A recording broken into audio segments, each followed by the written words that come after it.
largest crypto trading event the world has ever seen. If you think trading is easy, that's the fastest way you will actually get wrecked. The market will fuck you whenever it wants. I still think within 12 months we're at 20,000. I look at the chart of Bitcoin and it's a beautiful triangle pattern. Over 9 hours of non-stop crypto content, 30 plus trading experts, 11 star-studded panels, featuring speakers like Mike Novogratz, John Najarian, Raul Paul, and many more. This is Cointelegraph Crypto Traders Live. What's up, YouTube? I'm your host, Giovanni. And I'm Jackson. Welcome to Cointelegraph Crypto Traders Live, the world's largest crypto trading live event. We have over 9 hours of crypto content coming your way today. We're going to be talking about everything from technical analysis to the psychology of trading to how to build the best crypto portfolio. And we have an amazing lineup of guests coming up, including Mike Novogratz, John Bollinger, and Raul Paul, and many more. So without further ado, let's bring out the first panel, which is going to be how to avoid mistakes and start trading like a pro. The guests will be Vays, Michael van de Poppe, and Eric Crown, and the panel will be moderated by John Najarian, who is the founder of MarketRebels. Take it away, guys. Welcome. I am John Najarian, and I'm delighted to be here for Cointelegraph and all the nice folks over there that have got this event together. We are going to be getting to your questions. Mike's going to be moderating them and popping them in to us throughout the session, so please do ask questions. Feel free, because these are three of the not only biggest crypto traders, active traders, and YouTubers, but truly crypto influencers as well. Folks, as you can see on the screen, Eric Crown, Mike van de Poppe, and Vays. And guys, let me welcome all of you guys. I'm sure it's been a wild several days for all of us, even if you're just watching. Even if, I'm more of a hodler than a trader these days for cryptos, but man, it has been all over the place in a good way, I think anyway, because I'm a guy that, like I say, has embraced what you guys have basically been out there proselytizing for years. Because again, folks, these guys all have very successful YouTube channels that introduce people to crypto, that talk with people who are already engaged in trading digital assets. And that's why this is such a cool thing. So thank you guys for being here today. If you don't mind, maybe we kick it off with just, let's see, how did you guys get started? Maybe briefly, because I'm not going to give you guys the background on these people. I'm saying that you know who these people are. And if you want to ask me questions to ask them or whatever, feel free. But Eric, let's start with you. How did you get started trading crypto? Yeah, absolutely. And pleasure again to be here. And thank you for inviting me. And the way that I got started in crypto and actually trading in general was, I must have been like 11 or 12. My father was a trader himself to bring me down to the floor of the Pacific Stock Exchange. And I used to be his clerk every summer as a kid. Kind of evolved from there into college, where I kind of reached out to one of my family's friends and essentially harassed him into letting me kind of shadow him as a market maker on the floor of Arca, of which that's where I got most of my experience. And then a few years ago, started hearing more and more about this good old Bitcoin thing. And 2016, 2017 happened, and I started to switch on over full time, and really haven't looked back since. Actually, really very much enjoying it. And are you pretty much, swing trading? Is that, are you basically catching that momentum back and forth, Eric? Is that one of your main things? No, I've always been more so on short-term timeframes. I will play longer term when the opportunity comes. But the big thing with that is that more often than not, there's not big swing opportunities. It really only happens a few times a year, as far as I'm concerned. So most of the opportunities out on the shorter-term timeframes for myself. Playing mostly options versus spot and futures. Michael, how about you? Not only how did you get started in trading digital assets, but what do you think of the most recent move that we're seeing here in Bitcoin in particular, and any other you'd like to address? Well, first of all, thank you for having me. My name is Crypto Michael. For the people who don't know me, I'm not American. I'm living here in the Netherlands, and I'm based on the old Amsterdam Stock Exchange. As you can see above me, it's the old jackets you wear during the trading in the 90s. I got into crypto during 2016, 2017, so relatively late.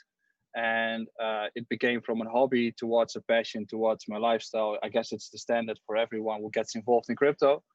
Regarding the recent move, I think it's a really interesting move, as what we see is that the dollar is weakening, and at the exact same moment, gold, silver, and Bitcoin started to rally upwards. And that's the impressive part of it. And I think that's different than what we have seen in the previous months with the S&P correlation. So I think we are getting into a very interesting period in which we are acting as a safe haven, or want to be. So yeah, it's been crazy days. I've been working all out, 50, 16 hours a day, but hey, that's the life of a trader. Very true, very true. And Tone, again, I wish I had dinner with Eric and Michael as well, but I've enjoyed a couple of great dinners and conversations with Tone. But for those who don't already know Tone, how did you get started in trading crypto, and what do you think of the most recent move here? Sure. So I got started in trading around early 2000s, coming out of the .com crash. Basically took technical analysis courses from those that able to survive the .com trading days. And so I've been mostly a swing trader after that, even though I did work at companies like Bear Stearns and JP Morgan, where my trading was somewhat restricted because I did have a job helping to build risk models. And I got into crypto around 2013, and that's when the altcoin exchanges were just becoming popular. Those were the days of Cryptsy. That was like one of the first altcoins trading platforms. Then I was there for like when things like BitMax launched.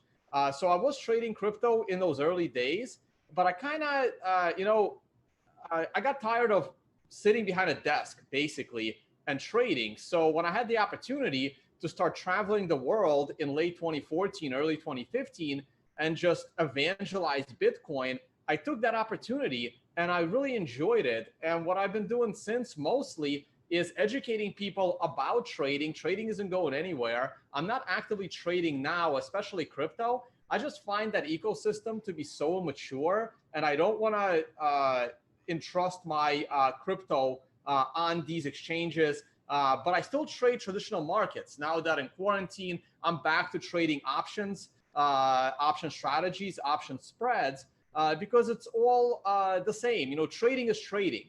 Whether you trade altcoins or crypto, or whether you trade traditional markets, your tools are not different.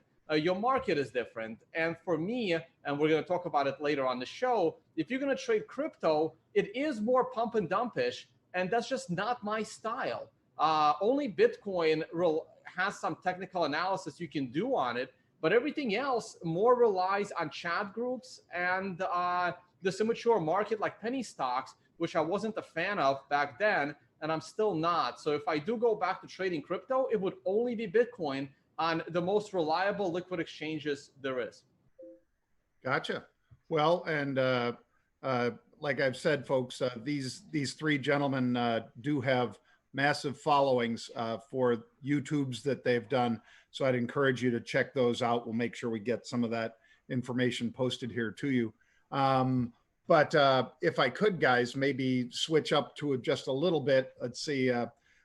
This is one that none of us really like to talk about, biggest mistakes and so forth. But if you wouldn't mind just, a quick, we can do these kind of rapid fire, some big mistakes you've made. I'll start with you, Michael. And this is not, to take you down at all. It's just when you made that big mistake, what did you learn from it? I guess the audience would love to hear that, Michael. I guess the biggest mistake I've made is I traded Digibyte in 2017, and then that coin went like 50x into 2 weeks. And then at the top, my mom said to me, maybe you should sell some of it because it's a great money you make and stuff. But I kept it, and the dollar value remained the same, or sort of the same, the months after, because Bitcoin went up. But my Bitcoin value completely got crushed. So in essence is that people should be checking both the BTC and the USD pair if you want to make more BTC. That's just the key rule of it. I wanted to make like 50, 60 grand in that trade, but it came all the way down back again, held it too long. So I guess taking profits, they are profits when you take them, and if you keep them in the coin, it can just disappear. Profits are not profits until you liquidate it. Same story, Eric. I mean, I'm sure some of that resonates with you, but as a guy who started off on Arca, which was, an archipelago, folks, is a group of islands. And the guys that started Archipelago, that was, of course, a stock trading venue. So you had to learn some of those same hard lessons, I'm sure, Eric, because Archipelago was one of the biggest things during the .bomb era. So, but it could be digital or it could be stocks. What was your biggest mistake? Yeah, so my biggest opportunity for learning, we'll say, which definitely didn't feel like that at the time, it really sucked at the time, was when I was actually trading a couple years after I became a professional market maker on Arca. And I thought that my knowledge of the markets and I thought that my tools and the access that I had to some of the advantages that you get as a market maker made me invincible. I was getting mentored by some of what I consider the best traders in the world. And I thought that that gave me knowledge that, was basically godlike. Well, I was very much humbled a couple years after that and pretty much blew up my whole account and pretty much went from, having a nice living to having absolutely nothing, being completely broke. And that lesson, while it definitely did suck the most at the time, it was perhaps one of the most defining lessons of my life and one of the most defining times, was incredibly difficult, but that gave me the emotional leverage that was needed in order to make the right changes going forwards, which is the lesson that I learned there was at the end of the day, the market's always right. You're always wrong. So you better be able to adjust your opinion and realize that you are the bitch of the market at the end of the day. The bitch of the market, did you say? That's right. We're all getting spanked, baby. We've been bad boys.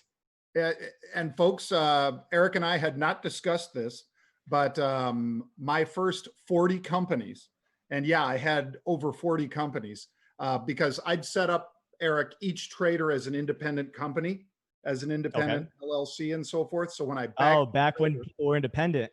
Yeah, because that way it wouldn't be a house of cards. If I had one bad trader and he or she over levered and got into trouble and, the blinders went on or something, they could take everybody down, right? So instead I siloed all these businesses. So I'm not trying to say, I'm some big conglomerate. I'm just saying, if you're putting up, like Michael just said, 50 grand to make in trades and things like that, when you back a trader, maybe you're on a 50-50 split or whatever it is for the first, until they return the capital. But the name of the company, Michael, was TMAR, T-M-A-R. The market's always right. They are. Just like Michael said, folks, the market is always right. And you hear people flippantly say on CNBC and elsewhere all the time, things like, well, your liquidity can run out before you're right. You can be right on what's going to happen in Tesla someday. But if you decide that I'm just going to be short Tesla in the face of, this huge whoosh, and the head of Volkswagen says, this is going to be the biggest company in the world. I don't buy that, by the way. But if the head of Volkswagen thinks so, great. You don't want to, your liquidity could run out well before you're right on that trade. All right, Tone, how about you, sir? Sure. I'm actually going to go the other way. From Michael, I have never considered missed opportunities mistakes. A lot of people think they're mistakes, but they're not. People always say, Tone lost so much money not making money in Ethereum. No, that's not how it works.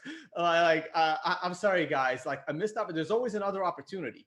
So to me, those aren't like mistakes. They're like there are regrettable trades. I had in 2018, I went huge leverage short on Bitcoin in October 2018, right before it crashed 50% from 6,000 to 3,000. I ended up losing money, and I went even more leverage short on Bcash at the time, which would have made me more money. We're talking that would have probably made me 10 to 20 Bitcoin on that one trade. Unfortunately, I had my account closed and I never got a chance to profit that trade. My account was closed by the exchange. And this is another reason why I don't like crypto exchanges. My account was closed like a few days before the 50% crash in Bitcoin from 6,000 to 3,000. And that's not even my mistake, right? And so that's kind of regrettable, but I sleep fine. Missed opportunities to me is not a big deal. The biggest mistakes have always been being over leveraged, being too confident in the market. And for example, even the last couple of months, like I thought that this rally in the S&P 500 was going to end. And I kept attempting to short the S&P 500 starting in like June and July. And those trades were just very, very frustrating. And I was very confident. Probably lost a little more on those trades than I should have. I also made big mistakes. I learned my lesson in 2006 when I kept shorting the real estate market, shorting home builders, shorting everything. And my options just kept expiring worthless until I ran out of money in very early 2007. And I blew through my trading account shorting real estate and went and got a job the next month at Bear Stearns, which less than a year later went down because the real estate crashed. So all I had to do was just not bet so much on all these positions. And that's why risk management is so important. It's really a long game. If you think that you're going to get rich real quick on that one perfect trade, you're going to learn real quick how you no longer have a trading account. Yeah, I think many of us have been there. We've got a question from the audience that I'll pose to all three, Eric, Tone, and Michael. And I'm sure you'll chuckle when you hear it. Can you tell us some guaranteed returns trading techniques? Other than buy low, sell high, Eric, what are some guaranteed return techniques?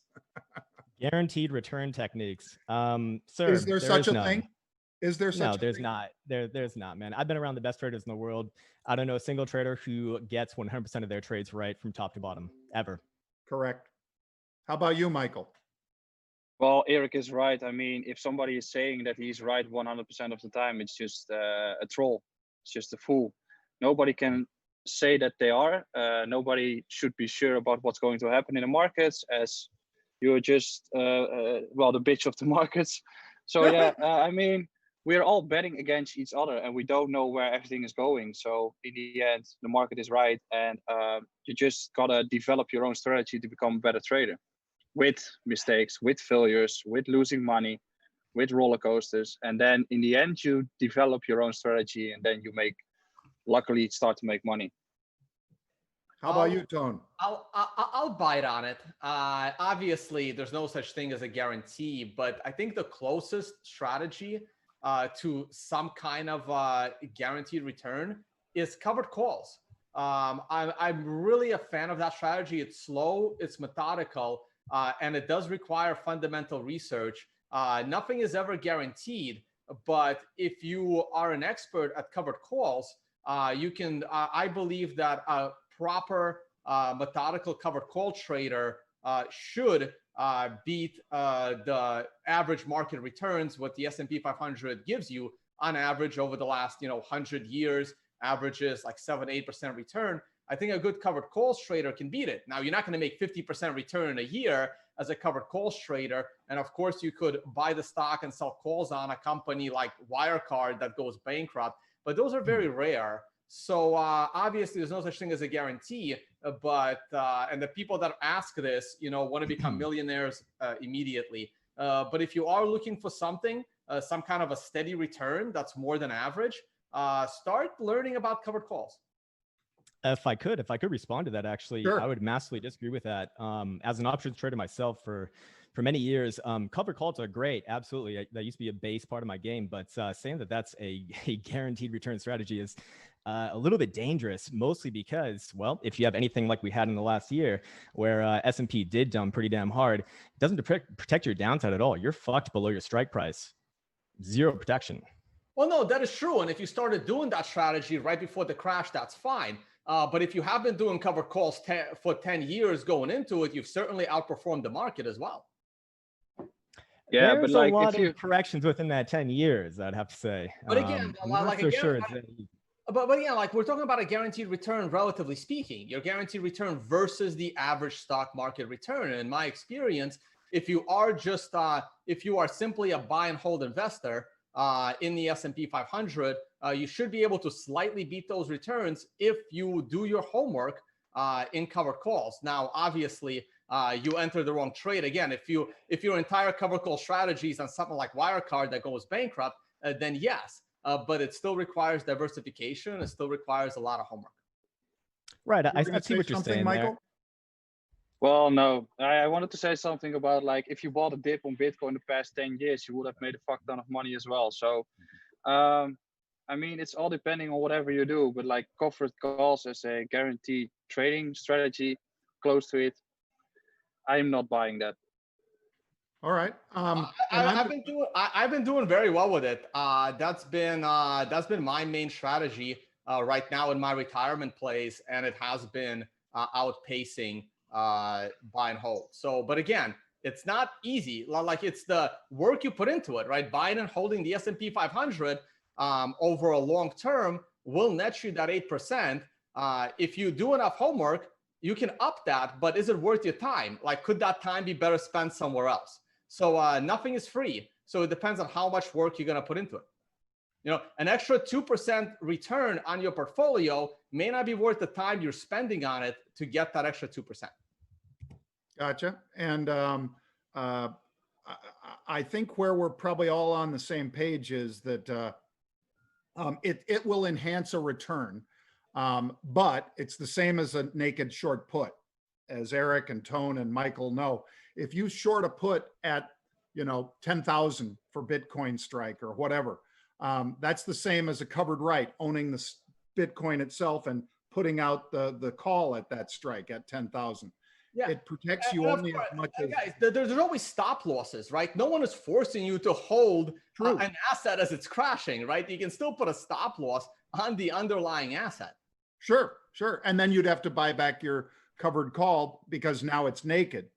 Well, of course, but it would be a lot cheaper than what you sold it at if your stock dropped. Yes, very much so. Like, you don't have to hold through a crash.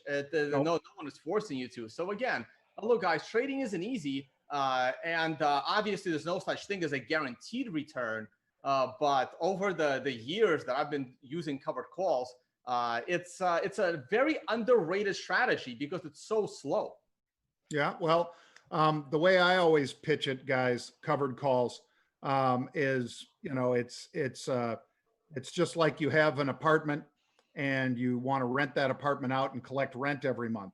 Now, if all of a sudden something great happens, like Bitcoin surges, or if all of a sudden let's say your town got an Amazon fulfillment center and 20,000 new jobs showed up and everybody needs a house or an apartment or whatever, you could see real estate prices jump. So if you said, I locked in a rent for 1 year for this apartment, you're cursing yourself because, you'd rather be out there selling the apartment at twice the price that you bought it for. So covered calls limit your upside. They, just like Eric said, they don't give you all that much protection to the downside, but in particular in a, up and down without being massive, Eric, up and down market, if you're just churning, it can be a good return. But again, none of the three of us or four of us are saying that this is a guaranteed return. There is no such thing. People all, for instance, just very quickly, when I talk about what we do using an algorithm to find our trades and jump in and jump out, we are probably close to 77%. And just think, if you were at a table in Vegas, blackjack, and you're at 51%, they'll kick you out. Because if you're a good blackjack player and you're counting cards, they'll kick you out. Wall Street or crypto, they don't kick you out for counting cards. You get rewarded for counting cards. And again, but that still means that I have at least 23% of my trades, nearly a quarter of my trades are losers. And I have to cut them and move to the next trade. So I bet you guys have similar views, but what I try to do is have small losers and let the winners run as much as I can. So I set, since I mainly trade options, I set, whether it's on Bitcoin or whether it's in the stock market, if I have a 50% drawdown on an option position, I cut it. That's on an option position. That's not saying I ride Bitcoin from 10,000 to 5,000. That's on an option position, or I've paid $200 for an option and it falls to 100. I'm out. I'm out. I figure whatever research I did wasn't good enough and I'm out. I'm usually out at 35 to 40%. I'm usually out earlier. Yeah. Well, like I say, everybody needs to just have their either mentally or, like you've said, Tone, set a stop loss, whether it's mental or whether it's an actual physical stop loss through the brokerage or whatever connection you're using to get into those options. But anyway, those are options. Let's talk about this. Did you guys have, and I'll start with you, Michael, did you have a mentor or a coach, somebody that trained you, that helped bring you along in trading? No. No, not at all. How about you? I don't have a coach, so all right. Maybe Eric has. Eric, now you started off, you must have been, like you said, you started with your dad on Wall Street.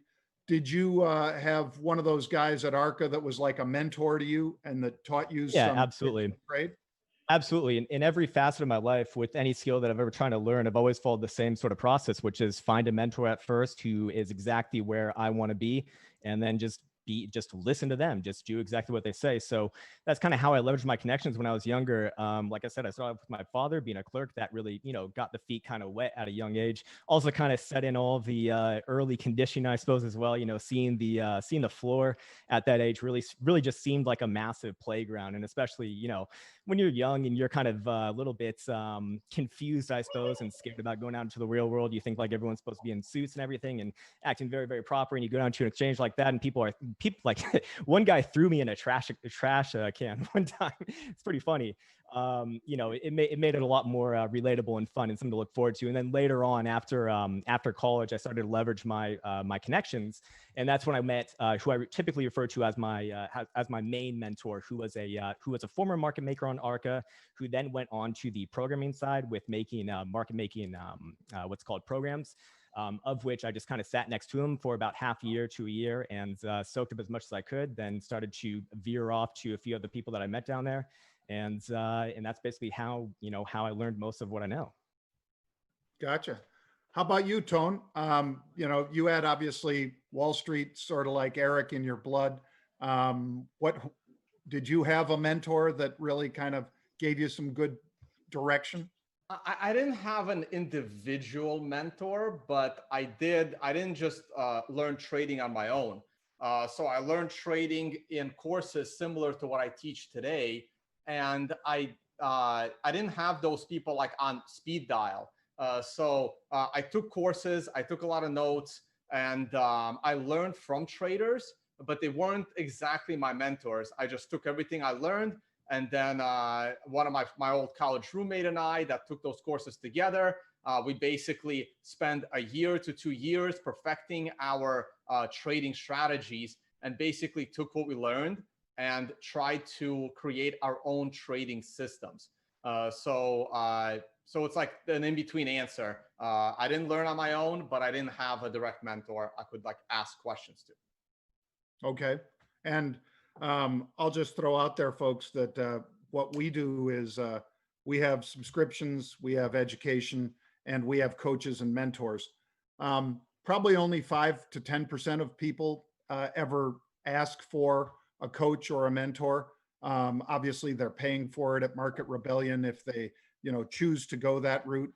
But some people really need it. And if you do get the proper guidance, whether it's from Eric or Tone or Michael or our stuff, it can save you a lot of headaches and obviously a lot of heartache because somebody that really helps you get your discipline on will be somebody who you'll be grateful to for years to come, because you can trade for a lifetime. It's one of the great things about it. It's not like maybe golf where you hurt your back like Tiger, but you don't have Tiger's money, so you can't go to get 16 different surgeries so that you can still make that turn with your back, or football, baseball.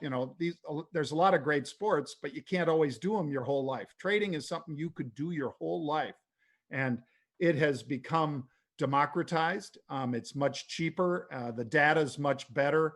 It comes at you much faster. You don't have to pay for it in many cases unless you're a pro. But there's just lots of great stuff. By the way, another question from the audience, but before we get to it, please, if you'd like to ask a question, please just post it up, folks, because these gentlemen would love to answer those questions. A guy who's going by no BS wants to ask for your 2 favorite indicators. So I'll start with you, Eric. 2 favorite indicators. I assume it's technical. Indicators. Right. Yeah. So the first one is actually a shout out to one of the guys in the audience right here. Balipour is historical volatility percentile. Absolutely beautiful. If you trade options, go get it. It's on TradingView. He's made it for free. It's amazing. Thank him right there because it is truly spectacular. As far as anything else goes, you know, my main mentor was humongous on moving averages, exponential moving averages. So that's what I spent the most time with myself. And it rounds out my sort of personal strategy the most, I'd say. But anything that has to do with momentum and lining that up with volatility is typically where I see the you know, the magic happen, I suppose. Now, Eric, what was the one that's on TradingView? What did you call it? Volatility what? Historical volatility percentile. Thank you. Thank you. Michael, how about yourself? Favorite indicator or 2? Well, I first wanted to reply to the first question before this one. I think the biggest mentor is yourself. If you are able to evaluate and analyze yourself, and I think 90% of the traders don't even analyze their own trades. If they start doing that, recognizing their own mistakes, they can develop and improve their own trading skills. So just about that. My favorite indicators, I don't use many. For the people who follow me, I'm a pure PA trader. The only indicators that I use are the MAs, but on higher time frames, as they are significant. The more people who use the MA, the more reliable the indicator is. And the majority of the indicators are just based on price action. So if you don't understand price action, you don't understand the indicator. That's my view on it. So I just use PA, price action, and the MAs, and like sometimes RSI. How about you, Tone? I have to give 3. So for me, it's all about the price action. I'm big on candlesticks. I'm big on the shape of the candlestick. But that doesn't apply very well to illiquid assets, which is another reason why altcoin trading doesn't do it for me. So I need the most liquid assets. And to me, it's all about the price action. So candlestick chart patterns like shooting stars, hammer candles, doji candles. So that's my number 1. That's the first thing I look at. The second thing is chart patterns. Big fan of ascending, descending triangles. That's my second favorite. And third, back when I was on Wall Street, it was and had Bloomberg access. It was the TD sequential from Tom DeMark. I'm now building my own indicator that is similar on the back end, but will have all of its own properties. Named it the Momentum Reversal Indicator, MRI. Still working on that. And it's going to replace what I used to use the Tom DeMark sequential for, because it's not a price indicator, it's a time indicator. And it's all about price and time. A lot of traders forget that time also matters. So I need that time element in my trading. And that's the best one that I have as a time momentum indicator. Cool. Thank you. Michael, how about another question from the audience? Is pattern trading effective in crypto? You've just talked about a couple patterns, price action and things like that, but do you match that up with a pattern when you're making your trades at all, Michael? Yeah, I do see people using the standard old classical patterns and they work, but I'm more relying on levels than pure patterns. So for instance, if you see a bull flag, then the whole entry is already gone. So I try to maximize the entry as I just try to buy the support, get a very tight stop loss in, and increase my risk reward rather than buying somewhere in the middle because of some pattern. I think they do work in crypto, but they do work on the majors only, as what Tone said. If the illiquid asset is going to move, patterns just disappear. If some will just wants to dump, it's going to go down. If some will wants to market buy, it's going to go up. So yes and no on that answer. Eric, how about you? Yeah, I don't really have much use from trading in, especially cryptocurrencies. I mean, Jesus Christ, man. For the most part, I don't find them very efficacious, at least not enough to put any real risk on. If anything, the ones that I do find that work out a decent amount are the triangle types. But I've actually got data from one of my friend's firms in Chicago. He runs a quant firm, and they've actually run through the analytics on all these, and they found that pretty much any pattern that's not a triangle in Bitcoin land has usually around 30 to 40% chance to actually play out, which for me is not good enough to put risk on. All right. How about you, Tone? Pattern trading? Well, no, that's what I mentioned earlier. That's my number two, is the triangles, ascending, descending triangle. Bitcoin just broke out a huge symmetric triangle. I didn't know which way it was going to go. I was actually anticipating or leaning for it to break to the downside. But with symmetric triangles, you don't place that trade until you see it break one way or another. And I was on the long side of that trade as it was breaking. So yeah, I'm a big fan of triangles. Those are really the only ones. Maybe something like cups and handles as well. So I am a big fan of chart patterns. But again, you need the asset to be liquid. These things don't work on illiquid assets that are prone to some guy with a frog on Twitter as a handle, having influence on the market. Like that's no chart patterns or anything will work on those. All right. Can I add something? Yeah, please, of course. Like, I know that many people are using like 8 indicators or seeing all these patterns, but as if you are going to make these patterns on your TradingView account, it blurs your mind. The more indicators you use, the more patterns you start to recognize in the chart, the less it will work. So my vision on trading is keep it simple. If you keep it simple, you can keep it objective and you can start trading and see and read a naked chart. Like in every chart, you can see a symmetrical triangle, you can see a cup and handle, you can see whatever stupid pattern there is. But that doesn't mean it works or guarantees an entry and an exit. You have to understand how price action works. If you understand that, you can optimize your trading, in my opinion.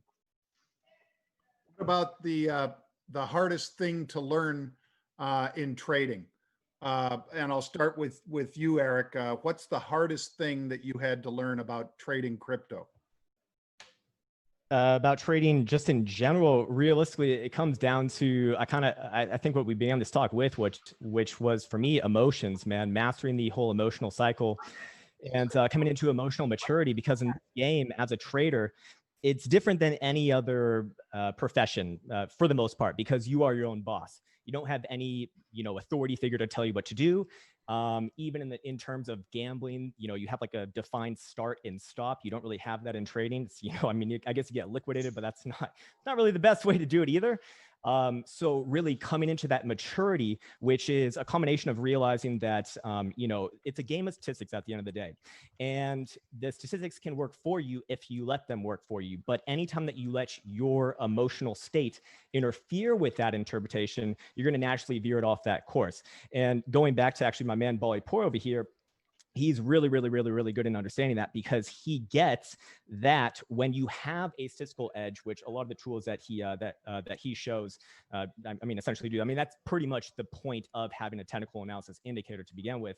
If you just follow them in the way that they are meant to be used, without confounding it with anything else, mediated by risk management, that is where over time you can actually make a living off of that. But that's not to say that every last little trade is going to work out in your favor.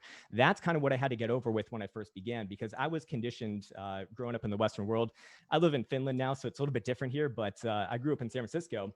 And, from the day that we're born, we have our parents, they tell us what to do, they tell us what's right, they tell us what's wrong. Then we go to school, then we have our teachers, they tell us what's right, they tell us what's wrong. Then we go to college, we have our professors. Then after that, if you get a job, you have a boss. And then after that, you have, I guess, the media who tells you what's right or wrong. The cycle continues, but you never really think for yourself. Whereas in trading, you really actually have to, and there's no other external force that can tell you what's right or what's wrong, only your own P&L. And that's really where you have to be your own boss in that way, which is so difficult because we're conditioned, especially in the Western world, against that. And so for me, that was probably the hardest part to learn, because I was so, ingrained in that academic mindset. Very cool. Thanks, Eric. Tone, how about yourself, sir? What's the hardest thing to learn in trading? Again, I got like two. I had an answer, but now I'm changing that answer because I see a comment in the live chat that says, "Well, Tone said he was expecting the Bitcoin symmetric triangle to go down, but he took the trade to the upside." Well, that is one of the hardest things you have to learn, is that your opinion is really irrelevant, and you have to take the trade that's there. I thought I was anticipating for that symmetric triangle to break to the downside because we needed a pullback. But when it didn't, I took the trade to the upside because that was the trade in front of me. And that's probably the biggest lesson you have to learn, is that your opinion is really irrelevant. What you think doesn't matter. You have to trade what is in front of you. And the other thing that I want to say, the hardest thing, I didn't have to learn this, but a lot of crypto traders need to learn it. People screaming, again, on Twitter, how much money they made in some shitcoin pumping, it doesn't actually mean they made any money on it. So you have to ignore, you have to listen to yourself more than others. I always teach people not to follow other traders. Learn what you're doing and create your own trading systems, because following other traders means you have not solved that one thing that you need to be a successful trader, which is coming up with your own strategies, your own ideas. Now, you could collaborate with a small group of other traders if you are not ready to do it on your own, and that's perfectly fine. But being a follower of another trader will only get you into trouble. All right. Let me see here. I'm going to take another quick look at the questions. One coming in here is, how do you guys relax? I mean, for me, it's very tough, not necessarily to relax, but to stop thinking about the market. But do you relax? Let's kick it off with you, Eric. Do you find it difficult to relax, or as soon as you're done trading for the day, are you just on to something else?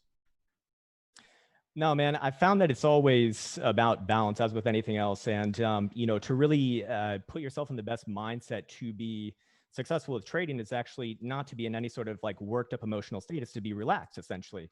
So, in order to take care of yourself that way, I found the best way for myself is to, go to the gym, eat mostly for myself, consists of meat, I suppose, do sauna every day, masturbate, do all the things that are necessary to get through the day. And that's what can just put you in that relaxed state, which is going to allow you the most access to your logic, to your logical thinking process, I suppose, is the best way to say that. So that's an interesting take on relaxation. Just human, man. I love it. Thank you very much, Eric. Michael, in the Netherlands, is it a little different on the relaxation scale, or is it? No, man. I also masturbate as well here, so no. Like, I'm sure everyone does. I'm just not sure they've ever said it on a crypto, on a Cointelegraph. Crypto's transparent, so like. But like I go to the gym as well, and one of the biggest things that made me relax more is that I turned off the alerts. I got completely crazy by having these alerts through the night, and then waking up at like 4 a.m. because of some stupid alert going off. I just place my orders in, and if something gets stopped out, I'll see it in the morning and start working from there. Get a fresh workout in the morning, get a fresh update of the markets, and then we kick off. Just get that hours of sleep is probably the most important thing if you want to be a consistent trader. Get that relaxing going. Yeah, and that's a big one that I miss. Sleep, meditation, and reading are huge parts as well as my day. I agree with all three, and maybe even the fourth. But how about you, Tone? All right, so for me, gym is not relaxing at all. The gym I go to is actually pretty insane. So I don't find that relaxing. I just find that necessary to try and stay healthy. Reading doesn't really relax me either. The only thing that on the list so far that you guys mentioned, and John, you know this because I took you to one, is hitting up the sauna, hitting up the Russian bathhouse. I usually do that at least once a week. I find it as I travel. I find I'll rent a hotel that I look at the pictures. I even call them up. I'm like, how good is your sauna? How hot is it? So I find saunas around the world, even as I travel. So I try to do that once or twice a week. I'm not as active trading, and a lot of my strategies are pretty passive. So it's not very stressful. So the trading side isn't stressful. Being the public personality is more stressful than my trading, to be honest with you. Dealing with as many trolls as I have. I send a tweet and there's like 3 articles about a tweet that I send that I get pinged in the morning. And I'm like, guys, this isn't that important. So that has been a more stressful part of life for me than my actual trading, because my trading is pretty relaxed. And like I said, I'm sticking to covered calls. I'm sticking to a lot of these simpler strategies in order not to get even more stressed out. So that's pretty much it for me. Well, I'm like these guys for the most part, folks, except that I do find, even though I loved hitting the Russian baths with Tone, and oh my God, it wears you out. And he's not like a guy that's in there for 15 minutes, half an hour. It was like 3 or 4 hours, and he was going to go for 6. I'm not kidding, right, Tone? Well, right, but not in the sauna in a row. No, but you're there. We're there for like the whole day, just going in and out of different saunas. Yeah. What I do is I get up really early in the morning, usually between 4:30 and 5. I get on the elliptical if I'm at home, and then I put on a weight vest after I do 36 minutes of that, and put on the weight vest with 40 to 60 pounds in it, grab a couple of 10-pound weights and go for a several mile walk, not run, walk.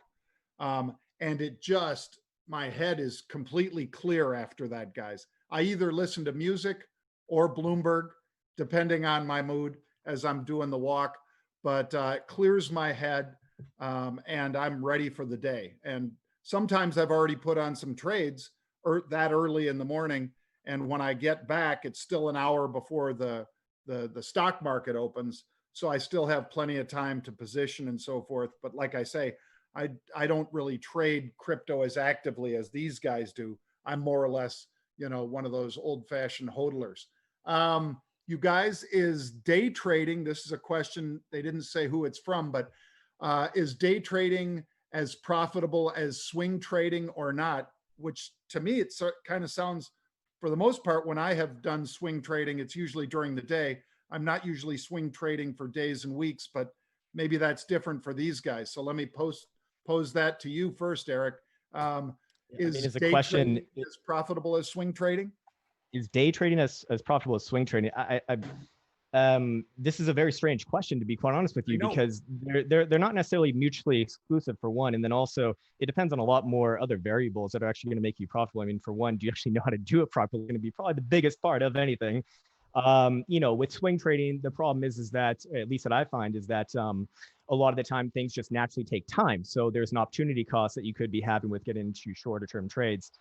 For myself, I choose a day trade just because it works my lifestyle a little bit better, and I don't like holding positions overnight, and it makes me not relaxed to go to sleep with positions on, unless they're like very long-term positions, which were already documented. But in the case of Bitcoin, when you talk about swing trading, I mean, you also have to define what time frame that you're on as well. I mean, a swing trade on a 4 hour is not the same thing as a swing trade on a weekly, right? How often do you get an opportunity on a weekly swing trade? Maybe a few times a year if you're lucky, and if you even trade it properly to begin with. So for the most part, the main part of my game, just because that's the only opportunity that I'm getting, is on the short-term time frame. So there's no real answer to that question as far as I'm concerned. It's more just what sort of opportunities are present are the ones that are worth taking advantage of. All right. How about you, Michael? Crypto Mike. I think the whole question is wrong, essentially, as this person is probably focusing on the profits and the money itself. Well, rather it should focus on improving their own skill and improving their own trades, and then the money will come itself. So swing trading, day trading essentially are somewhat the same strategies, depending on the time frames, for me at least. Mm-hmm. And it all comes down to improving your own TA, to your own skill, and then you're good to go. I mean, 90% of the traders don't even make profit. So why asking a question which one will be profitable? Day trading is maybe even more riskier, as the majority of the day traders go on and leverage trading platform, put a 100x long or short, and then go get the liquidated mill. So I don't see the point of that question, and I don't think that there's any answer to it. How about you, Tone? Yeah, no, it depends on you. One could be more profitable for you than the other. It's not about one being better than the other. You have to decide which time frame and which assets are better for you. Now, you may have to try them both to see which one you like better, which one puts you in a better mental state. Like Crown said, he's more of a day trader. I'm more of a swing trader. I don't have a problem holding positions overnight while I sleep because my strategies were designed for that because they are more hedged. So it really depends on yourself. And this is what you have to solve. You have to solve that problem. Like, look, people can teach you TA. Like I teach people technical analysis. I try to teach people risk management as well and position management so that you don't get wrecked on a single trade going over leveraged. But I can't teach you which time frame is best. I can't teach you which assets are best. I can't teach you which of these TA tools will make you more comfortable and more confident taking the trade. You will have to try all of these strategies out with small capital and see what works for you. That's there's no such thing as one being better than the other.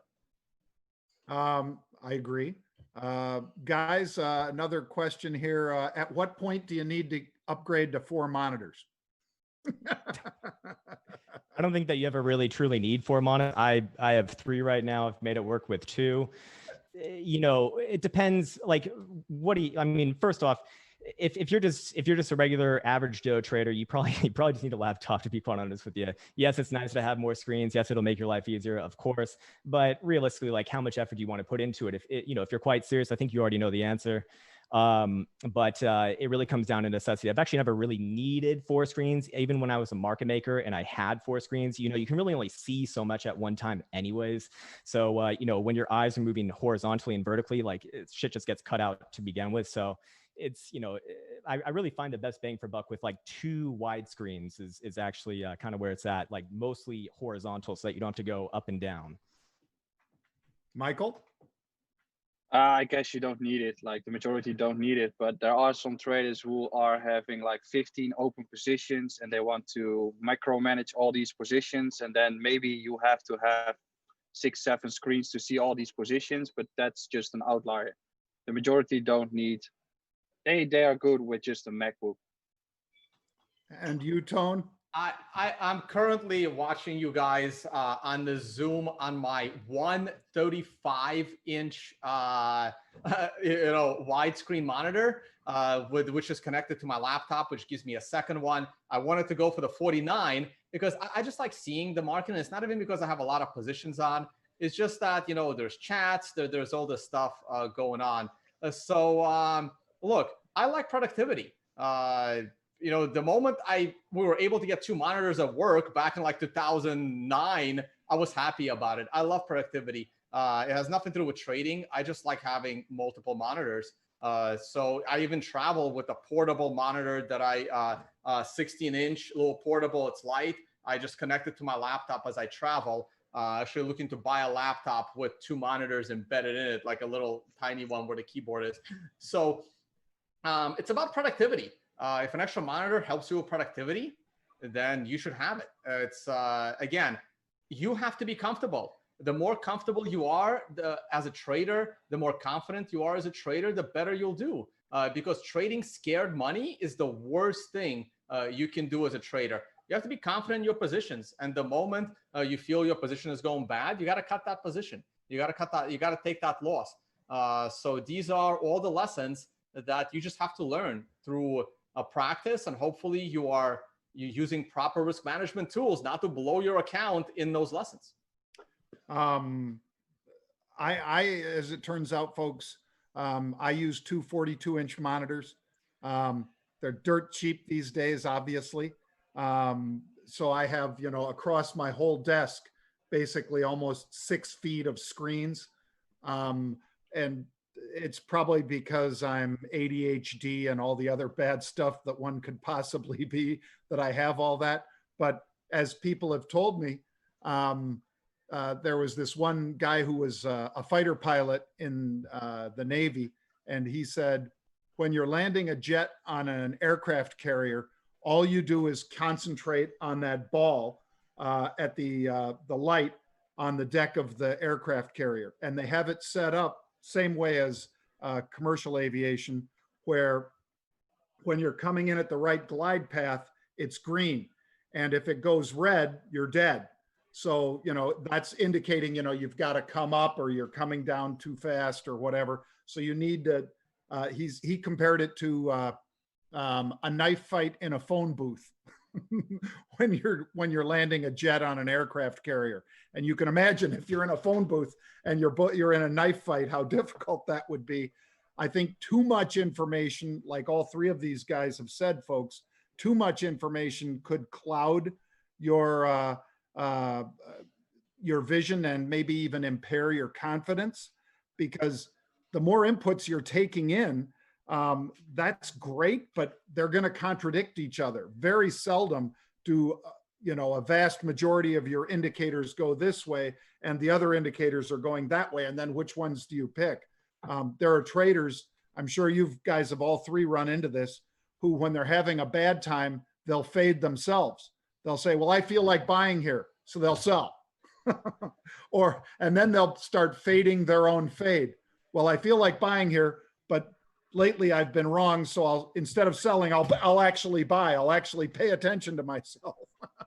I know people that have done that, and man, that kills me, because that means you have no confidence in what you're doing, and you're just going to be flip-flopping back and forth, and then that trade will go bad, and then you're like, well, I'm going to counter my original decision, and then you're back to your original decision, and it gets you into a very bad like downward spiral in your trading career.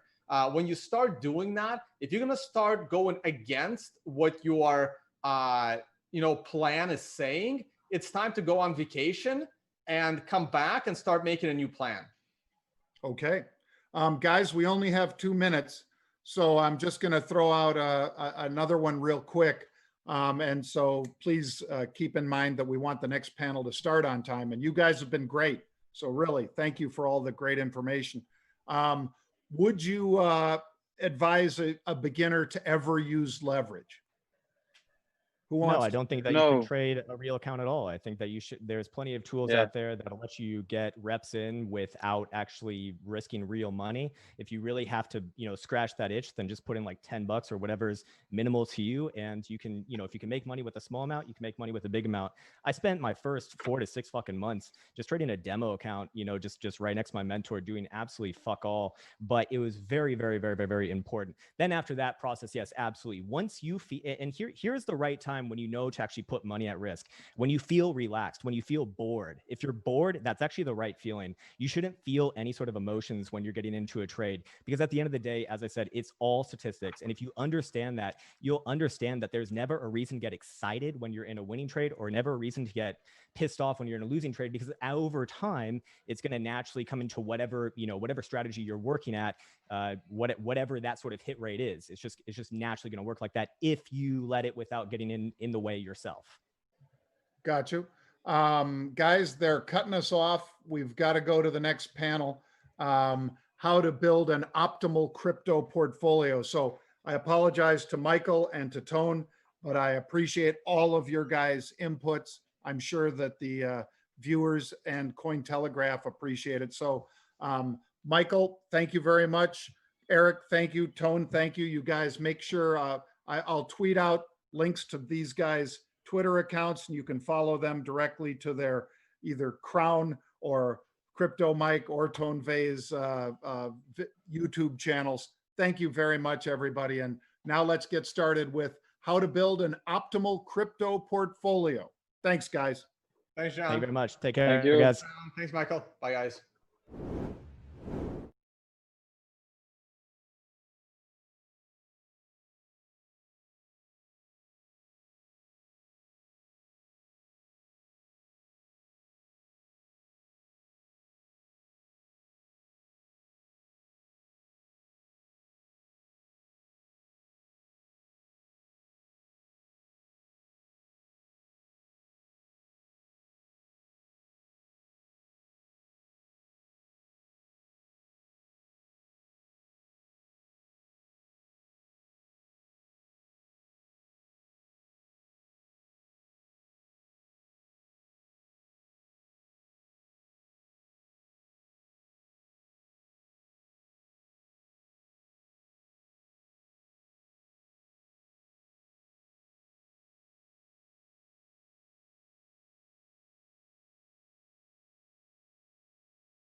panel with these esteemed guests talking about how to build the optimal crypto portfolio.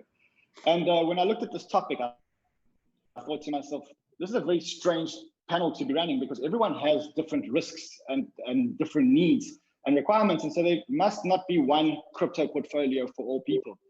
So we're going to have a very cool discussion today. We're going to be here for about an hour. And I think at first, let me introduce our guests to you. And I'm going to start off with Mike Novogratz. Mike, if you could just introduce yourselves and just tell people a little bit about what you're doing in the market for those that don't know you, those that have been living under a rock for the last 30 years. Sure. I think I might be one of the oldest guys in the crypto space. You know, I started a family office originally where I was a big crypto investor and then switched to Galaxy Digital, which is a public company. Our mission really is to be the bridge between institutional players in the crypto world. And so a lot of my answers today are going to come with the framework of bigger pools of capital and how institutions think. Great, and I'm not going to let you off the hook because I'm certainly going to be asking you about your own personal portfolio as well. Let's move over to Robert. Robert, a little bit of an introduction about who you are and what you're doing in the space. Sure, yeah, thanks, Ron.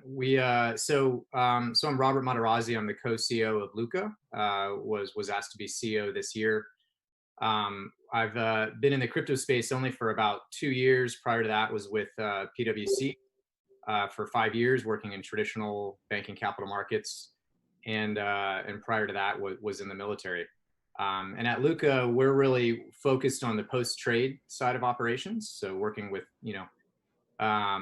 really all three of the companies. So XBTO, CMT, and Galaxy, helping with their post-trade operations.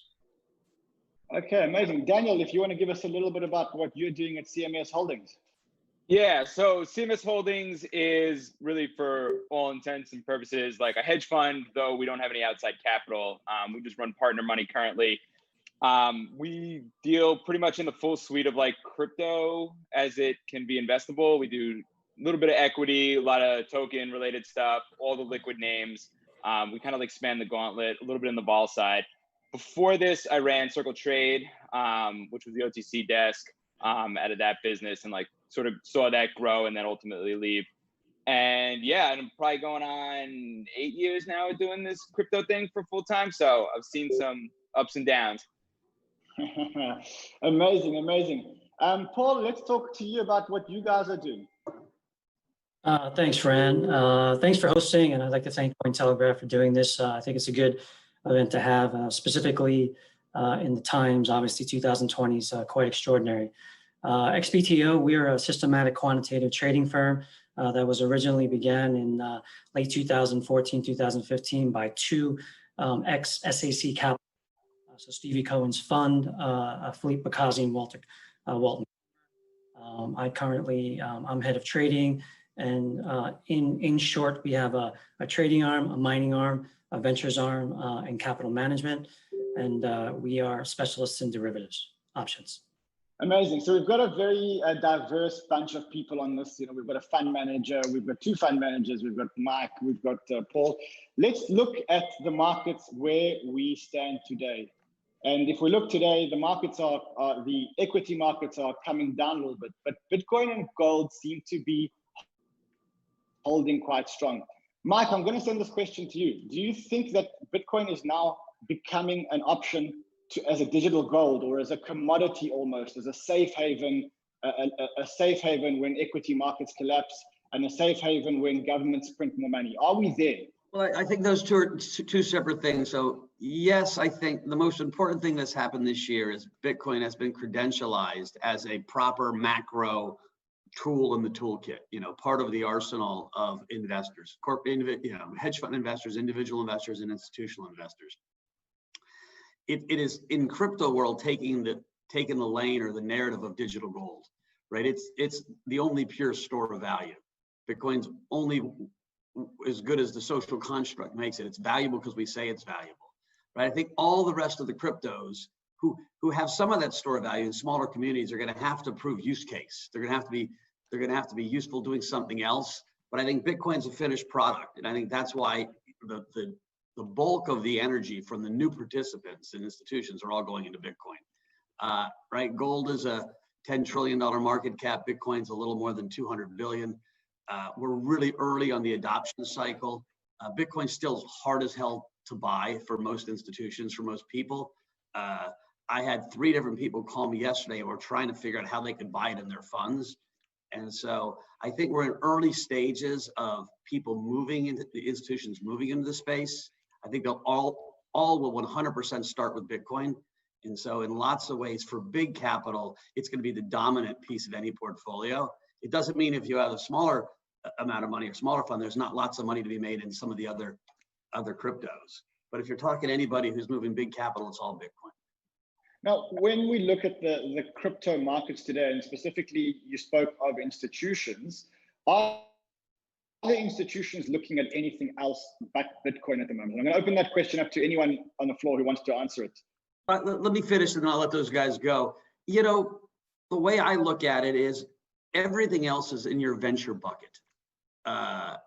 You know, if you're an institution, you should have a big venture bet in the blockchain, in DeFi. DeFi is going to change the way we do finance in the next 10 years, but it's not in the next 1 year. And so I put that in venture. There are some people that are putting Ethereum in as well.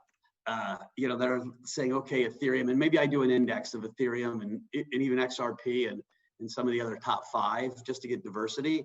But mostly it's Bitcoin. And then, hey, should I have more of the Ethereum? And Ethereum seems to be way out in front now in the protocol race. Mike, you've always been an Ethereum lover. Paul, I'm going to go to you and ask you, how do you think that institutions are looking at the crypto space today? And in particular, when we look at what happened about a week ago, where there was a ruling that US banks can now custody Bitcoin or digital assets on behalf of their customers, do you think that gave the boost? Is that what caused the rise from 9,200, where Bitcoin was relatively stable, to 11,000, or where we are today?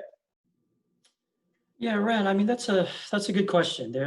I think that was part of it. I think, let's be serious. This type of movement has been going on for, much longer than what was just announced, right?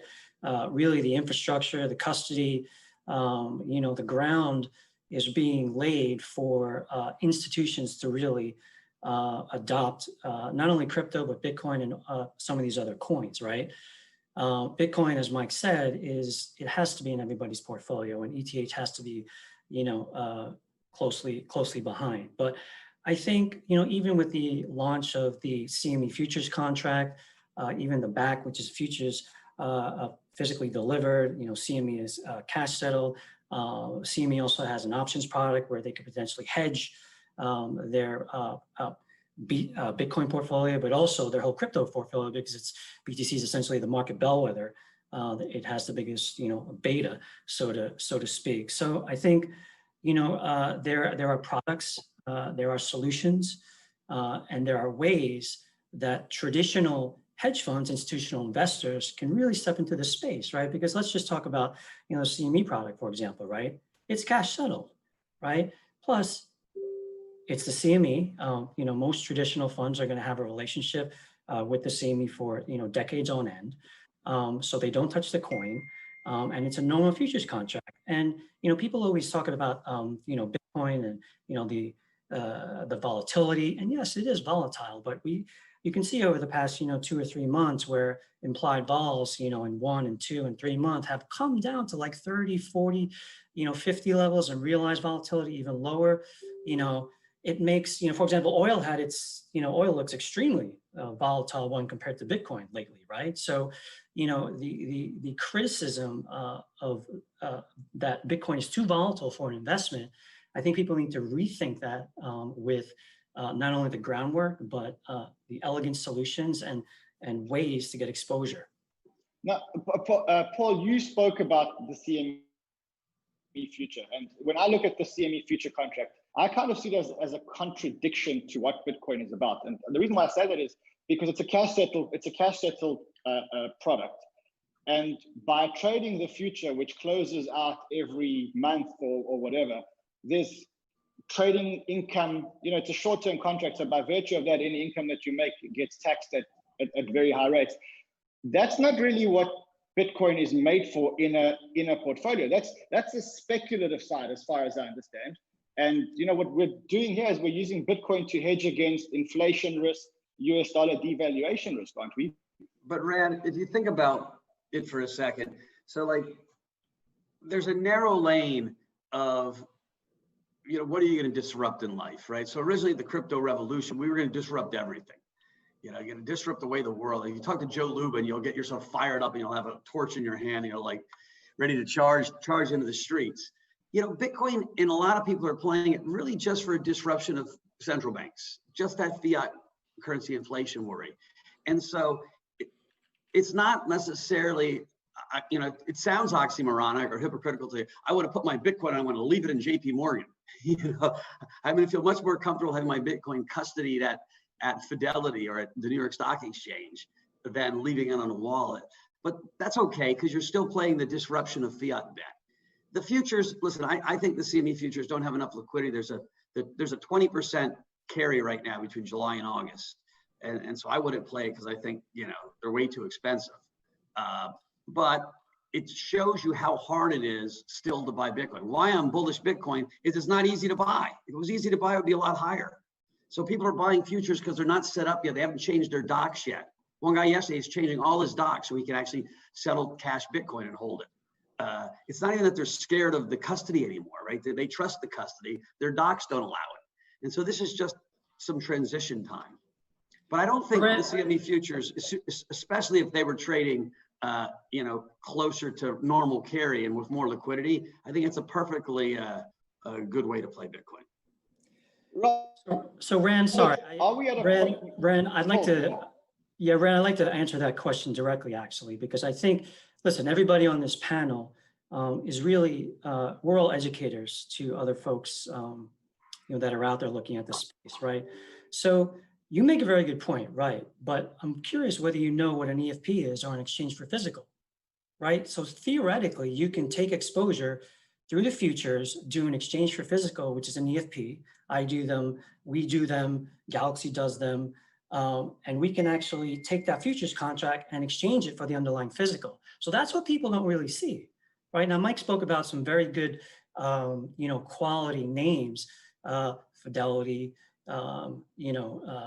backed as, custodians, where theoretically you can put on a futures position, build it up, EFP into, for example, the backed warehouse. So you do get the coin if you want. But to your point, most people are just thinking, oh, wow, it's cash settle, it's anti-crypto. Well, again, this is all about education and learning, right? If you want exposure to the coin, you can do this. It's essentially a swap. It's been going around in traditional and futures, 2-3 decades, right? Probably longer. So you can actually get exposure to the coin through the futures. Paul, you remember we did that first one way back in the day. Yeah, yes. So when Dan was at Circle, we, in coordination with, obviously the Chicago Mercantile Exchange, we did the first ever exchange for physical, and it's really a beautiful process, right? There's obviously the futures leg, and then, there's obviously the spot leg, which is a normal spot trade, but it's a package, right? And, because it's a spread, and don't get me wrong, the spread can be extremely volatile, but again, it's a way to get exposure to the coin through the futures, but there's that extra leg. That's right, Dan. Robert, are we at a point now where a traditional fund manager who's not investing in some kind of digital asset or giving his funds some kind of digital asset portfolio, are we at a point now where that is almost negligent? Yeah, I mean, I think that we've historically had two different industries, really, right? We've had this digital assets, crypto industry, and we've had the traditional. And I do think we're in there's a ton of evidence to say that these two worlds are merging right now. We're seeing a lot of the traditional banks, a lot of the traditional broker dealers get into the business. I mean, we're in a ton of conversations with a lot of the name brands that everybody's, mentioned today. A lot of the global custodians are in very, very serious ways thinking about the infrastructure that's required to get into this. Which to me is real exciting. I mean, that affects the whole industry. It can affect the whole world. Mike mentioned the time frame for some of this stuff to be adopted, and I think that things like the OCC news that came out in my opinion, the biggest impact that's going to make is ideally it's going to wake up a lot of banks that maybe really weren't thinking about this before. So we've all drunk the Kool-Aid. We are all well down the crypto rabbit hole. And I mean, we're spending our lives on crypto, but let's try and remove ourselves and look at the outside world, the traditional fund managers. If you were talking to a traditional fund manager with a equities, fixed income portfolio, etc., what percentage of their fund do you think would be prudent to allocate to crypto today? And I know it's difficult because I know every fund has a different thesis, but let's try and generalize it. Crypto's, Bitcoin's trading at, I think implied vol is 80. It was 50 last week. So call it 65 vol, right? And so, if currencies are usually 10 vol and gold can trade historically a little higher than that, it's vol adjusted. It's not that large of a position, right? I tell new individuals to put 1 to 2% in. I've got a lot more than that in my life, but I kind of live on top of the Bitcoin price. But, if you're an equity PM, 4% is a pretty big position in a stock, but there are some funds that go up to 15 or 20%. And so it's a little bit of vol adjusted based on your strategy, but it's probably somewhere in the 3 to 5% for aggressive funds. And yeah, go on. It's got to be small. I mean, it's so volatile and relative to everything else. I think it's like 80 realized on the year. I mean, obviously March was like wild, but you got to really size it down accordingly just because it is going to whip around so much. Like, it just wouldn't be prudent to have like a huge position in it. So I think you're going to see very small allocations, especially until that vol comes in significantly, which it does not appear to be. So let's talk about that. If we're agreeing that the percentage in a big fund is between 3 and 5%, if you were one of those fund managers or advising one of those fund managers, what percentage would you tell that fund manager to put into Bitcoin? And if it's not 100%, where would you tell them to put the balance, knowing that they're not as close to the fire as we are in terms of being able to trade in and out of different crypto assets? They have a lot more friction.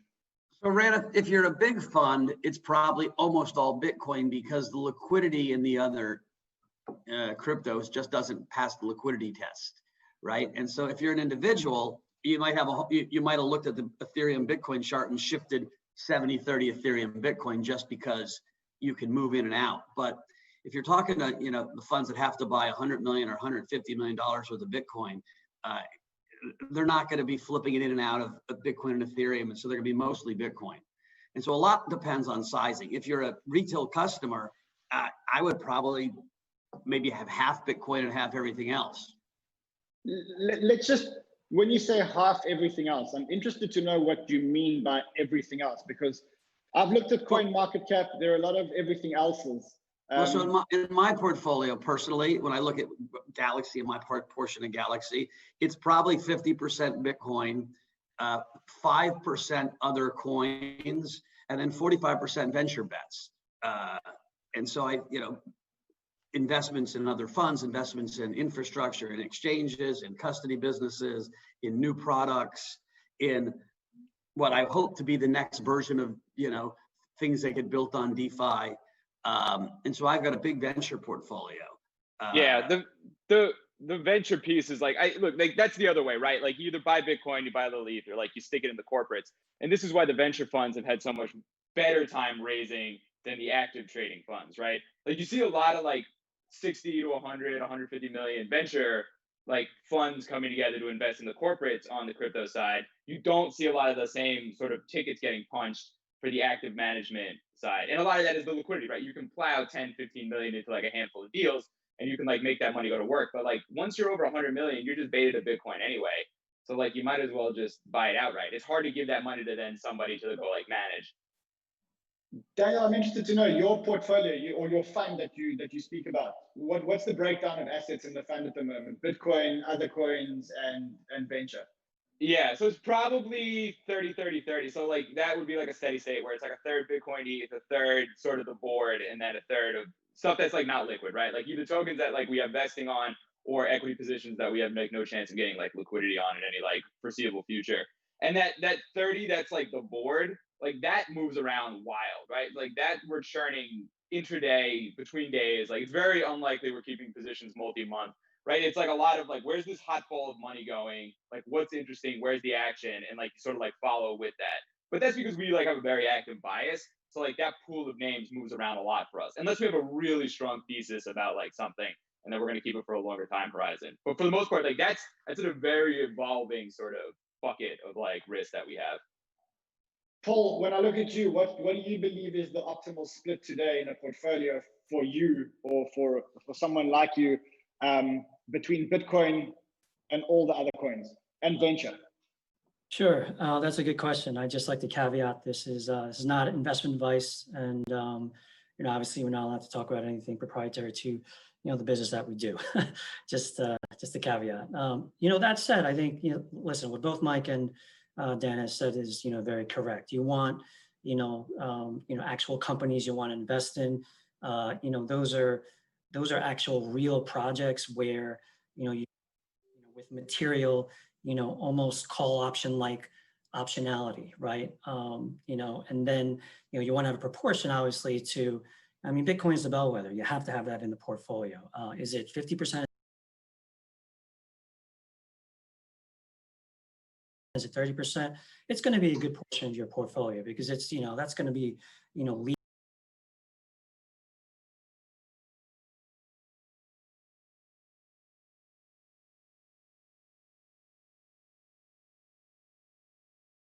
leading, potentially the rest of the coins.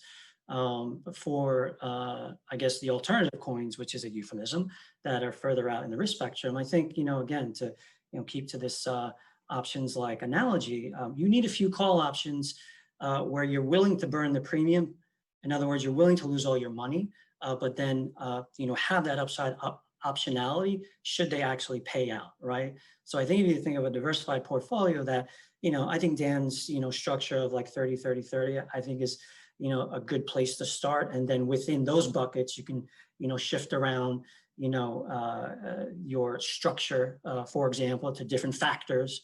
For example, within the, within the ecosystem, very much like how Mike described, infrastructure plays, essentially that, if this is a gold rush that we always like to talk about, what are the picks and shovels? Who are the entrepreneurs that are stepping into the space to fill in the gaps of this still developing ecosystem? Those are the types of companies that actually make us really excited.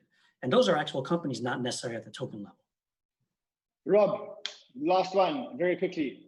The split between Bitcoin and other coins, and then we're going to dig much more into how to actually construct the crypto portfolio. Sure. My advice is obviously a bit focused differently. When we're talking about the post-trade side of operations and you're adding more coins and or more liquidity providers, all of those dimensions add more complexity, which can add, very material costs if they're not thought of while setting up the portfolios. So, just even your wallet providers, how you're classifying things for tax purposes, how many financial controllers you need, all of those things. So I just say, just Bitcoin, you're pretty simple. You probably don't need some advanced software to manage the back office for that. When you start adding the other coins, by the nature of how the ecosystem's evolved, you need to go out to different exchanges or trading desks to acquire them. And that adds more complexity and then more back office costs. So. Okay, so let's look at the top 10 coins on CoinMarketCap today. We've got Bitcoin, ETH, XRP, and so the list goes down. Do you guys think that is representative of the future of this industry? Is that a good litmus test of who we think are going to be the winners in the industry?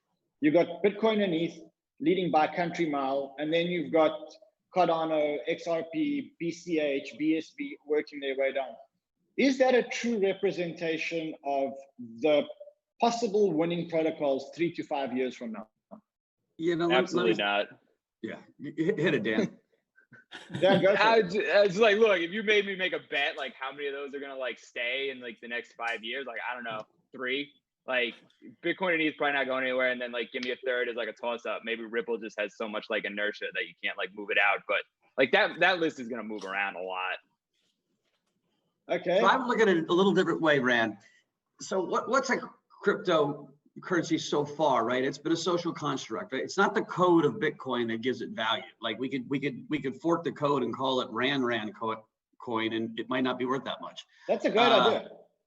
right? It's that we believe a lot. that we've created that there's this community of over 100 million people that own at least a piece of a Bitcoin. That there are these people that believe in it. It's built this brand that it's a store of value because we say it is.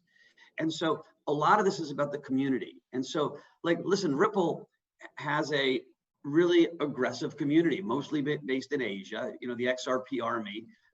And they have a use case, right? It's cross-border payments. And there's a story that gets people buying it. And so Can I stop you for 1 second about community? I want to stop you around communities. Because the way I understand communities is developer communities, developing cool stuff on a protocol, VC communities or funding communities investing in the smart people that are building on the protocol. And then there's user communities. Now, when you talk about communities, and specifically in the XRP context, yes, I get that there is an XRP army. I've been attacked by them several times for mentioning XRP on my show. But how many people are actually building and funding projects built on XRP? Let me answer that specifically. I think 75, 80, 90% of the smartest people in the space are working on things in and around the Ethereum project. Right, so they've got the most developers and probably have the best chance of being the base level trust blockchain that shit gets built on. It doesn't invalidate that Bitcoin's got a far higher market cap, and I think it will continue to have a far higher market cap, even though not that many people are building on Bitcoin, right? Bitcoin has this lane of digital gold. It's a finished product. And so if XRP actually can become this cross-border payments app, you know, and they're having some success in Mexico, and if they become, you know, the interbank for that, they have a shot. And so even some of the smaller coins, I mean, I badmouthed Litecoin a couple times, just, you know, tongue in cheek. I was like, Litecoin's a, you know, a poor man's Bitcoin, and it's a test net. And oh my God, I got attacked. I thought I had to get bodyguards almost. But I've learned to change my view. There's a group of people that believe Litecoin has value. And so to them, it has value. It'll never be nearly as big as the other ones because it doesn't really have a lane. And so the way I look at these is, do you have a lane and a purpose? And can you create people in some cases to build on your thing to create a broader community, but some way to get people to believe in that thing you're doing? You know, in the periodic table, only gold is store of value just because it's store of value. The other 113 elements, all we use them for something. Like copper is valuable because we use it, right? We build cars and wires and gutters and all kinds of shit with copper. Gold, we don't do anything with it. We just stare at it or put it on jewelry and wear it, right? And so I think you can think of it that way, but it doesn't mean, you know, smaller cryptos won't have a purpose. They're just not going to ever be as big. And a lot of them are going to go away because people lose, you know, it costs something to keep the project up, right? Like right now, it's the energy equivalent of the Three Gorges Dam that Bitcoin mining uses every single day. That's a lot of energy. Dan, you had some thoughts about this. I saw the minute that I asked about the you know, are the top 10 protocols, the top 10 coins today representative of the future of crypto? You were quick to jump up and say absolutely not. Yeah, I don't know. I've just lived through like too many cycles of like that 10 just changing entirely, right? Like every time there's like a big run and like some new thing comes along, like that whole board gets rejiggered. And I just don't think, like, it's not clear to me there's enough sticking power and like enough sort of diehard advocates and enough sort of money to like keep that whole positioning in place. And also people are fickle in this industry outside of like the top couple, right? Like stuff gets hot really fast and like it moves around quickly. I mean, like Tezos, right? Like that like rocketed up and got up there out of nowhere. And like Chainlink, same thing, right? Like I just refuse to believe that we won't see another cycle of that play out, like probably in the next like year, let alone if there's like an actual influx of money that like suddenly pushes through the system again, like you got in 17. I think the whole board rejiggers every time. So you're saying brace yourself for alt season or for alt season 2? Oh, I don't know. I mean, like we've been living in one the last couple of months anyway. I mean, like I wouldn't say it's as crazy as historical ones have been, but like there's definitely been like a ton of action on that. Yeah, I mean, it's going to happen. Like people love to either leverage trade on the majors or they like to go out and punt on the smaller caps. And like, they're going to switch between those two sort of regimes through time. And like, I don't know, you get enough momentum behind the small cap stuff, like it clearly just takes off.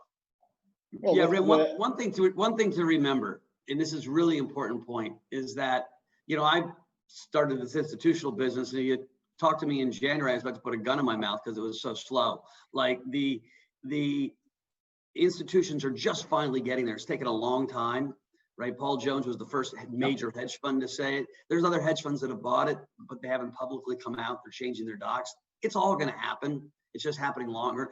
Crypto is still a retail community, and the retail community loves leverage. And so you see Wobi and Binance and BitMEX still by far the dominant exchanges because they give you a lot of leverage. You know, the Asian community likes to gamble, and so it's a real speculative community. And you know, when you tell someone, hey, I think it's going to go from 10,000 to 12,000 and they can't get leverage, okay, that's 20%. That's not so exciting. I think one of the reasons crypto went sideways for 6 weeks was that the equity markets, Tesla became the new crypto. It was the 2017, it was so exciting. You're buying it, it's going up 12, 15% a day, that lots of the kind of retail spec money shifted their focus to becoming Robinhood traders on equities. Crypto wasn't as exciting. And do you think that the stimulus checks and everything else and this extra money in the economy is actually filtering into crypto assets? Do you 100%. think that's 100%. Like the world's awash with cash. Why big guys and little guys are buying crypto is because we're debasing fiat. And America, this is an amazing statistic. We just showed a 36% down GDP quarter. 36% down GDP quarter, but disposable income in America is up 4% year on year. We have more money to spend this year than we had last year, even though the economy is in the shitter. Like, that's crazy. That's how much government money is coming into the system. That's finding its way into markets. That's why we have this equity bubble, and a lot of these new cryptos are just exploding up. And people have time on their hands, right? Like, everybody's at home, like staring at screens anyway. Now they can just like punt around on stuff. I mean, you're seeing it across all asset classes.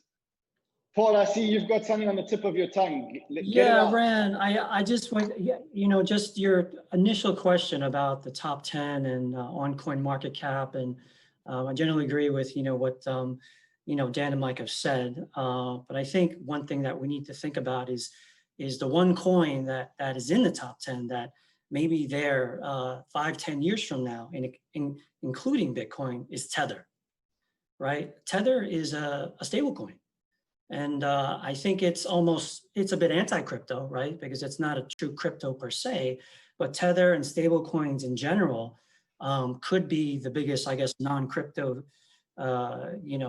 project to come out of crypto, right? You think about all the different stable coins that are being developed there. When you think about, for example, Stablehouse, which is essentially a central clearinghouse for stable coins, which XBTO is involved with. You know, stable coins are not going away. And so while the top 10, I think, yes, we'll have Bitcoin and ETH, I think, you know, some type of stable coin or Tether, it's important for people. I think the next top 8 will be stable coins. Yeah. Well, if we look at it today, Libra will instantly go into that top 10. The top volume coins traded, the top number of transactions on crypto today is actually done through stable coins. It's people moving US dollar money around. So, I mean, that is the biggest use case of blockchain today. Though I will make an argument that becomes bullish for Bitcoin. And listen, if you look 10 years down the road, and we are going to have a world where we have digital money, and hopefully crypto money, not just digital money. And there's a crypto dollar. If it's Libra, you know, the Libra dollar, or the Libra, you know, euro, or it's USDC, or there's a central bank, you know, driven one. We're going to be using those to do that. All the rails of custody, of trading, are the same rails that we're going to use for normal crypto. And so as that architecture grows, right, Goldman Sachs will be forced into the crypto business by their customers if they want to trade currencies in crypto instead of traditional fiat currency. If you want to trade dollar euro, but you want to trade the crypto version of it, Goldman's going to have to be in that business, and that forces them into the Bitcoin business and the Ethereum business as well. And so as the architecture of the world changed, because stablecoins are coming, I mean, it's crazy that I can send you a picture right now, Rand. I don't know where you are, South Africa. New York, Manhattan. Okay. I can send you a picture in 2 seconds, right? On my WhatsApp or on Signal or on WeChat, whatever I want to, with all the pixels and all the complexity of a picture. But if I wanted to wire you money or send you money, it's a huge pain in the ass, right? Yes. Maybe if you have Venmo, I can do it quickly. But if I wanted to wire you a lot of money outside of crypto, I can't do it. So that's all going to shift. Let's spend 1 second talking about stablecoins. So today, by far, the most dominant stablecoin is the US dollar Tether. Even with all the gray clouds around it and the legislation and litigation and everything else that goes on around it, we don't know if Libra is going to launch or when it's going to launch. Do you see a world where the banks create their own US dollar Tether or their own stablecoins? I think it's highly unlikely in the short term. I mean, maybe if like we live in a world where like 8 of the top 10 they're going to try to go for that custody business, right? Like they're going to want to own those assets, which they can do anyway, right? Like they can just support Tether or USDC and get the custody of those assets as is. But if they want to own more of it and they want to control the whole thing, maybe. But as an opportunity set right now, it's definitely not big enough. And it's a ton of risk, right? Like banks hate this thing anyway, because once the money leaves the door, they don't know what's going on with it. So like they're flighty as it is, they don't want to like bring any more of that risk in-house. It's like kind of a nightmare if you're a bank. Do you see a commercial bank, Goldman's today, storing some of its customer money in US dollar Tether because now they're allowed to custody digital assets? No. I mean, do you think that kind of I think Tether still has a big problem, and I don't think. Listen, I think as we get more institutionalized, Tether is gonna lose its dominant position. Listen, Tether is used because it's really efficient. A lot of the Chinese like to use it to get money offshore, to not pay tax, to keep money in this alternative system. You know, the movement to commercialize and institutionalize broader crypto is coming with regulators attached. And so, you know, in the US, certainly, I'm guessing in Europe, when Coinbase is dealing, you know, Goldman Sachs is not going to own Tether because they're going to worry about what's backing it. They're going to be too worried about the provenance of it and where it was coming from. And so what is the stable coin that institutions will rely on? I think right now in the US, it would be USD, whatever, the Circle Coinbase coin. US, I always get the fucking initials backwards. USDC, is that what it's called? USDC, yeah. Yes. Yeah. I'm old, I told you. I think Libra is going to be pretty hard to beat once they launch. And I do think they'll launch. And will they launch as a US dollar backed stable coin? Or they're gonna launch with 5 stable coins: a US dollar backed stable coin, a euro backed stable coin, a cable backed stable coin, a yen backed stable coin, and a Sing dollar backed stable coin.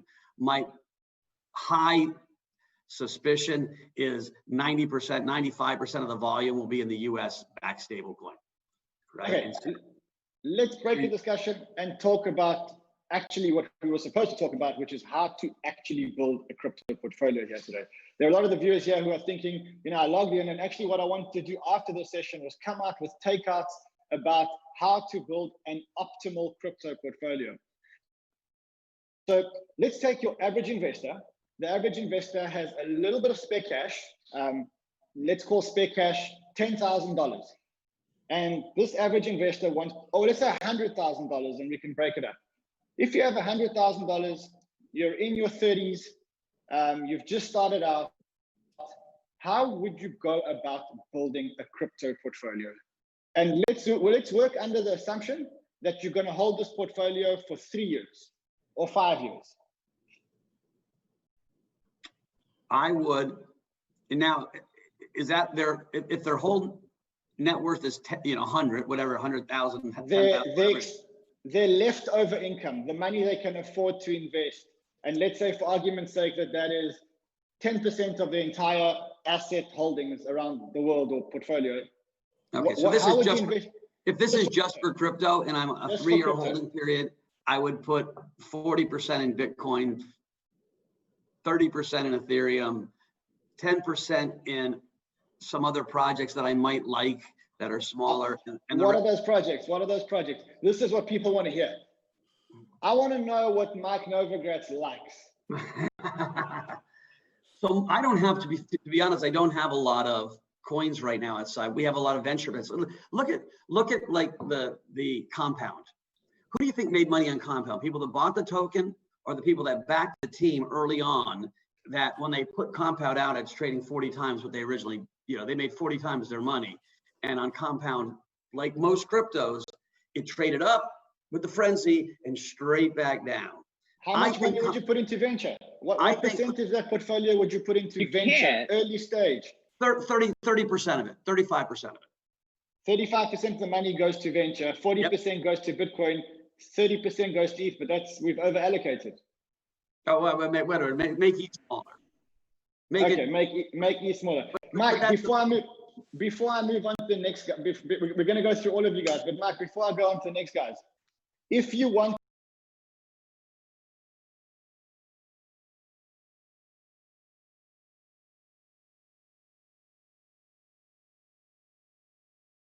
to put a stack of chips on DeFi today, do you put your money into individual projects, or do you put it into the Ethereum network because that's kind of like become the DeFi protocol? I think you put it into individual products. What I'm not smart enough, I'm not sure anyone is, to know how does Ethereum become this base case has a decent market cap, but isn't where the growth is, and the real growth is on the projects that are built on top of it. If you're compound and you literally become the interest rate clearing market for the world, not just for the small little crypto test kitchen we have right now, but it becomes like the potential market cap of compound is immense, right? If you're the derivative version of compound, it could be immense. And so I actually think more value is going to be created on top of the blockchain than the blockchain itself. But that's a thought, it's a hunch. I'm not positive on that. And I talk to all the guys, and you try to do because right now Ethereum is not being valued by any kind of discounted cash flow model, how much it's used. It's being valued kind of like Bitcoin. There's a community that says this is valuable because we think it's valuable, right? It's purely speculative at this point. And because you have the collective power of so many smart individuals building, and the collective power of all the venture capitalists saying we're comfortable to invest in projects that are building on Ethereum because we know the base layer protocol is solid. Yeah, but everything in the world almost other than gold, at one point, you have to value it with some discounted cash flow model. Like even crazy Tesla with its $300 billion market cap, people say, well, they'll sell every car in the world and they'll dominate batteries. They tie it back to something. And at one point, those assumptions have to be right or the price goes back down, right? That's why in 1999, the internet crashed. And then out of that, the companies that actually made money became the most valuable companies in the world. And so we're still too early to understand that Ethereum pricing model, right? Gas gets too expensive. How do they fix the Ethereum inflation pricing that you can even make some mathematical assessment of what it could be? Got it. So right now, until we do that, it's just speculative. Robert, I want to go to you in terms of this person building $100,000 portfolio. In your mind, where do you tell them to put their money? And I'm pretty basic. A big portion of the population in the world still doesn't have crypto, and when they think about it, Bitcoin is the Kleenex of crypto. So that I usually recommend that. Like when my mom says, "Hey, I want to buy some crypto," she doesn't say that actually. She says, "I want to buy some Bitcoin."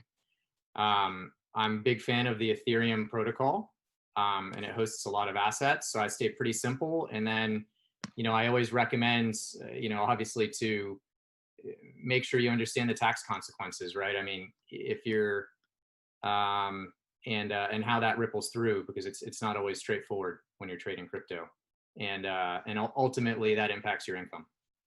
Daniel, you guys actually have a fund. I'm assuming that you're going to tell people to allocate their assets as per your fund or something along those lines. Or just I think they can just allocate them to Daniel's fund.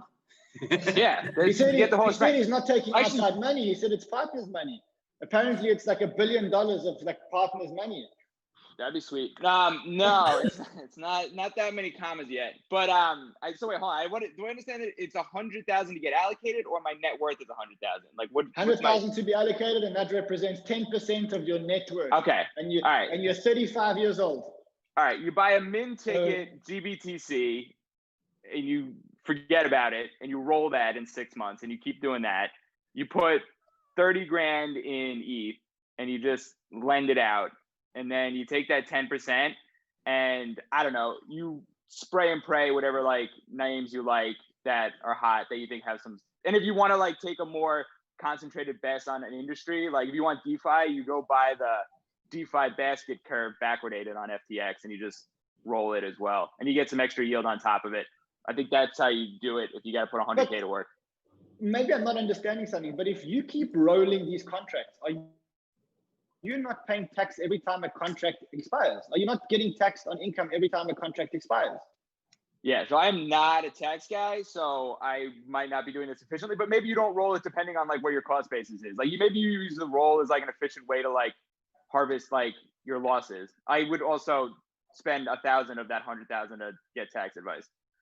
Okay, great advice. Paul, your portfolio, this guy, $100,000, 35 years old, coming in hot. Bitcoin's just gone from 9,000 to 11,000. He is coming in and wants to put his money somewhere. Where does he put his money? So I think, to echo what the guys have already said, I think it's pretty consistent, right? I mean, the majority, say 30 or 40% has to go, within Bitcoin and ETH, probably overweight Bitcoin. I think the next 30 to 40%, I think you really got to think about ventures. Actual companies that, again, if this is gold rush, you want picks and shovels. Ironically, I didn't know, Robert from Luca was going to be on the panel. Luca is one of these companies. They're an accounting, audit, tax firm for the blockchain and crypto industry. And in fact, it is in XBTO's ventures portfolio. So it's actual companies like that. We're big in the derivatives space. We think, again, entrepreneurs stepping in to fill the gaps that are not there. Great elegant technology solutions such as Paradigm, which is a crypto institutional OTC chat and settlement for derivatives. X margin is another good one that is, basically a zero knowledge margin calculator that makes basically trading and collateral efficiency across counterparties. So you really need the ventures part. You really need further out in the risk spectrum. And I would honestly, I would leave the last probably 10 to 20% to hedging. I mean, you need to hedge your portfolio, right? So, you want to go to Deribit and, get exposure to BTC and ETH options to hedge the beta, right? You want to maybe go to the CME. You want to maybe use X margin, which actually now you can actually do bilateral options trades efficiently through X margin. So again, but I mean, you really need to know what you're doing to start hedging a crypto portfolio.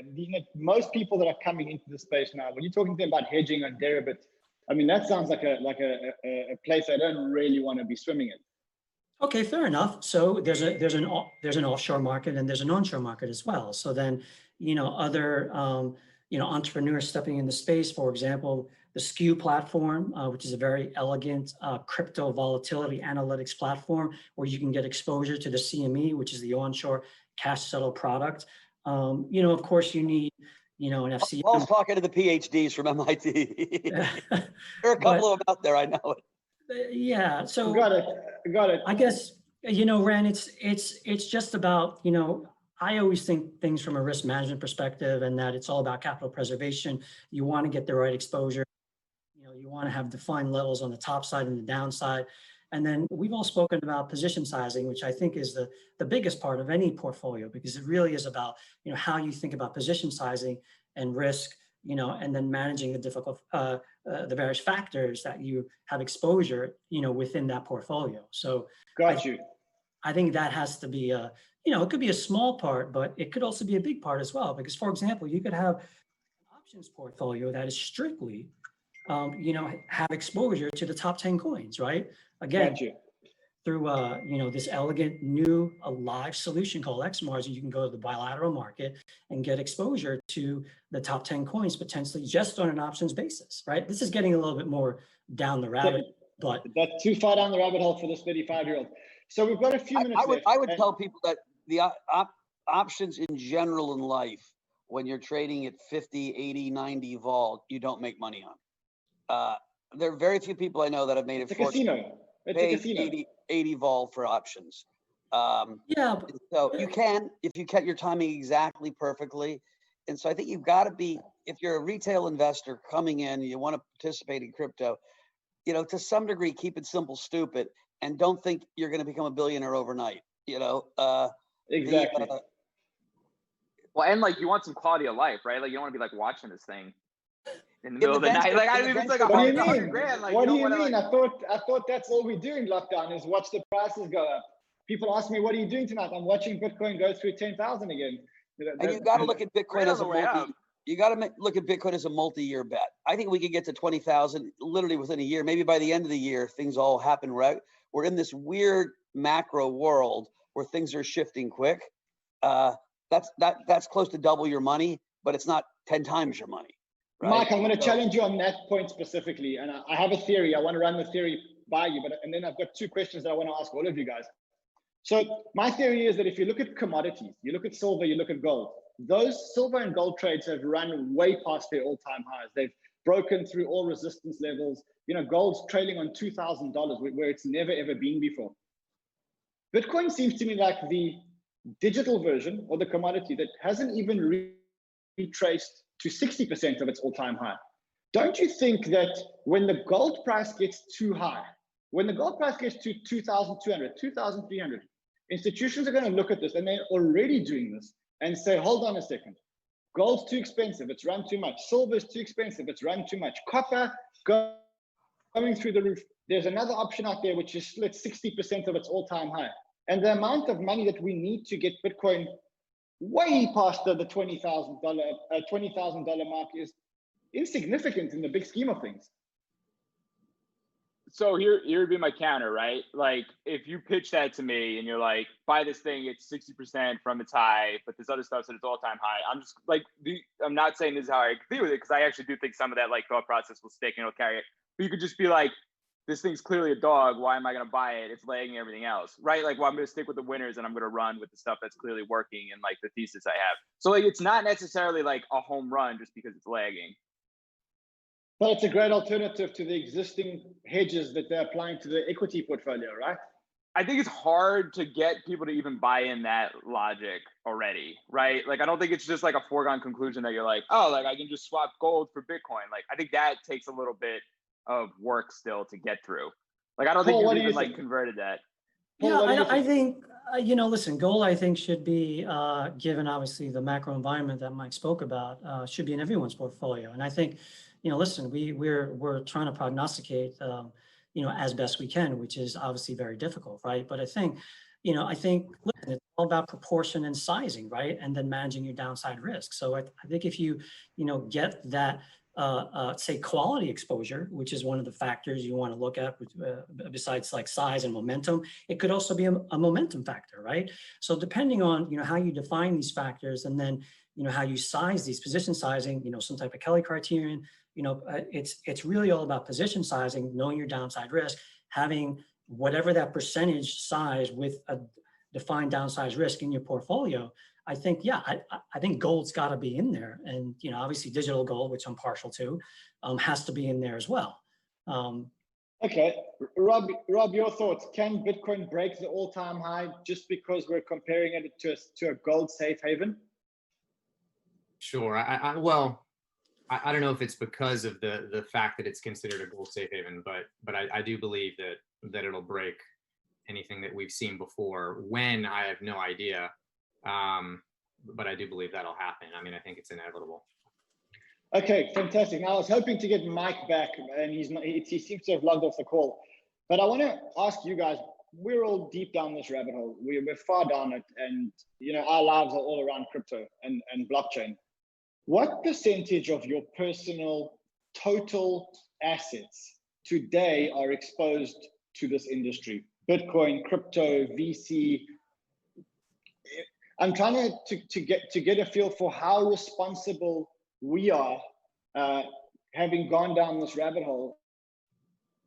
How much conviction do we have in the space relative to our total asset base? And I'm going to ask Daniel, you go first. Yeah, so I'd say I'm probably the most irresponsible. Besides my like residences, I own 80%. And like 80%. I'm probably more if you like consider any like equity value on CMS. Okay. Paul? Yeah, it's not as high as Dan, but it's definitely north of 50. I mean, it's, you know, I'm a big believer in the space, and, you know, it's not only about timing, but how long, you know, your time horizon is. But yeah, it's north of 50. I'm a believer in the space. It's not going away. And we're really in front of really almost a tsunami, almost a wave that will never break. We're all still in front of it, even though we're, you know, even a decade in. Robert, over to you. Yeah, I'd say I'd have more in if I could sell a couple of my investment properties right now.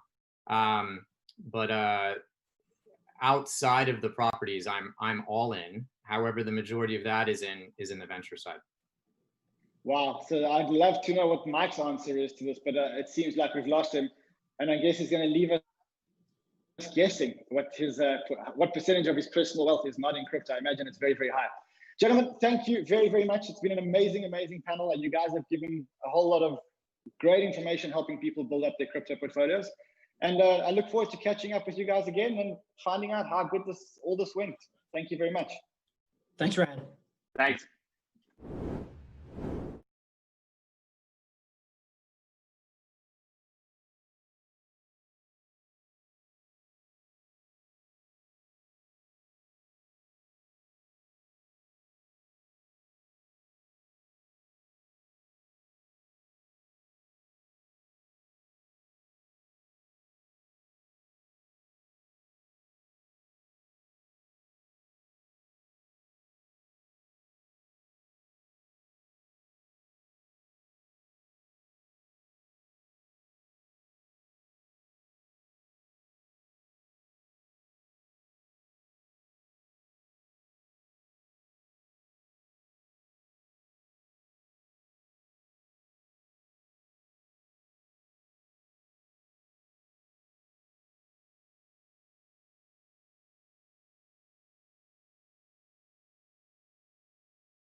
Harry?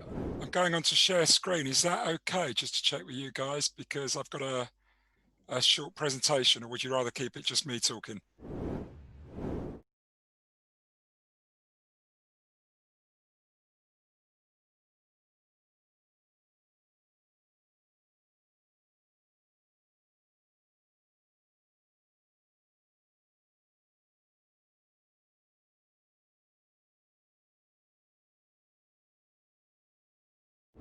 Yep. Hi guys. So welcome to our next panel. On this panel, we are joined by Steven Goldstein, performance coach, managing director at consultancy firm Alpha R Cubed. So welcome, Steven. Thanks for joining us. Absolute pleasure. Pleasure to be here, guys. Okay. So, let Steven, sorry. Yeah. I'll just briefly introduce you. So Steven is going to talk about the metagame of trading, which is the human and behavioral aspect of trading, an aspect that it's as important, if not more important, than the technical strategical one. So before we hand the floor over to you, I just want to remind everyone who's watching throughout the presentation, make sure you're asking questions in the chat. We'll be looking in the chat and we can ask them directly to Steven. If you're enjoying the show, please hit that subscribe button so we can bring you more awesome events like this. It's been really cool to watch so far. I'm really enjoying it myself, and I hope you guys are too. So now, without further ado, Steven, please share with us all of your knowledge. Okay. Well, good afternoon. Welcome to sunny London. I'm going to talk for about 15, 20 minutes on the metagame of trading. I'm just going to do a switch to a presentation which will go alongside this. So if you just bear with me 1 second, that shouldn't take long. So are you seeing this now? Loud and clear. Lovely. Okay. So as I said, this is about the metagame of trading. I'm going to give a short talk. It aims to keep to about 15 minutes. I've built in about 5 minutes for Q&A that we can bring in as we're going through it, or we can wait to the end, or we can do a combi of both. The short talk which I'm about to give, I feel may be just perhaps possibly the most important short talk you have ever heard about trading. And I know that's quite a big and bold claim, and I'll give you the reasons why in a second. The long and short of this is that success comes from developing your metagame. But first a quick introduction as to who I am, so you've got something to go on. I work as a performance coach, an executive coach, a systemic team coach, and I've been doing so for the past 10 years. I coach many people at some of the world's largest investment banks, hedge funds, commodity and energy trading firms. And as a coach, I work on developing people's risk capability, helping them develop themselves as risk takers and risk managers, and improving and finessing their risk processes and their metagame, and essentially helping them to become their edge themselves. Now, I've been coaching, as I said, for 10 years. Some of my clients are portfolio managers at some of the world's largest firms, and these guys are managing capital measured in the hundreds of millions of dollars. Other clients are private and retail traders keen to help themselves grow and develop and give themselves a far better chance of succeeding. And just to give you an essential guide to the sort of people I coach, they're very high caliber individuals. 3 of my private trading clients are featured in the next Market Wizards book, which will be released later this year in November. Now, before becoming a coach, I was a trader myself. I worked for almost 25 years, starting in the mid-80s at a Japanese bank in London. I then worked for most of the 1990s at the Swiss investment bank Credit Suisse in the area of interest rates, derivative and FX trading. In the late 90s and early noughties, I worked at the German investment bank, Commerzbank, and then finally the banking arm of American Express until 2009. I also host a podcast called the Alpha Mind Podcast, which explores the mental, emotional, psychological, and behavioral challenges people face in trading. And I'm actually the co-host on that. And I also lecture on behavioral finance. So I hope that you can see some of the background I've got, and some hopefully of the credibility I have to make this pretty big statement, which is that the metagame is the most important part of trading. And I hope that's got your attention. Now, the term metagame describes the game beyond the game. And the prefix meta is broadly means to transcend, to rise above, or go beyond whatever aspect it refers to. So meta knowledge is not knowledge about a particular field or type of knowledge. Meta awareness is the ability to observe your thoughts, feelings, and your impulses and your emotions as they're happening in real time. Metacognition would describe awareness and understanding of one's own thought processes. So these are all parts of the metagame. And I find that people who are incredibly successful at trading are incredibly strong in these aspects. So describing the metagame is not always the easiest thing to describe. So I'm going to compare it to the known game, the parts of trading that you will be familiar with. So strategy, tactics, the mechanics of trading, the playing field, the market itself, the rules, resources, information and knowledge about markets and tools and instruments. And of course, you have to be strong in all these areas, the known game. You know, for example, if your strategy is flawed, you won't win, full stop. So it looks like you're muted, Stephen. Yeah, we're just going to take a moment to get Stephen's audio back. Not exactly sure where your audio. There you go. Yep, you're good. Okay, not too sure what happened there. So as I was saying, if you want to succeed as a trader, you have to have a sense of where the market is heading. I mean, after all, that's why you're at an event like this. But that is not the game. That might sound strange, but the game is monetizing the market moves, not just knowing where it's heading. And where the market heads, really in the big picture, that is short-term noise. Whereas winning the metagame ensures you can turn that noise into profit. So being strong in the known areas, essentially that's the baseline. You have to be good at those things. That is a minimum requirements. But the known games aspects, they cannot be your edge because the known game aspects are rarely unique. If it is unique in some way, then it has a limited shelf life. I mean, you're competing against millions of other people, literally, and they're all like you. They're smart. They know the known game. They have good strategies that maybe feel unique, but almost certainly isn't. And your knowledge and your insights of the markets aren't unique either. And even if they were to be unique for a short time, it's for a very short time only. They don't remain unique. There is a decay to uniqueness. So your known game is not your edge, but your meta game is. So I use a comparison of poker to sort of bring this to life a little bit. You know, knowing the value of hands is a must. That is a known game of poker. Knowledge about poker, about the other players, you know, the value of the hands, that is important. But it is your meta game as a poker player that wins the game for you. So the meta game, it kind of exists above and around the known game and within it as well. And as I say, if you want to succeed, you have to be strong in your metagame. You have to have a strong metagame. Now, right now, you might be thinking, okay, so I get this, but what is the metagame?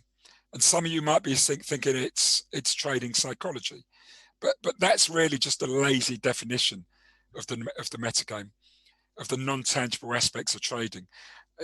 The metagame consists of many aspects, and everybody has a metagame, and everybody's metagame will be slightly unique and different. The important thing is their metagame strong? So some of the aspects which are a part of your metagame could include preferences, beliefs, philosophy.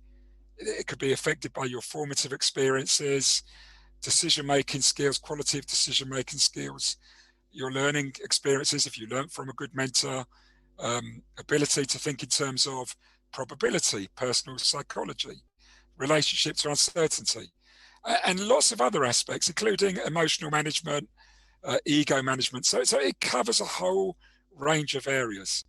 Now, as an analogy, again, to try and bring it out, I like to compare it to business culture. You know, two businesses can be virtually identical. they can have virtually the identical strategy. And yet one can have a great and supportive culture which drives the success of its strategy, and the other one can have a weak or poor culture which undermines its strategy. And culture is often considered the secret source of great business. It's unique and often, becomes impossible to replicate. And it's why the legendary management consultant Peter Drucker said, "Culture eats strategy for breakfast." And if you think about your metagame eats strategy for breakfast. It is your secret sauce. It becomes your edge. And in effect, you become your edge. So I'm going to try and bring it to life with an example from my history as a coach. And this is based on a true story of an individual who came to me a few years ago. This guy worked at a hedge fund. He joined the hedge fund after 12 years at an investment bank, working in their bond trading division, where he'd been incredibly successful. He'd been well sought after by many funds for many years. However, he'd been at this fund 3 years, 12 quarters, and his performance had been mediocre at best.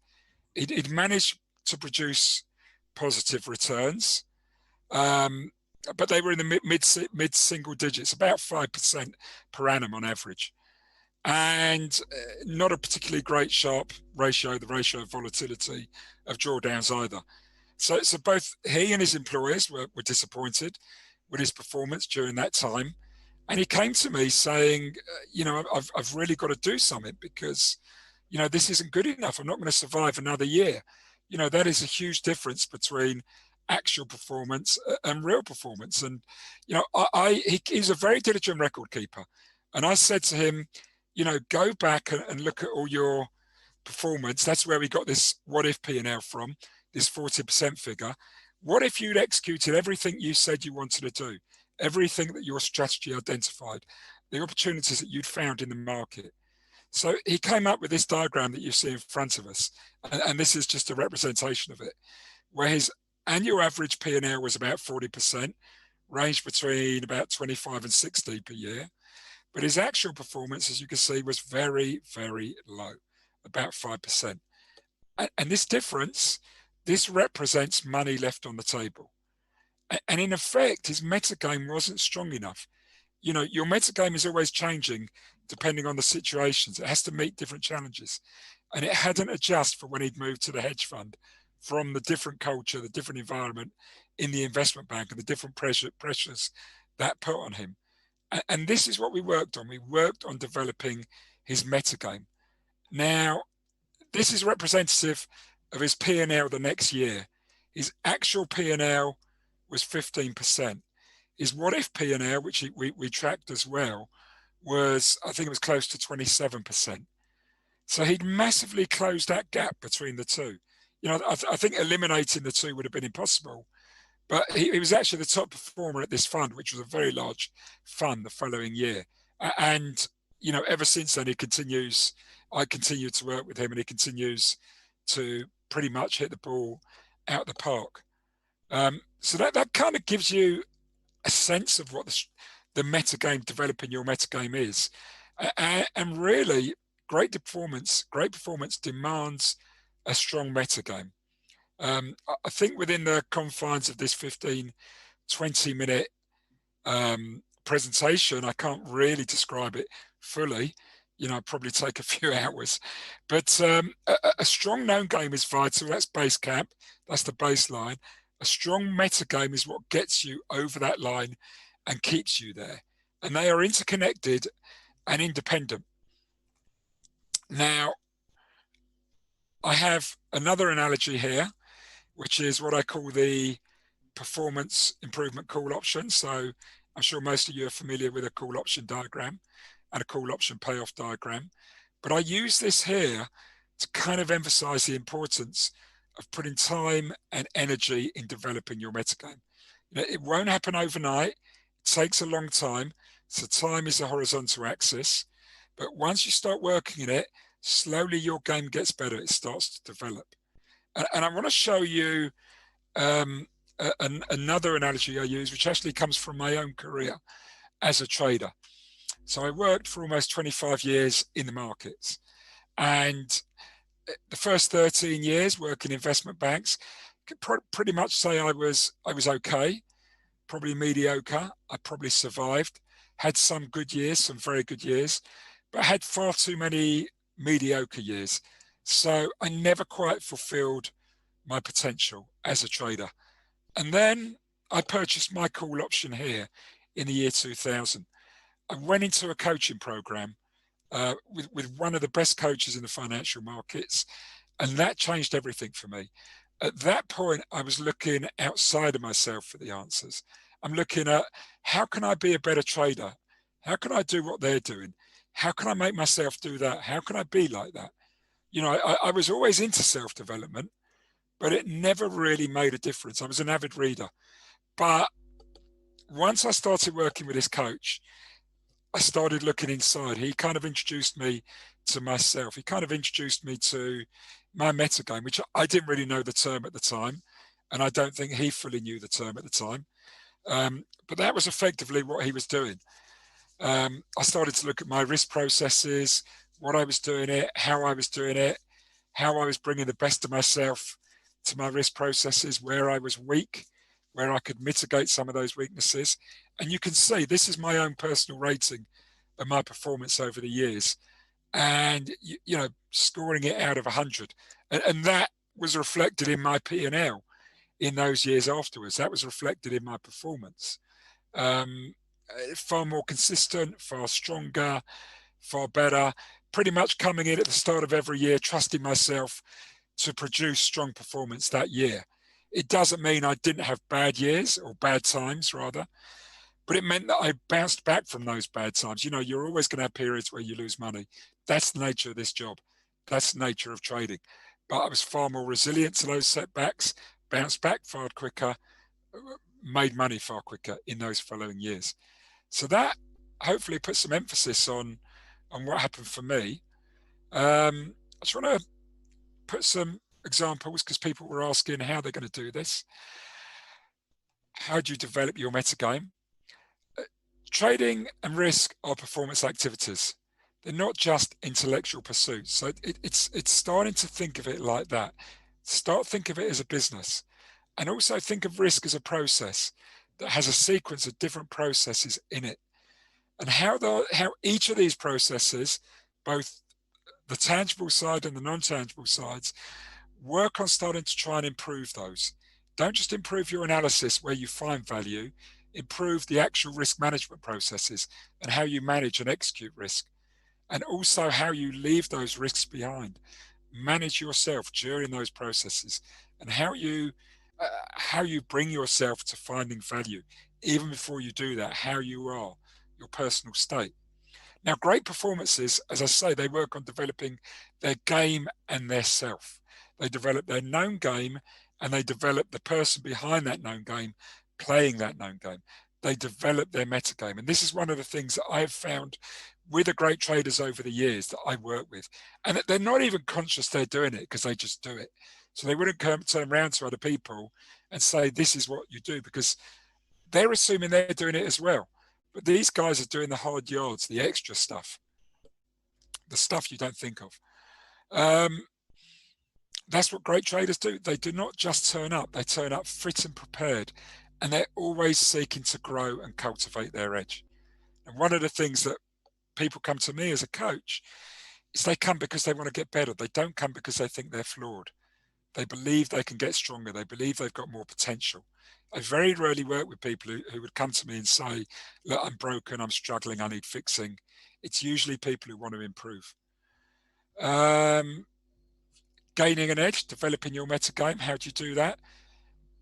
Reading, do some needs analysis, goal setting, keep a track of your own growth. Go to subscribed learning, classes, courses, events such as this. You know, listen to other people, smart people. Track yourself against them. Do development programs. Meditate, mindfulness. Great thing for focusing, dealing with the stress and the mind fuck that this job is. I hope I don't. Apologies for the swearing there, but that's what trading is. And do some guided deep learning. That's where you go to a higher level, working with a coach or a mentor. Think of them as personal trainers. I'm just going to talk very quickly about performance coaching because that's what I do. It's a journey of self-discovery. It's raising a self-awareness. It helps you explore, make sense of your risk process. It helps you uncover your metagame and supports you to develop it. It helps you cultivate the unconscious, making the implicit parts of how you are far more explicit and uncovering your own secret source. It resources you, it catalyzes your growth and awareness. It helps you discover, refine and sharpen your edge. It supports you to develop, embed and sustain change, make behavioral improvements, improved habits and a better mindset. So that is what performance coaching delivers. So as I said, it's a short presentation. Time is limited. That's a little bit of details about who I am. I have a podcast, the Alpha Mind podcast, so feel free to check that out. We have some great interviews with some incredible individuals. We have a blog. We're soon going to have a newsletter. But I'm going to sit back now and open myself up for some Q&A from you guys. Thanks a lot, Stephen. That was very interesting. Before we move on to the questions from the audience, actually, I have a question from myself about this metagame trading that you have been explaining. So I'm very fascinated by the psychological factor of trading. And I was looking at a recent tweet that you posted when you talk about emotions in trading. You said that if you aim to suppress your emotions as a trader, you are also giving up vast amounts of opportunity which your emotions will identify. So it's interesting because a lot of people in trading say that in trading, there is no place for emotions. If you follow emotions, you're going to get wrecked. And you are saying that actually emotions can be actually helpful in some situations if you handle them properly. So can you explain a little bit how? Yeah. If anything, develop your relationship with your emotions because, you can't suppress your emotions. You can try, and some people do, and they mix emotional management and emotional control with the idea of suppressing your emotions. And your emotions are the source and the seat of great decision making. So sort of being able to have processes that can help you manage them is vital. But trying to lose your emotions is like it's like trying to lose your shadow. It's an impossible act. It's part of who you are, and it's a key part of who you are, and it's a source of your strength. So if the great traders I work with, they work with their emotions. They are, as I say, they are a source of their strength. Your emotions find value. Your emotions give you signals, your feelings, your intuitions, you cannot just do it like that. The great traders I meet, and some of them are highly intuitive, some of them are highly logical, but they all work with their emotions. And in fact, my most recent podcast last week, the not this week's one, the one a couple of weeks ago, talked about risk personality, and people can take a risk personality test where they can see where they are in terms of emotions.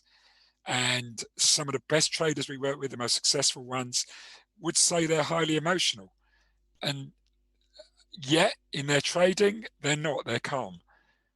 They work and they manage to limit those emotions. They don't suppress them, but they have rules and processes and guidelines which give their emotions a place in how they are. And then when they leave the trade, they work on making sure that, their emotions are not firing off all over the place. And if they are, which you can't help, they won't take the next trade. They'll wait till they've calmed down again before moving in. And a lot of them, they practice mindfulness as a way of not suppressing their emotions, but as a way of working with their emotions. Yeah. So do you have a follow-up? No, actually, we can move on to the question from the audience. Yeah, there's a question from the audience from Wook Chewy, who asks, do you see a meta difference between someone who is self-educated versus a formal financial trading? Yes, not exclusively. Obviously, if you had formal training, you improve your chances of succeeding significantly. Some of the it's almost like, having a mentor is the best thing you can have. Finding a mentor is probably the hardest thing you can do because there's not many of them. There's some brilliant ones out there. I'm not a mentor, I'm a coach. So I tend to work probably a little bit later in the process with people. But most of the people that I know who achieved incredible success have had some sort of mentor, someone that gave them some guidance early in the process. Some of them had several mentors. Education is important. Finding good education is challenging. I came across an article a couple of years ago from an individual who's a very successful trader who worked at a prop firm in America. And he'd analyzed how many people succeeded that came into this firm. And he reckoned that the number was about 4%. Roughly 4% he considered success. But when he looked at those who'd actually had formal mentoring of some sort, he found that the number was about 8% of those who had formal mentoring succeeded. So if you use that as a kind of analogy, it doubles your chances of success. Now, again, with the clients I've worked with, many of them, obviously, they have the coaching through the companies they work at. But a lot of people I know, they hire me as a coach themselves, and they have significantly greater success. And we have some examples of it where people were just performing, a little bit mediocre within the firm. They were okay, but their manager always said to me, I felt there's a lot more to come from this person. We're not seeing what they're capable of. And then when I've worked with them, their profitability has significantly improved in the years after that. And when we're talking about millions of dollars improvements, when we're talking about investment banks and hedge funds and energy trading firms. Yeah, I had another question. When would be a good time to start really paying attention to your metagame statistics? I mean, is there a certain point in your trading career where it might be more beneficial than at a different point? Yeah, day one. Day one. Some of the guys, as I say, I've got 3 guys featured in Market Wizards. These guys are incredible traders. They're private traders. One of them, who I've been working with for the last 4 years, turned £30,000 into £10 million. He's paid himself a lot of money in that time as well. And he has a lot of dealing costs. He's got his own analysts now. And, he's got some heavy subscriptions. This guy is incredible, and he's tracked his performance from day one. And the other guys have as well. This is, if you want to run a marathon, right, you can't just turn up. You've got to do the hard yards. Great marathon runners, right? They go out and they beat the tracks for miles and miles before their day starts, and they go to work. The great traders I know, they do the hard stuff away from the screens. You have to do it. I mean, how are you going to know how good you are if you're not tracking it? Gotcha. All right. So that was it. I think that we need to wrap up the panel. That was great to have you on, Stephen. Thanks for sharing your knowledge with us. It's an absolute pleasure, and well done. A great event, guys. Great. So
Hello, everyone, and welcome back as we continue on this Cointelegraph live stream that's all about trading. And we have an amazing panel for everyone that will focus on technical analysis and where to go. We got three awesome panelists. John Bullinger, who I'm sure everybody knows from Bullinger Bands. We got Charlie Burton, who manages money. And we also have Mr. Jonas, who is pretty popular in the crypto trading game. I'm gonna let everyone introduce themselves and feel free to mention what got you really hyped about trading and technical analysis, especially for the first time in your life.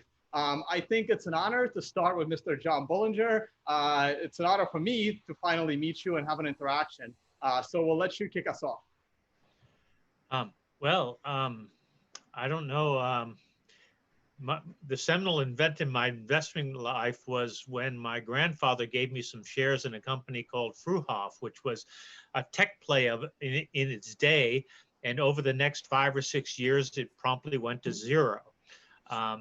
So that should have dissuaded me from being interested in markets and trading and stuff, but it did exactly the opposite. It got me really interested in markets. And I've been going down that path ever since. Gotcha. Let's head over to Charlie Burton. Tell us a little bit about you and tell us about Easy Trader as well, real quick. I mean, I started in '97, went on a trading course like so many people do, and with an American company actually that taught me the basics of looking at a chart and trading the options markets and whatnot. And that's what stoked my interest. I had no interest in becoming a full-time trader at that point. I just wanted to trade because I was interested in it to do on the side, like so many people. And then 5 years later, I ended up going full-time. But and then Easy Trader, my company, came along years later. We started writing an investment newsletter. And as technology has progressed, as the years have gone on, we have live trading rooms and swing trading apps and all sorts of things. And I manage money. I'm an FCA regulated fund manager here in the UK as well. So that's basically it. So 23 years in now, but still learning every day. Quick question. Do you remember the name of the company that taught you how to trade? Because I did the same thing, but it was in the early 2000s. So I guess you have a few years on me. It was John would probably know. It was Tony Robbins' organization. Called and I can't remember what the course was called at the time. It wasn't Tony Robbins himself. He had trainers who used to do, I think it was called Wealth Mastery at the time.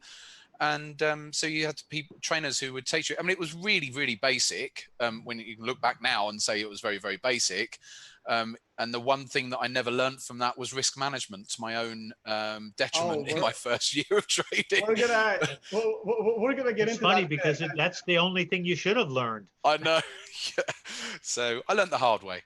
And one more quick question for you, Charles. Do you focus on options or position trades?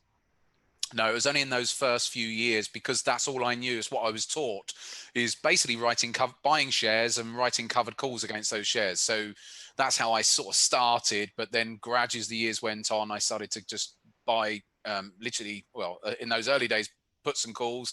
These days, I just trade directly into the FX markets using, futures, FX, and CFDs. Gotcha. All right. And Jonas, tell us a little bit about you and what made you fall in love with technical analysis.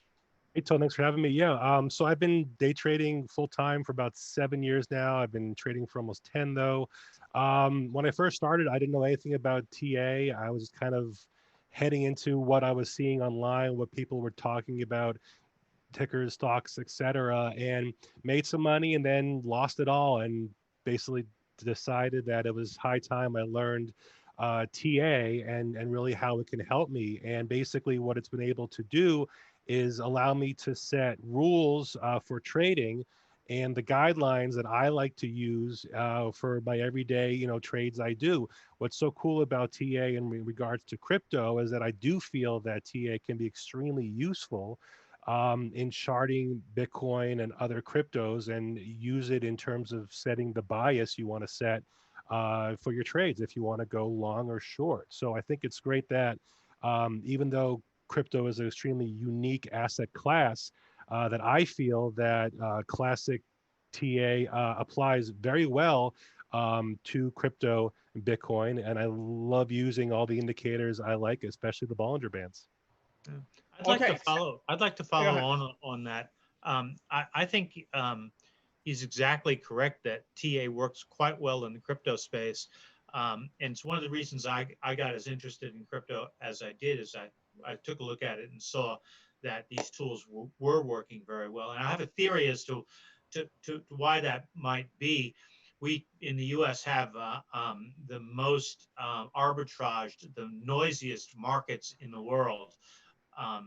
The U.S. stocks and futures have many kinds of professional interactions involved in them, very few of which have to do with what we would consider to be the classic price setting mechanism, supply and demand. They're mostly derivative functions that just add noise to the market rather than adding information to the market. And I think the opposite is true in the crypto space. I think in the crypto space, it's a much cleaner market. I know we have futures on cryptos now, but it's still a much cleaner market than any of the developed equity markets. And because it is, the signal to noise ratio is higher. And since TA basically is a signal to noise ratio detection mechanism, TA works really well in the crypto markets. I can have a follow-up question for you, John. Like I do agree that TA works well, but I always prefer TA, and I'm a TA trader myself. I always prefer TA on the most liquid markets. And while I really like doing TA on the Bitcoin market, I hate looking at TA in anything other than Bitcoin because it's just too illiquid. And it feels like penny stock trading, which I hated doing TA on as well. What are your guys' thoughts on what John just said? I'll let John kick us off as far as, well, if TA on crypto works well, I personally think it begins and ends with Bitcoin versus the dollar, but maybe you guys have different thoughts. Tone, I'll just start. Yeah, I agree that TA for me works definitely best just using Bitcoin kind of as my standard there. I agree that a lot of the altcoins, especially the ones that have a lot of low liquidity, do trade and do look a lot like the penny stocks, which you really can't get the best TA on because you get wicks in crazy directions and you don't have really the volume that shows you the true price discovery you're looking for. But in terms of Bitcoin, when we just start with basic TA, moving averages, exponential moving averages, all the oscillators we use, they're very clear, I feel, in terms of what they're showing in terms of patterns. And most recently here, when we just had this breakout, everything was kind of lining up that we would kind of have a very volatile move. The Bollinger Bands, of course, on the daily chart were extremely tight, pinching and showing that we were about to get something. And then when you see where we are in terms of the moving averages, how the price action has been above the meaningful ones, 50-day, 100 and 200, it seemed like the bulls had the upper hand on this, and that's what we saw in the price action. Charlie, do you have anything to add on this? As far as I'm concerned, yeah, I mean, I'm a technical analysis trader myself, but really it's the one thing that I find out there, it doesn't matter what market and what type of trader you're talking to, they all want to be right as much as possible. But I don't care about being right as much as possible. And we all know that you don't have to be right that frequently. And I think that's the main thing for me with technical analysis. It's not necessarily about trying to be right 80% of the time in your analysis. I'm quite prepared to be wrong as long as my risk reward is there for me. So if I can get a half decent risk reward on some of these moves that are there, then does it matter if I'm wrong 50% of the time or even 60% of the time? It doesn't.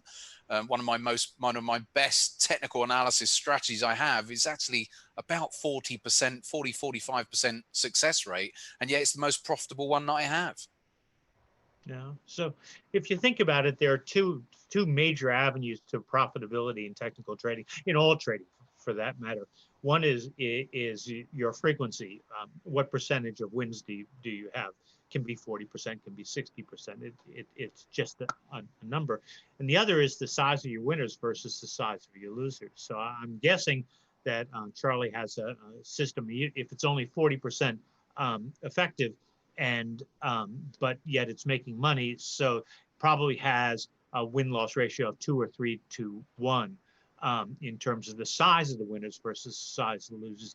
And you know, if starting traders would think about the relationship between those two sets of numbers and would really look at them in their own trading process, they would improve very quickly, I think. Okay, so hey guys, so I am keeping an eye on the live chat. So if I see any good questions, I will go ahead and ask the panelists as well. But risk management was just mentioned earlier because technical analysis may not be the most important thing in a trader's arsenal. So before we get on to the actual technical analysis tools, I decided to really quickly grab a slide from a recent risk management workshop that I did. And in this slide, I'm literally, I grabbed a page from Wells Wilder Jr.'s book from 1978, New Concepts in Technical Trading Systems. And it was like a 70-page, basically manifest on technical analysis with one page being devoted to risk management. And here's what he writes. The message of this book is that there are 3 parts to a good technical trading plan. Using a good technical system, using the system on the right markets at the right time, and using a good money management technique. Of the 3, the third is the most important, being money management, the easiest to learn, and the hardest to do. And what I did with this slide, I basically said, hey, there are infinite amount of places where you can learn technical analysis. I teach technical analysis, and I do my best to teach you proper risk management and how not to lose your entire account on one bad trade, but it's gonna be the hardest thing for you to do. But number 2, I can't teach you. Using the right technical system on the right asset on the right time frame. And I think that is also a challenge that a lot of traders need to solve. And those that can't solve it end up being followers of other traders. So what do you guys think about this dynamic of learning technical analysis, knowing how to apply technical analysis, and making sure that you have good money management and risk management? So let's head over to Charlie, and we'll start with you because you do have groups and newsletters. And what do you think about this dynamic, and how should a new trader manage this dynamic? Well, yeah, I mean, I don't have newsletters anymore. That was years ago, but I do have groups. Yeah, I think there's a couple of things here. If you're talking about groups and followers and stuff, and we all have them, is that a lot of people are looking for help, and they're looking for people who have got experience in the markets for help. And so I'm quite happy to provide my experience in that regard. Wherever I can help people, then that's a good thing. But as always, it is the most important thing, as what we emphasize is good risk management. The problem that a lot of people have is they'll look at a chart, if they're a technician, or maybe if it's the fundamentals that are going on, and if they really believe that everything's lined up. And as you guys know, sometimes you can look at a chart and you can think, wow, that has got everything lined up. And what happens to those average traders? They bet the farm on it because they think, well, all of my indicators are aligned. The heavens are aligned for me. And that's the natural tendency for most traders, is to then think, right, I'm going to bet the farm on that. But so often the ones that we think are all lined up are the ones that actually fail, and the ones that we actually in our gut feel most uncomfortable about are the ones that actually work. So yeah, coming back to your first point about risk management, I mean, we just say to our traders, risk up to 1% per trade. And if you stay below 1% for every trade, then you're pretty much going to keep yourself safe. You can sustain a drawdown when drawdowns come along, but you can still make some decent gains and have some good results with that type of risk per trade. You can build your trades and build into them and do all of that sort of stuff. But if you start out at a maximum of up to 1% risk per trade, then I think that's always a good advice. Hey, John, I'm sure you were probably met Wells Wilder in your days, or at least had interactions with him. I'm assuming you would. Maybe you can tell us a little more about this dynamic, and if you have interactions with him, just give us your views. Well, he's still with us. He lives in New Zealand. I haven't seen him active much. Well, I don't think he's active in the business anymore, but he's retired, living in New Zealand. I have met him. Very interesting guy. Wrote as you pointed out, a very important book in terms of TA that gathered together a tremendous amount of TA wisdom at one point in time, 1978 it was. And just pulled together a lot of threads and put it down in one book. I think it's one of the most important books ever in technical analysis, honestly. But there are two aspects to this risk management piece. Number one, Charlie touched a little bit on it. I have to disagree with him a little bit. It's the amount committed to each trade. And there are very good formulas for determining how much you should commit to a given trade. I really commend everybody the work of Ralph Vince. He's done more on position sizing than I think anybody else. It's very mathematical, and if that's a little bit too mathematical for you, perhaps another practitioner, Van Tharp, who has written extensively on position sizing, might contribute to that. The second thing is, second portion of money management for me, other than position sizing, is some sort of risk control. I personally like trailing stops. I've written a couple of my own trailing stops, but Wells Wilder suggested one. It's called parabolic. It's sort of a relentless approach to a trading stop in that it increments each and every period, no matter what. I prefer the work of Chuck LeBeau. These are called chandelier stops, and they progress as the trade progresses. So if the trade stalls, the stop will stall. That's the big difference between those two approaches. But they're both progressive levels that will keep you out of trouble. So position sizing is absolutely key. I think you should try to determine what it is in a formulaic manner. But a fixed number can work as well. And then the second piece is some sort of risk control, and for that, it's trailing stops for me. All right, and Big Jonas, tell us about your any lessons that you in your you said you've been trading for about 7 years. Any horrifying experience of not following good risk management rules you want to share? Sure, all the time, actually. Being able to control FOMO in this market is incredibly important. Bitcoin, for the most part, tends to range, and then every once in a while, like we've seen the past week or so, has a big move.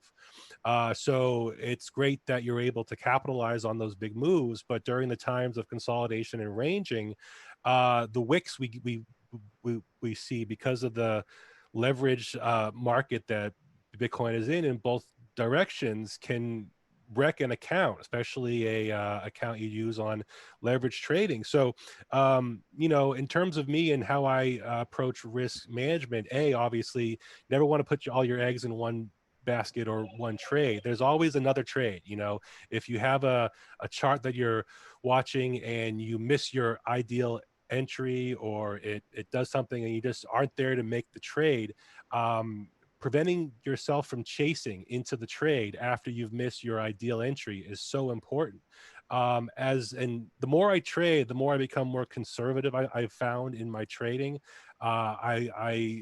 when you're new to trading, the temptation to up your leverage and to turn 1,000, make 1,000 look like 50,000 with like a 10x move or a 50x trade, and thinking about, oh my God, I could make a ton of money if Bitcoin has a huge pop there.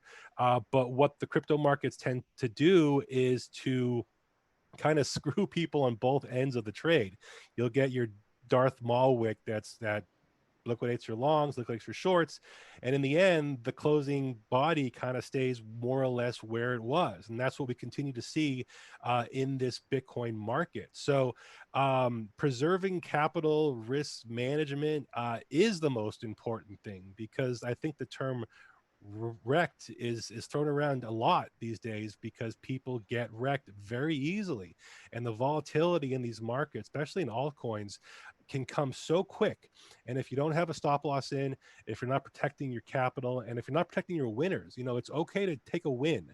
I think people, when they're up in a trade and they're not used to being up in a trade, don't know what to do. They're thinking they hit the generational entry, if you will, and they're kind of just let it ride.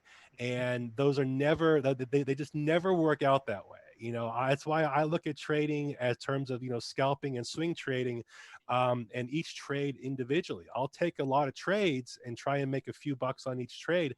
Trying to go for that big home run, those are the times where I think people put themselves out way too much risk and can get themselves into trouble. There's no reason to expose yourself that much in this market. All right, Charles, gotta move on. We gotta ask some TA questions. We're gonna kick this one off with Mr. Bollinger, and I'm gonna get very specific. We're gonna get right to the meat. What are your favorite technical analysis tools? But I'm gonna remove the obvious stuff. No candlestick patterns, no chart patterns like triangles or cups and handles, no moving averages. So we're talking straight up TA tools. Name 3. One of them can be an overlay like Bollinger Bands or Ichimoku clouds or parabolic stars, something overlays on the price. And 2 of them, oscillators. Your MACD, your RSI, your ADX, have at it. So what are your favorite TA tools that aren't obvious that everyone else uses? So this is what we call a fat pitch, huh? It's obvious. For me, it's Bollinger Bands as the overlay. And then the 2 indicators that I would use as oscillators are %B, which tells us where we are in relation to the Bollinger Bands, and bandwidth, which tells us how wide the Bollinger Bands are. But, having said that, especially in the crypto space, there are a ton of other TA tools that work really well. We talked here a bit about moving averages and such. They can provide some useful information. The classic overbought, oversold oscillators such as RSI and stochastics are quite useful. And I really like intermarket analysis in the crypto space. So I don't look at the tiny illiquid coins. I do watch an index of them, that shitperp index. I find that pretty useful. But I look at the other major coins where there's a lot of activity, Ether and Litecoin, stuff like that. And I think that work goes back all the way to Bill Ohama, writing so long ago. He called it his 3D method of trading, is just look at related things and see if they're confirming your analysis. And I find that very, very useful in the crypto space. All right, thank you, John. Charlie, let's go over to you. Can I share a screen? Sure. If you have permission to do so. If not, admin will need to do that. But I was able to, so you should be able to. Let's see. Is that sharing? Okay. Yes, it is. Okay, so very briefly, I do use moving averages, so I've quickly taken those off. As you said, they're not allowed. But as you can see on the chart here, I've taken some moving averages off, but I use a MACD. I like using an NMACD indicator for divergences. Find that works really well against support or resistance. So that's a favorite of mine. And just price action and trend lines and horizontal support and resistance, literally just putting on those horizontal support and resistance. This is a chart of, funnily enough, euro dollar. I know we're talking Bitcoin, but I've just brought this one up because I think this has been a beautiful pattern for such a long time. This building long-term trend line going all the way back to 2001. If I actually put this onto a maybe a quarterly chart, you'll be able to see it a little bit easier here. There we go. All the way back to 2000, this beautiful long-term trend line that we keep on coming back down and bouncing around. That's what we're bouncing off at the moment. Then we've got this declining trend line from the highs of 2008-9. And so that's to me is a beautiful chart there. And that's why I've been observing that. We've got a couple of horizontal areas of actually the first red line here, that first red line going back to 2015, that around 114 on euro dollar has been kept on coming back up to test it. And I love it when price comes up to a resistance level or a support level and just keeps on bouncing against it, because at some point it's probably going to break through, as you know, under technical analysis rules. So basics really: price action, horizontal support and resistance and trend lines, and a MACD. There you go. That's what I use. I'll turn the sorry, I'll stop sharing. All right, and Jonas, what about you? What are your favorite technical analysis tools other than so one overlay and two oscillators? So I try and find what are the best RR setups for me, you know, best risk reward. So I'm not kissing up here, but the Bollinger Bands are a big part of my TA. I do like to use them. I have rules for how the price action responds on, let's say, the 1 hour chart, the 6 hour chart, and the daily chart. I'm very curious in terms about the higher time frames as well. In terms of my oscillators, I really like to use the RSI and the stochastic RSI. I adjust my RSI and Stokes settings slightly higher. The default for the RSI is 70-30, I go 80-20, and then the solve for the stochastic is 80-20, I go 90-10. And basically what that means for me is when the stochastic RSI, when both of our indicators are swimming above 90 or below 10, those are times when I'm saying, okay, is this an opportunity to long or to short? I do not long when the 15-minute RSI and stochastic RSI are above these lines, and I would consider a short, or I consider a long and would never short if they're on the lower end of the oscillator spectrum. And that just gives me a sense of where we are in the overall kind of wave pattern and where I can have my best chance to trade. When these oscillators are kind of in the middle, for me, that's kind of no man's land, and I don't see the clear signal to potentially take a trade. So I'm looking for extremes in those oscillators, mostly on lower time frames because I'm more of a scalper, and then try and take advantage of those, and those kind of offer me my best RR. I want to add one. I'd like to add one thing. I think that's unique to this market, is that in a given day, 24-hour span, crypto really has 3 sessions. We have an Asian session, we have a European session, and we have a North American session. And I think, proper analysis of those 3 different sessions and the information that they generate can be hugely helpful. So we talked a little bit earlier about different time frames, looking at short, intermediate, long-term time frames, which I think is very, very useful. But in addition, I think we can decompose those time frames, especially the daily time frame, into subsections that provide useful information. Charlie, you want to add something? I was just going to add, actually, I was just interested in the overbought stochastics RSI. I mean, it's just interesting, just because for me, I'll look at a chart like that. If I put those types of indicators on, if I see them overbought, we all know that markets can remain overbought for longer than you think. So is there another trigger that you'll use? Because sometimes you'll get your RSI or your stochastic will get up there and it will sort of just wiggle along the top and as the market just trends. So do you use anything else to actually help you to decide that actually this is coming off and it's not actually just a strong trend? So these rules work best for me in a 5 and a 15-minute time frame. I absolutely agree with you, especially in Bitcoin, that on the higher time frames, daily, weekly especially, you can have oscillators pegged way high. And that doesn't necessarily mean it's overbought, therefore I must sell. We saw clearly with the weekly stochastic RSI that it was pegged at almost 100 for weeks, basically, during the big run of 2019 and a very frothy RSI as well. So you're absolutely right that a market can range and still rise while these oscillators are at their peaks. But that's why I only use these specifically for the very lower time frames, because I'm not looking for a trend change. I'm looking for an opportunity of a scalp trade. I'd like to tag on to that because that's a very interesting comment, but on the part of both guys. The idea that markets can remain overbought for longer than you have capital to resist them, and so on and so forth, it is a central idea. I like to talk about walking up the upper band or walking down the lower band. That's what happens in prolonged trends. So if we focus on those ideas, then we can see deterioration in terms of the trend.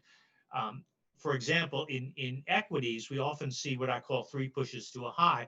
In the initial impulse, you'll be able to get outside of the upper band really easily. And then a little bit later, you'll only be able to get to the upper band. And then finally, as the top develops, you actually won't be able to actually reach up and touch the upper band anymore. So you see that divergence building up all while we're walking up the upper band, and those oscillators are pinned at very, very high values.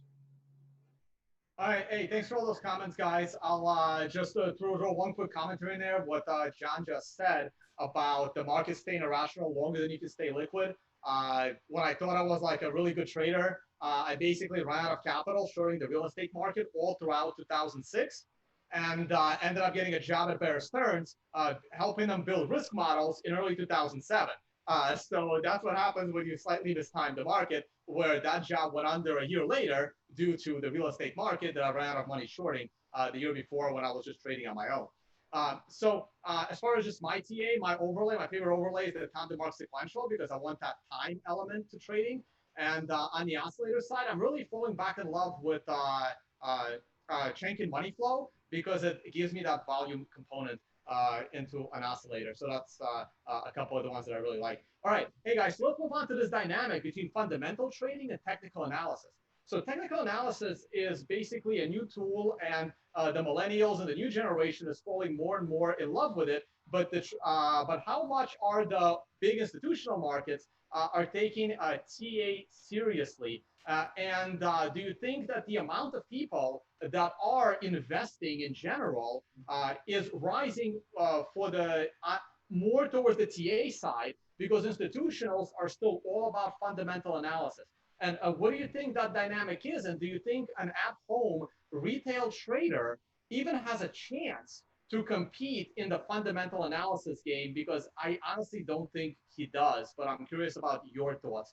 So let's begin with John on this one, because you probably have the most experience of watching institutional traders still not believing in TA.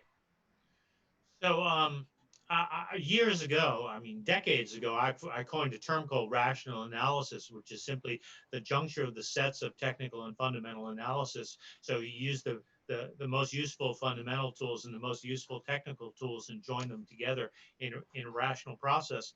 That's it. You have to change that over the years as you know, we've gotten greater segmentation of the analytical person. Today we have quantitative analysis, fundamental analysis, technical analysis, and behavioral finance. So there's really 4 parts to the puzzle today. But you know, each of those have useful tools, and you can pick out the individual tools from each of those markets and combine them into a trading approach. And you know, the way I like to put it is, suppose you were working on a car in a garage, and there were 4 toolboxes leaning against the wall: a red one, a blue one, a green one, and an orange one. Somebody came to you and said, you can only use the tools in the blue one. You know, would you do that? No, of course not. You would go to the toolbox that had the right tool for the job, pull it out, and use it. And I think we shouldn't be prejudiced from one way or another. Technical, fundamental, quantitative, you know, behavioral. They're all useful ideas. They all generate information that can be used to make our processes more profitable. Jonas, you want to chime in on this? Yeah, the FA part of Bitcoin is really fascinating. It kind of there's so much more than TA that is available to analyze with Bitcoin. You know, on-chain volume and other indicators, miner profitability, all these things that you don't necessarily see on your Bitcoin chart, but can have a tremendous impact in the price action or determining what the future price action can be. I think a lot of altcoins tend to drive on news events, potential partnerships with bigger companies or something that tend to kind of move the price action sometimes more than the actual chart is suggesting. So FA does play a big role in this, and I think what I'm trying to do is enhance my FA side. You know, I feel like I'm pretty strong on the TA side, but in terms of the FA side, when it comes to Bitcoin, there's a tremendous amount that you can study that can give you a lot more insight and data, I think, than the TA side can necessarily show you. And Charlie, what do you think about the fundamental analysis versus TA analysis? And what do you think about people tend to confuse news events that they hear with fundamental analysis? Because I always love to separate the two. Well, yeah, I mean, I think it comes down to our innate human nature. We need to understand why something happened, and fundamental analysis sort of helps that inner desire for people to be able to justify why something's happened. One of the biggest questions I always get from traders is, Charlie, why did the S&P do this, or why did Bitcoin do that? And there has to be a reasoning and a sort of a fundamental reasoning as to why Bitcoin broke out last week, or the beginning of this week. And I usually just say to them, yeah, there was more buyers than sellers, you know. But coming back to your point as well about fund managers and and this snobbery sort of element to, or where we don't use technical analysis, and yet you look at some of the greatest traders of all time, and I always go back to the likes of Market Wizards, and you look at Paul Tudor Jones and Ed Secoto and Richard Dennis, and some of these famous traders, they used a lot of technical analysis in their approach. So, and I think certainly for the average retail trader who is probably trading over a shorter time frame, then market sentiment is more important in the shorter term than fundamentals, in my view. So, and you can derive market sentiment from the charts a lot of the time, and from obviously sentiment measures themselves. So I think for the big players, the big funds, then fundamentals are important because they're trying to understand those macro trends, which are important to the time horizon that they're looking at. But a trader who's looking to be in today and be out next week, I don't think it's as much, personally, I don't think it's as important. So I just got. I'm sorry. Hey guys, I am reading the chat, but I haven't seen any good specific questions about technical analysis. So feel free to throw them in there. There's the point to make on Charlie's idea there is that, you know, there are no people that do not use technical analysis. It doesn't exist. There are no pure fundamentalists. They just simply don't exist. You show me a fundamentalist that has never looked at a chart, and I will show you a pure fundamentalist. But they all look at charts, right? So it's really important point. They're all practicing rational analysis. They're all using technical analysis. They're just not admitting it.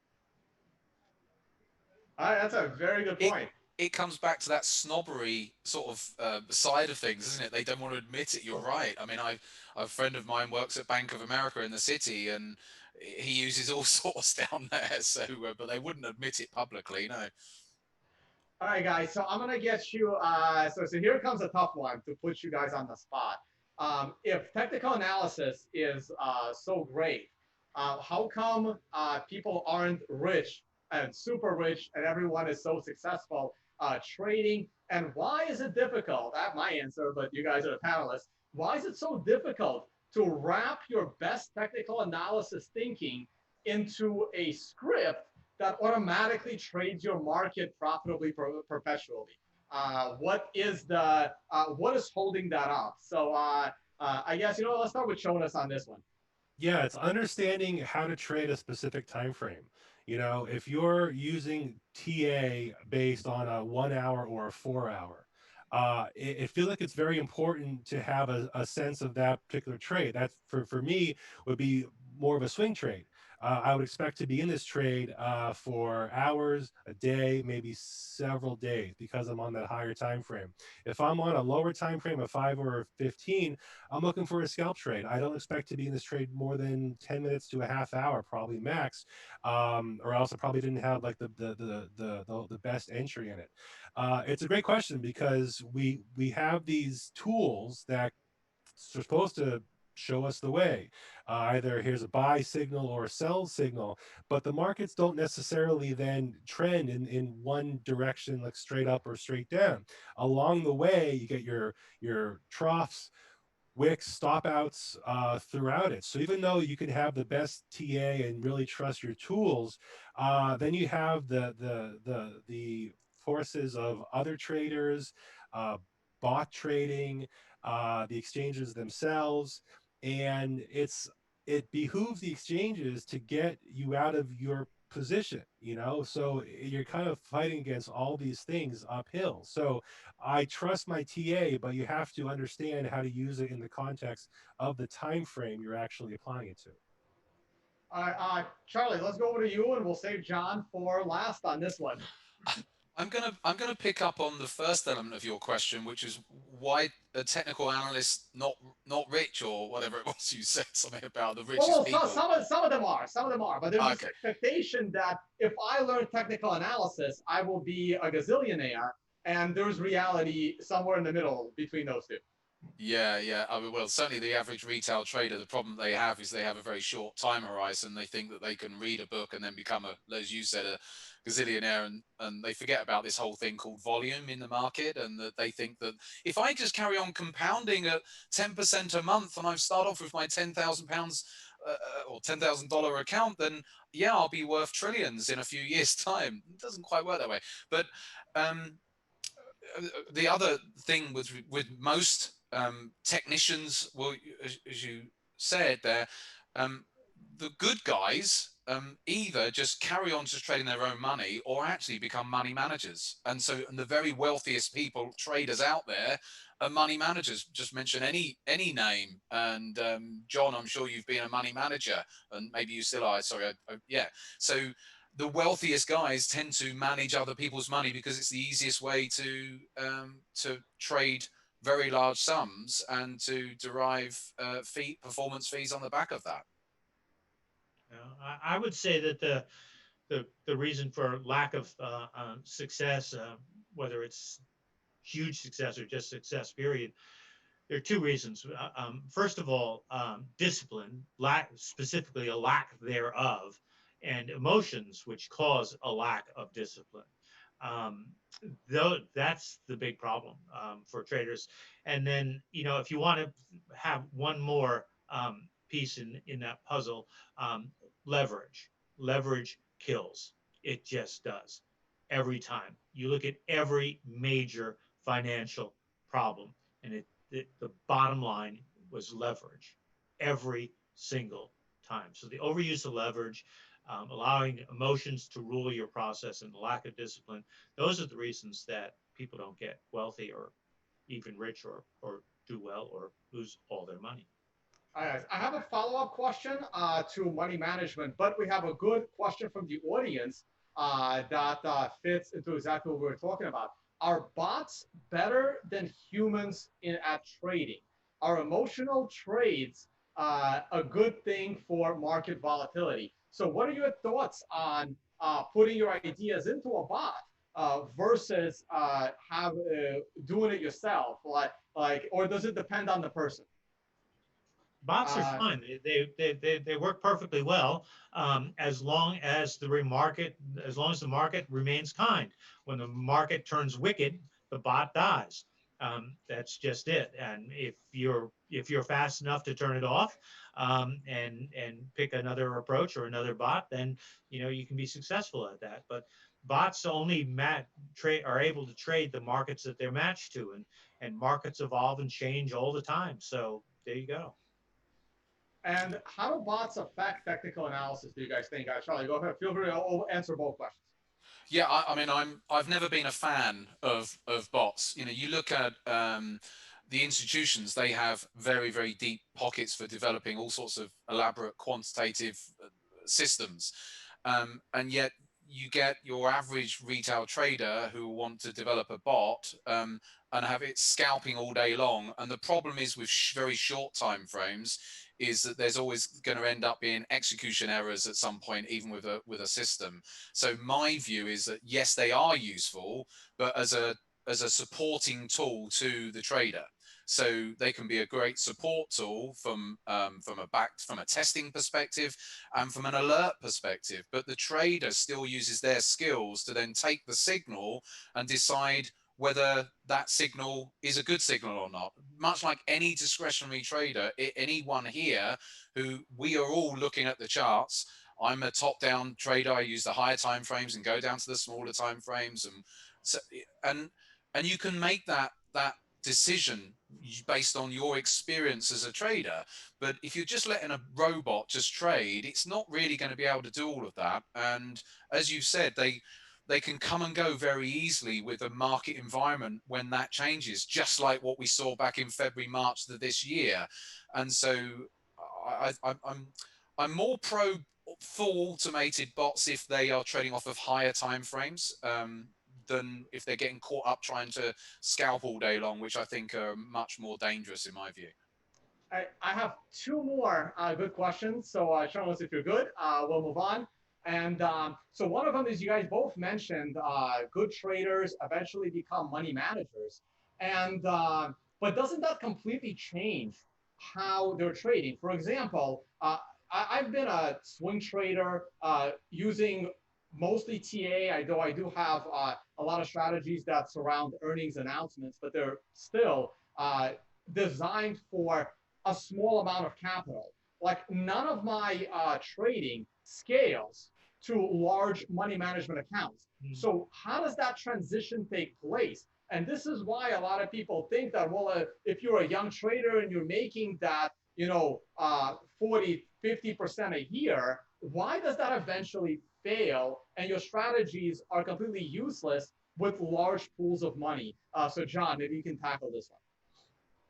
It's just a matter of scaling. Some things just don't scale.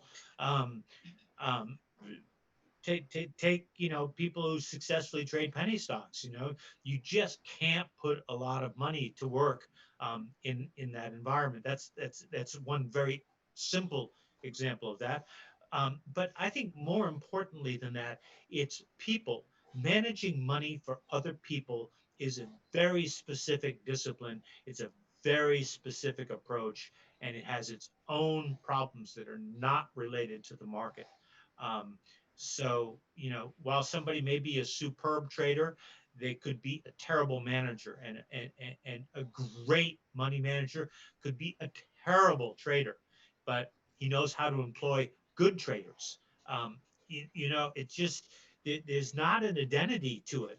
Yeah, some good traders can become good money managers, but they're completely different disciplines. All right, Charles, let's go over to you on this one, and then we'll have Charlie close us out. So you're basically an independent at-home trader, your own capital. Are you itching to try larger pools and maybe become a money manager one day? Is that something that you are thinking for your future? So it's an excellent question because I am an independent trader, but I've been approached by numerous people over the past few years who want to send me Bitcoin to trade for them. And there's a lot of conflict in that, obviously. When it's your own money, when I'm trading my own capital, there's a relationship, obviously, I have with it. I'm much more conservative, I feel, with it. If I'm using somebody else's capital to trade either in a fund or for them or offering them advice and stuff like that, I don't know that if I have the same discipline that I would have if it was all my own money. And I'm humbled in the sense that people think, oh, I want to send you Bitcoin because you seem like you know what you're doing and everything, and you can make money for me, and that is possible. But the mentality approach that I would attempt to trade is completely changed if it's not my own capital. I'd be, wanting to do a trade, but thinking about how conservative I want to be in that trade because I don't want to fail on other people's money. And just real quickly here, when John mentioned penny stocks and how you can't, how you devote the capital you want into it. Being nimble in this market is incredibly important. Things change so fast, and the market we have now in Bitcoin is not the same one we used to have in 2017 and 18. So even if you're new to the market now or have been in the market for years, you constantly have to adjust what's happening. Where are we on the hype cycle of this market? And that consistently changes. Yeah, I agree with that completely. All right, Charlie, go ahead. Close us out on this question. Yeah, I guess it depends on ethics. So I've met plenty of money managers who lack a moral compass, shall we say? So because, like you just said, if you are ethical and you care, if you're going into the money management perspective, then that can create all sorts of pressures because you don't want to let your clients down. Like you just said, if people want to give you money to trade, ethically, you want to do well for them, you want to keep them safe and all of that. But that can have all sorts of detrimental effects. I've met people who have tried to jump over into money management and they couldn't deal with the pressure of one, trying to perform, but two, of trying not to lose. And unfortunately, you have to be able to put money into the market and take on risk in order to potentially make money from the market. So certainly I've seen people who are unethical in the markets, who don't care about their clients. All they're in the business for is collecting commissions, and they'll trade and trade and trade and won't really care about the results. And then you've got the other guys who can't handle the pressure to perform, but they could actually be very good traders on their own accounts because they feel that that's okay. So there is that element. As far as size is concerned, then yeah, and performance, you mentioned like 50% a year. The average retail trader could smash it out of the park and do 100% or more. But yes, it does change, as John said, about liquidity essentially, and you can't go into the market with a 10 pip stop or 10-point stop, putting millions and millions into a position, and that's the difference. And so the big difference that I found is you just go up your time frames.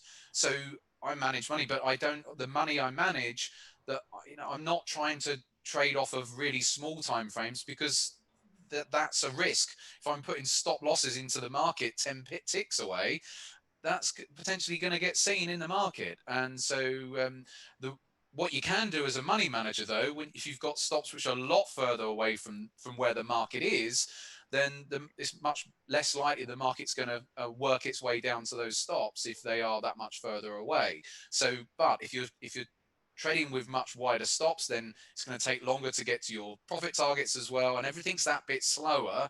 And as a result, usually the average annual return, even in a good year, is going to be less because you're just having to trade in a different style. All right, guys, we have about 5 minutes left. I have one good question from the audience, but I'm going to ask it at the very end as a lightning round.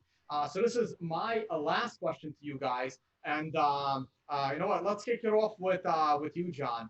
If you can go back in time and give a young you, some advice about technical analysis, what would it be, and at what point in your life? It would be to get much more serious about technical analysis much sooner, and to pay a lot of attention to the classics, those books that were written 50, 60, 80 years ago by the likes of Wyckoff and Drew and Edwards and McGee, like that. That would be me. Charlie, how about you? To my young self, I would say focus. One thing that I did, like most traders do in the early years, is I was a searcher, like so many people are. and I went from system to system, from indicator to indicator, and never really got anywhere. And the late Mark Douglas, I met him in, maybe 20 years ago, and I remember him saying to me, if you locked yourself in a prison cell for 6 months, and I just gave you a 10-period moving average, I bet you after 6 months, you'd be able to make money, because that's all you had. The problem we all have nowadays is so much choice that we just jump around too much. So if I could go back to my former self, then I'd say focus on a few things and get really good at those. Yeah, that's a very excellent point. Excellent point. Charles, how about you? Knowing when to take a win has been one of my things I've been battling with as a trader for a while. When you're in a winning trade, protecting that is so important. I can't tell you how many times when as a young trader, I was in a winning trade that became a losing trade very quickly because I just didn't want to take the win. I wanted higher, I wanted more, and in waiting and not selling, it just cost a lot of money. And real quick, scaling into trades, you never will hit the nut bottom or the nut top, but if you don't scale in, if you put all your eggs in one initial entry, you don't have the leeway to dollar cost into that trade more effectively. So nibble into a trade, nibble into a position, and you'll have more options on how you can trade it. All right, and I'll get you guys out of here on this. Do you think that the future of trading is AI and quantum computers and self-learning machines? Are you scared of that future? Do you think that future is going to affect TA and retail traders with everyone scared of the future of like the Terminator world, but instead of killing machines, they are trading machines? We'll end this one with John. So go ahead, Sean, let's you first. Then we'll go over to Charlie. In some ways, it almost feels like we're there. I mean, there's so much bot trading and AI trading. It seems like already when a stock has a news event that it can pump on, or there's money flowing into it, everybody begins to crowd into it, and it becomes a crowded trade, and that necessarily doesn't mean that it's the best thing to be involved in. So yes, I think we are heading in that direction. I think the advancement of computing processing power will allow more automation in trading, but the human element, the FOMO element of that is still incredibly strong, especially when you get more retail into this space. Even with all the AI and the bot trading, I think just the average person at their computer will still have a large effect on trading for some time. All right, we got 2 minutes to go, so go ahead, Charlie. Really quick then. Yeah, I mean, again, brings me back to Market Wizards. I remember in some of those interviews in that book, and if people haven't read it, you should read all the old Market Wizards books amongst everything else you read. But they were talking, we had automated trading in the late 1980s, and so everyone was talking about automation back then, and it was 30% of the market. By the end of the 1990s, it was, I don't know what the percentage was, but it was a damn sight higher. So it's always been there, and in recent years we've had so much talk about high frequency trading as well, and that's gone a bit quieter at the moment. But so do I think the future is there? Of course, 100%. But like with all of these systems that have gone past over the last several decades, it still comes from a human in the first place. It's still a human being that's actually saying, right, I've got a style, I want to program this, then get the AI to help develop it. But it still comes from one person or a group of people, and you're still going to have different groups of people who are going to identify different things in the market anyway. So I think the market can cope with a lot of AI, which is already there anyway. All right, and John, we got 1 minute to go. Final word on AI. So, markets are made by people. They're price discovery mechanisms, and they're made by emotional people.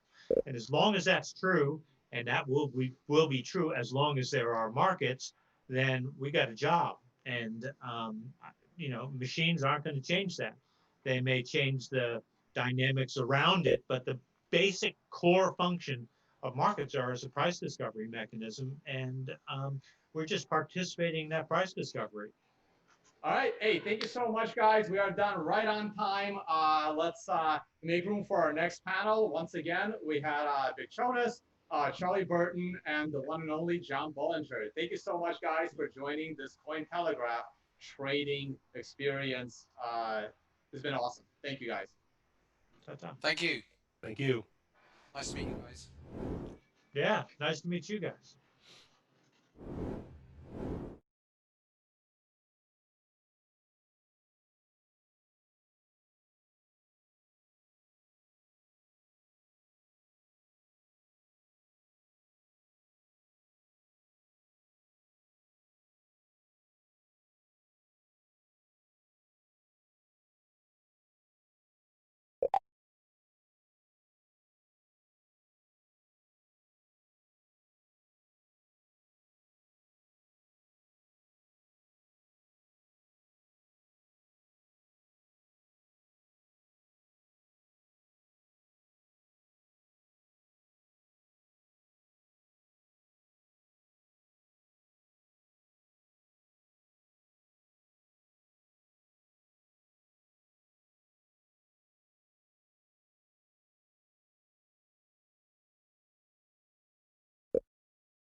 What's up, everyone? Welcome to our next panel. My name is Jackson, and I'm here with Giovanni and none other than Pierce Crosby, who is a general manager at TradingView. How are you doing today, Pierce? Good, good. Thanks for having me, guys.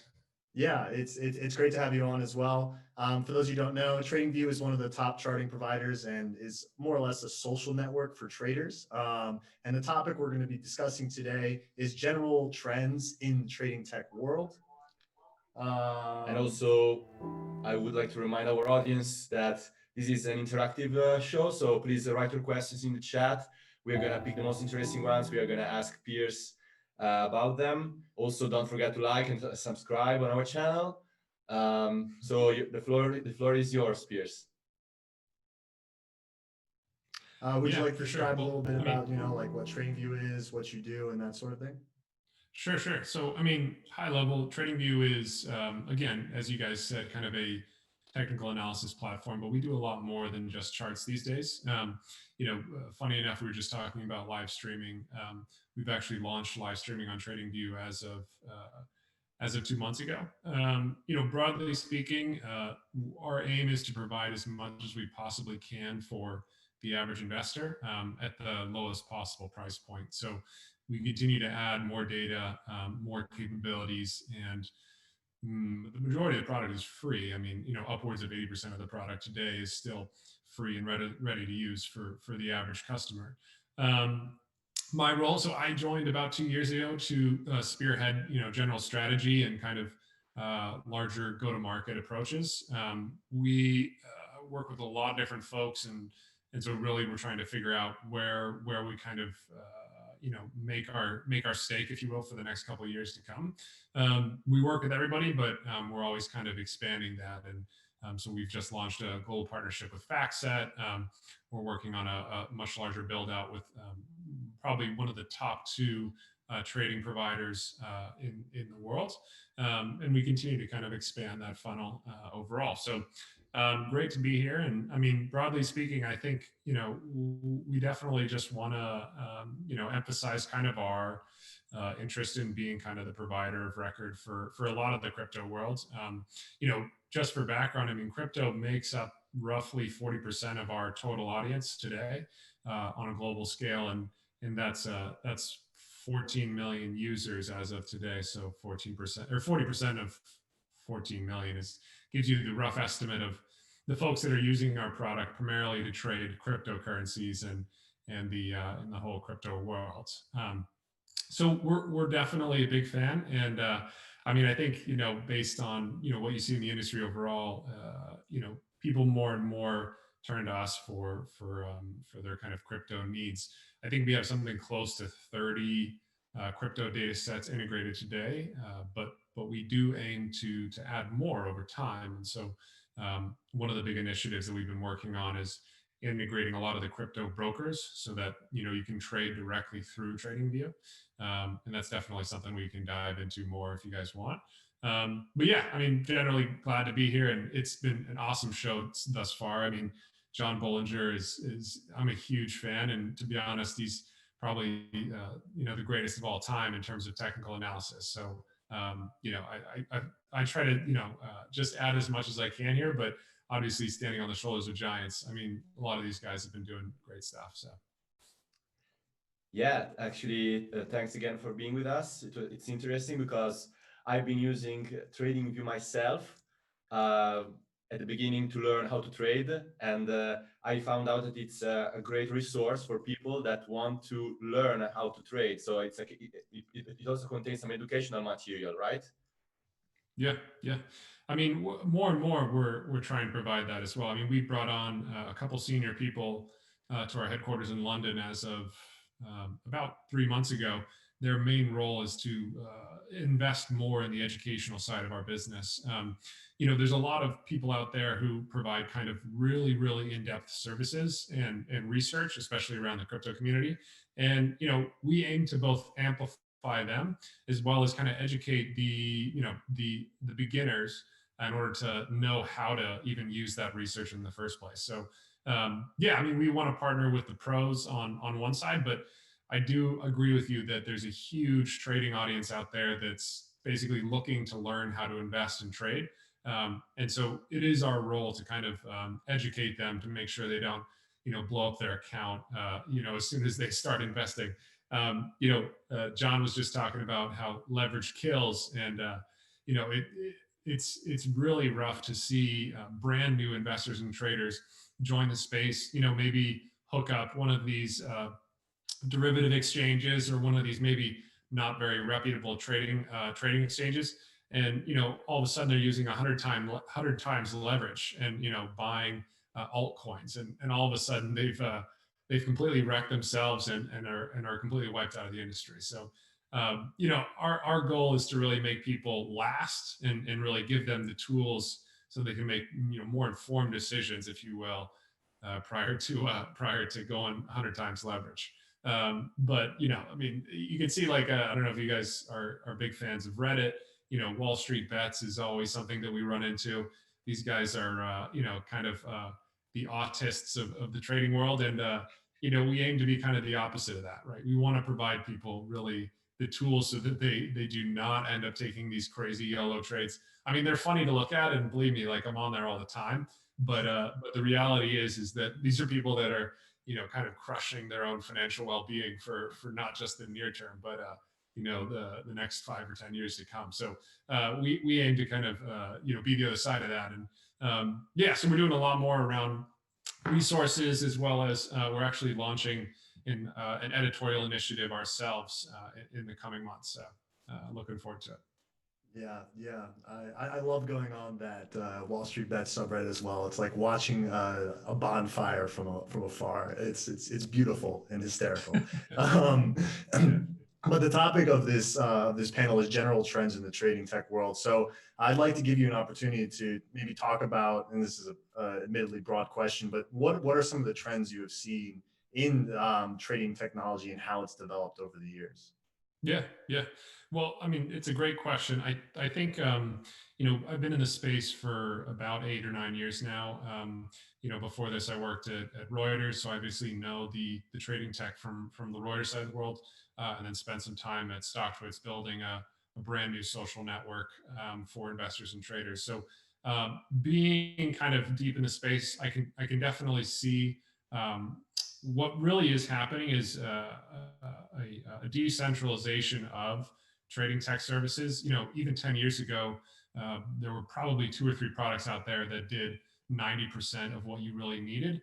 And that was kind of the one-stop shop that you'd go to find investing tech. So the Bloombergs and the Thomsons of the world basically dominated 80 to 90% of the market.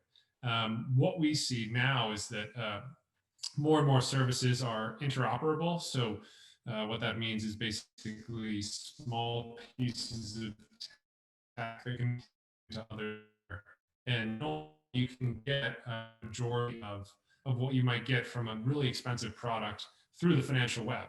You don't really need a enterprise license for Bloomberg or for a Thomson Reuters. You can get it all in one place, and that's kind of the value of the internet is, ultimately you can find all these services around the web. So, one good example I can give is a company called OpenFin. So they basically pull together a lot of advanced technology, and they are actually not a provider of the technology themselves. They just snap together all the different elements that you can find from these unique companies. So whereas, historically you might have gotten your charting, your order management system, your data, et cetera, from a Bloomberg, we now think that you could snap together 80 to 90% of that, with iframes, with enterprise licensing of all these other data services into a single place. And interoperability is a mouthful, but it really does explain kind of the natural transition that we've seen in the industry. For a lot of those folks out there who use different crypto trading platforms, whether it's Binance, Bittrex, you name it. I mean, but Bitstamp is a good example over in Europe too. We power all of them. So tradingview.com is a great service, to visit and obviously to get your research and chat with your friends. But when it comes to using all these other companies as well, keep in mind that we are now powering the majority of the industry from from an enterprise perspective. So all their charting, et cetera, comes from TradingView, and we're not alone in that. There's a ton of companies I can think of. Into the Block is a very well-known company down in Florida, actually, that's doing a lot of that as well. And so we're big fans of pulling all the elements together.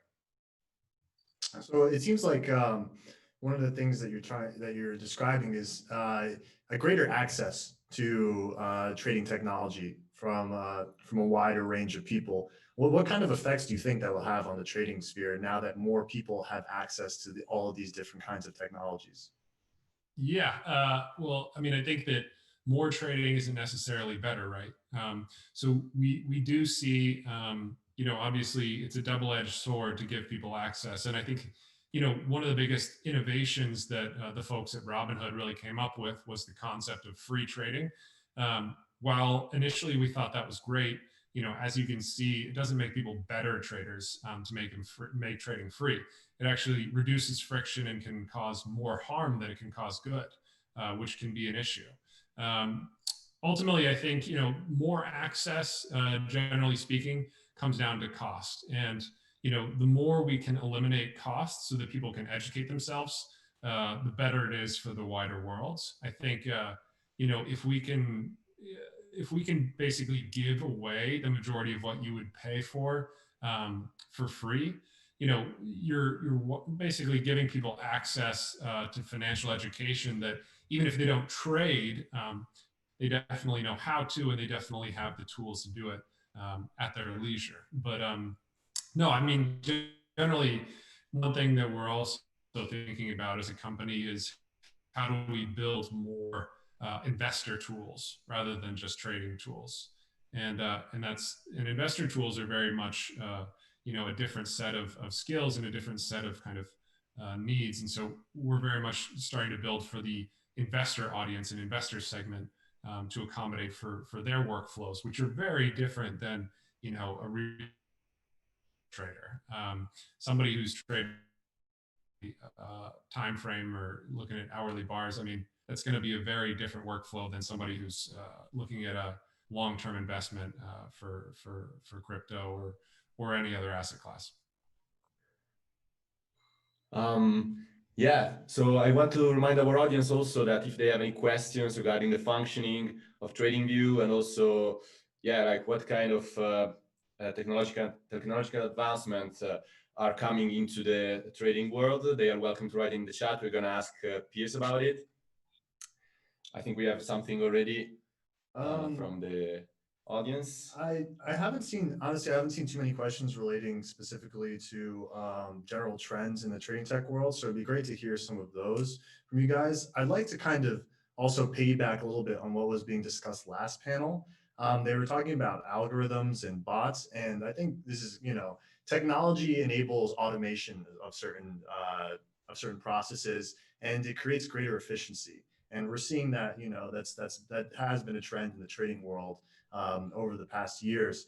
So do you have an idea of like where this is headed, what the next step in this endless stream of automation efficiency? Are certain processes going to be cut out or combined? Where do you see this kind of this thing heading? Yeah, great question. And I definitely liked the topic that, or I guess the perspective that John had on the subject matter, which is, bots work all the way up until when they don't work. Generally speaking, at TradingView, we do have a very strong community of people who basically build scripts. So real-time scripting for trade automation based on, things like price levels, volume, different strategies that can be built based on, standard moving averages or custom scripts. Those are all built by our community. And I think, before I joined TradingView, I actually had no idea how vibrant that community is. But trade automation is the natural evolution of retail investors, basically allowing them to be much more sophisticated than, even a couple of years ago, when you actually had to log into your E-Trade account to place a trade. Very much now you can do that by just creating a bot that automatically trades on your behalf. or at least alerts you as to when certain rules and conditions are met. And that's what we really think of as valuable, is when that rules-based approach really kind of takes hold. And yeah, I mean, there's just much less, I guess, well, I mean, there's much less room for error if bots or kind of automatic strategies are running things for you. And so we do think that's kind of the natural evolution of TradingView is much more automation. Yeah, the strategy tester, just so you know, I mean, people are coding up over 10,000 strategies per month. So if that gives you a sense of just how many of these people are building, a lot of them share them publicly with the community as well, which is pretty wild, because this is, considered proprietary code that, if you worked at a hedge fund, you would never disclose this type of information to the public. So, but broadly speaking, it's a natural evolution, I think. Yeah, I mean, bots are definitely working, but you got to constantly be building new ones, right? Each strategy that you build today will be out of date tomorrow, and so there's a need to kind of continually update and modernize the bots that you built yesterday, because ultimately those strategies go away, and thus efficient markets kind of take hold. That's the way it works in the industry. Yeah. Mm-hmm. So. I actually have an unrelated question, because I just saw that TradingView had a partnership with Real Vision. I'm asking that because we had as a guest, we're going to have also Raul Paul, which is the CEO of Real Vision. And I wanted to ask you more about this partnership. What kind of additional value has brought to TradingView? Yeah, I mean, so I'm a big fan of Raul and Real Vision in general. For those who don't know, before Real Vision, he works at a company called, he basically founded a sell-side research company producing macro research that was probably the best in the industry at the time. It still exists, and I'm sure he still has tons of clients there. Broadly speaking, Real Vision is fantastic. I'm a big fan of what they're trying to do in deep dives. For us, the angle that they really played was providing a window into the institutional investor world, and how institutional investors really feel and react to markets. And that kind of content and information is extremely valuable for our users. So, I mean, it was a great, first run. I think we can do more with them for sure. But we really thought it would be actually best if we create video natively on TradingView. And so we've actually gone out and built basically what we call Twitch for traders. So it's real-time streaming. So this event is actually streaming on TradingView right now. So it's a real-time streaming platform that basically allows traders to go live at any point in time and talk about what they're trading, how they're investing, et cetera, et cetera. I do hope that some of the institutional guys that Raul, talks to all the time end up streaming on TradingView. It would be awesome. But that's really been our approach, is, again, decentralizing a lot of what you might get from a CNC or Yahoo Finance, something like that. Focus being this, let's actually make it readily available for the individual, and make them the next guest on CNBC by giving them the tools. Yeah, that sounds really awesome. It looks like we got about 4 minutes, so we have probably time for a few more questions. We've got one from the audience who's asking, well, let me start. You mentioned that 40% of the people on your platform are crypto traders, correct? Yep. Yeah. So are there any specific things on TradingView that are built specifically for crypto traders? Yeah, I mean, a lot of the oscillators and strategies that people build on TradingView are built specifically with crypto in mind. I think that we tend to try to build tools that apply to all asset classes. So when it comes to specific tools that are crypto related, we don't do too much just for the crypto world. But important to note that like I said, we have 30 plus data feeds, and not just price data, but we actually have things like on-chain data and a lot of these kind of nuanced data sets that allow people to do that deep dive analysis that they need to. But yeah, I mean, we try to build products that are, I guess, multi-asset, and it's tough for us to build for a specific class. In the equity world, we have the same problem. There's a lot of like specific products that only really apply to the equity world.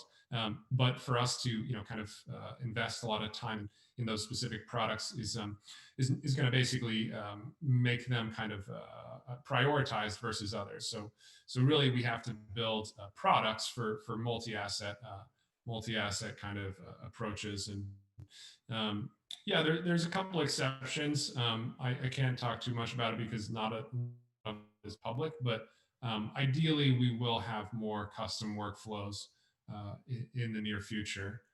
But near term, we try to build, like I said, kind of for universal investing. And the thing is most general investing principles apply for all asset classes. So especially around charts and technical analysis, it doesn't matter what data set you're plugging into that, the output is the same. You're hitting your 52-week highs, 33% retracements, moving averages, et cetera. All these apply across, every single asset that's out there. I mean, we recently added like all of the data around coronavirus, as well as some other viruses and infectious diseases. And so it's definitely something that yeah, we continue to add more data there.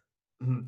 Great. I saw a question a while ago in the chat also that was asking if you guys would bring order books to your charts. Is that something that's possible? Yeah, so order books really depends on the level of data that the broker partner or the exchange brings to us. So we are building order books, and we actually have built an order book for TradeStation, which is the first partner to have it on TradingView. But we would love to build order books for broader asset classes. It really comes down to the quality of the APIs that the partners have. So we kind of are in a bit of a holding pattern until we see, a lot of the brokers basically roll out their order books.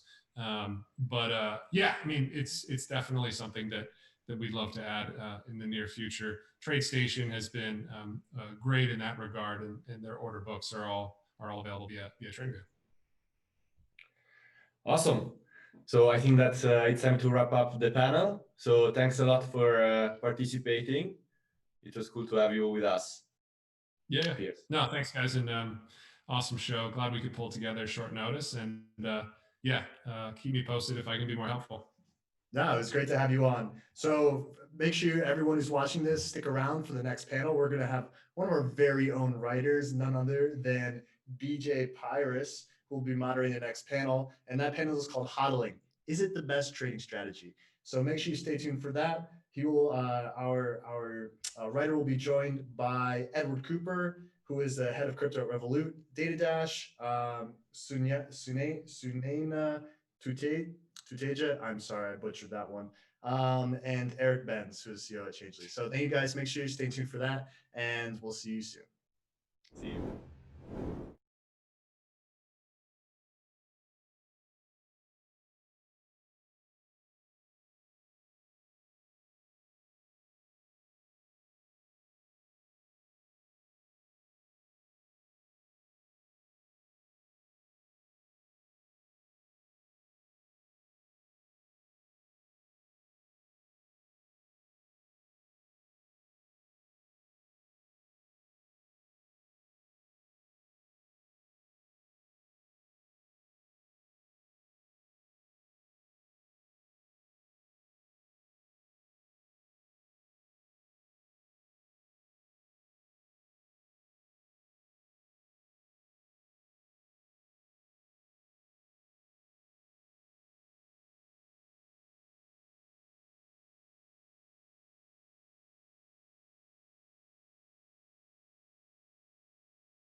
BJ Whale Life.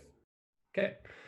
Hey everyone, and welcome to another panel as part of Cointelegraph Crypto Traders Live. My name is BJ Pyrus, Cointelegraph reporter, trader, and host of Crypto Secrets of the Trade podcast. On this panel, we cover long-term crypto holding, also called hodling, compared against trading. If you bought Bitcoin in its early days at around 3 cents, you'd be up roughly 305,000% in profit today. Is hodling the best strategy though? This is a hotly debated topic in the crypto space, and to speak on the subject today, we've got Edward Cooper, head of crypto at London-based fintech giant Revolut, Nicholas Merton, crypto trader and host of the Data Dash YouTube channel, holding 348,000 subscribers, Eric Benz, CEO of Changelly, a non-custodial crypto exchange platform offering more than 160 assets, and Sunena Teja, head of digital assets and distributed ledger technology at mainstream online broker powerhouse TD Ameritrade. Welcome, everybody. Thanks so much for coming today. Edward, let's jump right into it with you. Can you give the audience a brief background on yourself and your experience with, hodling versus trading and the things you've seen doing both of those things? I'm sure you've done both. Yeah, sure. So, Ed Cooper, head of crypto at Revolut. My journey started at Revolut 5 years ago. I started off as head of mobile there, but literally in the first kind of set of interviews, we were a very small startup back then. It was just the 5 of us. The guy I interviewed after me, we kind of bonded because he was into cryptocurrency and I was into cryptocurrency as well. We both like guitar, right? So I was like, okay, we have to hire this guy. He's great. And so that's when we kind of hatched this plan in 2015 that we wanted to incorporate crypto into Revolut. And that kind of led us on this 2-year journey. It actually took us to 2017 to get the kind of sign-offs that we needed, because it was tough, right? We're not only a startup, but we're like doing traditional finance, and then we're trying to incorporate crypto. So combining those, tough. But we managed to get it done, which was cool. And then I transitioned to head of crypto in 2020. And then just, on the personal side, I've been into crypto since about 2013. And I've definitely hodled and I've definitely traded. And interesting experiences with both. Awesome. Yeah, you got in pretty early, so I assume you've gotten a hold of some of those massive gains. But I still want to know. I've taken some losses though, I still want to know when Revolut, Edward is probably a big fan of this, but when are you guys adding Dogecoin already? It's in the pipeline. It's on the roadmap. Nice. Perfect. Awesome. Sunena, do you want to answer the same question? A little bit on your background and then hodling versus trading in your experience. Yeah, happy to. Hi, everyone. My name is Sunena, head of digital assets at TD Ameritrade. I know we've got a bit of a global audience, so brief primer. TD Ameritrade is one of the largest brokerage firms in the United States, and the prime constituents that we serve and have been serving over the last 40 years are really the retail investors, the active traders, and the RIA community. So when we think about our journey into digital assets, it's very much myopically focused on how do we build and serve those clients and unlock instruments and on-ramps that welcome them into this asset class. I know there's a lot of talk about when will the institutions get in, and there's a lot of great work going on in terms of encouraging hedge funds and endowments and other big players into crypto. But our focus is very much on how do we serve the needs of the active traders, the investors, and the RIA community. I've been with TD Ameritrade about 5 years. Came in to kind of build our mobile digital practice, and then kind of built our emerging tech practice. And part of my portfolio really was, we did a lot of work on commercializing things like AI, machine learning, and blockchain was a subset of it. But about a year or so ago, we decided that there was a lot of potential, both in terms of harnessing and applying the technology of blockchain, but very much, in the space of, democratizing investing in digital assets, that we kind of said we are going, kind of gave up the rest of my portfolio and, said this is what we're going to focus on. Personally, I've been, reading, learning, exploring, dabbling in the wonderful world of Bitcoin since 2012. So, as others have said, have definitely seen the ups and downs. But I think that one of the cool things, coming to your question about hodling versus trading, is it's fascinating that we can actually, probe that question today and have a debate on that question. I remember in the early days, 2012, 2013, it was a Herculean task just getting your hands on some Bitcoin and all of that, the hoops you had to jump through. And and the ecosystem has come such a long way that we can, create that diversity of use cases. So if you are a hodler, all the power to you if that meets your need. And if you're more of an active trader, all the power to you. So I think it's fascinating how far we've come. We believe there's still further to go in terms of usability and other things that we can touch on. Awesome. That's a lot of great intel. Thanks so much. Nicholas, what are your thoughts? Yeah, I just want to do a quick intro. As BJ mentioned, we met a while ago. BJ mentioned, I'm founder of one of the larger YouTube channels for cryptocurrencies, and I also founded my own cryptocurrency startup called DigiFox. It basically aims to be an all-in-one finance app, so you can earn interest in your crypto, you can buy crypto, and you can also send payments across the globe. But yeah, I've basically been in the space for the last around 3 to 4 years. And taking a look back, I've had about 9 years of experience through traditional markets as well as I used to do individual trading. The interesting perspective that I really want to push throughout this as we go through this discussion is that, as you introed me, BJ, you talked about me being a trader in this space. I do much more active trading. Not so much day trading, but more swing trading. I like to trade cycles in crypto. As Bitcoin goes these parabolic rallies and these big corrections that it has over very long time periods. And outside of that as well, I like to kind of go in and out of Bitcoin to altcoins. And I talk about how I actually go about doing these strategies on the channel. But the thing I want to emphasize today and make very clear is I think for the vast majority of people, hodling, as boring as it can be sometimes, is actually usually the best model for most people. And there's a lot of key principles that I'll espouse, some that maybe people have heard before. Like the vast majority of traders end up usually losing in the market. And this just not only goes for crypto, but a lot of other markets as well. And outside of that as well, we've seen like a very large growth in the community of platforms that are basically aiming on providing ways to increase risk in the market. And what we've seen is a direct correlation with increased risk-taking opportunities like leverage trading, inevitably leading to people getting liquidated, inevitably leading people to losing all their money even quicker. So again, I think we need to see a revival in the space of encouraging people to focus on the long-term perspective because Bitcoin is a very cyclical asset. It has these crazy rallies. It also has very sharp corrections. But all in all, the point that I always see constantly is that if you take a look at the long-term chart rather than the minute chart or the hourly chart, you see a consistency of higher lows and higher highs. And as a macro trader who's traded in traditional markets, there's no market that has the growth potential of Bitcoin and other digital assets that also shows this exact kind of correlation with each cycle where it has these parabolic rallies time and time again. So a bit of a summary there. I'm happy to dive into it and, hear any contrarian viewpoints and stuff, but I think it's definitely a great discussion to have, especially as we're warming up for what I think many of us can agree is the next cycle in the crypto market, which is really exciting. Awesome. Thanks so much, Nicholas. To touch on something you said as well, just for listeners, let's just go with the concept that hodling is maybe holding an asset for like a year, between 1 and 5 years or so.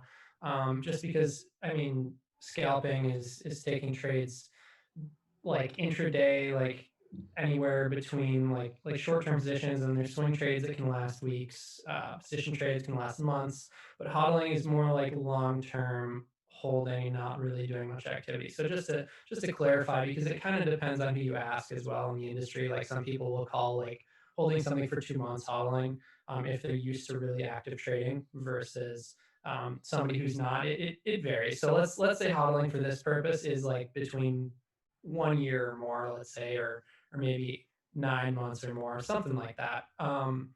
Eric, you want to weigh in on your background and kind of your experience? Yeah, absolutely. Thank you so much for having me here today. And, obviously being in this space now since 2012 as well myself, it's been quite the ride. Obviously my background is actually in consumer behavior. And so I've applied a lot of my knowledge and experience in that field to basically help build out a lot of different crypto businesses and projects over the past few years. I actually started the UK Digital Currency Association here back in early 2013 as a result of, Edward, you know this, but the HMRC, the different bodies here obviously ruled at that time that every Bitcoin transaction would carry a VAT charge with it. So what we decided to do was create an association, as they say here, to basically lobby and overturn those decisions in lieu of creating a very large community to support a lot of crypto businesses. And I've been fortunate to be involved with a lot of those early crypto businesses here in the UK specifically.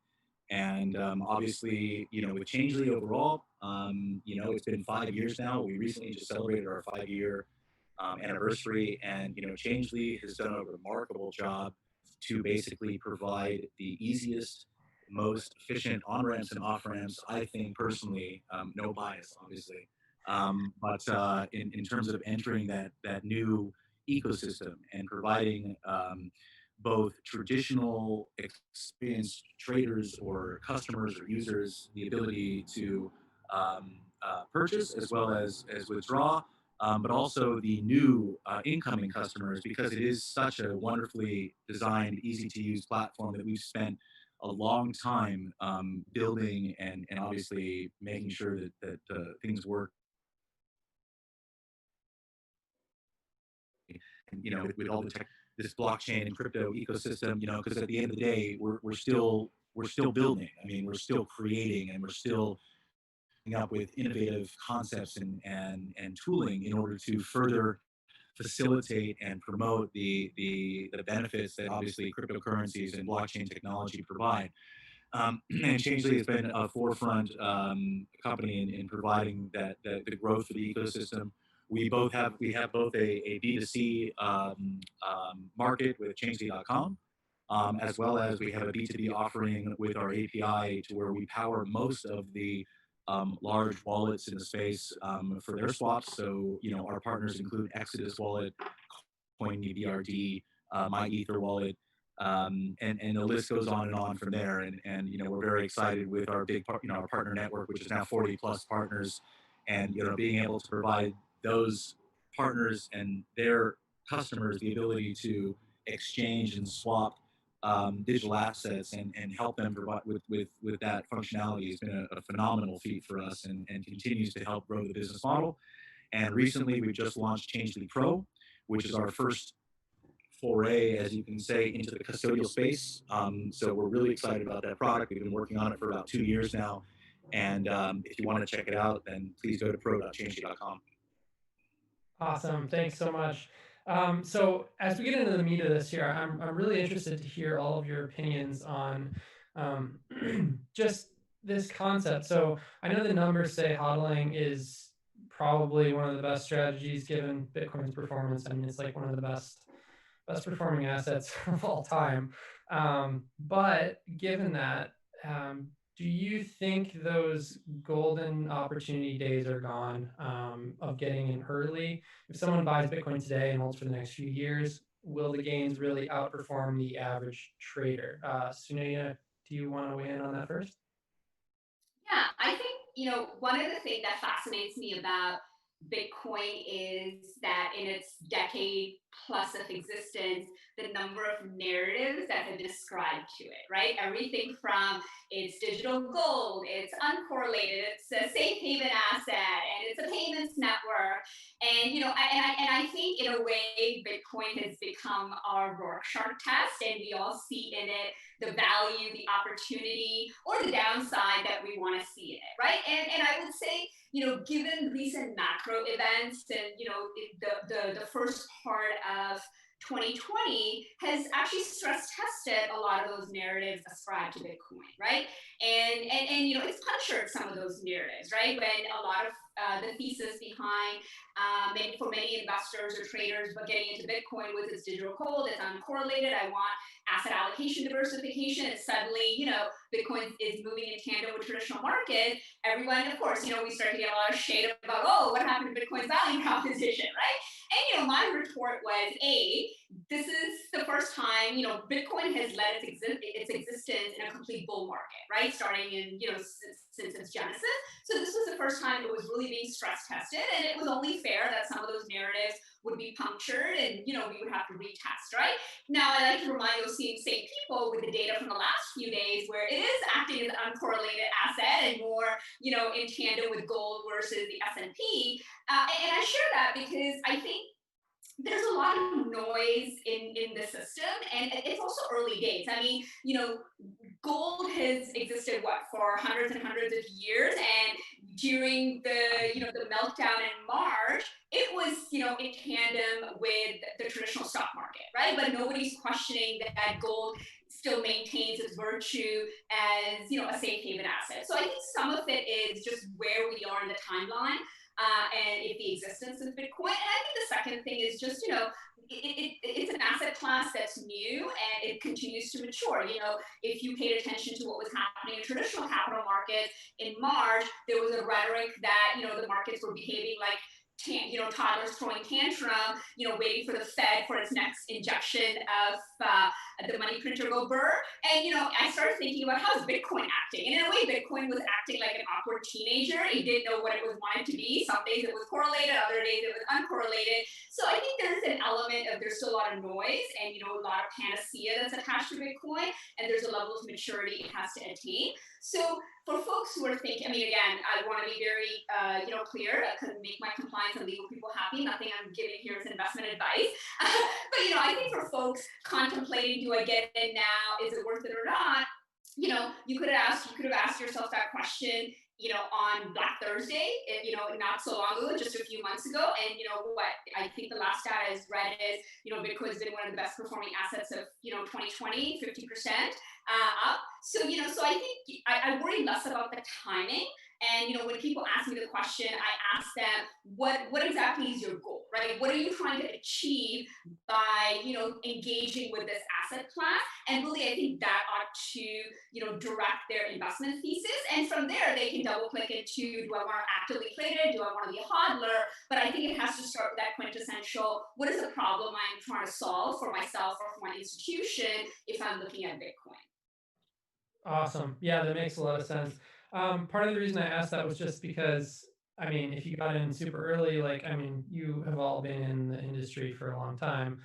If you got in really early, the gain potential is quite a bit. But now if you pull a 10x, you're only going to hit kind of a 100,000. It's still early, man. It's still early. Totally, I agree. I think if you, it's like this conversation, I've seen it played out many times over the different highs and lows. And I think we're just in another one of those, right? I've seen people, it was like $1 to $10, and a load of people got in at $10 and then it crashed down and they're like, oh my God, this is a disaster. It's never going to get to $10 again. I've missed out. There's no more opportunity for me, right? And then it went to $100. And then all those people at $10 who kind of held strong, they're like, oh my God, that's actually now pretty life-changing for me. Then there are a ton of other people, actually, 100, it's ridiculous now. It's never going to get higher than that. Like, there's no more upside here. And I think it's just actually that psychological effect of just each time you push through a new boundary, you have to kind of reset your the way you think about the asset, right? So from my perspective, I think we're just in another one of those cycles. You've got this kind of all-time high, which is people's psychological barrier. Let's see if that gets broken, because if it does, again, it's that kind of thing of like, what happens now? And every other previous time, it kind of breaks a new barrier and everyone kind of resets, what is good and what is not. I mean, I remember even 2018, people were like, oh, it's a disaster. Bitcoin has fallen below $5,000. And I'm like, come on, that is insane that it is still this high. It wasn't like 12 months ago, we were amazed that it was above $800. So I think in terms of, the question was, can hodling still work and is there still upside? I think if you believe in the long-term fundamentals of the asset, the fact that it's a scarce asset, the fact that the opportunity to build a lot of tools and services kind of mirrors what was happening in the internet in the early days, and the stuff that we can't even imagine in 5 years from now that can get built. There's big upside, and hodling, it's not that exciting, but for me, it can definitely still be a very successful strategy. I don't know about you guys, but I don't have time to trade my assets. Like, hodling for me is like a no-brainer. It's one of the easiest things. Like, keep it secure, don't look at it, don't even think about it and just check back on it in like 2 or 3 years. And, every 2 or 3 years now for the past 10 years or 8 years, whatever it's been, I've been like, okay, all right, not bad. So, like hodling is like if with everything else going on and trying to build usable technology in this ecosystem for users and partners, I just don't have time to trade. I mean, I'd love to. I'd absolutely love to. But at the end of the day, providing the tools and services, I think for us and for me, myself, especially with all the previous companies that I've started in this community, has been the priority is just to provide usable technology in order to kind of create this beautiful, innovative ecosystem. And the thing is, like, we're just scratching the surface. That's the exciting thing. We're just scratching that iceberg, and we when we break through and when we see all of what we can do with this technology and with the assets that are created using this technology, it's just going to blow everyone's mind and bring the world closer together. And it's basically, we're in this transitional state right now to where the whole model of what we know, of what we're comfortable with, of what we think right, is just being flipped upside down on its head. And that process is quite enjoyable to see. Yeah. I wanted to actually build on three different points. Each you made a really valid point that I always try to emphasize to people. So, Eric, in your case, you're mentioning about the stress factor that comes with trying to trade in markets and the time consumption. I always bring up to people one thing that they don't consider is that even if you can master the markets, if you're a part of the 5 or 10%, or maybe even less, percentage of people who actually do make money trading actively on a daily or short-term time frame. The points I always bring up to them is that maybe you made money, but check what you would have done if you would have just simply held the asset. And if you're not outpacing it, then don't trade. And the second thing too is, was it worth all that stress and time you put into it? Were you able to really time the market well? And most people tend not to be able to. Edward, you brought up a really good point about kind of like the new goalposts being set. A lot of people were actually commenting the other day as I was saying the target for the end of this year would be 20K. They're like, Nick, is that when you're going to sell? And I was like, no, that's when we revisit those cycle highs. That's when everyone starts to get interested. That was the time I got interested in 2016. Was when we came back up to 1100. I remember watching the Silk Road, watching Mount Gox, and then finally seeing it get back up there. I'm like, okay, this thing's resilient. I need to understand what it is. And that was what, as a macro trader, I finally actually read what Bitcoin was about. And Sanea, as well, you also brought up a really good point as well about, people constantly over the last few months, as things have been really volatile again, or well, they were previously volatile back in March and kind of the first and second quarter of the year. The constant point that I kept hearing from people is that, oh, it's correlated to the S&P 500, and now it's more correlated to gold. That time horizon is not going to give you the true visual of what Bitcoin is. In fact, as you mentioned, you just take a look over the last decade, Bitcoin's been its own monster. It really is its own uncorrelated asset. Nothing has had the kind of parabolic returns that Bitcoin has had. And this kind of constant cyclical process formulated around a monetary schedule like the halving event that Bitcoin has every 4 years. It really just brings in something entirely new. We've never had a mainstream liquid asset that's finite in supply. Now, just to kind of, again, maybe to mix things up a bit here, because I know it sounds like from all of us, I know BJ is probably interested in this as well. We all kind of take a kin to the idea of hodling. I think hodling has proven itself very well, and even though the returns this time around are going to be probably much smaller than the previous cycle, which was 100x from the bottom, I think that at the same time, my target's $100,000. I think that's great. I think there is still value and the opportunity of trading, and that more comes in the format of swing trading, because the longer time horizon is, the more likely you are to generally profit in a market that has historically gone up.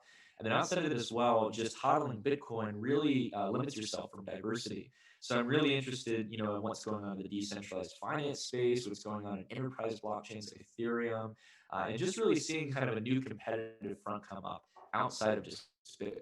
So I think that, again, that's maybe somewhere we could dive into, Jen, if you want to explore that, kind of dabbling into altcoins and cycling in and out, riding the waves of excitement. And yes, definitely speculation at the end of the day. There's a lot of it. Yeah, definitely. We'll touch on that. One question I had still on this sort of writing this topic though is, at what point do you sell your long-term hold positions or portions of them? What do you sell those assets into? given the current economic situation and everybody's talking about inflation, weighing all that together, if you just held Bitcoin, if you bought in around 7,000 and you held it for the last 2-3 years, you would have missed out on a lot of major swings between, I mean, anywhere between 3,800 and 14,000. And you're just sitting there for 2 years. Well, I mean, you're missing out on profits. And then, like I said, when you do sell some of your position, alternatively, like when do you take profits and what do you take them into? Because again, the dollar, if the dollar isn't the safe haven it used to be that everybody is going to, I mean, I don't know if you want to weigh in on that, Eric, you want to go first? Yeah, I mean, look, the swings definitely, if you're hodling, it's like unfortunate, and you can think and play with your mind and play those games all day long, as much as you can. And I think it's also a bit of a situation where there's not, back in 2017, 18, during those swing periods, there just wasn't enough knowledge in terms of like other businesses to use that can manage your portfolio and trade for you, or there wasn't a lot of options and educational material as much as there is. I mean, just in the past year and a half alone has been an explosion in terms of being able to provide materials and knowledge base to people to obviously understand about this market and so obviously I'm one of those people that play mental mind games a lot. Being a poker player, and all that, mental sport is obviously, very interesting for me. So unfortunately, but fortunately, obviously it allowed me to build some great businesses and provide some phenomenal services to a growing customer base. But at the same time, I didn't catch those swings and wasn't really in a position myself to do that. And did I think about it and kick myself in the ass as a result? Yes, of course. But at the end of the day, like, it is what it is. And as they say in traditional finance, money is a circle and it goes around and around and around and around. And so is Bitcoin. I mean, it's more than money, as we know. But one of the applications and one of the most important applications is money. And it will come and go. It will go around and round. And the interesting thing with money, as you all know, is this has been a problem that we have been trying to solve. Revolut's done a great job, but I'm talking about pre-Revolut now. We have been trying to solve this problem with money for 2,000 plus years, right?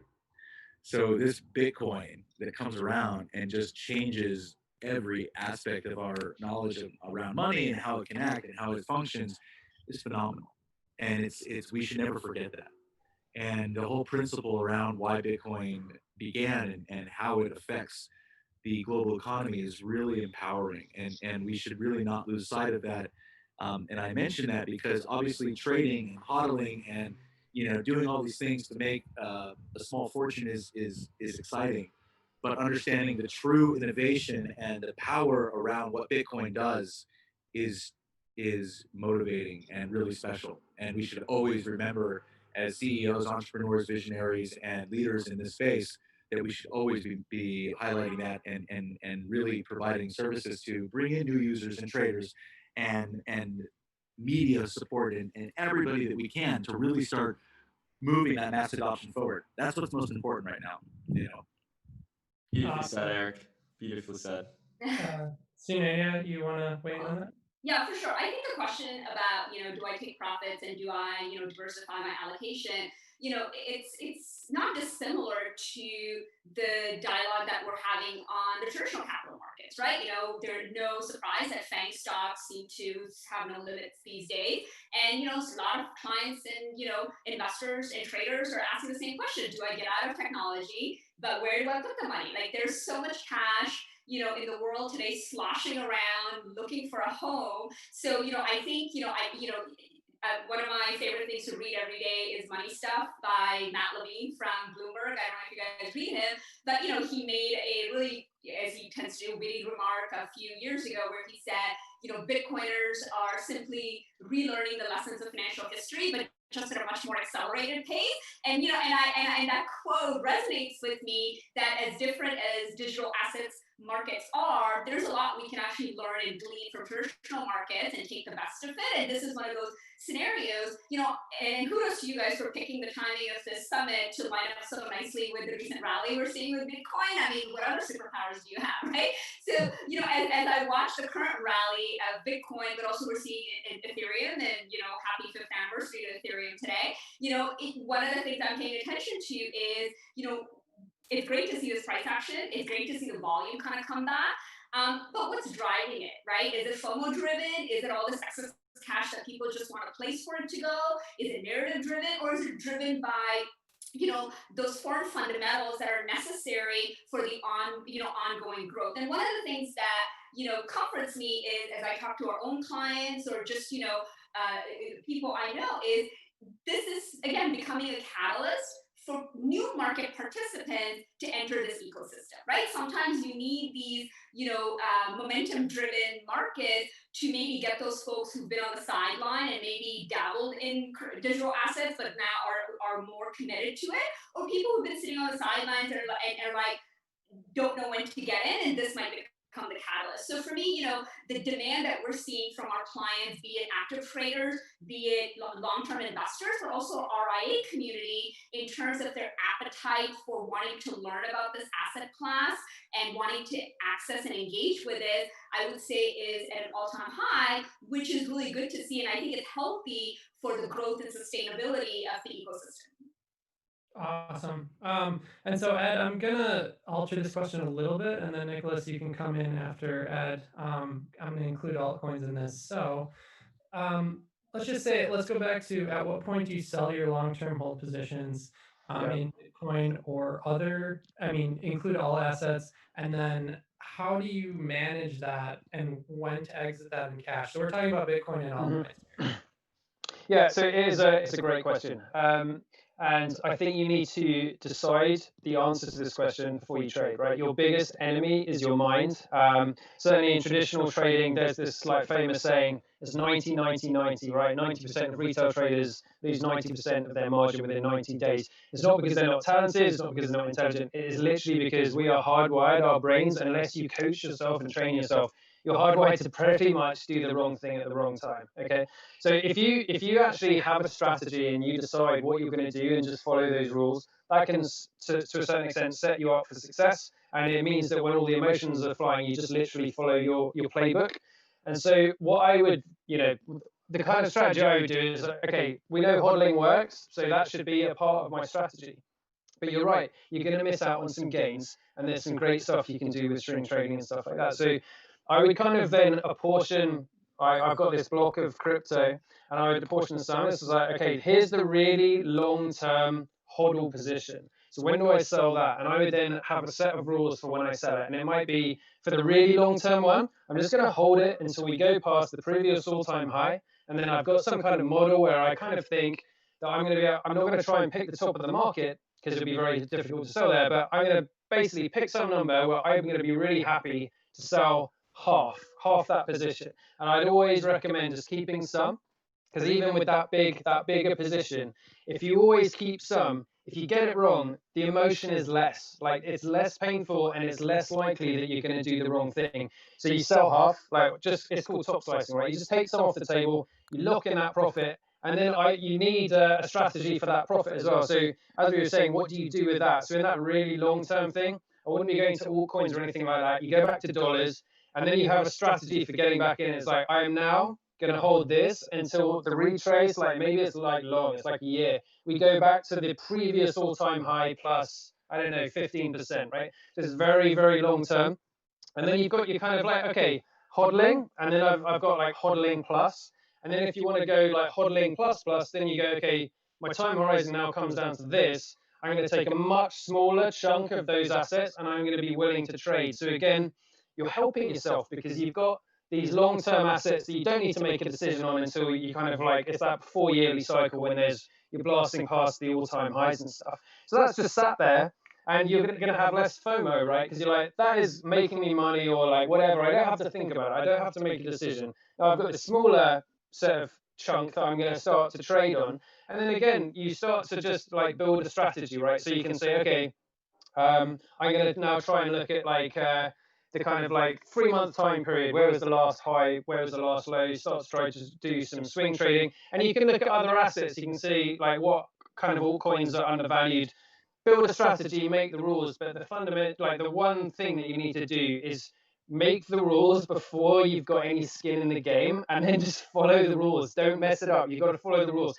And like a great piece of advice that a traditional trader told me, like very successful traditional financial markets, they keep a trading diary, right? Trading diary, you write down your decisions, and it forces you to confront mistakes and learn from them, and so you can iteratively get better. It's like it's kind of like calorie counting. If you force yourself to type in the calories like that you're eating into an app, you're going to lose weight, right? You need to like prevent yourself from making mistakes by doing this trading diary and then reviewing it. Okay, I messed up here. What was my decision? What did I do wrong? And then you can get better.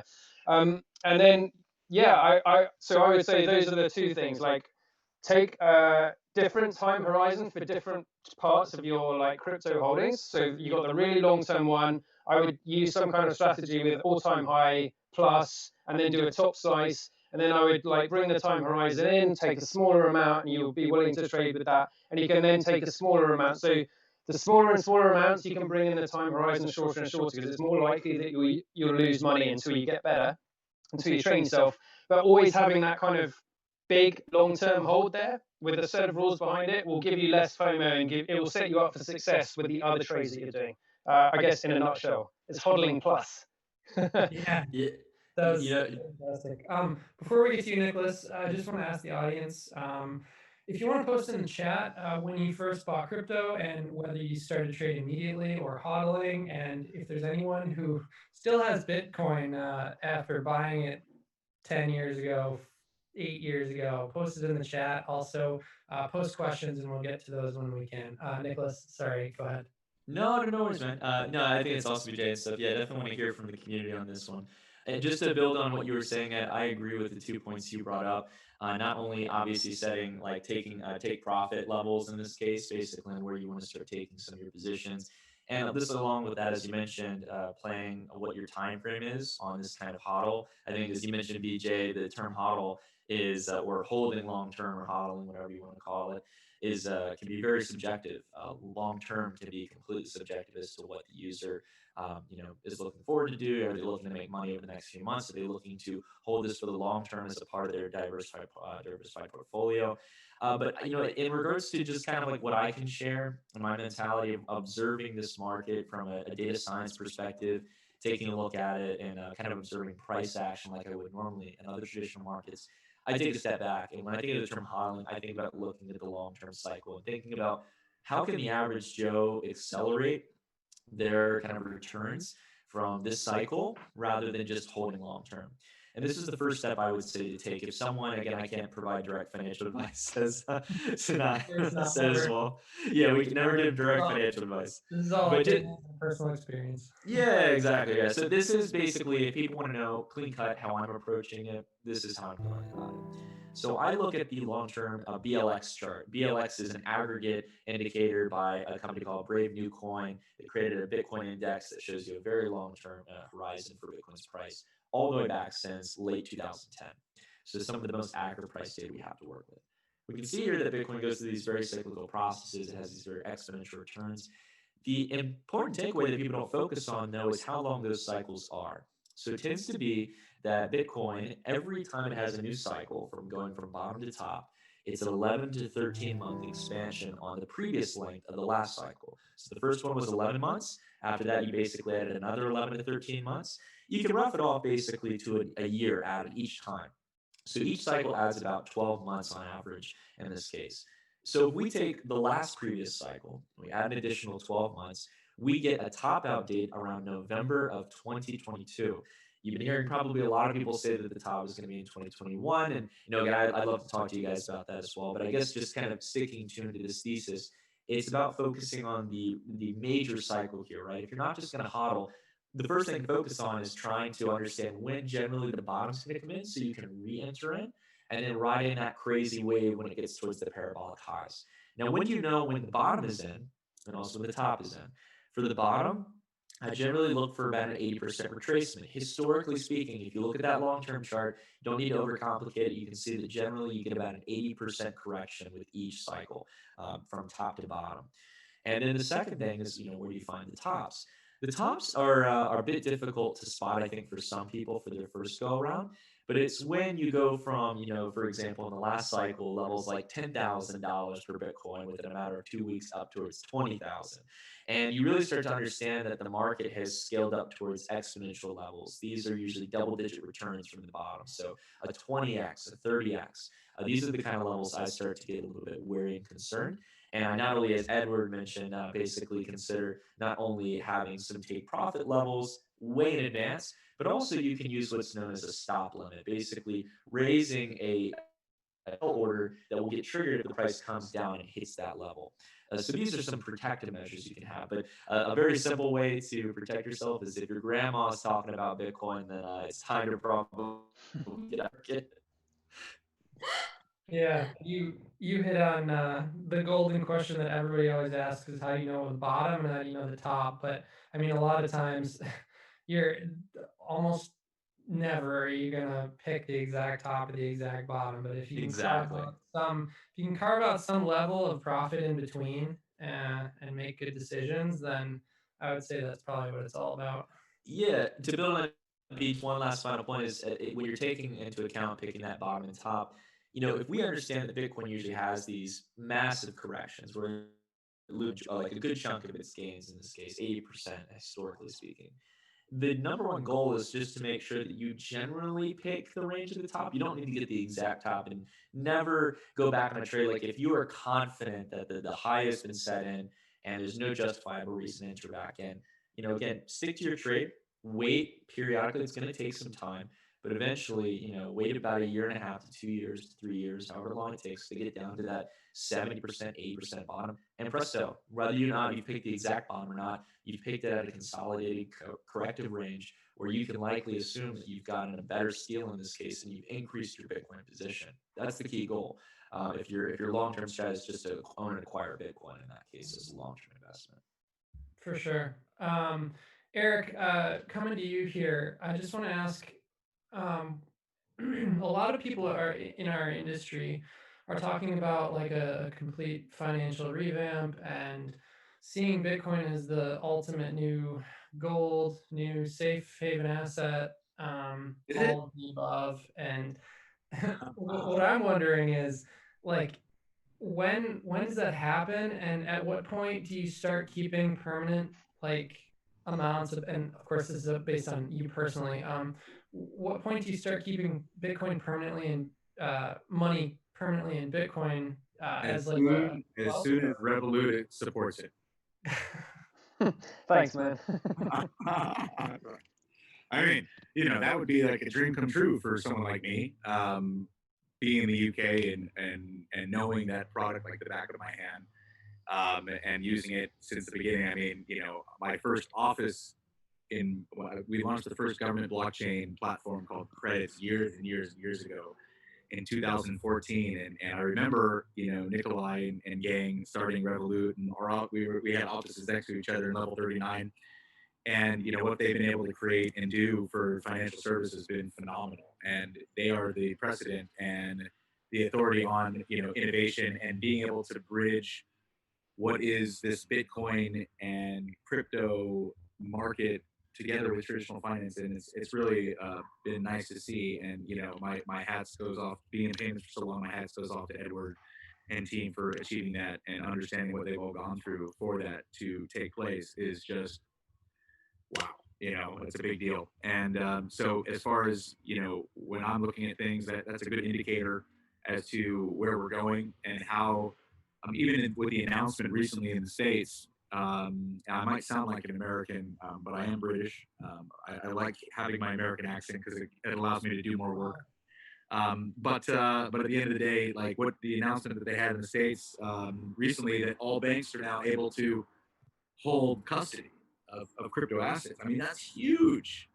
No one's talking about that. I mean, that's what this pump is about, right? I mean, that is what people are really excited for. And, I think that indicator right there is the fact that, you know what, like Bitcoin is not meant to be stopped. Bitcoin and I mean, there are other crypto assets that I don't want to get into it on this call. If you want to talk about altcoins, I can do it all day long. That's what we do. But you know, with Bitcoin specifically, it's been designed by its very nature to not be stopped, to not be prevented. And you can apply regulatory measures and different things to Bitcoin, but overall, it will always find a way. And what we're seeing is the resilience that Bitcoin has, and we're only getting a small sample of that resilience right now. Because when it comes down to brass knuckles, and the next 2, 3 years, 4 years, whatever, what we're talking about now is going to be such small potatoes, like complete, like an amoeba, like this, like we're right now, we're the size of an amoeba in terms of the actual real financial ecosystem. If everybody here doesn't know what an amoeba is, it's smaller than a flea, right? So right now we're this like amoeba that's been formed like a microorganism, you know, for the past decade or so, and we haven't even grown into a flea, let alone a bee or a beetle or like a bigger animal. Like, you know, this beast is going to be huge. And if you just wrap your brain around that for 1 second, like we're just at the beginning of this amazing adoption curve. And I'm really excited to be a part of this. I mean, you can hear it in my previous talks I've done. And, you know, I've always been a visionary, and I've always been a fan of technology and, you know, providing a better experience within the financial services sector. And Bitcoin and crypto assets and blockchain overall just allows me to create an experience that I know. Awesome. Sunena, let me consolidate that question a little bit for you. So basically, when are you looking to hold Bitcoin like permanently as a sort of gold? Like what factors are you looking for, and when are you looking to do that? Because it's still highly speculative versus, you know, historical value. I mean, I might, gently kind of push back and say I think it's always been a good time to, hodl Bitcoin. And I do subscribe to the narrative of, digital gold. And, to the point made earlier, I don't know if it's a good or bad signal that my mom's all into Bitcoin now that I've explained to her how it compares to gold. And she's Indian, she understands gold, so now she wants digital gold. So I don't know if that's a good or bad signal, Nicholas, for you, but, there you have it. So I think again, if I look at it through the lens of the clients that we serve, that are traders, retail investors, and the RIA community, I think for, where maybe the early market participants into digital assets and Bitcoin that came in were perhaps driven by ideology or were more technically savvy. And, we all said we got in 2012, 2013, and we were willing to jump through our fair share of hoops to test and learn, this new asset class and technology, not knowing, what, that people, the earlier question you asked is, is it worth getting in today if my return is 10x versus 100x? What I would say is, the folks who got in early, all the power to them. They deserve that 100x. If nothing for all the, probably abuse they took from their friends and family who were like, Bitcoin, what are you doing with your money? What's wrong with you? Just for that emotional, roller coaster they went through, they deserve those returns, hopefully if they hodl. But I think when I look at our clients, yes, one of the things we did about a year ago is on all of our platforms, and we have millions and millions of clients who use our platforms every day. We said, let's gauge kind of where our clients are on this, on this spectrum, right? Are they crypto savvy? Are they crypto curious? Or are they just straight up crypto skeptics, right? Let's get some, and we cater to clients every day and we have direct interaction with them. So the voice of the client is the best gauge. And, I said, so let's put it on platforms and just say, do you trade crypto? Do you want to learn about crypto? Would you trade crypto? And I said, listen, if 100 people answer it, great. It'll further solidify our business case, to the board and our constituents, and we'll take all the tailwind we can get. And what's fascinating, BJ, is thousands and thousands and thousands of responses every day. And I would say that persistent, consistent demand from our clients has been the biggest reason that's kind of driving our entry into this ecosystem. it's kind of sad that even in 2020 on Wall Street, the notion, it's a contrarian notion to say we love blockchain, but we also love Bitcoin. People still try to separate those two, which I never understood and don't think I will ever understand. So for us, a lot of this entry is predicated on client demand. And when we talk to clients about what's driving that demand, it kind of ranges that spectrum, right? I think, again, it goes back to points that others have made is ultimately we're serving clients who have a finite amount of investable assets. And when they come to our platform, they are investing that money to meet certain goals that are important to them, right? Our job, and has been for the last 40 years, is how do we kind of democratize investing in that notion of kind of bringing Wall Street to Main Street by giving everyday consumers access to the same technology and information and data that otherwise would only be in the hands of the institutional investors. So when we think about digital assets and what is the right time to hodl or trade, for us it's the same mental model, which is when you come to our platform, my mission really is, my team and I, what we're striving towards is when you log onto our platform, you have a finite amount of investable assets and you have a goal for that money. On one end is your fiat portfolio and all the different instruments and on-ramps through which you can engage with capital market. And what we want to do is present to you an analogous crypto marketplace that has all those same on-ramps and instruments, right? So maybe you want to buy and hodl, but today you can hodl, but then also engage with crypto markets with options and futures that didn't exist just a few years ago, right? So for us, the more choices you can offer that end investor, the healthier it is for the ecosystem, but it's also in the best interest of the end client, because at the end of the day, I'm not going to tell you what to do, when to do it, how to do it. My job is to make sure you have all those choices in front of you, complemented with all the credible education. And I think the other signal I really pay attention to in terms of the growth of this ecosystem and new market participants coming in is also just obviously regulatory clarity, which you touched on, but all the building that's happening. But more importantly, just think of the Cambrian explosion in terms of content and education. I remember again 2012 when I fell into this esoteric thing called Bitcoin. There wasn't really a lot of, I read the white paper, and again, I will confess I had to read it multiple times to fully understand it. I wasn't one of those people who read it and Eureka, the angels started singing to me. I had to do a lot of research to really kind of get around to understanding it. But there weren't a lot of resources. Today, I can barely keep up with all the podcasts and the newsletters. So I think that's a very strong signal about kind of the expansion of the marketplace, but also the diversity of market participants that are coming in with different goals and kind of, different ways to engage with it.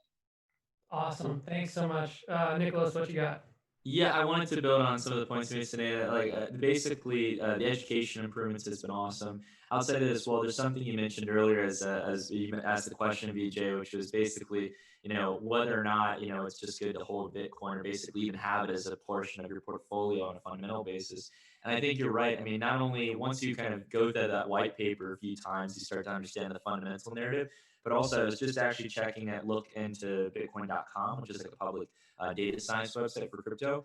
97.7% of the days throughout Bitcoin's history, all the way back since its inception, if you bought Bitcoin on a public market, you're out on your money. So 97.7% of the history. The only two periods where that's highlighted in the red where you've actually taken a loss is between basically a 3 or 4 week period during the hype of 2017 towards December, and a small period back in around in June of 2019. So talking about this, honestly, on a data basis, on a fundamental basis, Bitcoin obviously kind of provides a clear picture in the sense of whether or not you should hold it as an asset, maybe long term. During the bear market, for example, I held a little bit of Bitcoin, even though I took a big partial share of profits out of altcoins. I still held some Bitcoin. The one thing though that I want to emphasize here, I think to your question, BJ, just kind of to twist it a little bit, is as many of us here, right, who are on this call and stuff, we're probably in crypto right now. The question that I think many people are very curious about that kind of fits in this category is, when is it going to be that institutions treat it like everyone needs to have that 1 to 3%? And if you pension funds, it's a multi-trillion-dollar market. U.S. last time I checked, it was $42 trillion back in around 2018, 2019 when I was talking about this data point, but probably around 50 trillion now with the equity markets and how they've been. But let's say, for example, right, 40, $50 trillion.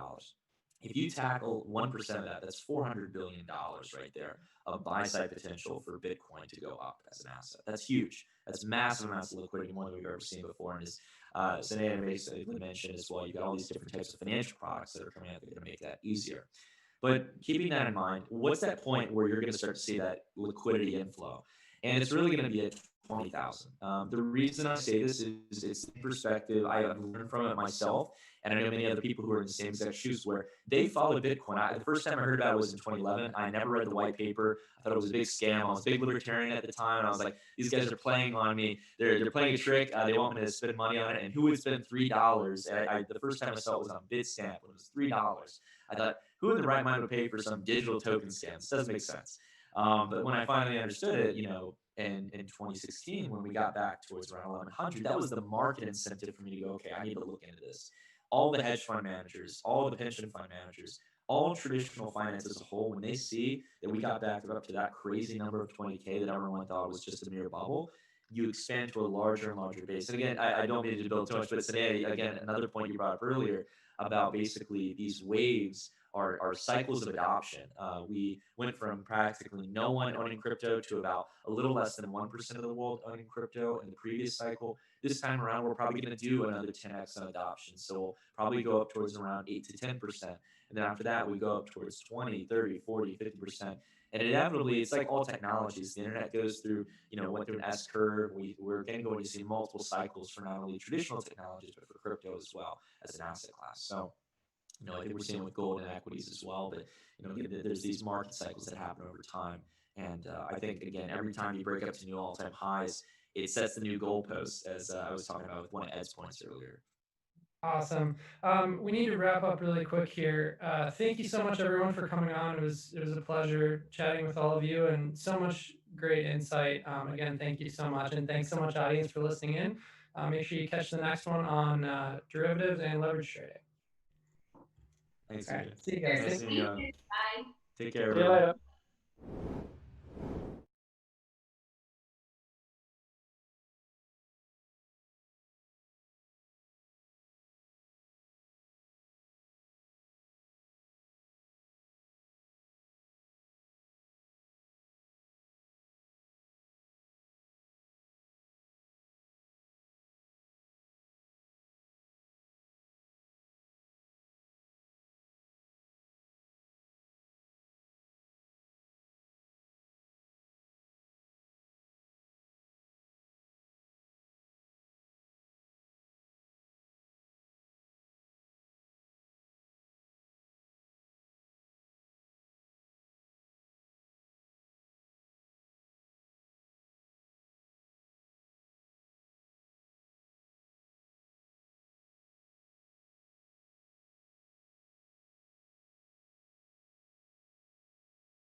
Hey everyone, and welcome to another panel as part of Cointelegraph Crypto Traders Live. My name is BJ Pyrus, Cointelegraph reporter, trader, and host of the Crypto Secrets of the Trade podcast.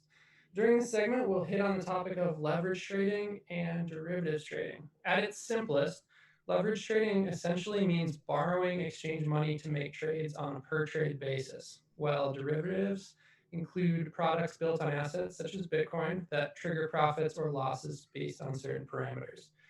Leverage trading and derivatives trading has exploded in the crypto space in recent years, with a number of crypto exchanges offering futures and options trading for various crypto assets, while mainstream giants like CME and Bakkt have also entered the space with Bitcoin derivatives. To chat on the subject, we've got Dan Gunsberg, co-founder at Hero, a gamified crypto trading and derivatives platform. Clark Reed, head of trading at Switzerland-based global digital asset trading platform Shapeshift. Paul Eisma, head of trading at New York-based crypto finance company XBTO. And Joshua Lim, head of derivatives at New York-based mainstream brokerage firm Genesis Global Trading. Hey everyone, thanks so much for coming on the event. Let's jump right in here. I know you all come from pretty sizable mainstream financial backgrounds. Can you just give the audience a briefly overview on some of your past work and lead into what your thoughts were when you entered crypto derivatives trading when you came into the industry? Dan, let's start with you. Sure. So yeah, Dan Gunsberg, CEO and co-founder at Hero. I've been involved in derivatives markets since I started on the floor of the Chicago Board of Trade in 1998, actually, and started my career then and have been at it pretty much ever since. I first got into crypto. I was a principal and chief operating officer of a proprietary trading firm here in Chicago, and we started getting more involved in crypto in small size in like 2013, but then really more so in 2015, 2016. Eventually started a trading desk there, and 2017 I left to go into crypto full time. Actually, what led us to really create Hero was when I first really started trading on crypto derivatives markets. I was really noticing the kind of the nascency of them, and if you really weren't a professional trader, the retail users of those platforms, we were just watching the amount of rinsing that was going on kind of both ways, and a lot of it because really just an overall lack of liquidity relative to legacy markets. But my first instinct of it was that very early, very nascent, but very open for experimentation. I thought that the crossover, from platforms like BitMEX and then kind of evolving into what you see today is a really good sign for kind of what's to come with it. And one of our goals is really to try to create more kind of retail-friendly ways of interacting with the market and being able to express a view on derivatives that otherwise would be really esoteric, and allow kind of more of a smaller group of people to really capture edge from them and really understand them and really open it, but really take those and simplify them down, deliver them in a fair and transparent way, and really kind of try to open it up for the rest of the world.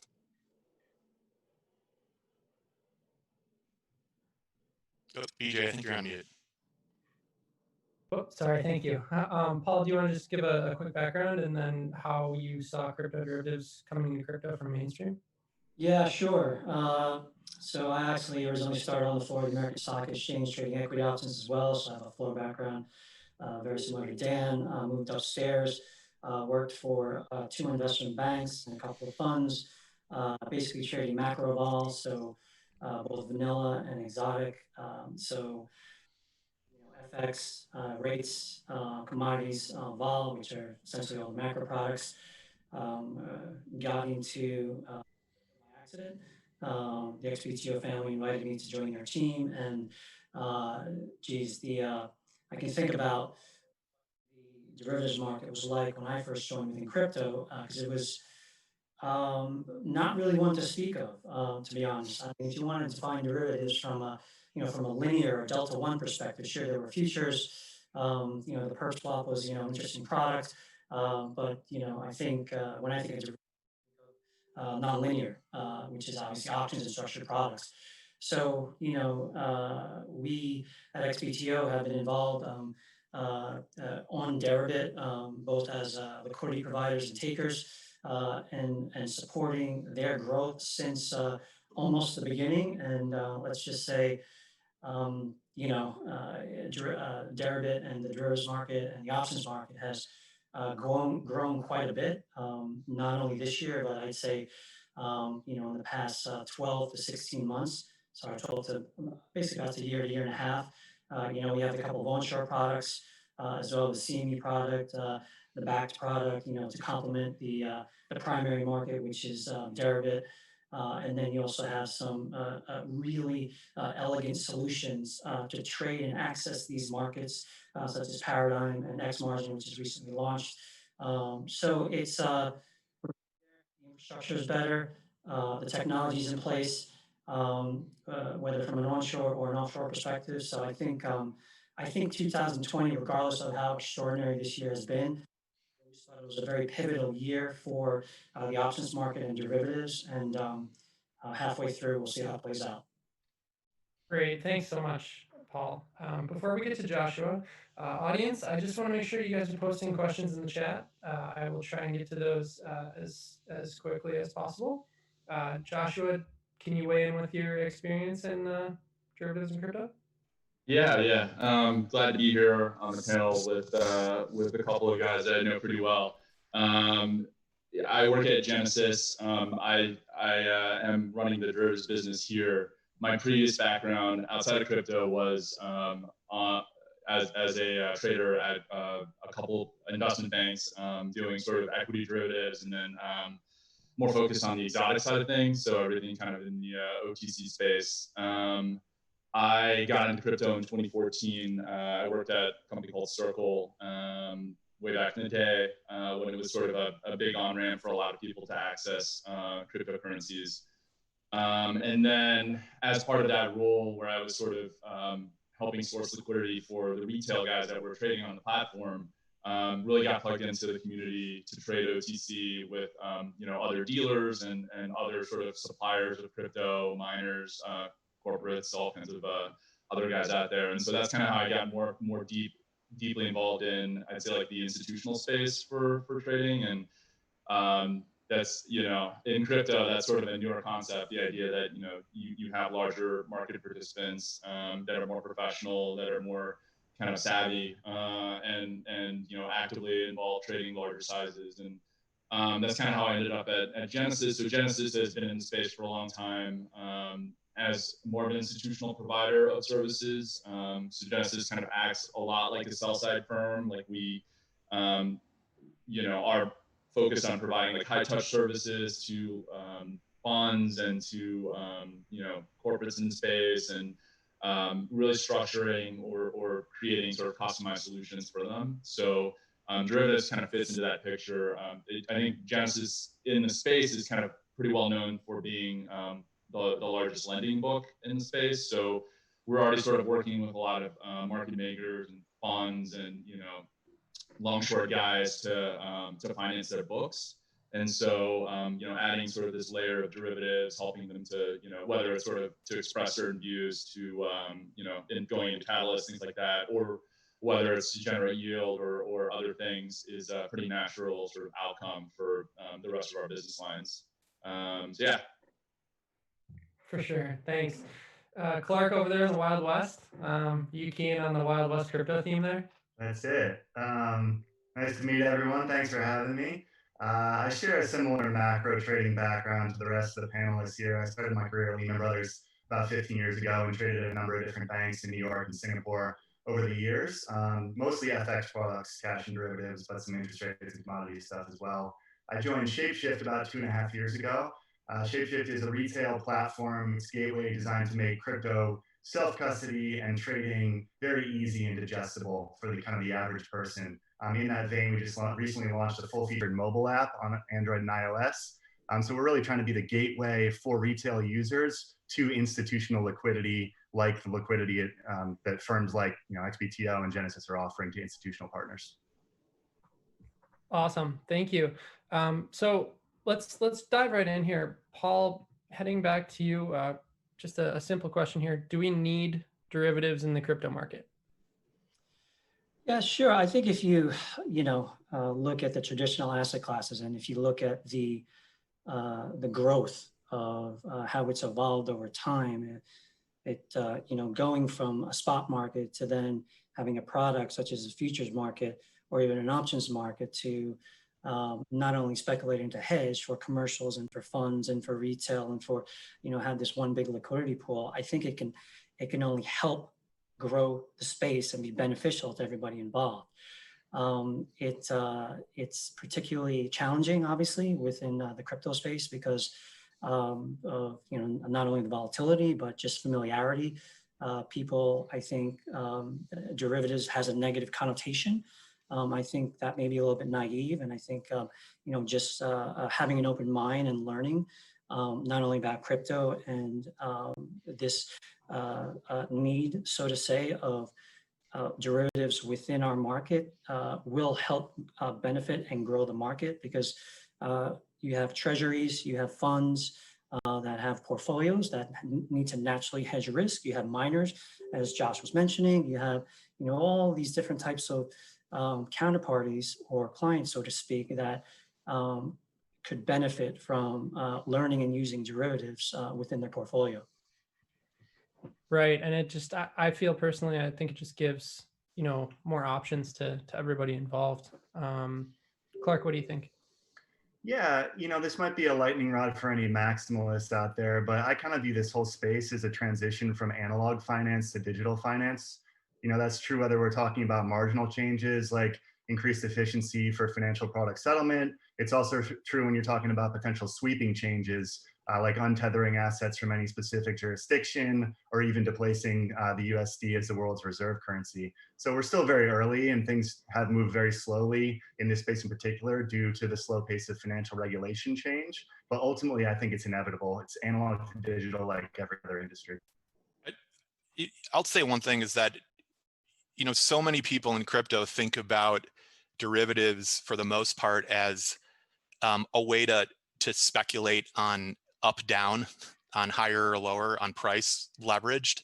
And I think, the four of us on this panel all come from backgrounds where when you come from legacy markets, you don't necessarily always think about the front month. Like most of the products that you're trading have curves to them.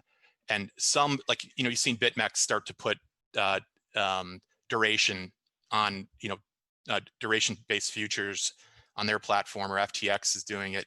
And, like a lot of my background was a little less about focusing on up, down, and a lot more focused on like trading slope or curvature or just different ways of looking at and isolating risks in legacy futures markets.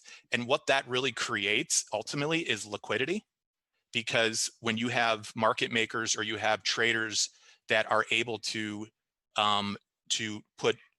trade in futures markets or in derivatives, nonlinear or linear, and they have different liquidity touch points or different reasons for doing business, it just creates better price discovery and more volume. So I'm more of a proponent of the more touch points that can be created and the more creativity you can get around it, the deeper the liquidity ultimately is going to be, and getting true price discovery is going to be much more efficient for the market as a whole.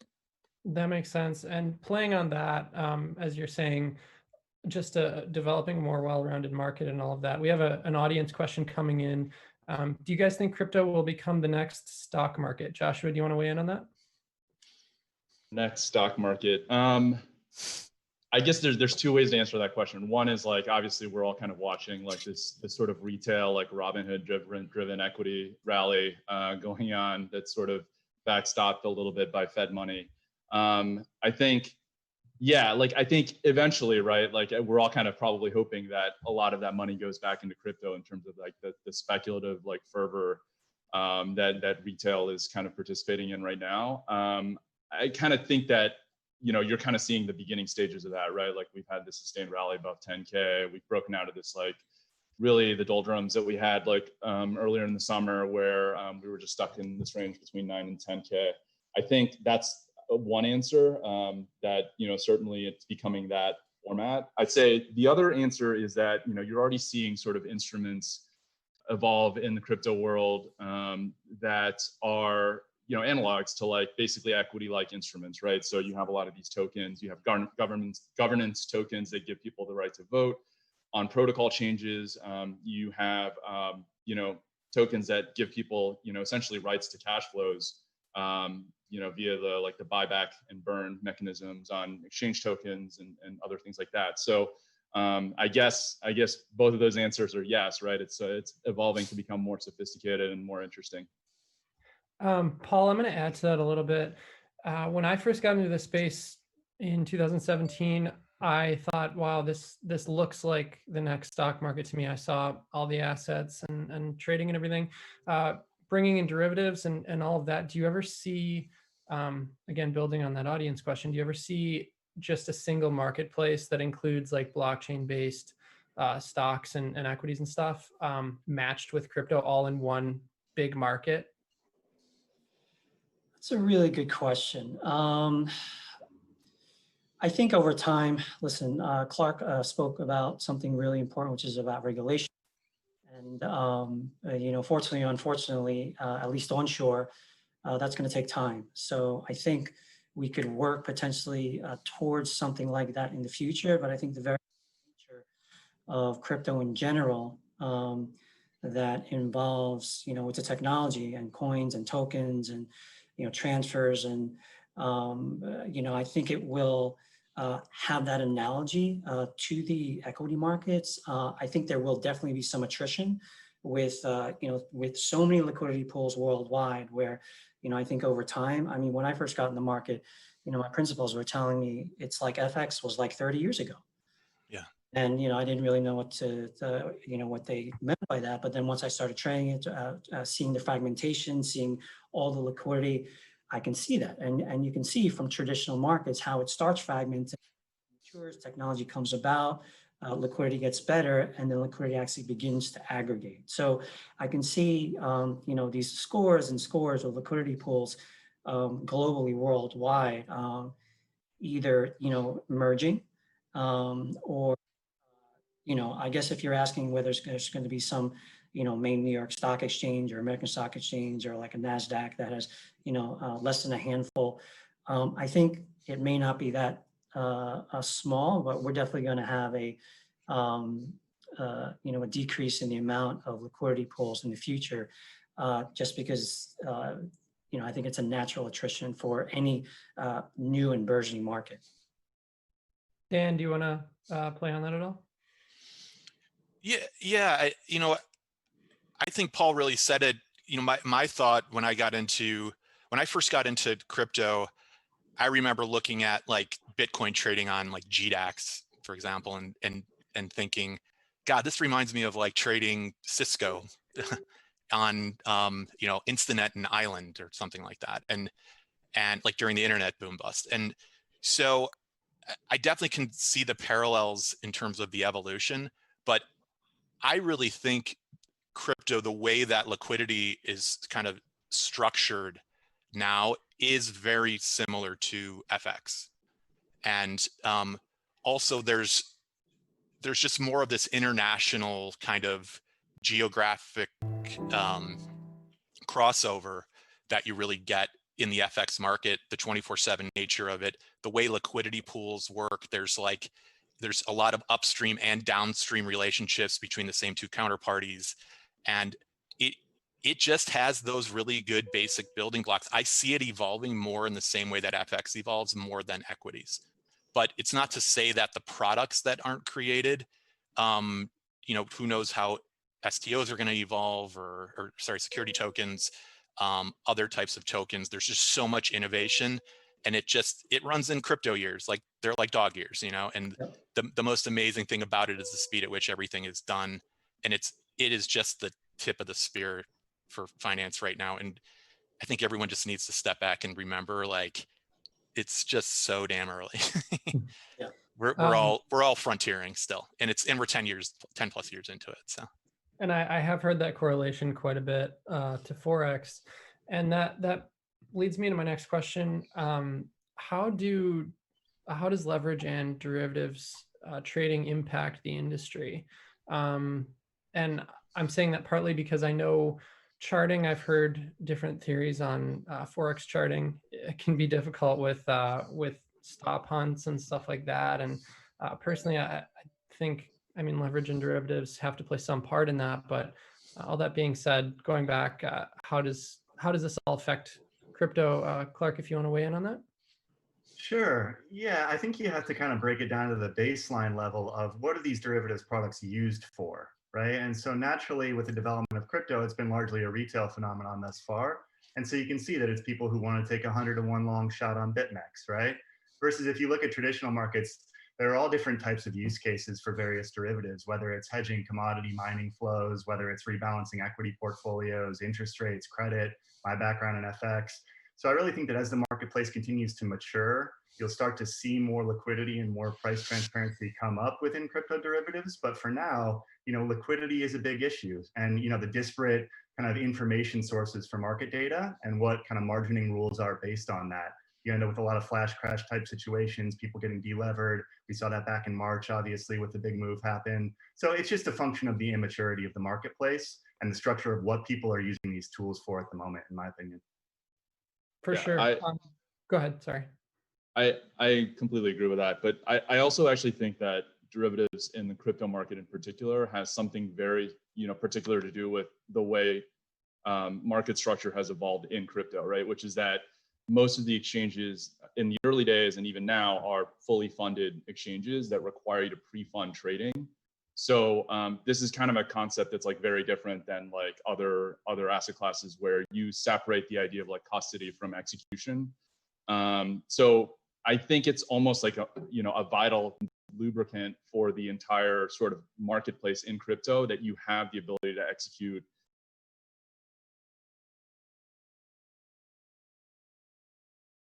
on leverage and get sort of get the size that you want without tying up a ton of collateral on exchange. I think that's like, the natural outcome of what's, how the market's evolved over the last couple of years. And I think maybe over time, if you see a lot more of these solutions available to institutional investors that allow you to sort of like improve your capital efficiency, whether it's like, leveraging assets held at a custodian as buying power on exchanges, things like that. Or this idea of like prime brokerages, right? Like you read like all these press releases, like every single company in crypto now is like trying to become a prime broker, including Genesis. But yeah, like that's like this idea, right? Like improving capital efficiency for your clients. That is fundamentally going to change how people interact with derivatives and probably start using derivatives more in the way that you would use in traditional markets to really like express views and to sort of like, exchange your time duration for various sort of like trades that you're putting on. I think that's also going to massively improve overall liquidity as well, because like, what Josh is kind of referring to in the legacy market is that like if I have a position in crude oil futures, for example, on the CME, and I'm trading that against a position on ICE, like my bank may look at the position I have on ICE or on the CME and then lend me the capital to carry the position on ICE, for example. And so doing that in crypto, I think because of the nature of like everybody complained for so long that like, I have these two trades on, I have this basis trade on spot versus futures, and then I have to like move 100 Bitcoin to this other exchange, and then the network's clogged, you have all these issues. So solving those issues, I think, are going to be so valuable to the first to the more institutional clients, obviously, because those are kind of the guys that are going to have the most benefit from that initially, but over time that does feed down to the rest of the world in that there's better liquidity, there's more efficiency around pricing. You're going to see a less of these like instances where there's a complete vaporizing of liquidity, and suddenly Bitcoin's from 12,000 down to 6,000 for 30 seconds, and you're going to see a lot less of that over time because of the fact that capital in the system will be more efficient. I want to catch this audience. Yeah, just to, sorry, I didn't mean to jump in there. To just follow up on what Dan and Josh mentioned, I think it's a very important issue, right? There actually exists a software, an elegant software solution called X Margin that just launched. And it's basically, its goal is to basically disintermediate this central clearing and this capital multiple counterparty issue, right? It's essentially a zero margin calculator that enables derivatives trading across multiple counterparties. Settlement is automated, your capital is efficient, and meanwhile, you can maintain your assets at a custody you trust, for example, at a Fireblocks, right? So if I have a trade on with Dan, and if I have a trade on with Josh, if I have a trade on with Clark, we can actually, all through the X Margin platform, be able to get margin relief so that we can free up that capital to then go put on more trades.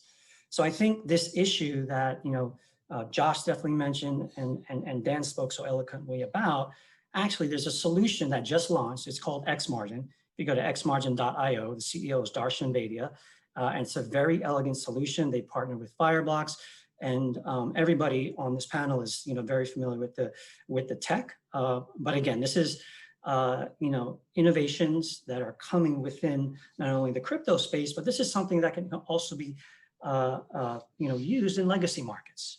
So this is again, it just went live honestly about a week to 10 days ago, and it's a really exciting product in the space.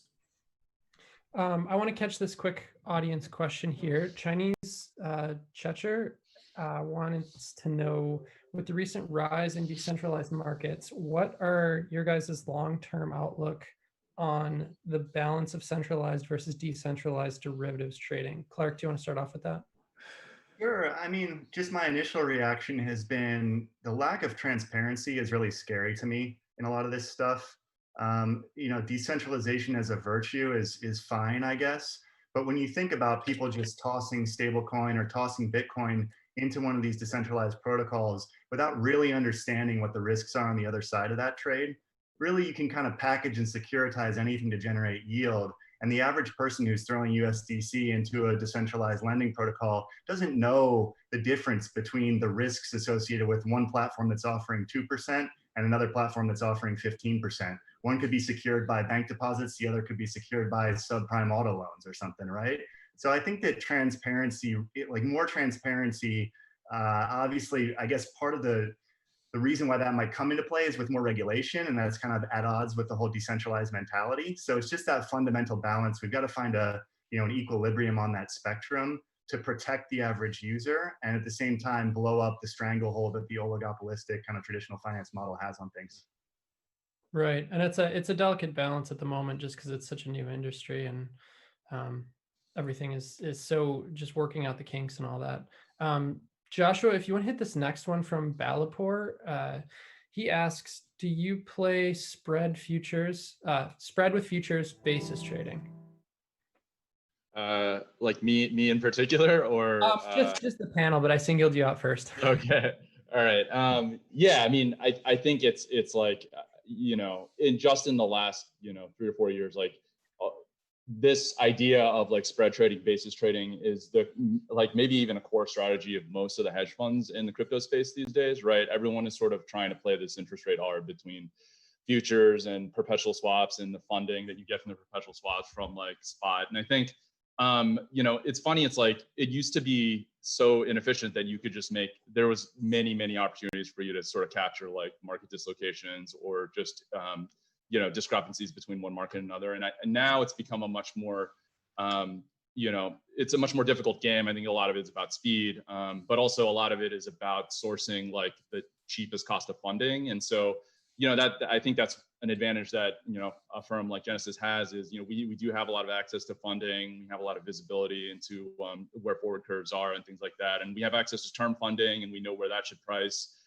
So, we're better sort of able to price futures and things like that. And I think that's, that is something that is you know, it's just an inevitable part of the way the market's structured, and you have to have some exposure to basis to be able to run a loan book efficiently, I think.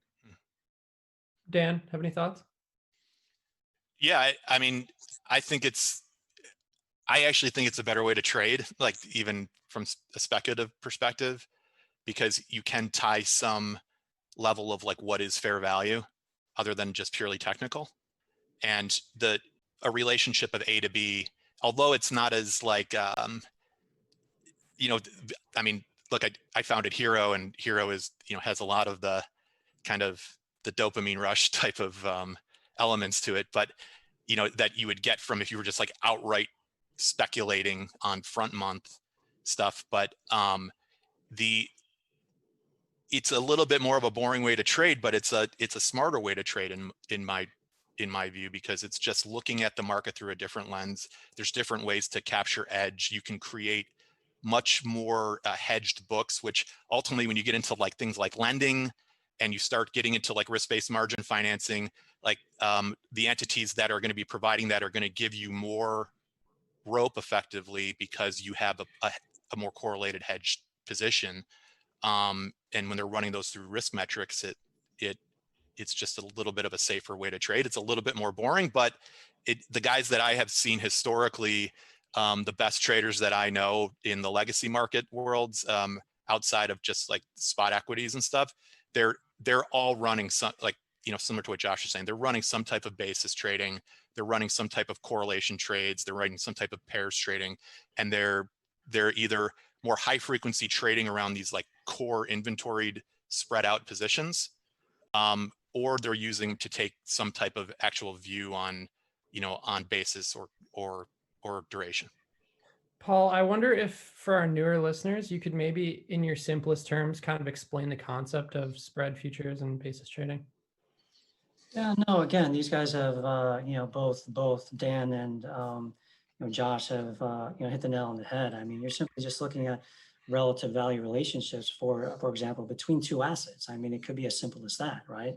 Whether it's asset A, one's going to be, has I guess a traditional sort of factor relationship that you can statistically model and look at over time, and then you know, understand where there could be different regime changes, for example, within the relation within those two assets, whether it be, you know, a curve or two assets in the you know, in the space. But it's really nothing more simple than that. You know, they're going to have different fundings, obviously, as you go out the curve, but I wouldn't make it any more complex than, you know, you're looking at two different assets over time and over some type of term structure that is going to have, you know, different values and fair value, and you are either speculating or hedging those relationships.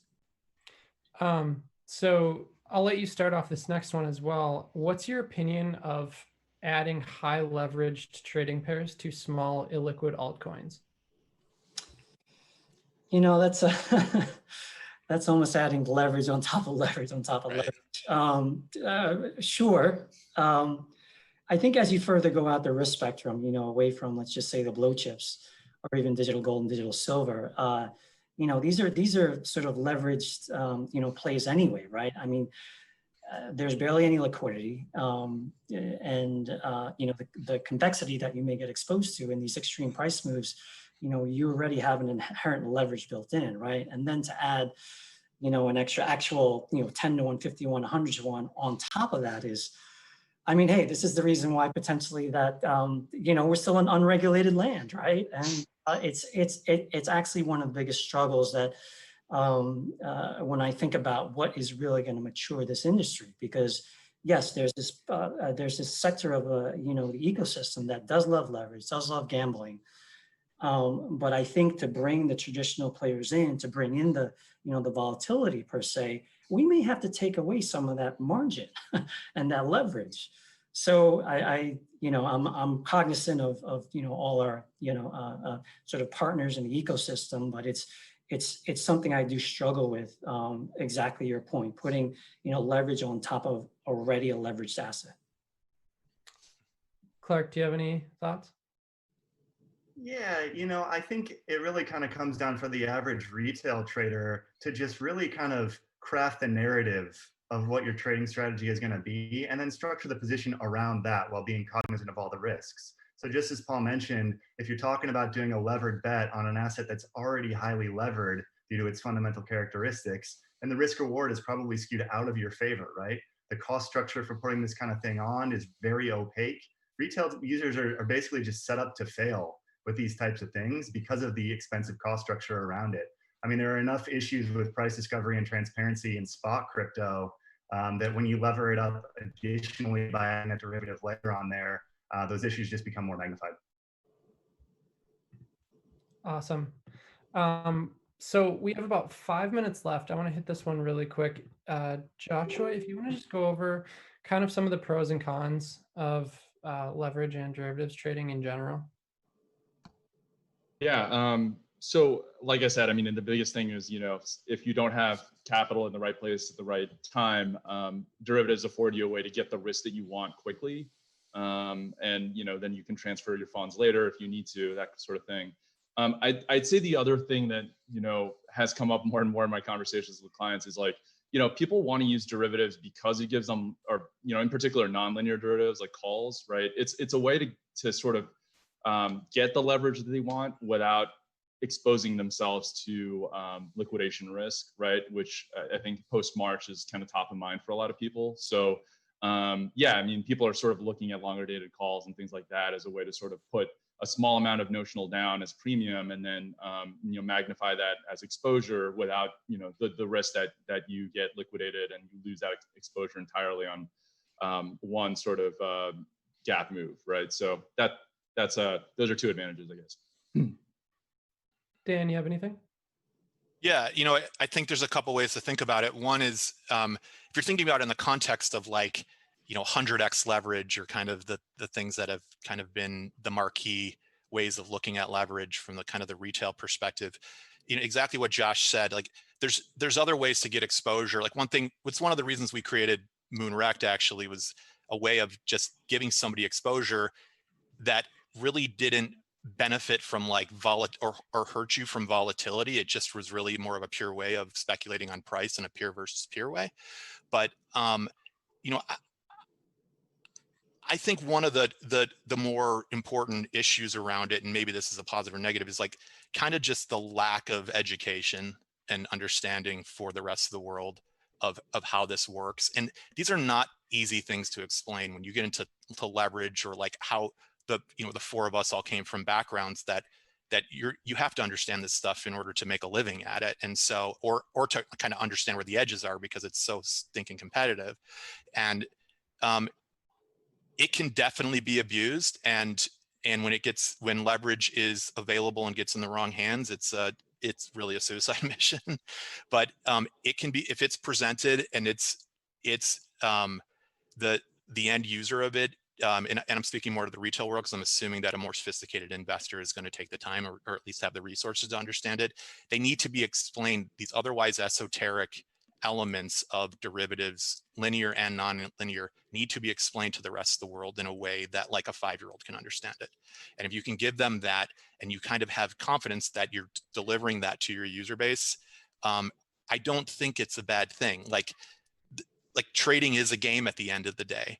And it's like the ultimate game. And there is this element, especially nowadays, and I think Josh was talking earlier about like, kind of the advent of the Robinhood trader and things like that. Like leverage is okay as long as like, and those guys are gonna take advantage of it because they're gonna want to use it to speculate. The more sophisticated guys are gonna want to use it for more sophisticated trades and capital efficiency.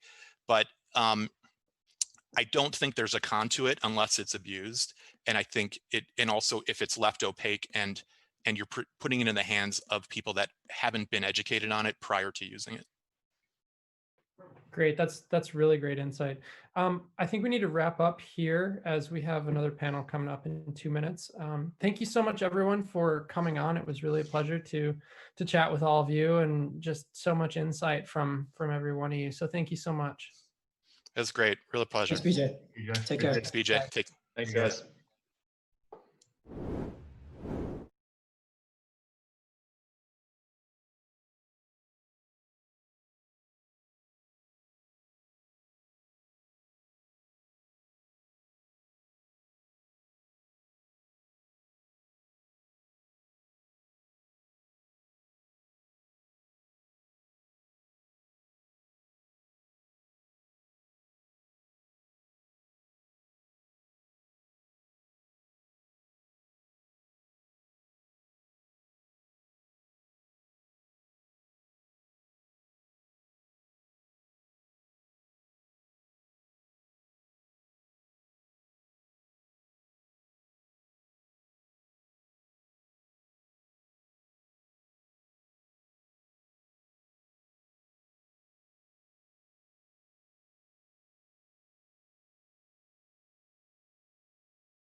Just tell us when to go.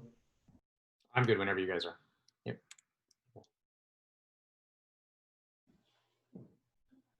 We are ready to start? Go. Okay, so welcome everyone. It's still here, Giovanni and Jackson, hosts at this crypto live stream. And then we have with us keynote speaker Robert Materazzi, co-CEO at Luca. Luca is a blockchain native company providing software and data solutions for institutions, and it is also a sponsor of this live stream. Robert will be delivering a presentation about his company. So thanks for being with us today, Robert. Yeah, thanks for having me. And just remember, guys, before you get started, that if you have any questions about the presentation, make sure you add them in the chat, and we'll be reading it and asking those questions directly to Robert. So without further ado, there you go, Robert. Great. Thank you, everyone. And thanks for having me. I'll share my screen. And so as I mentioned, I'm the co-CEO at Luca, and we're going to overview today a couple of the challenges that we're helping our customers solve, specific around data challenges for post-trade operations. And so we have a few slides, and I'll be happy to answer questions. So Luca, just a little bit about us. So we are a data company, and we are focused on blockchain and tokenized asset data and cleaning it up to help support normal, typical business operations. So we collect data from all of the various exchanges or trading venues that people are used to receiving. Often it's privately held data and not off of an actual blockchain, although we do accommodate actual blockchain data as well. And we pull it in, we normalize all the data so that if Kraken uses XBT to represent Bitcoin and Coinbase uses BTC, and now you multiply that times the thousands of assets and all the different sources that are out there, we have data products that help to clean all that up so that when our customers, which are a lot of the big exchanges and institutions that are serving this industry, are solving their financial requirements, we cater to those needs and help them close their books, if their funds strike NAV, pass audits, and do all of the other post-trade operations that businesses require. And so we have a suite of products. I'll just touch on this really quickly. We have our Luca Crypto Office product, which is really our main enterprise institutional software. It's very feature rich. It collects all the data, and that's the one that we offer to a lot of the businesses that are out there. And then we have two data products that we created to support the software. The first is Luca Reference Data, and the second is Luca Prime. And those are the two topics that we'll cover in today's presentation. And then additionally, we have some tax-specific products that are catering to 1040 filing. Our Luca Tax DIY, which is a retail similar to a TurboTax, except for your crypto side of things. And then we have Luca Tax for Professionals, which we're partnered with CPA.com, which is for tax professionals that are servicing their clients. And then we have a thought leadership subscription that talks a lot of the unique intricacies and such as tax treatments, but it's a lot more comprehensive than that. So accounting, data challenges, and a lot of the other things, and it's a content-based subscription. So those are some of our retail products at the bottom. Today's focus, though, we thought most relevant, we wanted to cover our reference data and Luca Prime products, and the importance of the challenges that they're solving. And so the first one, why is reference data needed? And for those of you that aren't familiar, I mentioned this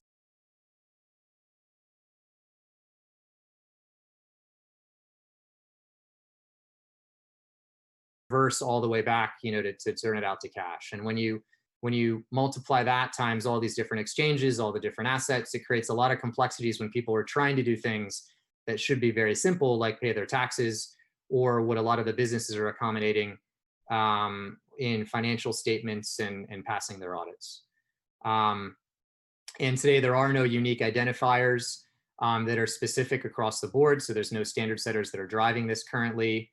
There's exchanges obviously all over the world that people have access to. And so all of these unique challenges really forced us to create a data product so that we could make our software work. And that's when reference data was created. We were our first customer at first. And now it's very popular among a lot of the large institutions. And so our reference data is the golden standard of digital asset data. So we create this master listing of tickers. And really it has, so we have over 80 entities. So an example of an entity would be Coinbase. A second one would be Kraken. An entity could also be a pricing source like CoinMarketCap. We've mapped over 26,000 assets that create the 5,000 plus unique assets across all those exchanges. Over 10,000 unique trading pairs. We have, additionally, we've recently added over 27,000 derivative ticker symbols to our reference data as well to accommodate that. And then we can, so we incorporate this into our software, but also institutions or businesses can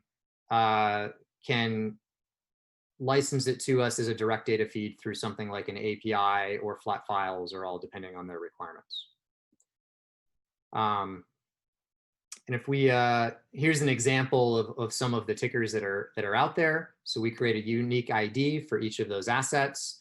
And then in the background, we're mapping it to all those various exchanges so that from the customer's perspective, they're just using a single ticker for each one of their assets, and they know Bitcoin is Bitcoin. And this is incredibly important when creating tax lots, particularly with higher volumes of activities where you can take advantage of tax strategies by matching your acquisitions, potentially that you're trading or acquiring on various exchanges. The next product is our Luca pricing product. So this one is, so when we say pricing, we mean for valuation purposes. So when you have a crypto trade, so Bitcoin for Ether, and often you're charged a fee that's also in a cryptocurrency, it creates some unique situations where for tax or compliance or financial reporting purposes, we need to determine your cost basis or proceeds, so the value of that transaction at that point in time, so that we can do normal tax or financial calculations. And what we do is we will bring in a pricing source. It's very often that services will provide pricing sources such as VWAPs or average prices, but for tax compliance purposes, that's not considered a best practice. And if you're a business and you're complying with GAAP or IFRS, if you're overseas, it explicitly says that you should utilize actual executed exchange prices and avoid things like VWAPs or averages. So those are usually for the pre-trade side of things. And so what we have done is we've created Luca Prime and a number of other pricing products to create flexibility for these businesses, so they can select from a menu of different pricing sources. They can bring in a VWAP if it's appropriate for what they need. We also have a Luca Prime product. Luca Prime uses a unique methodology that's designed to be aligned to GAAP and IFRS guidelines. And what it does is, using a bunch of qualitative and quantitative factors, it selects a actual executed exchange price based on those factors. So for every point in time, you're using an actual exchanged price. So it's selecting one of them from many exchanges that are out there. And that supports all of these tax or audit use cases. We also do custom pricing, so we can create an average based on parameters if a customer needs it, or we can feed in third-party pricing data on a case-by-case as well, just to create flexibility. So that's the end of the presentation. Happy to answer any questions or dive into anything. Great. We have an immediate question from Roger Brown, who asks, why is the Luca pricing product superior to those offered by a VWAP? Sure, and I wouldn't necessarily use the word superior to be tactful. I would say that it's more appropriate for audit and tax use cases. So specifically, if you're post-trade and you're a financial controller and you're going through your first audit as a business, and you need to value your assets for books and record-keeping purposes, using an executed exchange price aligns to accounting standards, in short. It's also not formal guidance, but in the FAQs, the IRS is stating that you should utilize executed exchange prices. That can be very challenging to do, particularly when you're trading across a bunch of different exchanges. And so these are satisfying all of those requirements, where the VWAPs are very logical for other use cases, in market data and other pre-trade operations. So it's just two very different separate uses, which both are required. Thanks, Robert. I also have a question from my side. Since you are dealing with taxations, I was wondering, are your customers all U.S. companies or also companies based in other countries, other jurisdictions? No, we absolutely do service globally. I'd say we're U.S. based, so we have the majority of our customers are U.S. based, but we absolutely have many customers overseas and are happy to work with them. This pricing product, for example, we did design to accommodate IFRS, which is an international accounting standard opposed to U.S. GAAP. So we absolutely cater to companies overseas. Great. We've got another question from the audience. This one is coming from Whoop Chewy, who asked, there are not many trustworthy data oracles which are widely accepted at this time. How do you plan to keep the competitive advantage? Can you repeat the first portion of the question? Sure. He asks, there are not many trustworthy data oracles which are widely accepted at this time. How do you plan to keep the competitive advantage? Sure. I mean, I guess with any business, competition is usually good for the industry. So, I'd say anyone that's operating a business should encourage that. It helps the consumers. It helps the customers that are out there. We've I'd say, for our own competitive advantage, we have a special emphasis in catering to what our customers are asking for, and that's part of our culture. And so I'd say that, that keeps our customers happy, which keeps our business profitable. Thanks. We also have another question. What kind of target market does Luca have? Target market, sure. So all businesses that have financial transactions in digital assets. So anyone that's trying to solve those pricing and reference data are only two of the challenges, but ultimately managing all of that data for post-trade operations is very challenging, can be very costly. So our goal is to reduce those costs for businesses that are out there. Great. We've got another question from Roger Brown as well. He says, does or will Luca support thinly traded crypto assets? Yeah, that's a great question. So our Luca Prime today covers the more liquid assets that have higher volume. And we're absolutely in the process of rolling out. It's not available yet, but it will be very soon, within months. We will be adding a number of assets to our pricing data in order to accommodate the more thinly traded assets that are out there. And we'll have white papers and thought leadership, and would love to discuss that with anyone that would like to reach out to us. Cool. Awesome. Yeah. So I think it's a great time to wrap up. Yeah. Thank you so much for that presentation. I hope you guys out there listening to this learned a lot about Luca and their products. And thanks for sharing your presentation with us. Yeah. Thanks for having me.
Hi, everyone, guys. Welcome to our panel of our crypto trading event.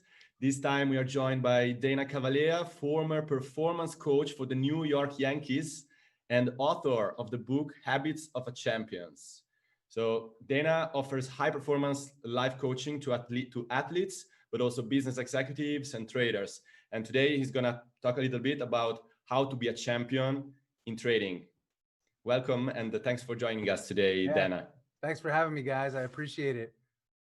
Yeah, and before we turn the floor over to you, I'd like to remind our audience that if you're enjoying the stream, please hit that subscribe button so we can bring you more awesome events like this. I hope you've been watching all day so far because it has been excellent and I'm really enjoying it myself. So it's great to have you guys out here.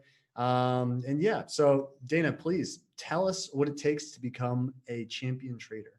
Yeah, well, listen, to become a champion in anything, it's hard, right? It takes discipline, it takes focus, it's an attitude. And most importantly, I always say it takes a champion's mindset because there's so many ways for us to get off track. And one of the things I love most about working with traders is they remind me a lot of athletes. Every play matters. Everything you do matters. So it's really important that you're able to maintain your focus both in the short term and in the long term. And that's very difficult for people. And the one thing that athletes do really well, that great traders do as well, is they have an ability to separate from their emotions. They don't make decisions based on emotions. They make decisions based on their instincts. So if you're so emotional, you cancel out and you can't hear your own instincts and you can't feel. You lose your touch and you lose your feel. And to be a great trader, you have your data and you have your knowledge and you have your education, but without your instincts, you're dead in the water. And if you allow your emotions to take you over, your trading journey is going to feel like you're going to go up, you're going to go down, you're going to go up, you're going to go down. And what happens is, and this becomes particularly dangerous, is you base your self-esteem and how you feel about yourself on your results. And that's another part of trading where we have to teach the trader to separate. You know, when you play the game of trading, you have to know the rules of the game in which you play, much like baseball or soccer. These rules have games. And I always say in baseball, for those that are familiar with the sport, no hitter gets a hit every time up. But what the great hitters do is they're competitive every time they get up to the plate, knowing that there's a chance that they could get out. And the same is true for trading. You're never going to trade to absolute perfection. So stop trying. Stop trying to be a perfect trader. Be a competitive trader that uses instinct and education and acquired knowledge to be great. And that's what I always say. Now, how do you separate from your emotions? How do you do this? And I have a simple diagram that I put together. And I say, to get to that state, right, you have habits and you have routines, and those determine your results, right? If you have negative habits and you have negative routines, you're going to get negative results. If you have positive habits, positive routines, the chances of you having positive results go way up. So as a trader, how are you approaching your day? What is your approach? You know, trading, I grew up, you know, just outside of New York City. And the typical stock trader is somebody that we say burns it at both ends of the candle. They stay up all night, they party, they go hard, they spend their earnings. And then the next day they come into work sleep deprived. They haven't trained their physicality. And it's dangerous because as you fatigue, you start to listen to your emotions more. You become more emotional, right? When you don't sleep, how do you feel? You don't feel energized, excited, and great. You feel vulnerable. And that's a dangerous place for any trader to be. And I want to point that out. So what do? We start teaching habits. What time do you wake up? What time do you go to bed? Very important. And then what do you do to train your body, train your physicality? Because trading is competitive. It's going to call upon you in a very deep way, in an emotional way. if you're strong and physical and you train your body, in turn, you're going to strengthen your mind and you're going to feel more comfortable separating from your emotions. So positive habits, what you put in your body, how you train your body, how much rest you're getting on a day-to-day basis is very, very important. Now, some people may be out there and saying, wait, this guy's telling me I have to be in great shape to be a trader. And I'm telling you, yes, because you're going to have to be in great shape physically and mentally to endure what it is that trading is going to give you and bring you. Both the positive in terms of the financial gain and the success, but also the negative, which is going to strip you naked and make you feel very vulnerable at times. So you have to be ready for both. Get your habits right, and then you have to be consistent in those habits. And that consistency in your habits, that becomes your day-to-day routine. Your routine is what you do Monday, what you do Tuesday, what you do Wednesday, Thursday, Friday, how you prepare for a trading day. All of these things are super, super important. And you have to remember that. It's very, very important. So if you get your habits right and you do them with consistency, you create a great routine, and then you're able to get more predictable results. Now, players like Derek Jeter, some of the greatest players in the world, they know that there's going to be times that you're going to fail, but that doesn't mean you're a failure. There's going to be times as a trader that you get bad results. It doesn't mean that you're a bad trader. It just means you didn't have a good day. That's the sport. That's the game. That's what trading is. But trading is also an average. It's not what you do today. It's what you do over a 365-day year, or it's based on what you do every day you sit down to trade. That's what it's based on. And that's what I speak a lot about. I try to talk to traders to grab a hold of their emotional state and not allow outcomes to drive their decision making, and not allow the outcome to determine who they are as a person and who they are as a trader. And it's super, super important to grab a hold of that. I work a lot with traders and I talk to them about trading when you're at your best. So when do you trade best? What time of day do you trade best? Do you somebody that wants to trade all day, or are you somebody that trades best in shorter and smaller intervals? When I work with guys, I talk to them, are you somebody that stays in trades, or are you an in and out kind of person? You have to know the kind of trader that you are. And that first starts by knowing the type of person that you are. The greatest traders, the greatest CEOs, the greats of private equity, the great athletes, they are all very secure in who they are. And they realize that there is no amount of wealth that they can achieve that will make them secure. Security starts with yourself. And that's how great traders become great traders. They're not looking for a big score to feel great about themselves. They expect a great score over time because they have great habits and they have great routines, and they're very secure in themselves. So that's a big part of my game. And when I coach people, listen, if you're somebody that says, hey, I'm a little bit insecure, I chase the money, we got to figure out why you're so driven to chase the money and why that's determining who you are and determining your personal security.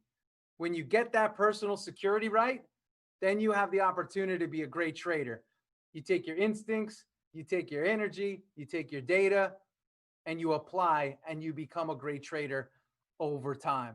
The other thing I say is you got to know why you play the game that you're playing. Why are you trading? How much do you need to earn to live the life that you want to live? These are all really important questions that most people don't ask. Most people go out every day and they try and hit a home run as a trader. But remember, if you are positive today, that's a good day. If you're positive tomorrow, it's a good day. I work with guys that say, hey, I made $4,000, and they're upset because they didn't make $5,000. I said, well, you could have made $0, or you could have lost $4,000.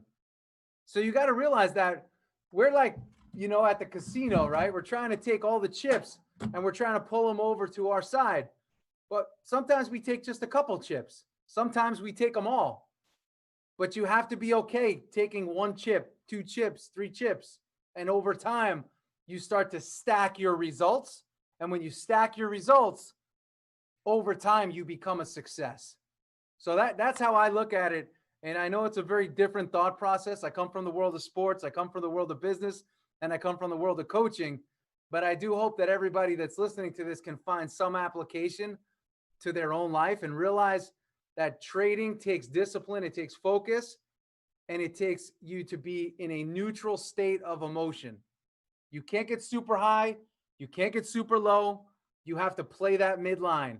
Find your way to play the midline. When things go great, that's great. You expected that. But when things don't go great, you expected that too, because you know that that's a part of the game. So that's really what I want. That's the basis of what I wanted to share with everybody today. And if there's any specific questions, I'm happy to answer those as well. Yeah, thanks for sharing that. And as he said to the audience, guys in the chat, if you have any questions for him, make sure you write them in the chat. We'll be watching, and we'd love to ask you to them. And I saw a number of comments in the chat when you started talking about physical health in terms of trading, and it reminded me of Garry Kasparov, who was the world reigning chess champion for a number of years. And one of the things that he said was that he was the most fit chess player out of all of his competitors. And he named that as one of the main reasons why, or one of the reasons why he was able to work harder and win more, was because he kept himself in very good physical condition. So I saw a lot of people who were kind of, reacting to that in an interesting way. And I wanted to follow up with a great example of how, physical condition can impact something that isn't usually deemed as a physical kind of sport. And I am curious, you've been talking about routines, habits, and consistency. What does a day look like for you in terms of your routines and habits? I'll tell you this, my worst days are the days when I give myself an out, where I say, you know what, I don't have to work out today. And I tell you what, I feel weak all day, mentally weak. I don't feel as sharp. I don't feel as good. Like today, I've been coaching all day today. And my energy at 4:15 Eastern time in New York is as good as it was at 6 o'clock when I got up. That to me is because this morning, first thing I did when I got up, right? Hydrate, bang, work out. I do a competitive 20 to 30 minute circuit where I'm pushing myself, a mix of conditioning, core training, lower body and upper body, all calisthenics and body weight. So I sweat like a pig. My heart rate's elevated. I can't talk. I'm pushing myself to the point where, it's difficult for me to speak, but now I'm ready to go out and compete all day, right? I get a great return on my energy. I call it ROE. So if I put the time in to train that 30 minutes, again, I'm going hard. So 30 minutes, oh, coach, you only train 30 minutes. I'm going hard. And I'm getting great energy from that workout so I can compete all day, right? So that's how I start my day. I get up, I train. I have a blog that I write every day, all about motivation, inspiration, and encouragement to help you optimize performance. And then bang, shower up, eat, and I start my day right around 9 o'clock. So you said eat, physical fitness is incredibly important, but so is diet to feeling healthy. Do you have any recommendations? Is that something that should be structured along with fitness? Yeah, well, again, there's a lot of talk today about fasting and all that. I'm not a big fast type guy, especially for, people that need a strong energy reserve. So if you're heavily overweight, fasting has a place for a short period of time, but it's not something you would do long term. But I absolutely believe what you put in your body is super important. Now, does that mean you have to eat to perfection every single day? No. But the majority, I say you have to have a strong eating average. So if you eat 3 meals a day, 7 days a week, that's 21 meals a week. Did you go 21 for 21 with great eating? Did you go 18 for 21? Or did you go 10 for 21? Right? So I always say, what's your eating average? So if you think consciously like that, you're eating a diet that's got good amounts of protein, where most people are deficient, you have moderate carbs, and a small amount of fats, you're going to do all right. Now, some people say, hey, well, I do keto. That's a different story. We would manipulate those macronutrients different, but you have to fuel your body for performance. And with athletes, think about it. They get paid for performance, but so do traders. So you have to fuel, you have to train, you have to mentally strengthen, and then you have to recover at night. When you're done, you're done. Pull out. So yeah, I also have a question for you. Actually, your speech reminded me of another guest that we had on our live stream, another coach, actually, Stephen Goldstein, who also coaches traders. Mm-hmm. And he wrote a very interesting articles about the power of letting go, which is the actual power of champions. So as you said, when you lose a game, that shouldn't affect your performance overall.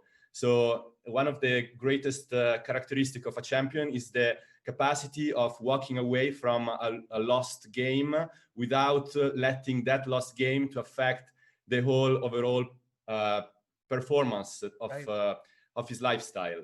Yeah. So that reminded me of that. What do you think? So I have something I call it's an exercise. It's called the horizon line. Okay. So it's simply this, right?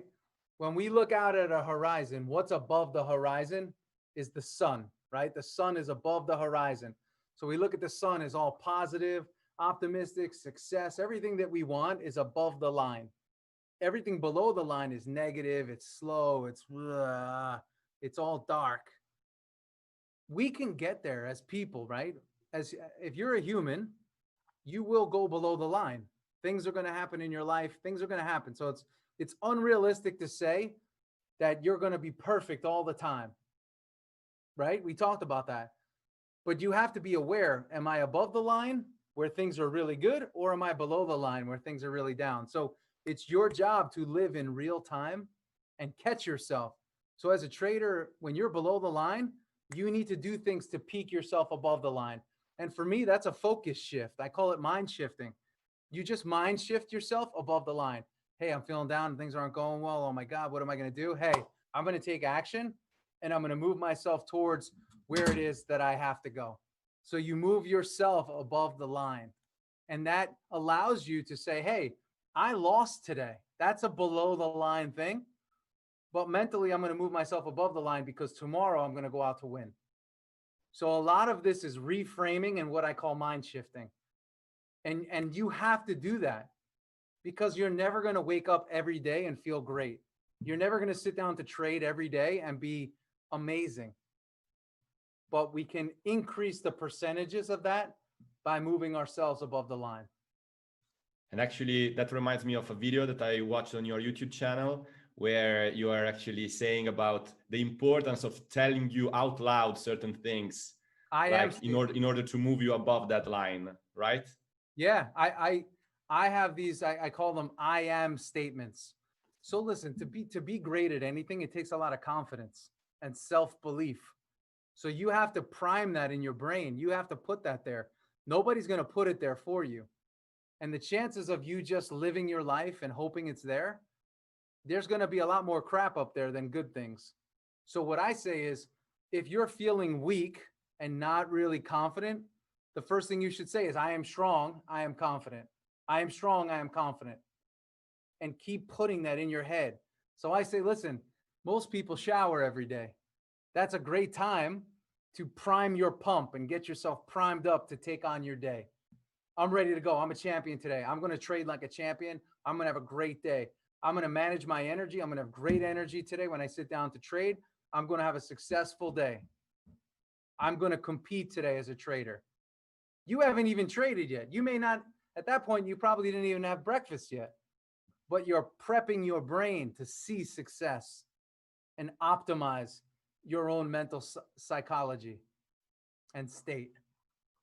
Yeah, I think that's a really good point. I mean, the power of intent is incredibly strong. And I also had another question, because we've been talking a bit about separating yourself, not defining yourself by your successes or failures. And trading seems a very interesting example, because if you're full-time trading, your successes and your failures become your livelihood very quickly, and you have so much at stake riding on whether you make good trades today or you don't make those good trades.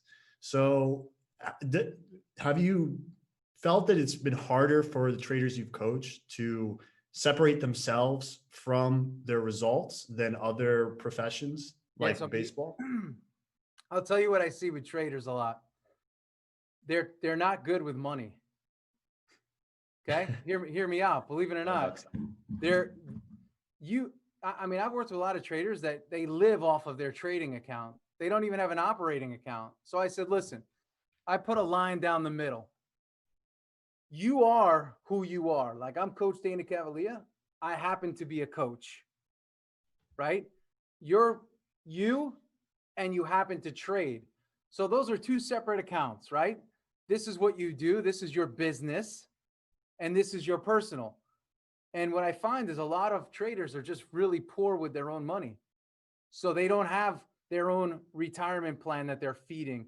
They don't have savings on this side.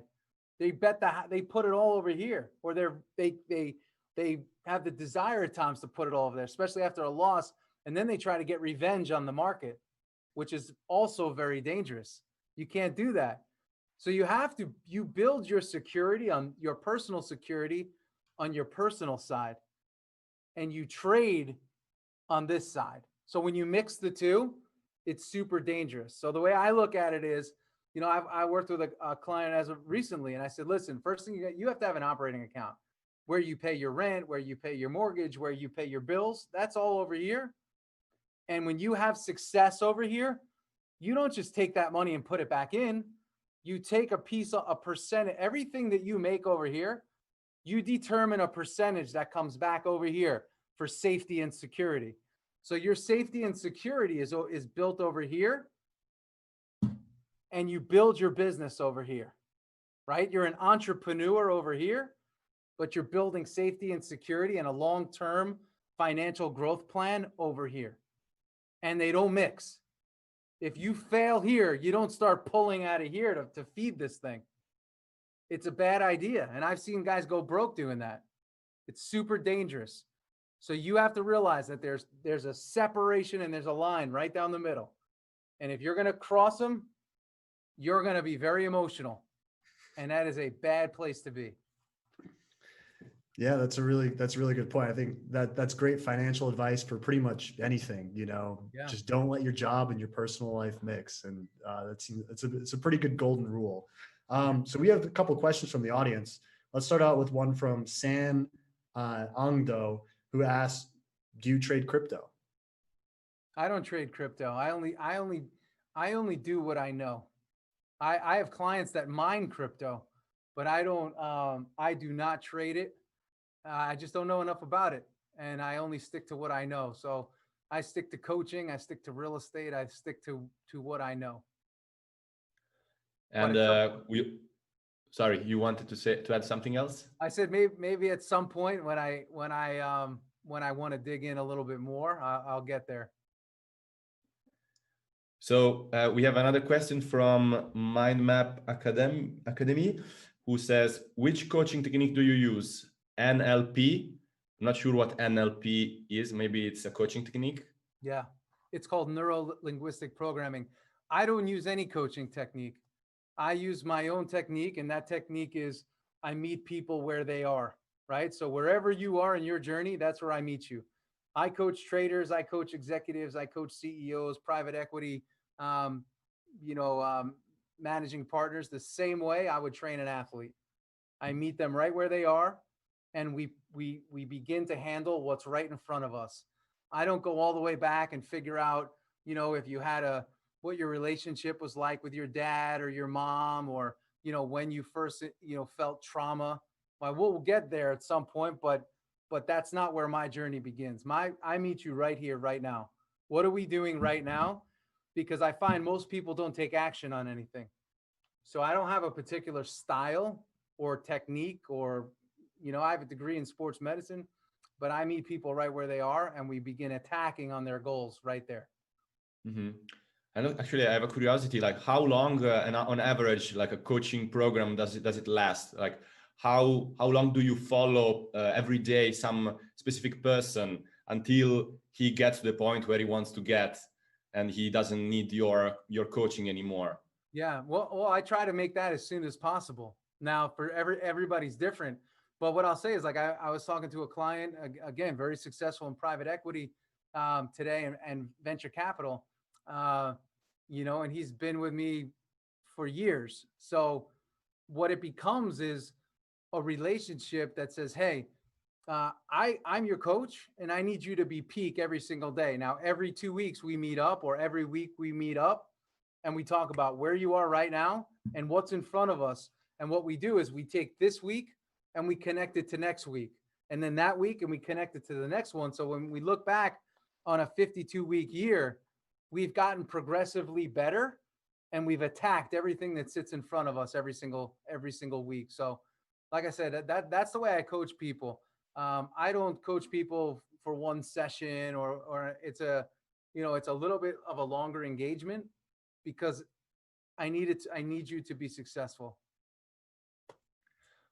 All right. Thanks a lot, Dana. I think that we are about to wrap the panel up.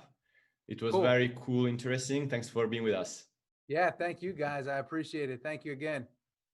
Yeah, that was awesome. Appreciate it. So everyone, make sure you stay tuned, because we've got another panel coming up for you right now, which is going to be keep calm and trade, how not to fall into emotional FOMO and analyze market sentiment. So it's a great segue off of this one. And that will be featuring Maddie Greenspan, Max Engelen, and Mike McGlone, moderated by none other than Scott Melker. So make sure you guys stay tuned for that. Thank you again, Dana. All right, see you guys.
A lot of a head start. What's up, everybody? Welcome to the next panel. This is Keep Calm and Trade, how not to fall into emotional FOMO and how to analyze market sentiment. My name is Scott Melker. I'm a crypto trader, former DJ, and the host of the Wolf of Wall Street's podcast. We've got an awesome panel for you guys today. So first, I'll go ahead and introduce our guests. First, we have Matti Greenspan, the founder of Quantum Economics. What's up, buddy? Good to, I think you're muted. We're gonna have to stop meeting this All way. good, thank you. I feel like I'm looking at you through a screen at least once a week at this point. I figured for that answer, you might as well read my lips, right? It's good. Exactly. Our next guest is Max Engelen, the head of business development at Crypto Compare. Thanks for being here. Cheers, Scott. Thanks to Cointelegraph for giving us the invite. And we've also got Mike McGlone, senior commodity strategist at Bloomberg Intelligence. Welcome. Hello, thanks for having me. Hey, Mike, if I do a good job, you think you can get me a discount on a Bloomberg terminal? I wish I could do that, but no one gets a discount. That's what I've heard, unfortunately. I figured I had to try, right? So first, obviously, our topic here is emotion in trading, which I personally, as a trader, think is the most important aspect of trading, controlling your emotions and understanding them. But then even more importantly, how to to analyze other people's emotions and understand what's happening in the market, which is market sentiment. Would one of you like to first tackle this very introductory question, which is what is market sentiment and why is it important?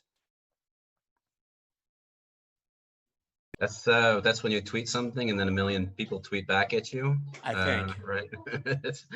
that's how I learned to harness the market sentiment. Anyways, is through Twitter and seeing what people are seeing what people think about something. I mean, that's the most obvious. Anyways, at least except for the price, which the price is the clearest, of course. Of course. So how does market sentiment analysis work for those of you that are actually doing that? What data are you analyzing and how is that data gathered? We've got we've been collecting social data for many years, Reddit, Facebook, Twitter, GitHub, but there are other incredibly good tools for sentiment analysis. Maybe Lunar Crush, some of you might be aware of. Looking at across. I'm an advisor on Lunar Crush. Yeah, okay. Yeah, they're awesome. Yeah, so I name dropped that for you, so you can walk home happy there. Thank you. I don't have to now. No, those guys are seriously awesome. You should check out the site. Yeah, they are. They do a great job. But overall, sentiment I think is seriously important in crypto because it moves so fast. It can change so quickly. It's 24/7. So, Scott, you being on Twitter all the time, I'm sure you understand sentiment more than most. Yeah, I mean, it definitely gives you a good pulse. I think sometimes it can be misleading because obviously every person sort of forms their own echo chamber. I think to some degree, obviously you follow the people that somewhat agree with you. And so it is interesting to step outside of that bubble and then to identify these tools that I think can maybe give you a better accurate appraisal of what's happening. So I'm just curious, as a trader, how are those tools created and what data are you actually using to create those? Maybe there's no answer directly for that. Mike, being in commodities, and I mean, I guess focusing slightly outside of this, how does market sentiment affect what you guys do? Oh, it's a big place, most notably in cryptos, because I view cryptos and Bitcoin as the quintessential trading vehicles. The thing from a future standpoint that I used to watch close, and I still do very much, is managed money net positions, basically hedge funds. You don't really have that in crypto, but I do inadvertently scan the headlines a lot. And I'm big picture, so I try to stay away from the trading. As you can see, I've tried that a lot. And like Madi, I got the same hairstyle. So, but what I find is when I put out an outlook, if I sense a lot of bearishness, I'm much more likely to put a bullish comment. And I sensed it a lot the last few weeks. It was great. The minute I saw a lot of people said, oh, we had this moving average crossover and all these little nuances that really mean nothing and getting bearish, then I get more bullish. And to me, that's the way I at least see it, because it's ideal for traders. Now, obviously, the smart traders get it, but when you see the headlines, typically, from my standpoint, the media headlines are usually good for fading. And do you think that sentiment moves, the stock market, commodities market, and global markets as much as it does crypto? Or do you think because crypto is so emotional and technical that it's a much stronger factor there? Much stronger and more nuanced because it's newer. But one thing, the narrative I really liked was the people said, I'll buy after it goes above 10,000. And the trading kits used to make fun of that. We used to say, okay, you're going to, it's, technically you'd say, oh, if it breaks above 10,000, it's going to go up. We'd say, so if it goes up, it's going to go up. I kind of make fun of that. I might say, well, if you're bullish, you're supposed to just be long. If you're bearish, you're supposed to look for spots to get short. So I like this narrative. We finally broke above 10,000. It's bringing the new, some of the momentum people type back in. But sometimes it's fun to make, little bit of use. I would hope I gained a little bit of wisdom in making fun of these things sometimes, these nuances where I say, hey, if it breaks support, it's going to go down. I'm like, okay, you'd say, so if it's going to go down, it's going to go down. But shouldn't it make a difference, like with, how strong it breaks? I mean, we had a really strong break above 10,000. We're like shot right up, right through that. We're sitting above 11. We're now testing 11K as a support. So wouldn't that make a difference? Oh, sure. But the market's hitting stops. And once you run through those stops, it pulls back a little bit. Like when it goes down, it hits stops and it runs, or the emotional traders, however you want to call it. But yeah, I agree. But to me, then you always have to, it broke through 10,000 many times in the last few months, but you have to find a good catalyst for it to stay above that. And I found two that made me put out that comment that if it breaks below 10,000, now that's a problem. I would view that as a stop. And that is, number one, gold breaking above all-time highs. Okay, that's a key thing. and the OCC approving crypto for custody at banks. That was enough to me to say, all right, that's good enough. So do you think that this Visa market, and MasterCard to boot. Sorry, Sorry, yeah, Visa and MasterCard, and then you can add in PayPal and Venmo to that, because obviously you're talking about 320 million people having access to crypto. And those are people that can now buy it in theory, or will be able to on a platform that they actually trust, which is obviously a huge barrier to entry for people in this space. But that touches on another point, which you just said. You know, you're convinced by this move above 10,000 because we have this bullish news. How much do you think that news plays a part in crypto trading or crypto price action, specifically Bitcoin? Well, it does a lot. I mean, news is always part of the market, but markets are people. People are emotional. And I try to take that, you know, take the nuances out and focus a lot. I mean, a lot of times they accuse me of being too technical here. And one thing I like to point out in modern markets is price is everything. We wouldn't be here now talking about Bitcoin if it was at $100. No one would give a damn. It's 10,000 above there. And that's why price matters. So and prices will bring in momentum and things. And I think it matters a lot. So for instance, 2017, we all knew it was a bubble. We all knew it was too expensive. And my indicator said, okay, well, it's supposed to correct. And how far does it correct? Now it's just been consolidating that bull market for 3 years. And I look at it simplistically like, all right, so something's got to change in the big picture of Bitcoin, or it's going to just continue what it's been doing for the last 10 years. And we know what that is. That's true. So how much does market sentiment act as confluence with these other fundamental and technical factors? I mean, obviously people trade this market in very different ways. Fundamental is barely one of them, but there are people who are purely technical. Then there are people who use these market analysis tools. For you guys individually, as you're trading or looking at the market, how much are you looking for confluence between these things? I think, you know, in 2017, 2018, big news would move the market quite quickly and quite significantly. But I think as crypto matures, maybe news isn't as much of a factor. Of course it is, but you know, this recent breakout volatility is at an all-time low. It was just ready for some good news to be on the horizon for it to push it out of this trend. So yeah, I think they work hand in hand. For me, I'm probably a little bit more on the fundamental side when it comes to my trading strategy. So news does play a big part. So I think that bank, the news of bank being custody crypto certainly was helpful, but I don't think it was the reason for the breakout. Well, I agree. I mean, with volatility at those levels ranging for that amount of time, it was going to choose a side, right? I think that kind of speaks to what Mike said before. It is ironic to say if it goes above 10,000, then it's going to go up.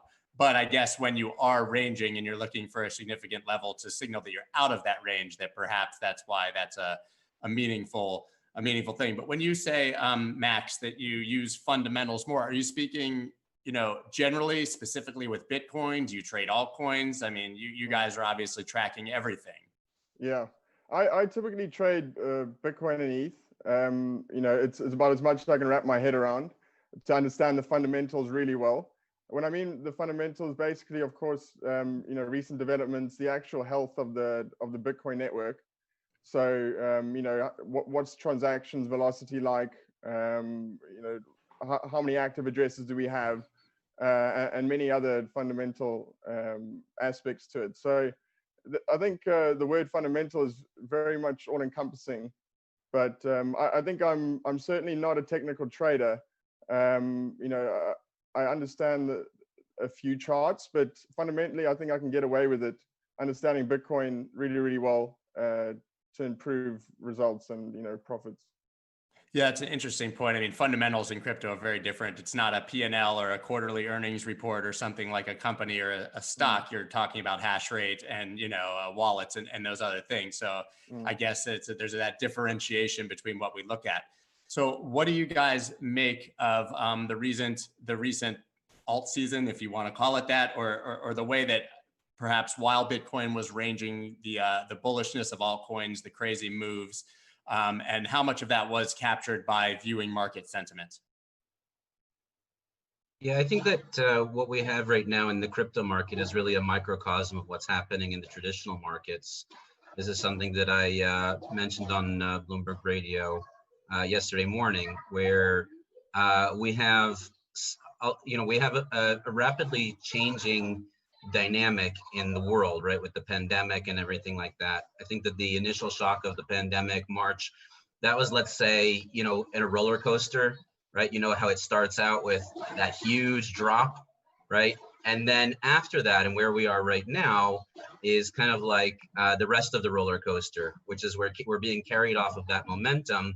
And now we're seeing all the twists and turns and loop-de-loops.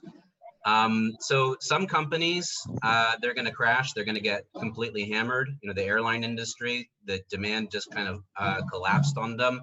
And, that in turn had a knock-on effect on the oil industry. And some companies like Tesla, people are trying to vote with their money. They feel that, this is kind of the future. So they're going way above their fair valuation. So I think that this is happening as well in the crypto market and the altcoins, and traders are getting very selective, where you have some altcoins which are getting completely hammered, and then you have some which are zooming towards the sky. I put up a tweet the other day, which was a graph showing Link against Tesla, and it was like for like. It was exactly identical over the last few weeks. It was just incredible. Well, that touches on an interesting point that all of you can probably speak to. What do you make of Tesla? I mean, it's obviously reminiscent of, the sort of .com bubble and the tech boom, when all of a sudden you were seeing these insane stock prices that had nothing to do with valuation, but generally we saw how that ended, right? Reversion to the mean and back to proper valuation. Do you think that Tesla, which is clearly a FOMO situation, which is what we're talking about here, it's people FOMOing in because they don't want to miss out on the future. Do you think there will be a mean reversion, and do you think that that's something that we'll be able to see coming? Well, can I get on that one real quick? Please. There always is. Please. There's always is some form of mean reversion. The question is from what levels and how level. But I think the way you premise that is the key thing. It's a disruptive, in a good way, new technology. And we all know what's happening with technology and digitalization. I think that's why I'm visiting a few crypto traders who are looking at buying Bloombergs. They would have Bitcoin right next to Tesla on two different screens. I'm like, all right, I get it. It's the key thing in factor investing where I like them in the same bucket, and that is momentum. Disruptive technologies, and they're just going up. So I view them as similar, but in fact, it's kind of funny. I had to convince our editors that I had to be allowed to do a few bits on them together, because you're very kind of professional and stoic. And, I'm at Bloomberg. I'm like, guys, this is what matters in crypto, is things like this. So to me, momentum, similar technologies, breakthrough. Yes, you always have to. But the key thing about Bitcoin, that's the key thing that got me bullish. It had an 80% correction, and it's had them in the past. I don't know how much we've had that in Tesla. That's what really got me bullish, is when you have a bull market that corrects, it's fundamentally positive, and it drops 89%, you're just supposed to say, okay, thank you, I'll join that party. Because that's the nature of a parabolic breakdown. But does that mean that parabolic breakdown is coming for Tesla, and we're going to see a 78.6% or 80% drop? I mean, obviously, I should premise, as a trader, the last thing I want to do is say that I can predict the future, or that any of you should be able to either. It's just a conversation of what could happen. Go ahead, Max. Sorry. When you're in a bubble, it's very difficult, and I think that Mike was alluding to this as well. It's very difficult to know how much farther the bubble is going to pop, and then when it pops, where exactly are you going to come down to? So it could be that Tesla will continue to go 10x from here, and then when the bubble pops, it'll go, maybe $1,000 higher than it is now. We have no idea. But we can clearly tell that it is a bubble. I think that's really the only thing that we can be certain of at the moment. For me, my opinion on Tesla is much like Bitcoin, to be fair, is that I'm pretty convinced in its long-term ability to accrue value and to be important to people. So regardless if it were to correct 80%, obviously I would, it's not a good day for anybody, but it's something that I would continue buying and probably holding for a lengthy period of time. And that just shows, why there is to Mike's comment, that there's the momentum, is that people really believe that now. And there's results, they're one of the biggest car selling companies in the world now. So they've got a real commodity. Right. Well, go ahead. It's a simple way to look at it in Bitcoin, is when you're an investor in that, one of the best ways to make it go higher is to skim profits. And if you don't, it usually goes down. At least that's the rule I've learned. That's fair. Just watching some of these comments is hilarious. I understand that people think that the markets are going to go up forever, and I too have listened to a bit of Mr. Stool Presidente telling me that stocks only go up. But I've seen that so many times over the course of my career, where people come in, they make steady gains for 2-3 months, they think that they are literally a god, and sorry, the end result is never good. I mean, maybe this time's different, but I don't think so. Well, those are the most dangerous words in trading, right? This time it's different. Is that Templeton, the most dangerous words in trading? So you just brought up a good point. You touched on Portnoy and Davy Day Trader and sort of what's been happening since COVID began and since the market bottomed. And since we're here to talk about FOMO, what do you guys make of average Joes popping their $1,200 stimulus checks into bankrupt companies and pumping them for multiple 100% gains? Is that what's actually happening? And what do you make? And what do you think is going to be the end result for those people that have made those investments, so to speak? I would be quite careful, to be honest, purely for the fact that they're going to come after you if they see that you've spent this stimulus package incorrectly. So whatever you do, don't be sending it to Coinbase where they've got, a huge amount of tracking software. I'd be sending it probably to your mate, P2P. But yeah, that's my opinion. That's true of the PPP loans that were given to businesses, but I'm talking, more specifically about the individual, helicopters flew over and dropped some cash on everybody, $1,200 stimulus, which they will or won't correct, which you are allowed to use for whatever purpose you want, just for clarification. Okay. But we did just see in Miami that a guy took a few $1 million of his PPP loan and bought himself a Lambo, which is the most it's not crypto, but it's the most crypto story I've ever heard. Yeah. Well, they are, as you alluded, they're classic signs of peaks. And I look at it simplistically, a disciplined standpoint. When gold is outperforming the stock market, you stick with the rock. It's beating stocks. And I view that as similar with crypto. I don't know if you can see the screen I shared, but you look at volatility on Bitcoin, it's the lowest ever versus the NASDAQ. Can you see the shared screen I'm showing? I can see it, yeah. Yeah, so that's a key thing I'm watching. It's very simple. That so we're talking about stock market when this asset, I heard the other day, I have to look at gold because gold I associate with Bitcoin is because I heard another day said gold's getting a bit frothy. I'm like, well, so on a 10-year basis, it's up 60% and NASDAQ's up 500%. Which one's frothy? Very simple. But the world is not thinking that yet. The world hasn't shifted yet to at some point we will get a stock bear market. And of course, unless, history has changed and they'll never get one again. But this is the key thing I want to show is the NASDAQ and Bitcoin cross paths, at the same level back in 2017. They're still there, both about 10,000. So which one has the upper hand from a pure measure of the market's risk? Bitcoin has the lowest volatility ever versus NASDAQ, which I show in the chart. My thought is fine. Which one's going to appreciate the most from 10,000? If history is a guide, you're probably better off in Bitcoin. And how much is that volatility determined by market sentiment?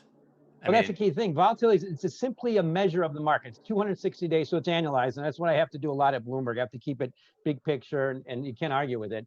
And that just measures the lack of less risk in Bitcoin as measured by the market versus that more risk in the stock market. So as far as sentiment, there's one key thing I like to show about sentiment, and that's right here on this one. What you see in orange, that's just the one of the most transparent ways to look at Bitcoin is GBTC assets under management. Now, oftentimes it's better to divide under and put in BTC equivalents, but look at that. It's from the lower left to the upper right. Very transparent. That's retail getting in. At some point, that's going to ETFs. It's just a question of time. And one key indicator of that going to ETFs is futures. But one thing I want to show you here is sentiment. Let's look at one of the most robust leading indicators I see for Bitcoin, although it's a moving average, is the 30-day average of active addresses used. And that's what you see right now. It's equivalent to the price of about 14,000. This was a key metric that kept me bearish in 2018. It plunged. And then when it broke above these old highs. I don't think the audience can see your slides here, unfortunately. Okay, well, so it's just a key thing. Active addresses used are at the equivalent level of what Bitcoin was last at 14,000, based on an auto scale for the last 3-4 years. That's the simple way to look at it. And that's a good measure of sentiment adoption that has a robust correlation with the price. I really like that volatility slide. Did you Yeah, it send was that one out in the amazing. email? In terms of I want to tweet that one after our call. Yeah, it's really, we really awesome. we actually tweeted something just the other day in terms of volatility. When Bitcoin broke out, it actually bounced off the exact line or the same level of volatility in March of 2019. So USD volatility rose from its lowest point since March 2019. So that's what I meant by how important the volatility was to break us out of that trend. Yeah, 30-day volatility was near the lowest ever just a few days ago. Exactly. Yes, yeah, 30-day volatility, exactly. And how much room does that have to grow? Tweet it out right now so everybody can see what we're talking about. So how much room does volatility have? I mean, to grow? It looks somewhat bottomed looking at that chart. Yeah, we have a long way to go, right? Well, that's the key thing about volatility. Bitcoin volatility is on its way down with natural maturation of the asset class. That's just a no. So hopefully, because that's just a sign it's becoming more adopted, it's becoming more like gold. So gold volatility is running typically around 20-30%. Bitcoin volatility is still around 80% on an annualized basis. They're converging. It's just a matter of time. But that's why I think that last measure, these things, we should continue to see Bitcoin drop in terms of volatility, which is a good sign. It means it's becoming digital gold. Right, which is obviously a narrative that's been around for a long time without much actual data to support it, and is now, as you said, sort of coming true. I think another huge discussion that hasn't been had here, it might be a bit off topic, but it's important, is that I think the 2017 rally, if you want to talk sentiment, we saw these huge spikes in Bitcoin searches, right, on Google. Everybody was talking about it. Your Uber driver was trying to get you to buy Bitcoin. Your postman, every single person was into it. And now we see this trend where price is sort of in the same place where that launched from, or even higher, but the Google searches are not there. I think retail, as you said, you are seeing it on these charts that retail is getting interested. But do you believe that this rally this time is being buoyed by retail, or do you think that we're actually seeing the smart money in institutional investment and interest that was sort of conjecture in 2017 and 2018? I think there's two reasons for your searches not being there. Number one is people already know what Bitcoin is. They don't need to go and search Bitcoin. So the action really is happening on social media, and in just in conversations between people, and people don't have to go, hey, what is Bitcoin? Number two, we're still, as far as I see, very much in the beginning of the cycle. So the astronomical figures that you saw on the Google Trends, I mean, that was at the peak. So I think we're just not there yet. We're not at the point, and people have other things on their minds with the pandemic and everything like that. There's so many other things going on. The evidence to me that we're seeing more institutional players lately and more institutional adoption is the reasons or the drivers that are moving the markets right now. And in January, right before the pandemic, or before people were scared of the pandemic anyways, we saw an incident in Iraq where the United States assassinated an Iranian general, and that actually moved the price of Bitcoin. I think that was the first time since 2017 where a global news event, or since earlier, that a global news event really actually had a direct impact on the price of Bitcoin. And then again in mid-March during the crash, I mean, Bitcoin's fall, I mean, that was right in line with everything else that happened. And I don't think that was the hodlers. I think that was the retail investors who are still kind of new in the markets, looking for liquidity, looking for cash. They needed to get some there. They just happened to have that Bitcoin that was sitting in profit, for the last 6 months. That was an easy way for them to raise cash for their margin calls. So that's like, I don't know any hodler that goes, oh, market's about to open right now. It's the bell's coming. I need to raise money right now. I'm going to sell my Bitcoin. No, that was very likely. That was due to institutional adoption, and that's a large part thanks to the efforts of Fidelity and Backed, the CBOE and everybody else who put Bitcoin in front of institutional. What do you guys think? I'd have to completely back that up with data. futures open interest all-time highs. The key thing about futures is, yes, it's for trading, but they're CFTC regulated on exchange, on a regulated exchange. That's been the problem with ETFs. You look at other things, addresses used. Okay, that can be anything, but trend is clearly from the lower left to upper right. Gold, okay, and again, the key thing also is GBTC. Now, I understand it can be, but these are more buy and hold types. So virtually every indication I see, as Maddie mentioned, there's BAC, there's futures, there's Fidelity, and then there's anecdotal information I get from some of the money managers I speak to, and they all get it like, well, why not risk? Why risk not having 1% in Bitcoin? Because who cares about 1% versus what it can do? And I look at it as a bucket in gold, and I see a lot of those types. That's what I've been saying for quite a few years now. I should bucket Bitcoin with gold. And I see that as a more attractive investment going forward, because the key thing about that is it's a virtual guarantee with unprecedented central bank easing. That's going to guarantee that gold will be supported. Yet everything else is subject to economic expansion, fiscal stimulus, a return to normality, in demand pull, like higher bond yields. All that stuff is much more dicey and less likely. That makes sense. Max, what's your take? Well, I do think there's certainly a lot bigger appetite coming from the institutional market, which will certainly help to break Bitcoin up to its new all-time high. We have an index business, and we've licensed over 30 different indices. About 4 or 5 are listed on regulated exchanges, and that just shows the appetite of companies or asset managers are looking to license a crypto product because they've got clients or people that really want to have some skin in the game. If you look at Mike's chart on how far Grayscale have come, I think that is a great indicator of how much interest and positivity there is, and wanting to get your hands on it. So yeah, I don't know. It's to the point of Bitcoin searches. I think I do agree with Maddie there, is that more people kind of do know a little bit more about Bitcoin now.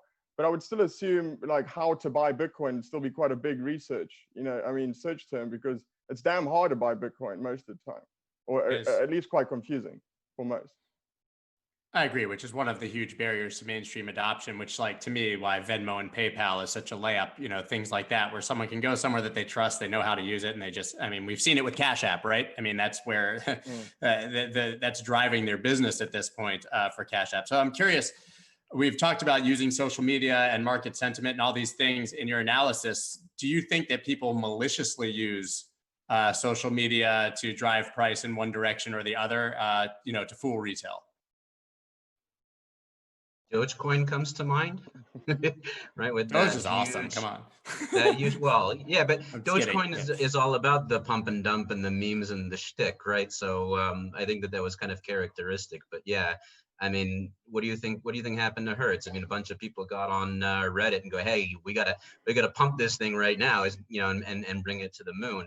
And same thing with Dogecoin. We had a bunch of TikTok people who put a campaign up that we got to get Dogecoin.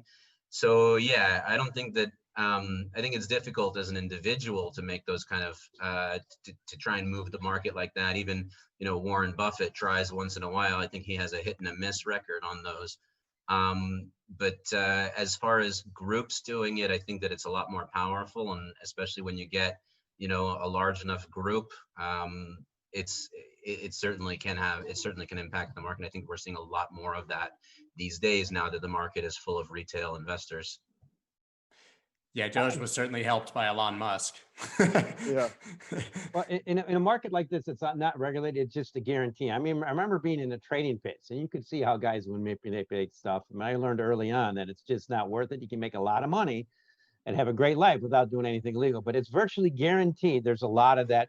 I think it's more collusion, that people don't get what they're doing is illegal, and some point it'll come out. But the good thing about Bitcoin is just getting too big for that, which is, once you get that depth, which is part of the reason, once you get that depth, it only goes one way, and it's already earned that. Now all the other coins are there's 5,000 of them. It's a guarantee there's collusion and manipulation to make money, because there's no repercussions yet. And that's coming. So everyone here is a trader in one degree or another, regardless of your strategy. And as I touched on in the intro, I mean, for me personally, I think controlling emotion is the single most important aspect of trading, not how you find your trades or how you identify, it's just really how you can step back and let your plan manifest without getting in your own way. So how do you guys control your emotions when you're trading? How do you, accept a loss? How do you step back and let it happen? Anyone want to take this one first? I'll go with that one. It's not easy, right? When you take a loss, especially if you put a little bit more money on the line than you typically do. Funny enough, I only really started purchasing futures about less than a year ago. It was quite an experience to me, is that I could make pretty quick money overnight, but I could also lose it all overnight. What I learned was not to try very hard not to stay in a position too long, and if I was, to learn not to do that again. And I kind of have learned that. But if I'm using big leverage, then I typically wouldn't stay in a position very long, especially not overnight. But I don't really have a way of picking myself back up again. I don't look at Bybit for a few weeks and then I come back again, I guess. So for you, it's stepping away and resetting, and then coming back with a fresh mentality. How about you, Mike? Well, I think as an ex-trader, one of the best things to do is use disciplined guidance. And one of the things I'd like to watch is moving average envelopes, Bollinger Bands. You guys can probably see the screen right now, but just recently what happened in Bitcoin, the 52-week Bollinger Band, the annualized measure was the nearest ever. And it usually means it's going to break out. So typically you're supposed to go to the top band, which is right around 13,000. And guess where it bottomed recently? At the bottom of the band. So to me, that's the key thing. And the bottom line I use as a day trader, and learning that in a trading pits, is never trade without stops. Define your target, define your risk, put the stop in after you put the trade on. Sometimes you have to use a limit to be careful on part of it, but definitely use stops. And that's the joke we used to use in the trading pits. Oh, he's trading without stops, which means you can lose your house. And that's from the heart of trading pits, where these guys were the quintessential, bid and offer. So in cryptos, it's the same to me. Never trade without stops if you're trading. And the way I've resolved that is I don't trade. I just invest. Mati? For me, and I know that every trader and every investor is different. For me, it's kind of a lifestyle. And I think that people just kind of have this preconceived notion about what is trading, where, you go in, you do it for an hour and then you walk away. And I don't know, maybe that works for some people, but for me, it's always being in touch with the markets 100% of the day. I have a partner who goes, "Come on, Mati, just film yourself trading for 20 minutes." I'm still struggling of how do I do that, right? I'm trading 24 hours a day, 6 days a week. Of course, we just saw, I think the previous presenter on here was some kind of sports coach, and he was saying how much eating the right things and having the right state of mind and all that. He'd never traded in his life, but there is something to that, which is having the right mindset. First of all, I meditate about an hour a day through prayer. On Friday night, I shut off my phone, shut off the computer completely for 24 hours. So that's just my downtime away from the markets. But other than that, 24 hours a day, I mean, it'll be the middle of the night, if I'll just wake up and check my phone and see what the markets are doing. And you sometimes, you feel like, okay, it's time to take a trade, and sometimes it's not. And that's just, for me, that's what trading is about. So when you ask kind of how do you manage your emotions in trading, it's just kind of the same as how do you manage your emotions in real life. It's it's just a matter of having that emotional maturity. But Mike, you were in the pits, right? I mean, you've been doing this for a while, and you were not trading a 24/7 market like crypto. So for you, I know you said you don't really trade it aggressively, but what is it like to track a market that never closes? Oh, I love it. But I love the fact that I don't have to go to work on weekends. That's one thing I've always enjoyed about being in this business, is the market's closed on Friday. When you're in the States, it's time for a cocktail, because there's no market in the world that's open. It's just the best happy hour there is on Friday in the trading, and when you're trading. And then things open back up on Sunday. And I love that. I love how cryptos are. Yeah, they trade 24/7, but they need to, because it's money. But I'm a big fan of shutting down the weekends, like Maddie said. You either praying or meditation, whatever you want to call it. People need that, and that's why I've always defined markets. The best way to really watch markets is on a weekly basis. Days will just mess you up. Weeklies, it's a psychological. So that's what I suggest for traders. Watch the weeklies, 52 weeks. You can use exponential as you want, because that's the psychology. It's a little bit different than, hey, Maddie's daughter. That's great little view there. But so that's the key thing is, again, bottom line is never trade without stops and leave those stops in. I would say you got to be discretionary. Leave limit off. Say if you're long, you got to leave. Say if you're long, typical example, say if you're long 2 Bitcoin, you put in stops or a fraction of that, limit stops because you can run through, and you always put in offers. You just leave them in all the time and contingent, and then move forward, because if you don't, you're not disciplining yourself. And also one thing you need to remember, a true trading can be completely mentally and emotionally demanding. It can take so much from your life versus reading a book. Sometimes it's just a much better thing to do. So you need to be able to step away, basically. You have to be able to disconnect. Put in your stops, put in your limit orders, and walk away. Yeah, so I guess that touches on the next question, though. That's easier said than done, right? I think what we find in trading is that people, even if they have a firm system and they have a plan and they approach a trade and let's even say that they identified a correct stop and they size their position correctly, which most people don't do. What keeps you from seeing price approaching that stop loss and saying, this thing's going to bounce right now, I gotta lower this? Well, that's one thing always remember, and I'll let my colleagues speak next, is most people lose in trading. You just got to know when to get out and stay out. Max, have you ever done that before? Yeah, multiple times, which obviously I'm proud of. But you know what, like, I to Mike's point is just set a stop loss, nice tight stop loss, and you don't need to stay up at night or worry too much or sweat watching it get as close to your liquidation point as it shouldn't, really, because you shouldn't let it get there. But I think maybe your guests would probably got more experience with that. As I said, I've only I've been buying Bitcoin spot since 2013, but for about the last year I've been trading when it comes to putting in stop losses and all the rest. So maybe Maddie's got some good stories about that. Yeah, I just want to say really quick, liquidation should never be used as a stop loss, just for the record. Yeah. For anybody listening, no matter what your leverage is, your stop loss should be above your liquidation point. Go ahead. That's a terrible one. So in 2014, I was trading on the euro dollar. I was shorting the euro pretty heavily because it was just going up for a very long time, and there was a feeling that it was about to take a big drop. And was coming up on Mario Draghi's speech.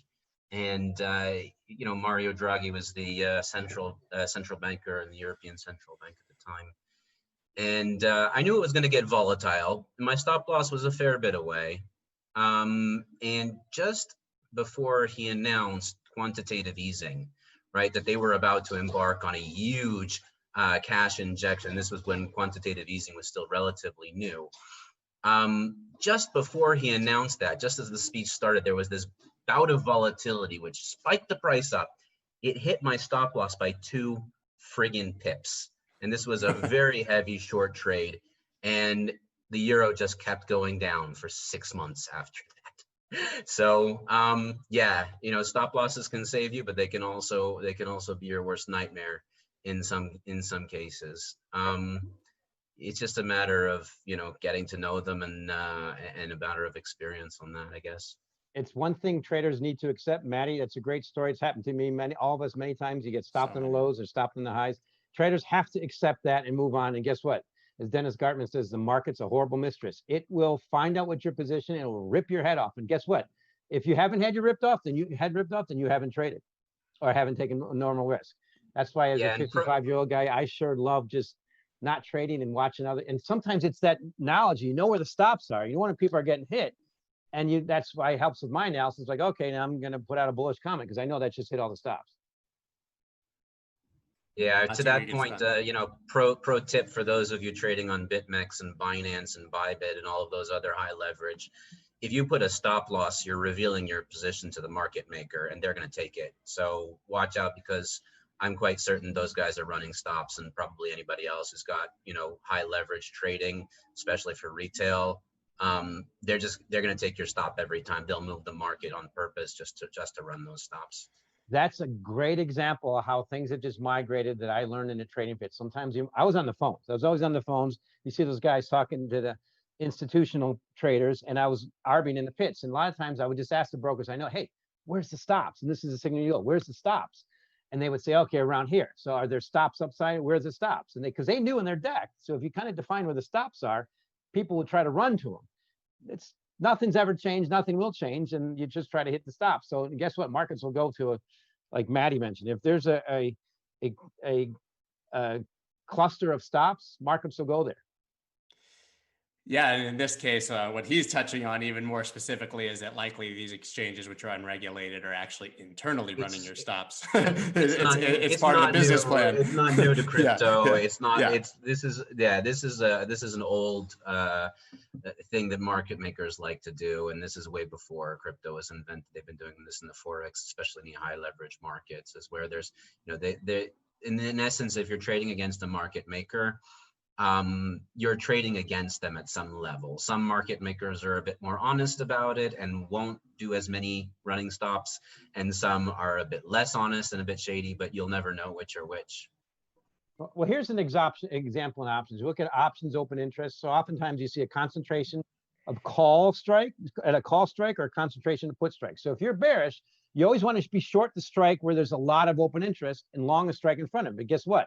Because people are typically long puts, and they're going to be selling near there. Same in calls. Typically, people are oftentimes short calls. So you want to, if you're bullish, oftentimes you want to be, you want to be careful with all that concentration open interest in that call. Market's not going there because there's too many people going to be responsibly selling. It's kind of like a stop. So you have to act accordingly. So that's one thing that really can learn from options. And like Manny mentioned, that stuff is just, it's as old as trading Japanese candlesticks in the 17th century. It's just on a different format now. Yeah, and if you're trading derivatives now in crypto, there are actually really cool tools, which I guess you could consider fundamental tools that will just show you where the 50x, 100x, 25x, 10x, and 5x liquidations are.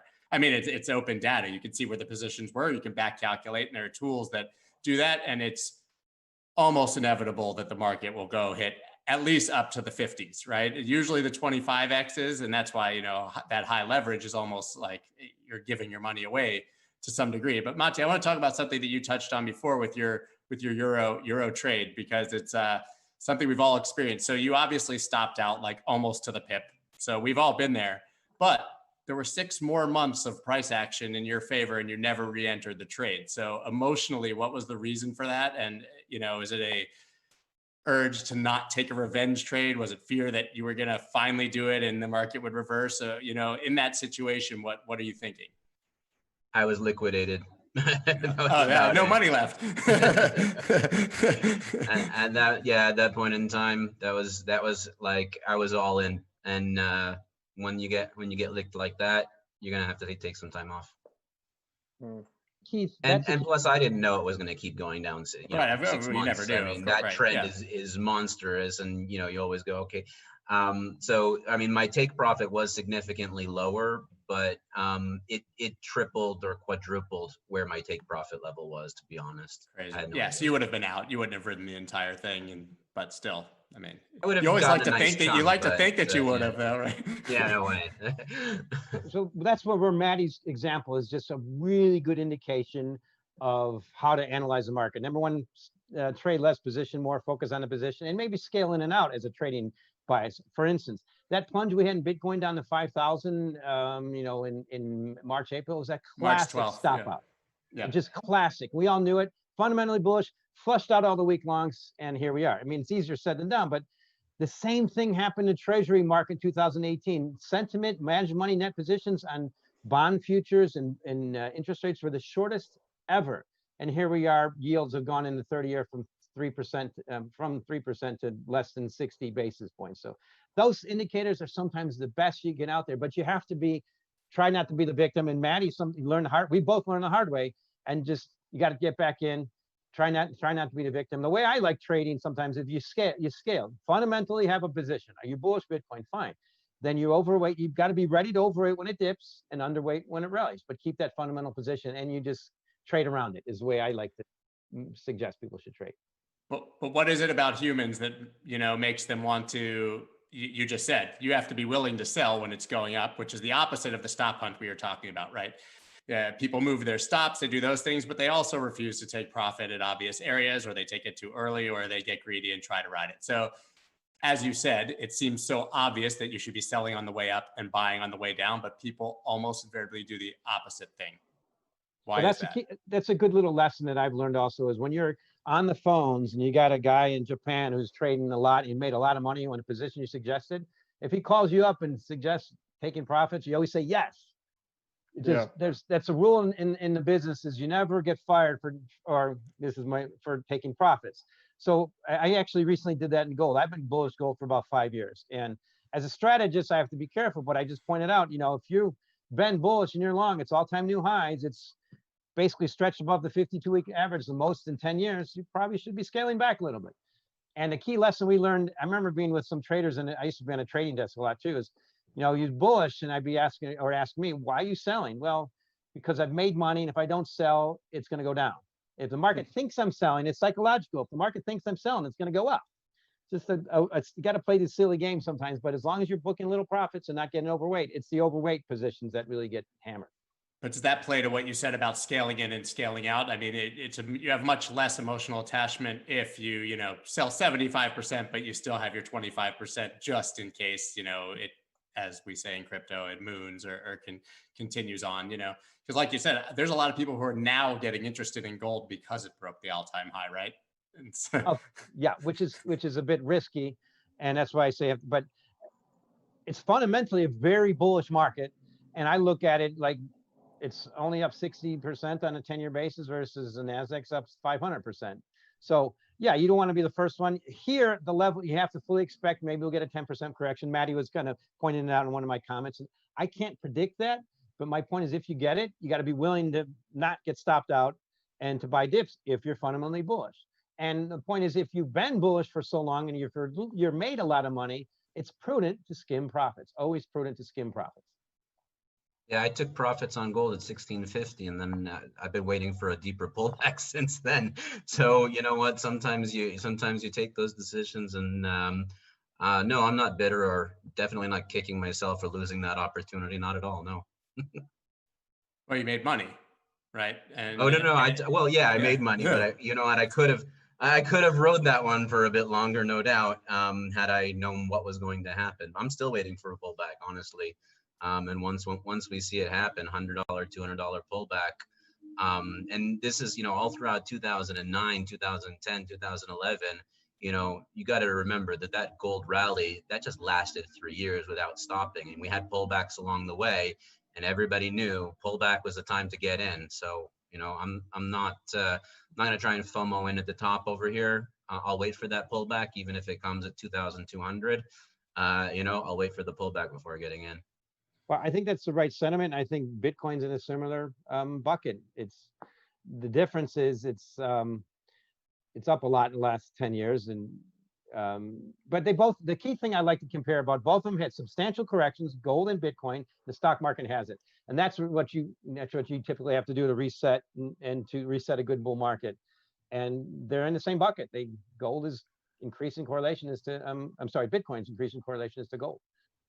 Mike, I'd be interested to know how low do you think the S&P or the Dow needs to go for it to have that correction? Well, that's the key thing I like to ponder, and I like to ask ourselves and our audiences, do you think there's ever going to be a bear market in the stock market ever again? And we all know the answer to that is at some point it should happen. It always has. I don't know when and where, but my key point is gold's outperforming the stock market. There's that old mantra that don't fight the Fed, but that used to be stocks. And at some point, interest rates are zero. They've been dropping for decades. How much higher can the stock market go before it finally succumbs to just normal diminishing returns? Yet that old saying, don't fight the Fed, is really tilting towards gold because it's almost a guarantee. Gold price has to appreciate unless, it's banned like FDR did in the 30s. So I don't know. And I thought the S&P 500 would go down to around 2,000 and stay there, but it dropped to 2,200 and went straight up. So, but my key point is at some point it's going to happen, and I don't see gold bottoming until the nadir, near the nadir of the next stock bear market. And maybe that's starting now. That's my sense is, as we mentioned, there's so much froth. It's as our equity analyst, just real quick, our equity analyst at Bloomberg, who's been very good, pointed out one key thing: the stock market's dependent right now on fiscal stimulus. Gold's dependent on one thing: monetary stimulus, and that's a guarantee. So true. So true. So we have sorry, I said that's true. Who was the analyst? Sorry. Oh. And Mike's muted. Gina Martin Adams. She's our top. She's our head equity strategist at the BI. Cool. So I have a question that was sent to me from the audience, and that question from Diego Martinez is: any potential to apply behavioral game theory in crypto? That's a bit over my head, to be honest with you guys. So maybe one of you guys can answer that. I don't understand the question. Yeah, I think just saying, is game theory a part of your trading strategy, I guess, but I did a course on game theory once, and that is somewhere in my psyche. Honestly, deeply ingrained. You're it's there. It's there gaming somewhere us right in my now. subconscious. Yes. Absolutely, yes, as long as it works for you. I remember being in the trading pits. The guy next to me made a killing in the 4x12. The other guy worked great in using candlesticks. Everybody had their own different system. Maybe some were more fundamental, like Max. Whatever works for you, if it's different, fine. But the key thing is, the one thing I always like to point out is be careful with those widely watched things you see on the press and public media, because they're often good to fade. So sell the news. Yeah, good to fade for sure. So Mike, I'm curious, and I want to hear your best story from the pits.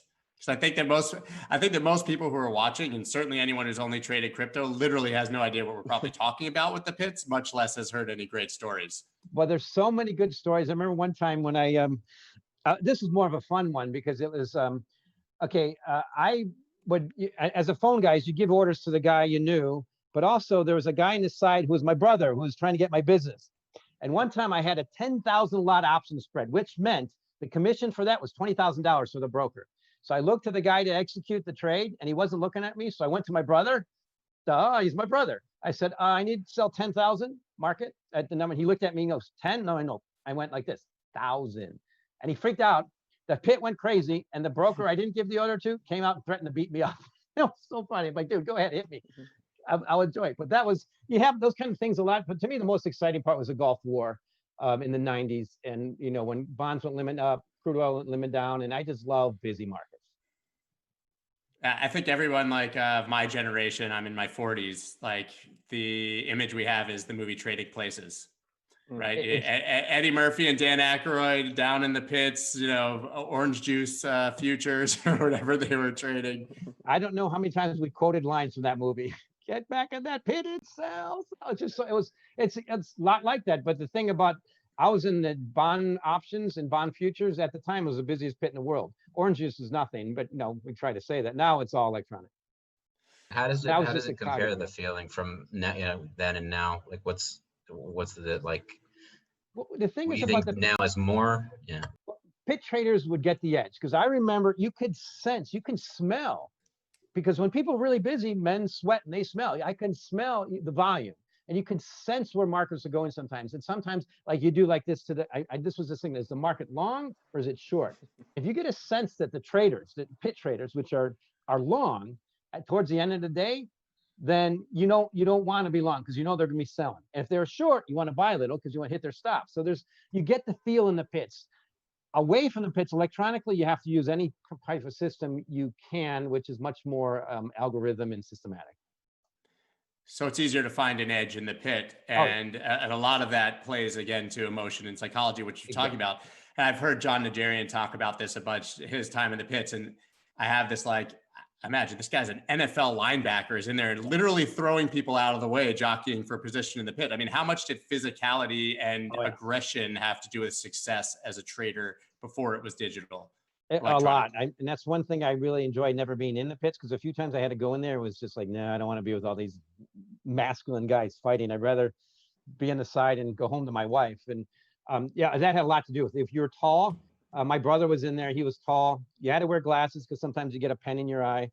And that made a big difference. I remember the best traders ever was a guy named Charlie D. Francesca. And the last time he went in the trading pit, he was dying of cancer. He came in with his oxygen.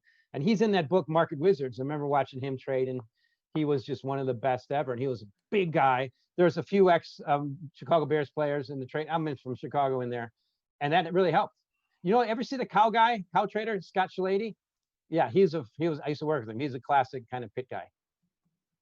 That's so awesome. What you're saying, Mike, is that the internet is democratizing finance. Exactly. Well, and so what's related for short guys? Really fast internet. Well, it's like I tell my kids, geeks are inheriting the earth. Be a geek, please. Yeah. It makes sense. So guys, I think we're up against it here. So just to round it out, do you guys have any advice, a last piece of parting advice from your experience for people on how to like manage their emotions, use sentiment, anything along those topics? We just go around. Max, you want to start? When it comes to looking at sentiment, I would certainly, for me, I find Twitter to be a good barometer, but go look at the tools like Lunar Crush, go look at the tools like Crypto Compare and our API that I've used. We've got like 4 or 5 years worth of social data that you can mine through to look at trends. But when it comes to making sure you don't lose yourself a lot of money, maybe don't use leverage and scale in over time, you know, weekly, daily, or monthly. And at the end of 2 years, you know, you're not going to have any stress, and you should have a nice, decent bank balance as well. Let's hope. Mike? I'd have to echo that sentiment a little bit. Trade less, position more. And we know some of the biggest money in the world has been made from people who just buy and hold, and that's not just Bitcoin. So it's never changed. Stick with the fundamentals and be willing to lose 50% and not worry about it. There you go. Mati? Well, everybody's got to find their own way. So, you know, it's really a matter of experience. You know, find the people that you like to listen to, you know, follow them, listen to what they have to say. I'm listening intently to both Scott and Mike. I mean, both of these guys. I read a lot of what they put out, and I believe vice versa. So find out who you like and who you feel has good insights, and just listen to everything they say and ask a lot of questions, and that's the best way to learn, and then find your own path in trading.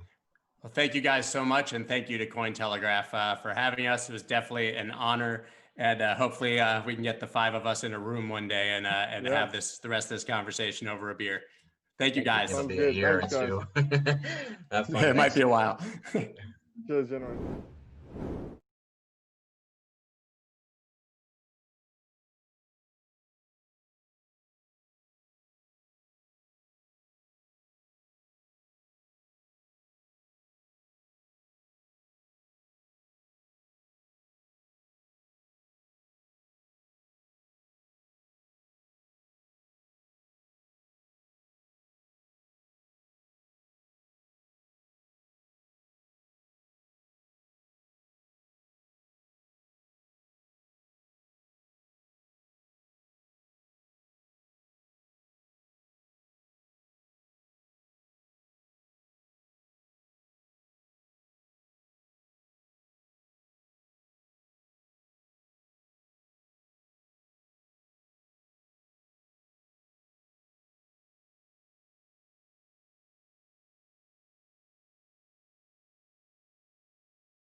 All right. Welcome, everyone. On this panel, we're going to be talking about the price of Bitcoin in 10 years. My name is Sina Nader. I'll be the moderator today. I am an investor and advisor in the crypto space. Previously, I was the head of crypto at Robinhood. Started off my career at on Wall Street at Morgan Stanley, and then Credit Suisse after that. I'd like to turn it over to the guests to give some quick backgrounds on themselves. Maybe Raul, you'd like to start us off? Sure. My background was finance as well. I was at Goldman Sachs and also running a large macro hedge fund and writing macroeconomic research and strategy. I also started a video on demand media platform for finance called Real Vision, which I'm the CEO and co-founder of. Nice. And Avishal, you want to go next? Sure. My background is not in finance. It's in technology entrepreneurship. Started at Google, worked on search and ads, started a machine learning company, started a mobile infrastructure company, which I sold to Facebook, and I was director of product there for many years. And I now run Electric Capital. We're a VC firm in the space. I invest primarily seed, Series A, and crypto networks, layer 1 protocols, Bitcoin, obviously. And yeah, that's what I do these days. Awesome. And Clara, would you like to go next? Sure. I work at Gemini. I run our retail products there, all of our consumer products, and I have mostly a technology background. I've worked in crypto for 5 years and tech for 10. Awesome. And Clark, would you like to go ahead and introduce yourself too? Yeah, my background is aerospace engineering, and then I've been basically doing Bitcoin for my whole professional career, launching my first Bitcoin site in 2011. I've had 2 acquisitions of Bitcoin companies over the years, and now I'm at Kraken working on the CryptoWatch market data and trading software. Awesome. I got to tell you guys, I'm excited for this panel myself. We've got such a great cross-section of different backgrounds here. I think this is going to be a lot of fun. So why don't we dive into the first question, and just to sort of, start with the conclusion. I mean, what are people's predictions for the price of Bitcoin in 10 years? Let us start off with Avishal. You want to kick it off for us? Oh, man. So I can't give price predictions. I generally don't, other than I think it'll be higher than it is today, and likely much higher. It's not investment advice, so don't go do your own research and so on. Standard disclaimers apply.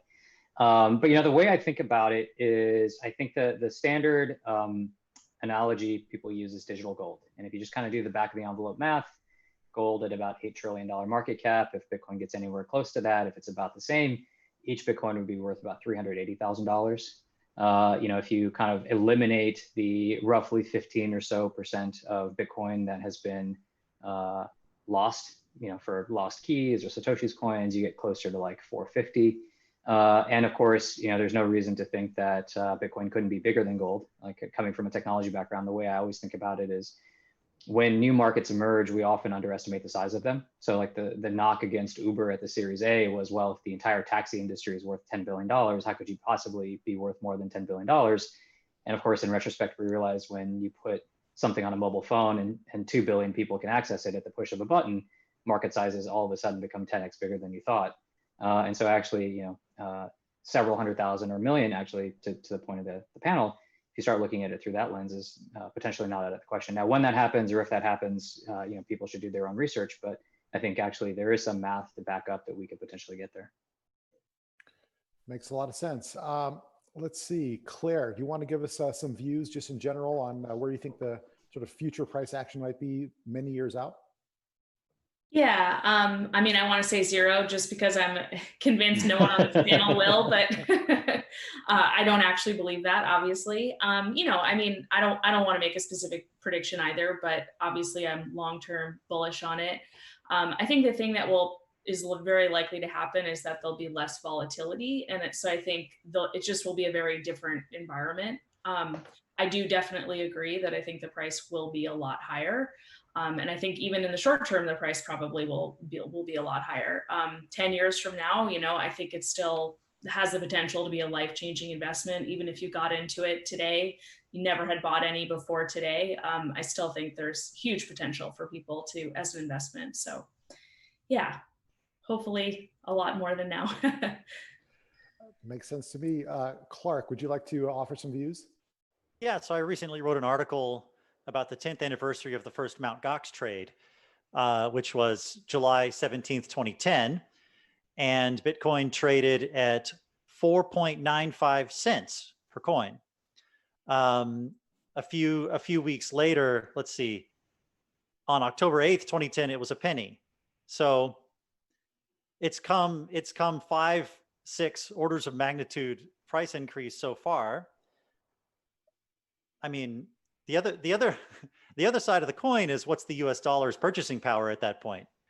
When a gallon of milk is $1 million, then we're all millionaires, but it doesn't mean anything. So I don't know. I think the bullish case for Bitcoin in terms of ever printed, ever devaluing fiat currencies is pretty strong. We've come a long way so far. I don't see, it's easy to say, current price action. It's easy to say, oh, it'll never go 10x from where we are, but you just zoom out a little bit and we've already come a lot more than 10x. Fair enough. And I can see the wheels turning in Raul's head. Raul, I would love to know your views on this. 10 years from now, where are we? Look, I mean, I agree with the view that, you can back it out versus gold and you get reasonably large numbers. But let's look at it from a different perspective, because I think we're all familiar with that. It's the adoption curve that I think is really interesting to me, is understanding, having been in that institutional investment world and hedge fund world for the last 30 years, I know how they act. And the point being is at $200 billion, which is what it is now, as just Bitcoin, it's not even an asset class, it's noise. But people know that it is serious. They know the players involved, they understand how much work is going on in this, and they understand that it has to be on their radar screens. Now, if Bitcoin goes up 100%, which it could do over the next 2 months, it's kind of well within the realms of normal volatility. Well, it's suddenly a $400 billion asset class, and then a $500 billion asset class, and then it matters. And then everybody is essentially short the upside. And we've seen this before, is they all have to pile in. Now, if you have an understanding of the issues that are embedded within the pension system globally, the pension system is dramatically underfunded. We've now essentially just lost bonds as an asset class, because as they trend towards zero or negative rates, forget the negative rates, red herring, everybody's screaming, oh my God. It's not that, it's that they don't work in a portfolio. There's no offsetting ability. So people are looking at gold, but gold is not so liquid. It's a bit more complicated. It will fit in with portfolios, but Bitcoin has that thing. So everybody's eyeing it. The endowments are there. So that's coming. So you've got to think of it that everybody's short the upside. So if it rises, and more people adopt it and it gets bigger.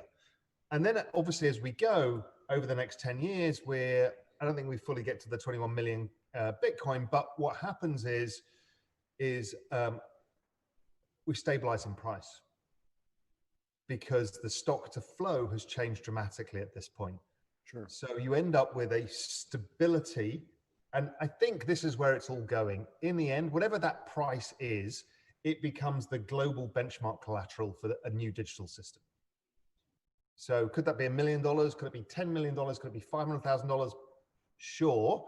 But the point being is we will unlikely think of it in the terms we think about it today. If you think about the digital currencies that are coming for central banks now, we know the world is about to change dramatically. We know this is everything we're all working on is a dramatic change. So it will be a different way, but I have a feeling that there's a good probability that it's the independent collateral for the new system. I couldn't agree with you more, and especially here in the States with the OCC just approving federally chartered banks to custody crypto, I think that portends a lot to come, and kind of in a lot of similar veins to what you just said. That's also a great segue to the next question, which is kind of, people are inherently interested in the price, but why is the price so important? Raul, you started to talk about it, so maybe you can sort of start us off, and then if anybody else has any thoughts, I mean, what is it about? Well, because the price is the manifestation of Metcalfe's law, essentially. So what it's showing us is the adoption and the value of the adoption. So as it's becoming adopted, whether it's by the network effects of money transfer, which I don't think is what Bitcoin's core application is, but as a store of wealth, it's clearly going on. I mean, the proliferation of exchanges, the number of people involved, the rapid growth. So I think the price is a reflection of that. I've always called it a call option on the future of the financial system. It's another way of thinking of it, because if Bitcoin goes up, well, the whole ecosystem from blockchain to Ethereum to Cardano to whatever all grows out from this. And so if those things are going to succeed, Bitcoin will succeed. And therefore the Bitcoin price is a call option from the whole lot. Yeah, in tech parlance, I think it's, we talk about metrics and goals, and I think you have to be careful not to conflate the metric with the goal. And the price is one of the metrics that we should look at, but really the goal is adoption. And the goal is that there are new and better ways of building these systems. So much of the legacy financial system was built and architected from a computer science and software perspective in like the 70s and the 80s. And just the state of the art of technology has evolved so much in the last 40 to 50 years. But the inertia and sort of the lock-in and the network effects keep us locked into these legacy systems.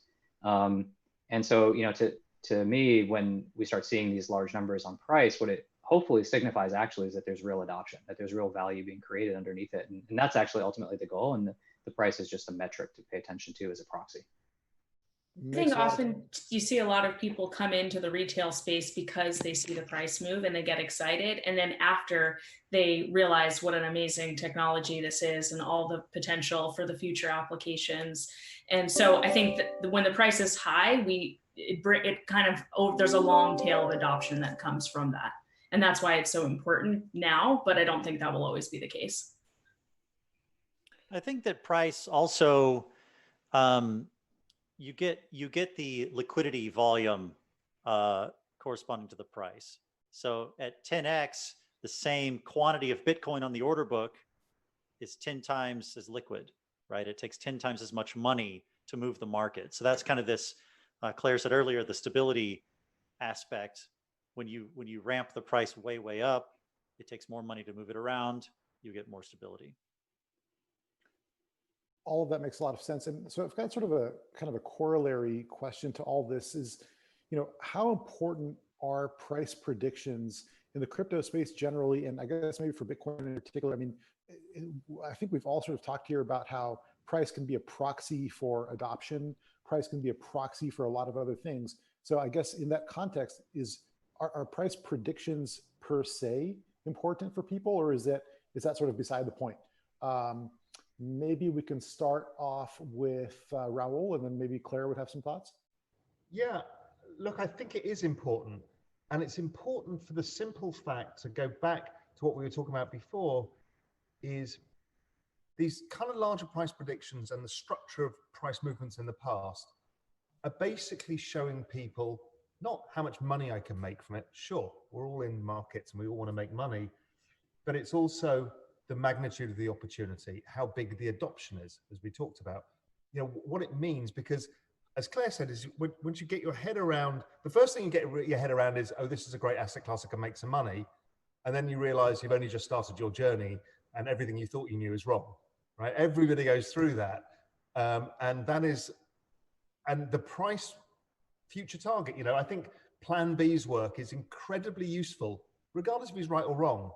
But it gives you an understanding of the magnitude. And that is what keeps VCs in business, because it brings entrepreneurs to build businesses around it, all of that. If we all said, well, the price is going to stay at about $10,000 for the next 20 years, we would change in what the kind of stuff we did. So yes, I think it's important. Got it. Claire, any follow-up thoughts? Yeah, personally, I honestly don't put any stock in price predictions. Again, I don't think it's going to be zero, I think it's going to be higher. So I guess that's a prediction of some kind, but,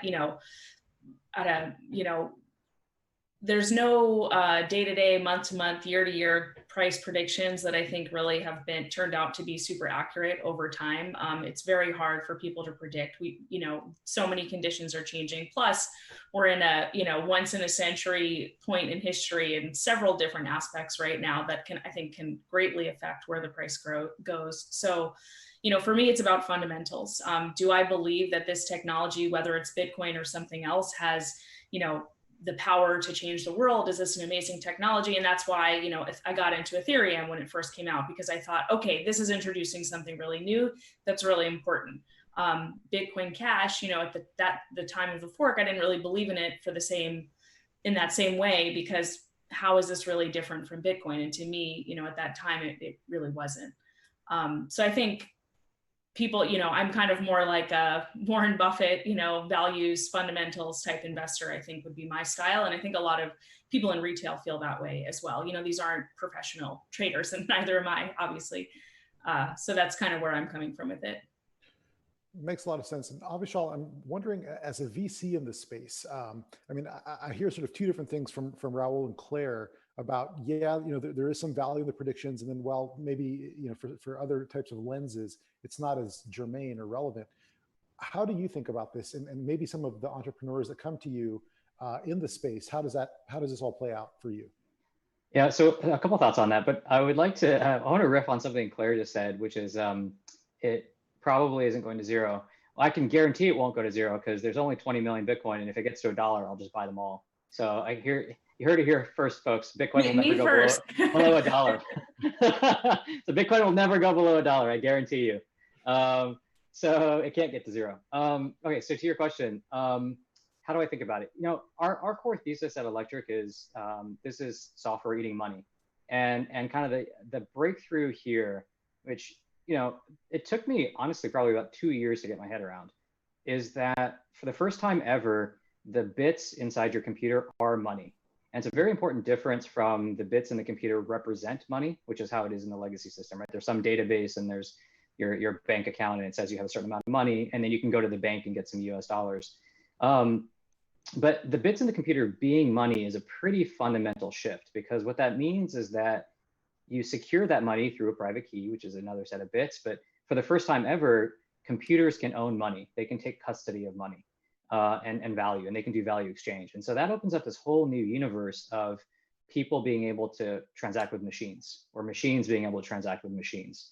And anytime we've seen that happen, anytime we've seen the digitization of something that used to be atoms and it turns into bits, the market explosion and the way that people deal with that, you tend to get trillion-dollar sorts of disruptions, right? Just think about literally any communications technology or any sort of digitization that happened, and kind of the unlocking of value that happened. So our core thesis really is around programmable money. Like, what could you do once you can program money? And if you think about it, a lot of the world is basically, here's a pile of money, and here are some rules around who has access to that money and under what conditions that money can move around. And on some future time horizon, I want you to do XYZ things with this money. And today we codify that in what we call legal code. And we just think all of that gets codified in computer code instead. Like, literally it's called code, right? And that's strictly, if you think about it, the one thing computers are better than humans at is deterministically executing instructions on some future time horizon. And so literally anything that is REITs, equities, bonds, derivatives, wills, trusts, escrow, any of these things that are fundamentally, here's a pile of money and some rules around that money, this just eats up. And it'll take many years to happen. We think it's a 20 to 30 year time horizon. But when you start adding up those numbers, that's at least as big as the internet, if not bigger, in terms of like the net impact that it has on society, because it turns out a lot of the world is just, here's a pile of money with some rules around the money. And for the first time ever, we have infrastructure that is a perfect fit to solve those kinds of problems. Why do you think it's so slow? I mean, I was surprised by the answer of 20 to 30 years. Yeah.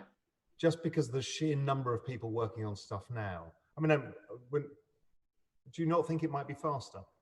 I think it's an S-curve. It's a great question. I mean, and I think it certainly could be, but sort of pattern matching to how people, I think there's this human tendency where if you feel like you've seen the future, it feels like it's inevitable. And then it just turns out there are many more people in the world who need to buy in to that future before it can actually happen. So before we started our fund, we went back and we read a lot of stuff from the early internet, right? Like 1990s era. Or if you've ever heard Mark Andreessen talk about Netscape, he was worried that he'd miss the internet. And so like the last idea was like this browser, and he's just like, all the good ideas are done. It's like, it's over. And I think, when you've seen the future, if you went and read those articles from the 90s, it's just, like online education, social networks, like real-time video chats, like business is going to move remote, shopping is going to happen online, like, libraries don't need to exist, like all of this stuff people were talking about in 1990. And it really took, I would say the modern internet really got off the ground roughly 2005, like post 2001 crash. and like YouTube acquisition around '04, Facebook happening around '04, '05. That was sort of like the birth of the like realization of all of that promise. And that was like 15 years after those articles. And so if we figure that many of these insights people started to say would be possible, let's say roughly 2015-ish, right, with roughly the birth of Ethereum, and people realizing that you could do more than digital gold, you know, I suspect it's actually 2030 before it's sort of the birth of the modern financial stack in a meaningful way, and then another 10 years, you know, from 2005 to 2015 for that to really sort of go mainstream. But you know, pockets will happen before that, right? Like Amazon was already a meaningful company by 2000, eBay was already a meaningful company, Netscape was already a meaningful company. So, you know, it'll be unevenly distributed. But in terms of like the average person realizing that it's a thing, I think we might still be like 10 years off. Yeah, makes sense. But again, it's always risky to reason by analogy, right? So I think there's an argument role that like the world is so much more connected that actually maybe it happens in 7 years instead of 15 because we're so much more connected. And also, we seem to be in the middle of probably the largest event of all of our lifetimes. We don't know what the economic outcome of, and whether there is a need to sort something out. We can see BOJ, the Bank of England, the ECB all talk about digital currencies. And I think that that digital switch is coming faster maybe than we think. You know, one of the things I look at every day is the price of bank shares around the world. I tweet out about it quite a lot over the last few years, but European banks keep going to zero. The Japanese banks seem to be going towards zero. The UK banks seem to be going towards zero, and there's probably a matter of time for the US banks. So it feels like we're coming to some logical conclusion somewhere of something. And the central banks are talking about digital currencies as a way forward. One of the reasons being is they can then disintermediate the banking system themselves because you don't need these banks to be able to give money out. And so then you can simulate, do a bunch of different stuff. So it kind of feels like maybe, and again, who the hell knows, could be dead wrong. It feels like there's an accelerant and we're in the middle of it. It could pass and may come to nothing. Yeah. And to your point, Raul, that's actually a perfect segue to the next question, which is, what are the factors that will drive us toward $1 million per Bitcoin?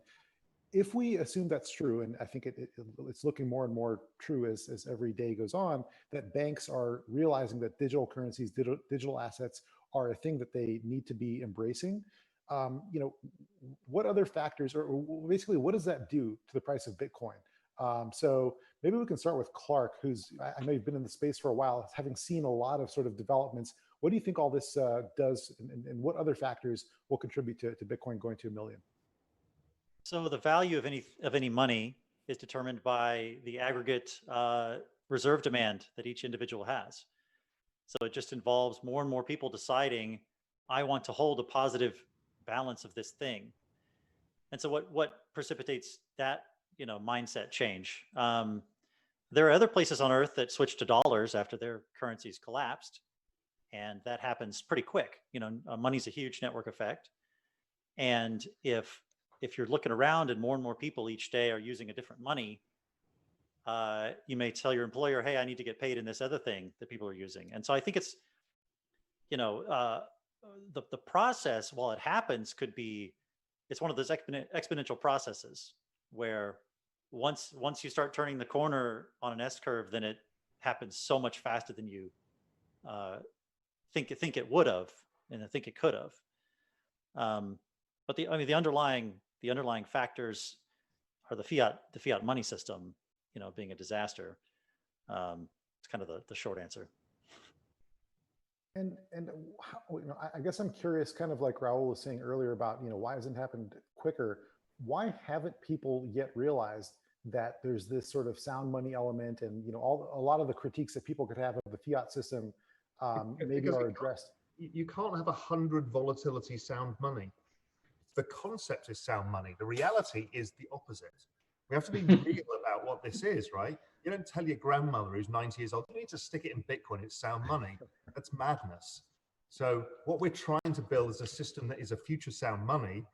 We believe it has inherent value more than it has now because of this particularly key attribute, but it clearly is not sound money now because it goes up and down 90% in every cycle. So it's kind of a weird old world. And we need to decide whether we actually believe that Bitcoin will be the money of the system, or the collateral of the system, or a sideshow within the system. None of us know any of these answers yet. You know, how do the central banks deal with the fiat currency issue themselves? They're not just, I don't think they're going to walk away and go, well, let's go back to a gold standard, or let's go to a Bitcoin standard. I think it becomes a personal reserve, like gold has remained a personal reserve for anybody for as long as the fiat currency system's been in operation. You can always use gold and step out of it. So, you know, I don't know what format it's going to take, but. So I want to come back around to that in terms of, so we're talking sort of about the bull case, and then the bear case would be maybe if something were to replace Bitcoin. But before we sort of dive into that, I wonder if Claire or Avishal, if you have any other thoughts on what factors might sort of drive Bitcoin, sort of up and to the right from here. Like Raul was saying, we have a lot of factors, a lot of different vectors at play here. So just curious if you have any thoughts on the factors that might be sort of bullish. Yeah, I mean, I think I agree with Clark for the most part. Mainstream use cases and adoption right now for the average retail investor, or not even investor, average retail person, right? I don't understand, how do I use this? How do I get into it? It's still just way too complicated for people. And so when it's as easy as using a credit card, I think we're well on our way, but we're not there yet. And there's a lot of people trying to figure that out. Bitcoin may not be the one that gets us there because of all of the issues with the technology being too slow to really scale in that way. But, and I don't know which one it will be, or if it would be something else. I think having it as a collateral is an interesting idea, but I firmly believe that money will go digital just like everything else. I don't know which one it will be though. So be curious to know, Avishal, what do you think about that in terms of, I guess, what would be some signs that there are other assets coming up to sort of challenge Bitcoin, and what would sort of make it less appealing to be, the asset that sort of, kind of drives the conversation from here, if any?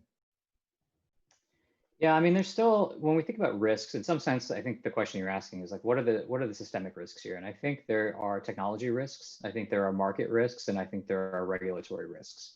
Technology risk, for example, is perhaps the CPU-based proof of work approach just doesn't continue to scale for some reason. Maybe we've hit diminishing returns on ASICs or power, or whatever. There could be edge cases here, I think there are ways to mitigate that. People are experimenting with proof of stake systems. There are things like proof of space-time, which is still a form of proof of work, but uses hard drives instead of CPU, and people are bringing that research to market. Companies like Chia or projects like Chia and Space Mesh. So there's an entire category there. And the second category around market risk, I think, is really, does it turn out that the path to success, and in effect, the go-to-market strategy is one of digital gold, or it actually does something like Ethereum, which allows you to have decentralized finance or generate yield in a zero interest rate world, turn out to be the killer go-to-market. And then, on the regulatory, I think there's some significant open questions. And actually, Bitcoin has a pretty significant advantage here, right? It's only Bitcoin and Ethereum have really sort of gotten the regulatory thumbs up as being not a security at the very least. And so, some degree of okay from at least US regulators, though other countries are less or more okay with it. And so when you look at those risks, the way we think about it is, how do you mitigate across those risks? And so there are ways to mitigate across those by investing in other approaches.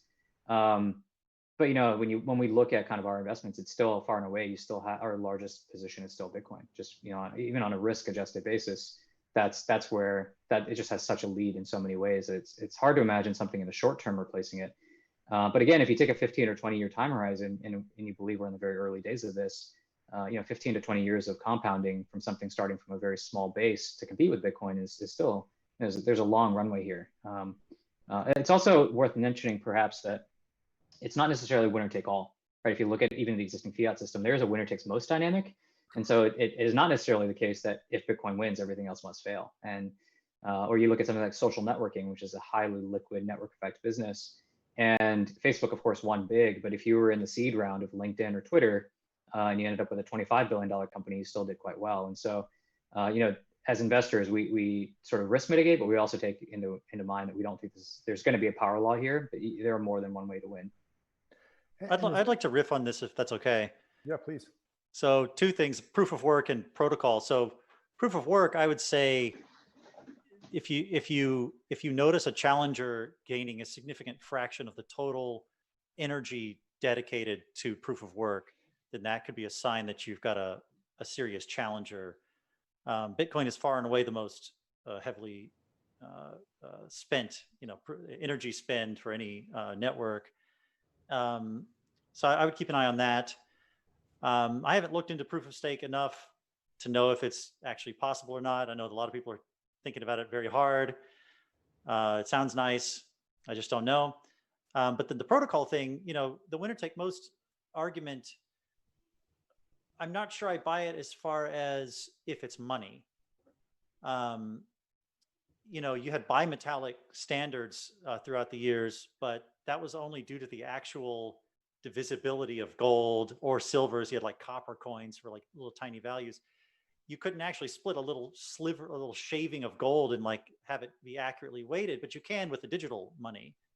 And everybody wants to use the currency, right? The most saleable good used in transactions. So I just don't know in like any specific society if you'll have competing cryptocurrencies alongside one another. I think that's a big open question, and you have to look at, like, you don't have competing say power protocols, right? You've got one type of plug in your house, and that's all you've got. No, because globally you've got tons, right? But in one area, it's yeah, this, and again, this so Europe has changed all of its protocol, but the UK, being typical of the UK, didn't. It's got one. So like the US has another. plugs. India has another. I mean, it's a total shit show globally. It feels that the fragmented world is typically human, right? We're tribal. We want to have not only our tribal attributes, but we also want to have our sovereign, some sort of sovereignty over our money, which basically means the ability to tax.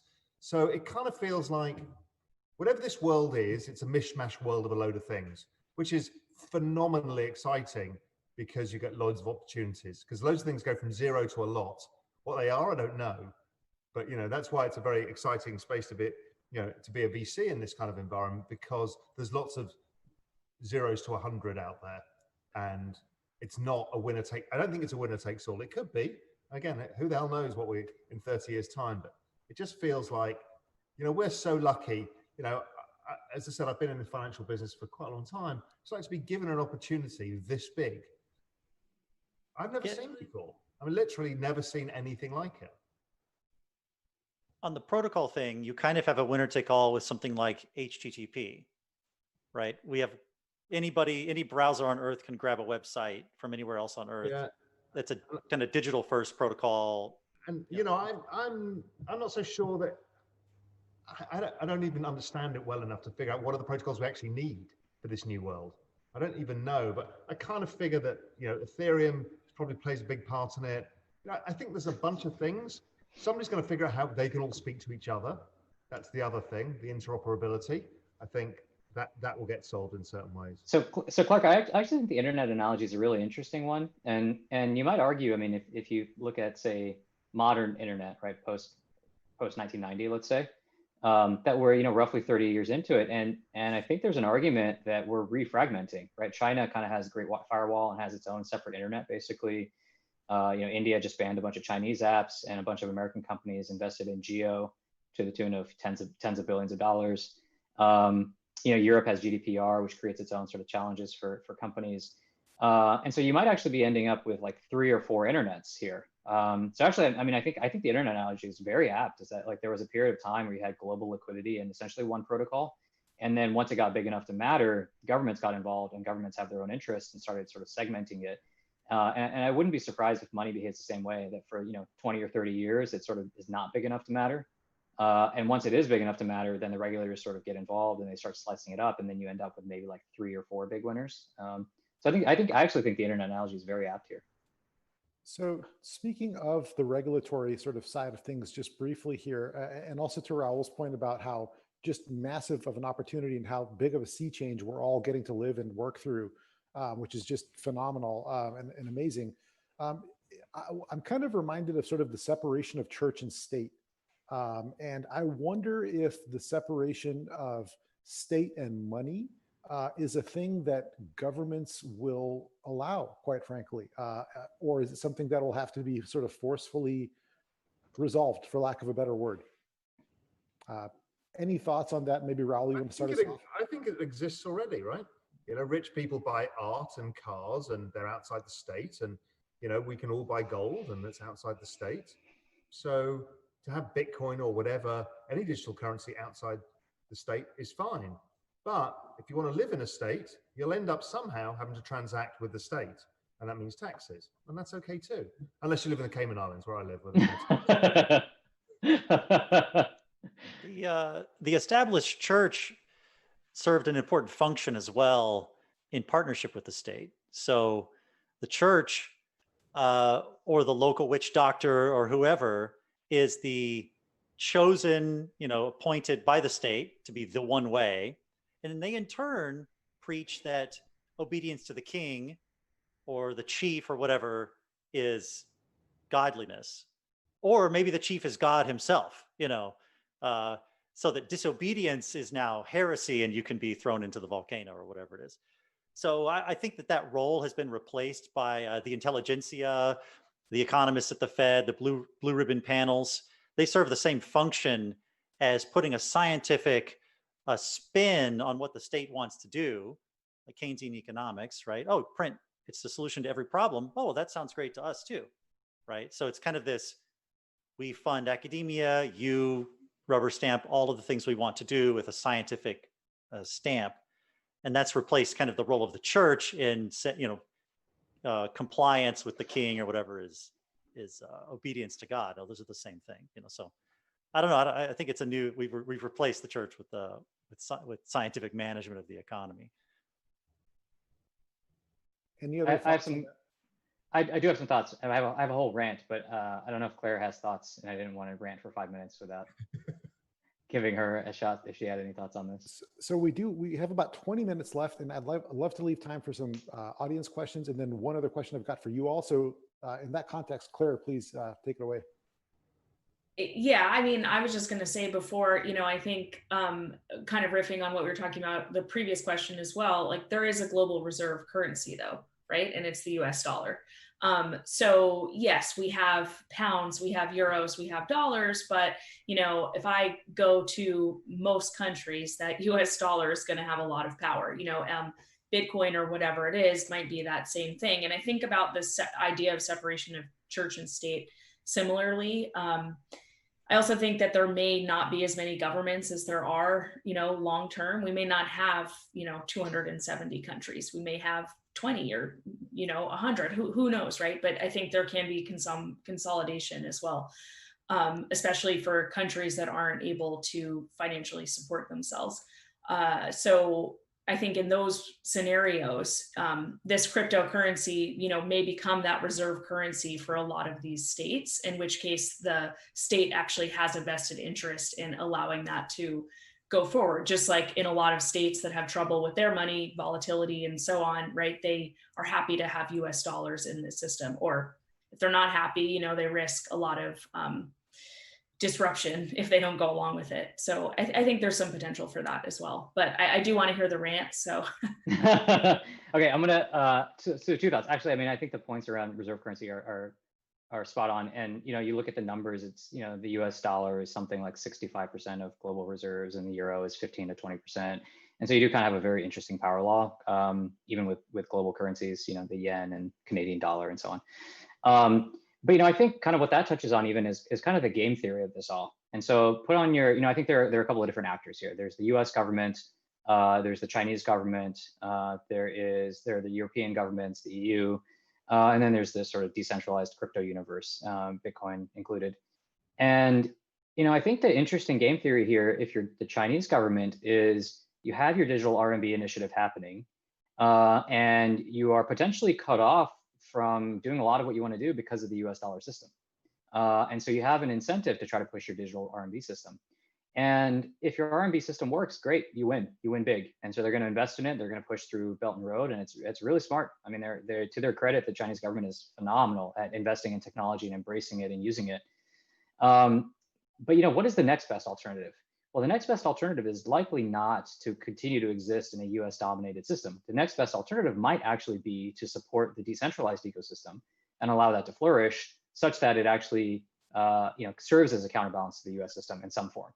and continue to sort of diminish that percentage of country reserves. The US dollar used to be 75% of country reserves, and so it's losing share. And so can you get something in there that is another 10% of country reserves and gets the US dollar to 50? And so the Chinese government actually has a very strong incentive, in my opinion, to support the Bitcoin ecosystem. And the way they'll do it is they will likely support the infrastructure behind it without letting their citizens own too much of it, because they care about civil unrest. So they don't want their citizens to own a ton of Bitcoin, but they're very happy to have ASICs designed there and have miners there, because that allows them to continue to support this ecosystem.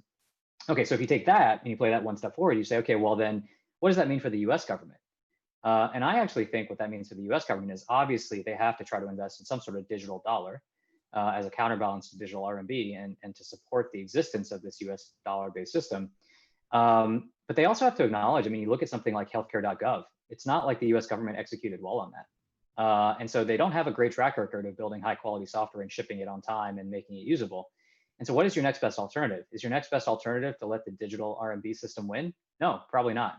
Your next best alternative actually is to embrace the decentralized crypto system, because so many of those VCs are already here in Silicon Valley. So many of those companies, the biggest companies in the world, are already in the US. And so actually what you really want to do is embrace the crypto system and allow the US dollar to be the fiat on-ramp and off-ramp into that system, so that you can continue to use the tools that you have to do AML and KYC and so on.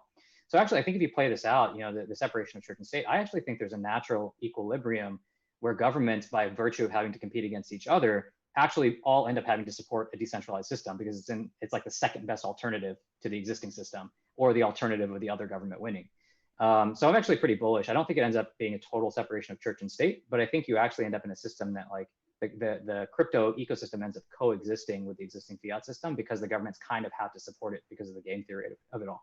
But that was me pretending to be a macro guy, and Raul may very strongly disagree with me.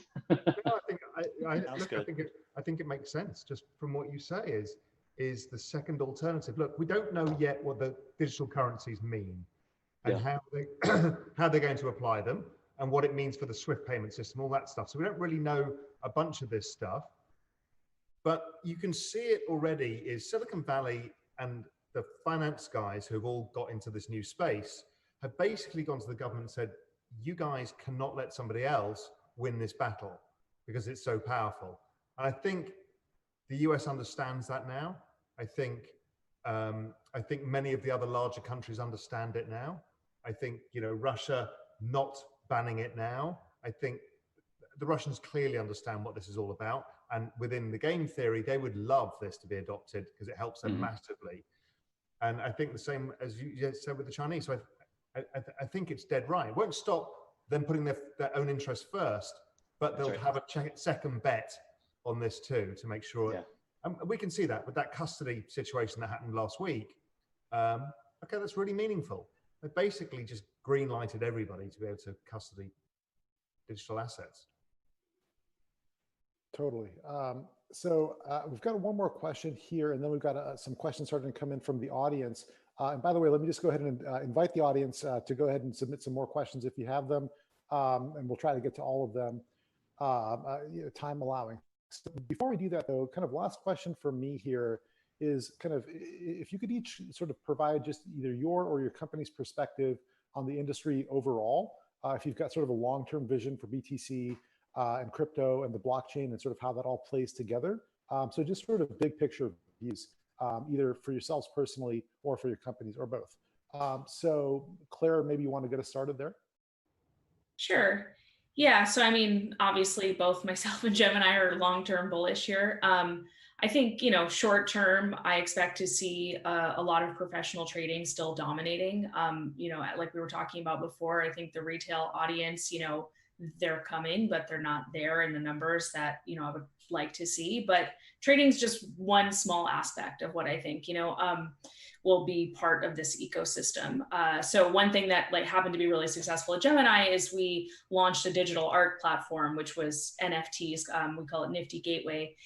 Back in March. So the timing we thought would be horrible, but it ended up being amazing because everyone was suddenly not able to go view any art in person. And they've, broken some records for the price of their Nifty sold. And they've just, been very successful in just a very short amount of time. And I think all of these amazing use cases we probably haven't even thought of. You know, this panel represents several people who've spent, you know, basically their entire careers on this, and we haven't figured it out. You know, it's such early days, which I think probably you all feel.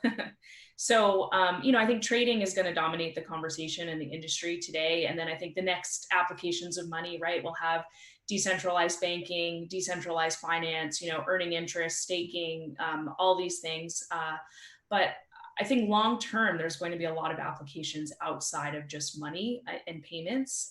And I don't know what those are, but I think those will easily be, you know, $1 trillion industries, you know, a couple decades from now.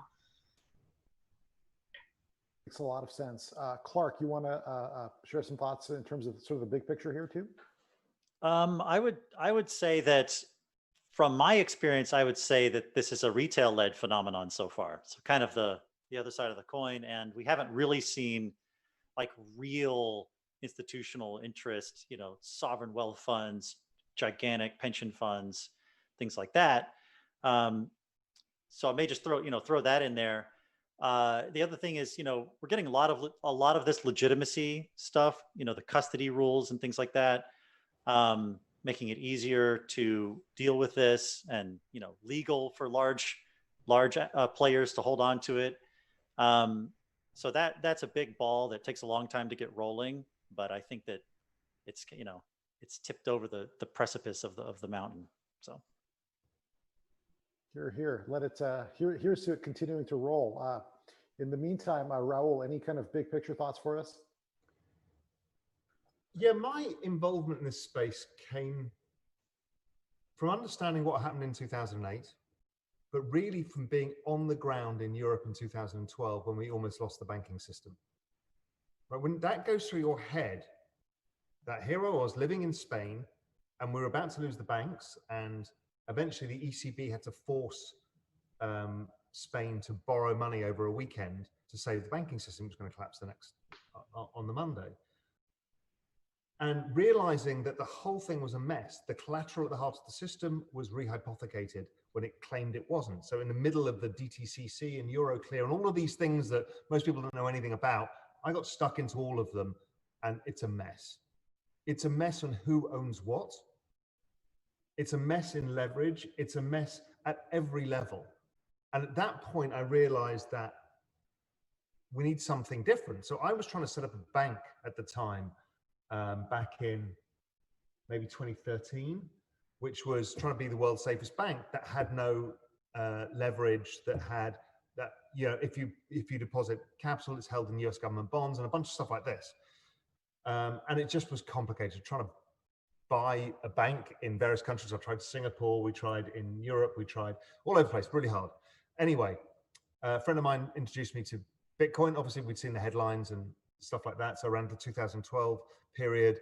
And then I realized that this was coming. Now, what is interesting about this space, so here's me, I come in from this angle. People come in from different angles, but what is incredibly interesting, never have I seen a black hole like this. So where all the smart guys in technology are all getting sucked in, the smart guys in finance are getting sucked in, the kind of philosophical thinkers, the kind of non-mainstream economics people, everybody's being sucked into a space which is like a super black hole of talent. I've not seen anything of this magnitude before, in terms of the sheer number of people and the size of the outcomes. Because, you know, when you started in the internet, we didn't know the outcomes, but we know how big money is, right? Money is one of the oldest things on earth, and we know the size of it. And as Claire says, it's not just about money. I mean, everything is going to be tokenized, and literally everything. The whole digitization of assets, none of us can get our heads around. Maybe, you know, maybe an 11-year-old today who operates online has a better idea than we do of what digitization and the value of digital assets is. But everything is about to change, and it's a platform change of money and value, and that's extraordinary.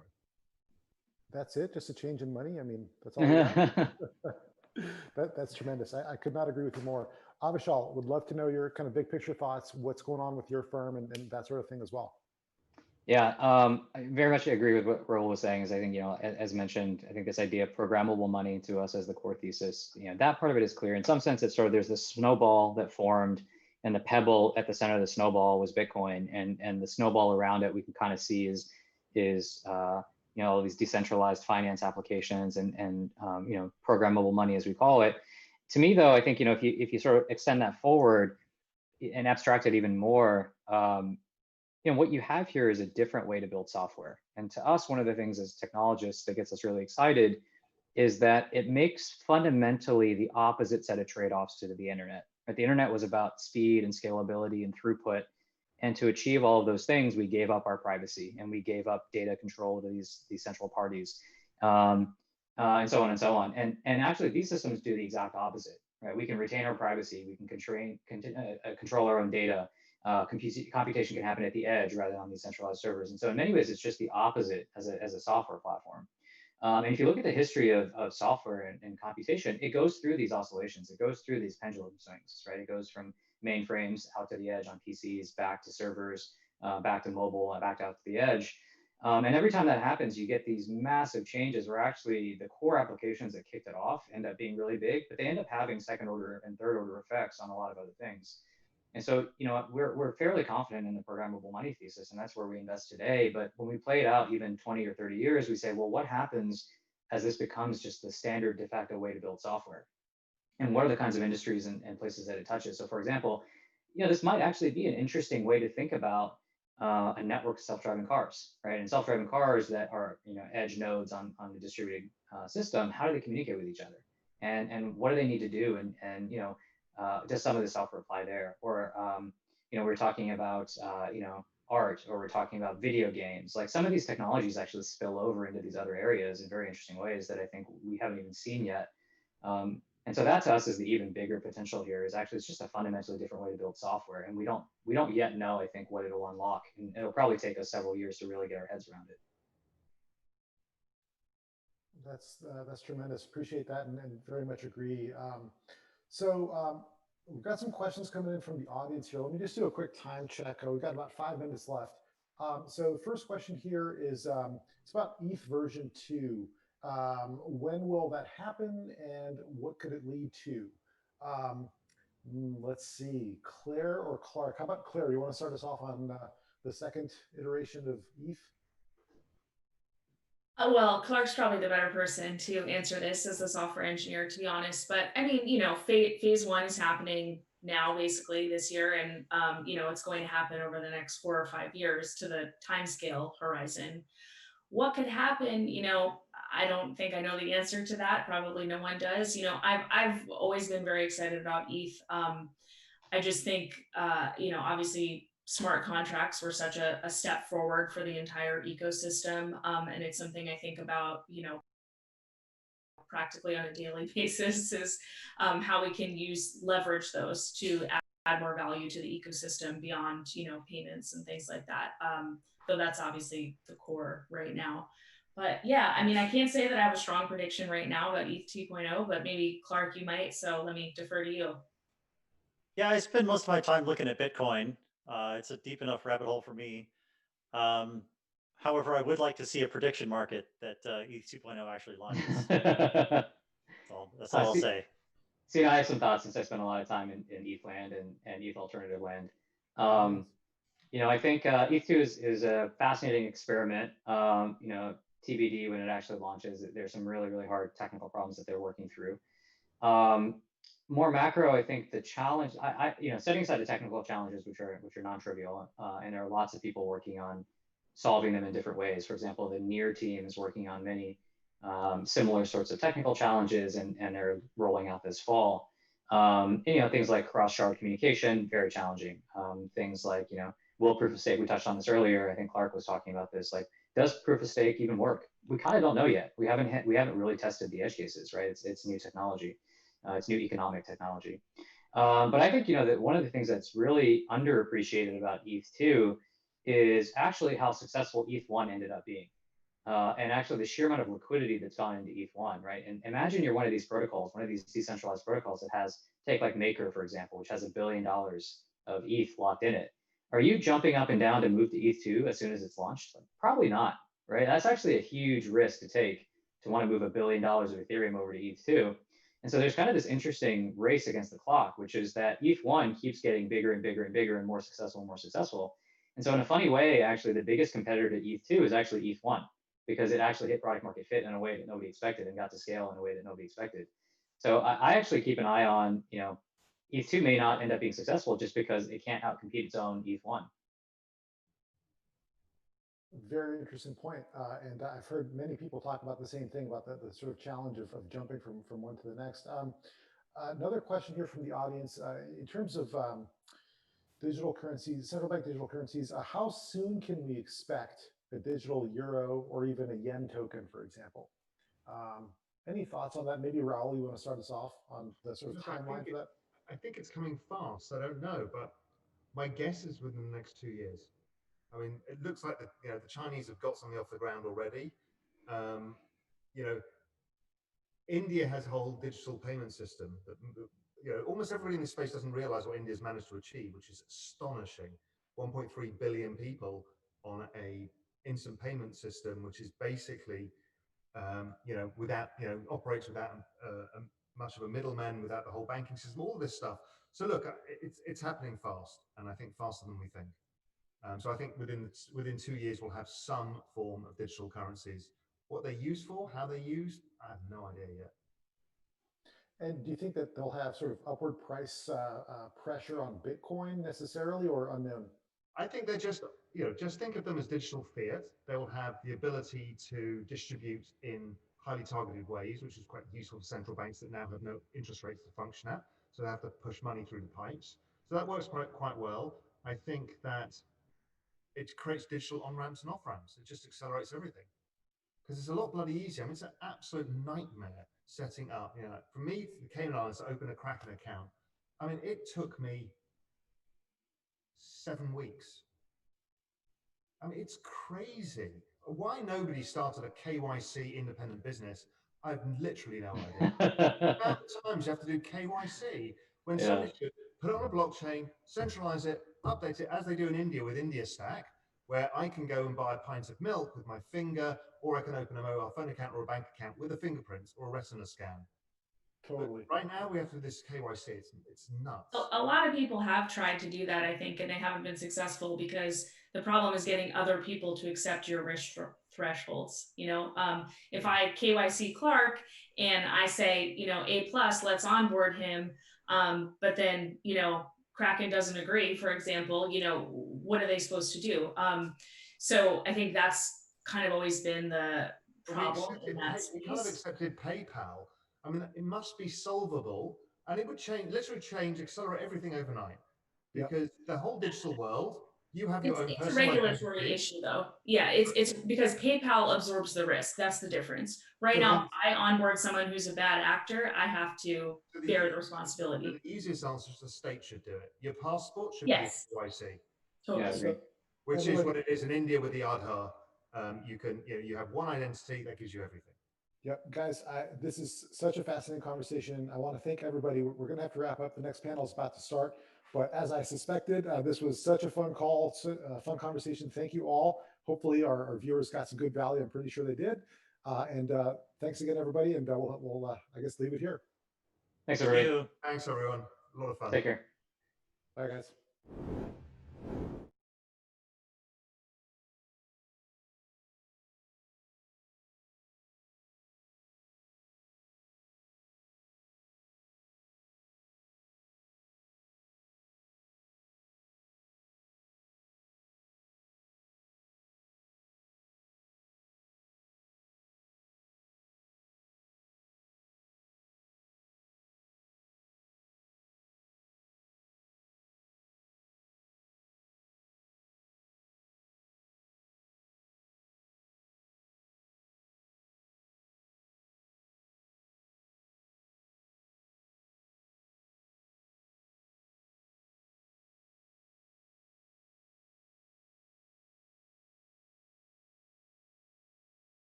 All right, what's going on, everyone? Welcome to this next panel. I think it's the last one of the day, and we're going to be talking everything you need to know about cryptocurrency baskets, or sectors you might know them as. I'm joined by a pretty all-star panel here. We have Brian Melville, Director of Strategy at Cumberland DRW. Thanks for joining us, Brian. Sure. We have also George Saman, Crypto Advisor. How you doing, George? Hi, how's it going? Doing well. All right, and Matt Hugan, who is the Head of Research at Bitwise Asset Management. Thanks for making the time, Matt. Thanks for having me. Glad to be here. Of course. So what I wanted to dive into today with this topic, breaking down everything that the retail investor, also I imagine there's some larger investors need to know about this. And crypto is unique in the sense, well, it's unique for a lot of reasons, but our product offering and how people get involved is also quite unique. So it makes sense that the products we offer are a little bit different. And think about equities. There's a large percentage of investors in equities that just buy an index, or they can buy a sector. That's quite easy to do. In crypto, not as much. So I want to kind of go over what's the current offering today for the average investor looking to invest in crypto baskets. Matt, I know you guys have done a ton of research over there at Bitwise, looking at volumes, looking at who's buying and what they're buying. I believe you even have a application in for an ETF index. What is out there today? What's the current product offering? Sure. Yeah, there are a number of firms out there offering basket or index strategies in crypto space. Bitwise is fortunate to launch the first, and we run the largest crypto index fund, sort of the S&P 500 of crypto. But there are other firms out there doing it as well. Galaxy has an index fund. Grayscale has an index fund. They differ a little bit. And then as you move on down the spectrum, there are more crypto native offerings that are more sector specific, although those are really still in their infancy. So we're just at the early stages of penetration. I think the space is going to be massive. I think just like in stocks, just like in bonds, just like in commodities, eventually a strong majority of people will get their exposure through index-based products. But it's going to take a while, and we're still in the earliest stages of that. That makes sense. Brian, what do you see on your side? You have your hands in a lot of the different markets happening here in crypto. What do you think investors want if they were to have kind of their selection or the best case scenario of how they can invest in different sectors and baskets? What does the market want?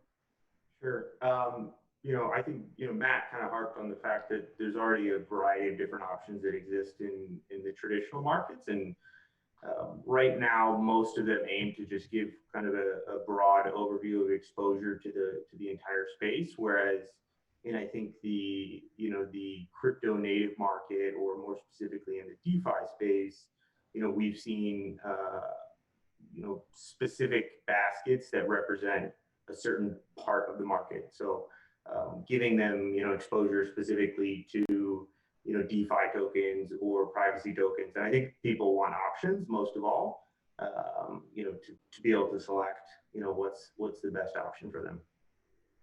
George, any thoughts there? Yeah, so what I'd say is that, like, for most of the time that crypto has been around, it's been pretty hard to get baskets together because it's been such a nascent asset. And as a result of that, there hasn't been, like in the traditional space where you have sectors, right, like that you can invest in via ETFs. We haven't really had that yet in crypto. Most of the offerings have been around like top 10 type of offerings for like the top 10 type of coins and whatnot. But now what you're finally starting to see is exchanges like, for example, FTX are offering indexes which are perps, which are different types of indexes for different coins that people might want. They actually have the DeFi index, they have a shitcoin index, different move contract. And while these aren't exactly traditional types of baskets in the sense that they're ETF structure, they're more around the futures product, which has different risk profile to it. You're starting to see offerings there for products like that. And that's really what traders want. I think as the industry itself matures, though, you'll start to see more sector-like baskets start to form. But you need more companies working on the same types of or similar types of sectors, which you're finally starting to get this robust universe of products out there and companies working on things. So, whether it's DeFi or oracles or anything else out there, you'll probably start to see more and more baskets form. Mm-hmm. I was just going to hop in. The interesting thing about baskets, particularly when you get in the sector space, is you have to find the right kind of investor, right? You have to find an investor who doesn't have particular enough opinions that they want to pick individual projects or companies, but doesn't want just a broad-based exposure to crypto. So you really need that narrow slice. And I think that narrow slice emerges at times like this, when you have big, powerful trends in the market. Is certainly over the last 2 years, the recent run around DeFi and the sort of exploding interest in that area of the market is the first real sector-based trend that I've seen take hold and sustain itself with a relatively wide audience. So I think if you see that sort of sector-based performance and sector-based excitement continue, you'll start to see these individuals emerge who want to make that sector bet, but don't want to get so cute as to pick individual projects. That makes Yeah. sense. Go ahead, George. No, sorry, I was just going to add to that. You know, DeFi in and of itself can even be considered a basket for multiple reasons. One being that you have projects that are building on top of each other, composability. So different projects are using each other to build out things. And then you have these pools of assets that through yield farming, where you are, you know, basically getting some kind of ARB opportunity and a yield opportunity and get tokens as a result of coming into a pool with other investors and putting money together to make liquidity. So, and that's pretty much a really new phenomenon. Probably over the last, I don't know, 4 to 5 months, it's really started to take off, and you're seeing some really juicy things happening there, where it's not even like going out and trading, you know, tokens and in a particular like token, but really just pooling your money and getting a different kind of return out of it.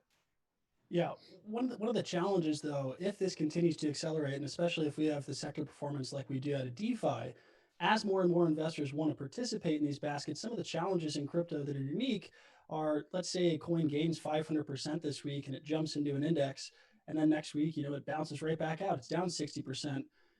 You know, what are some of the challenges that crypto is going to have to overcome if we do want to have an abundance of these offerings, if we do want to let the investor and the trader have that choice to be exposed to a particular sector? What's the biggest challenge going forward? Anyone take that? Yeah, sure.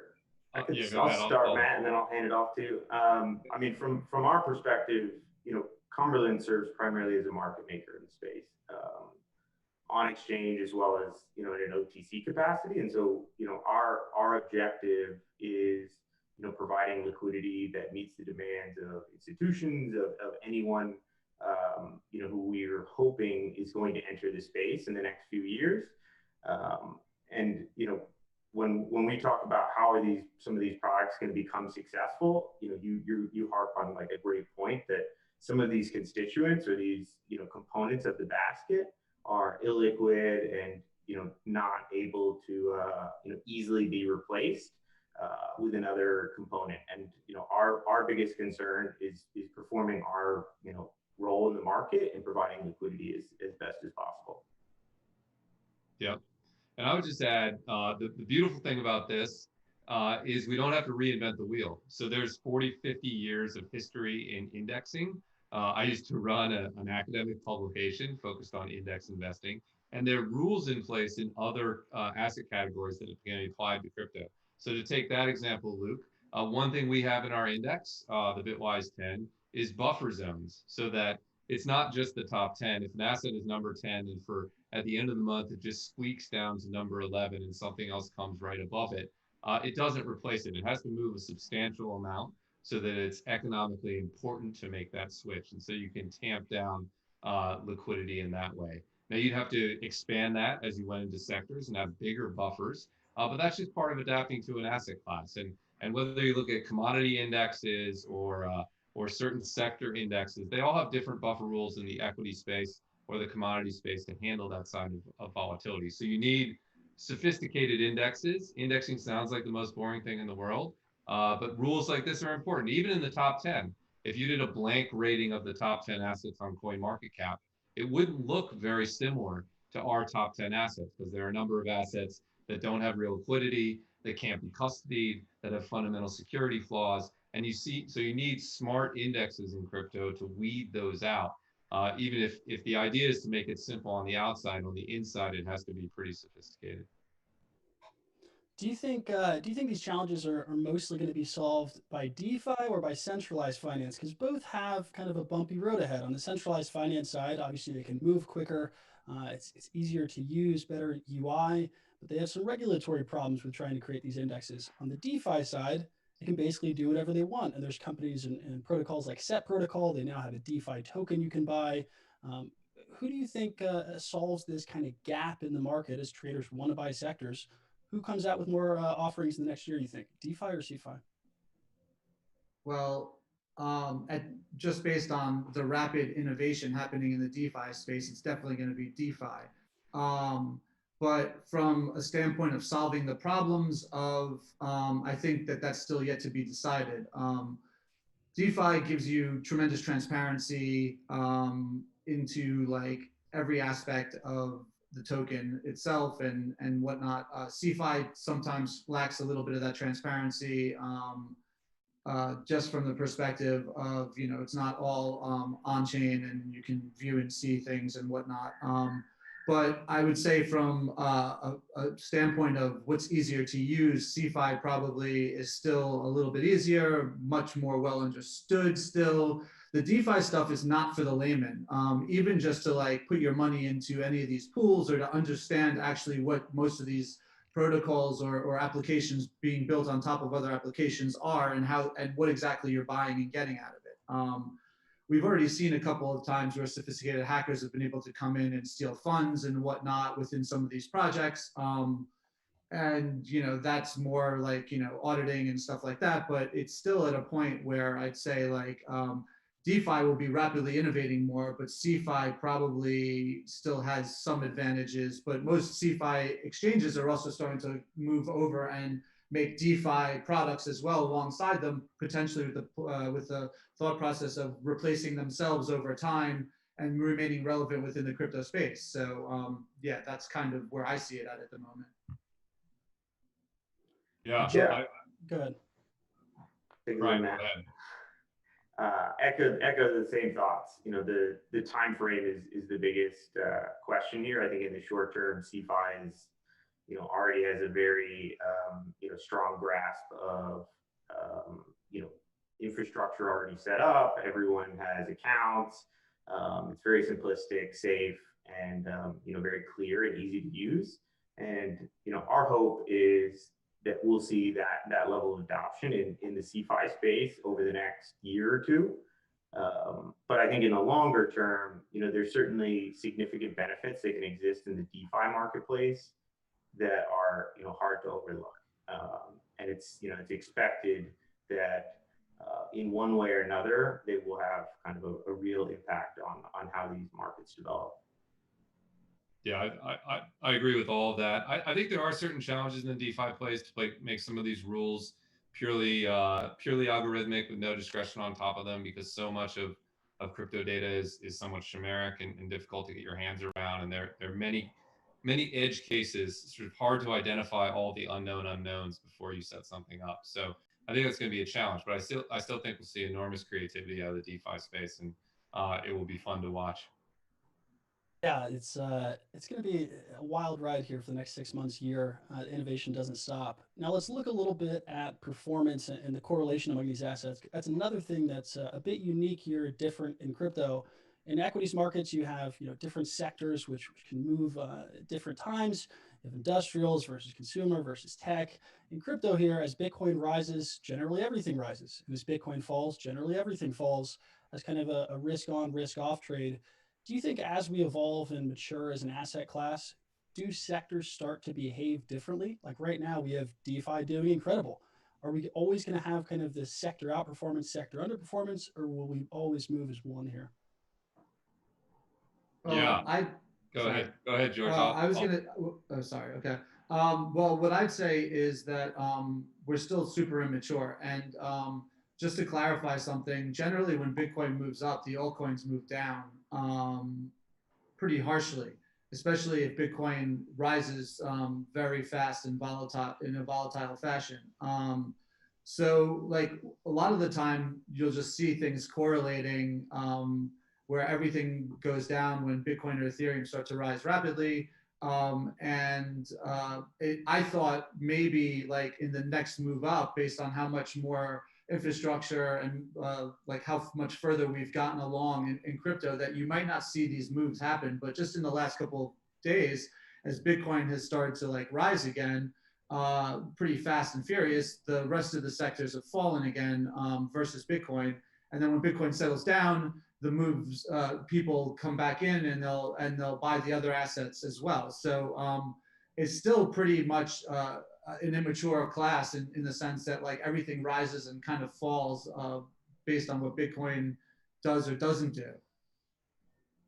Yeah, I have two thoughts on top of that. One, I kind of agree that I think I hear those comments a lot from the investors we talk to, but I think they're somewhat overblown.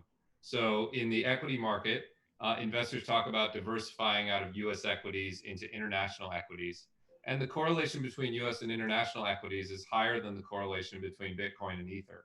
So if we say it's fine to diversify your stocks into international stocks, then it's also fine to diversify your crypto beyond Bitcoin. So I think people are setting too high a bar if they expect correlations between Bitcoin and other assets to be 0.4. They're going to be 0.6, 0.7, 0.8, 0.9 because they're all crypto assets. I do think, and I agree with George, over time, we're going to see more sector-based performance. So if you think of the returns of crypto right now, you have a giant, massive crypto risk factor that's the primary driver of all crypto asset returns. And then you have their actual penetration to the market and their unique success in their use cases. And that's a minor driver of returns right now. But as they penetrate further into the market and as the risk factor come down, that pendulum will shift. And I think we will see more distinct sector performance because they'll be further into their use cases. Yeah, just like you see in any area of the market, when that risk factor is giant, it overwhelms the sector-specific performance. But over time, that risk factor will come down and sectors will be more distinct, which we're seeing right now in the DeFi space. Just one thing to add to that.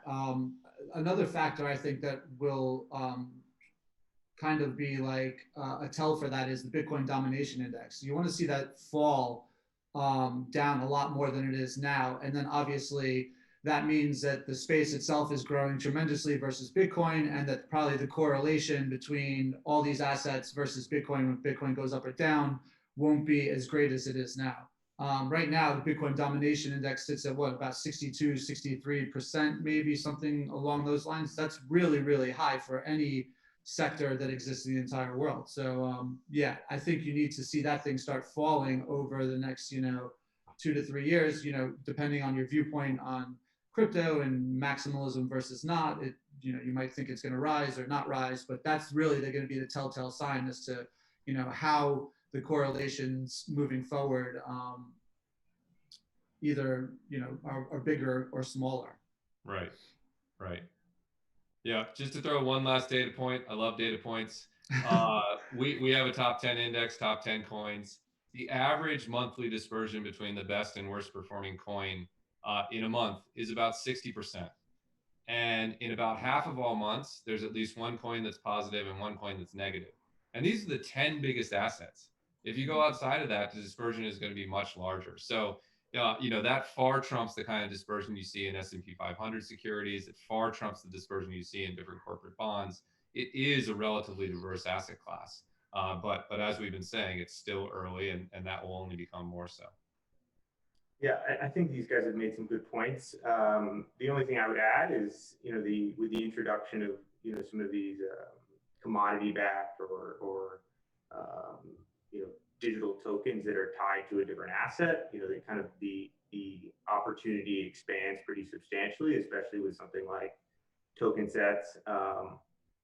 You think about how digital gold now can be introduced into some of these baskets, and I think the possibilities become a little bit more endless. And bringing in new risk and trying to avoid excessive correlation becomes a lot easier. Sure.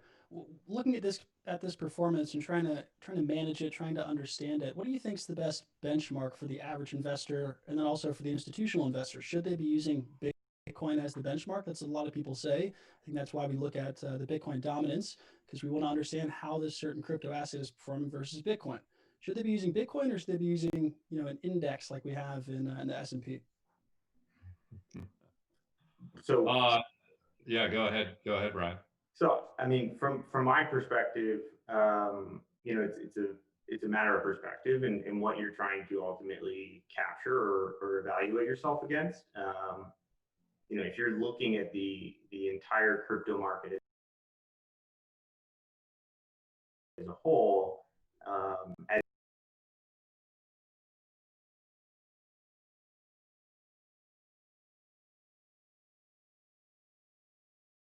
as the opportunity, and you're trying to kind of outperform the crypto market as a whole, then you'd want to use a basket, something like, you know, the Bitwise basket.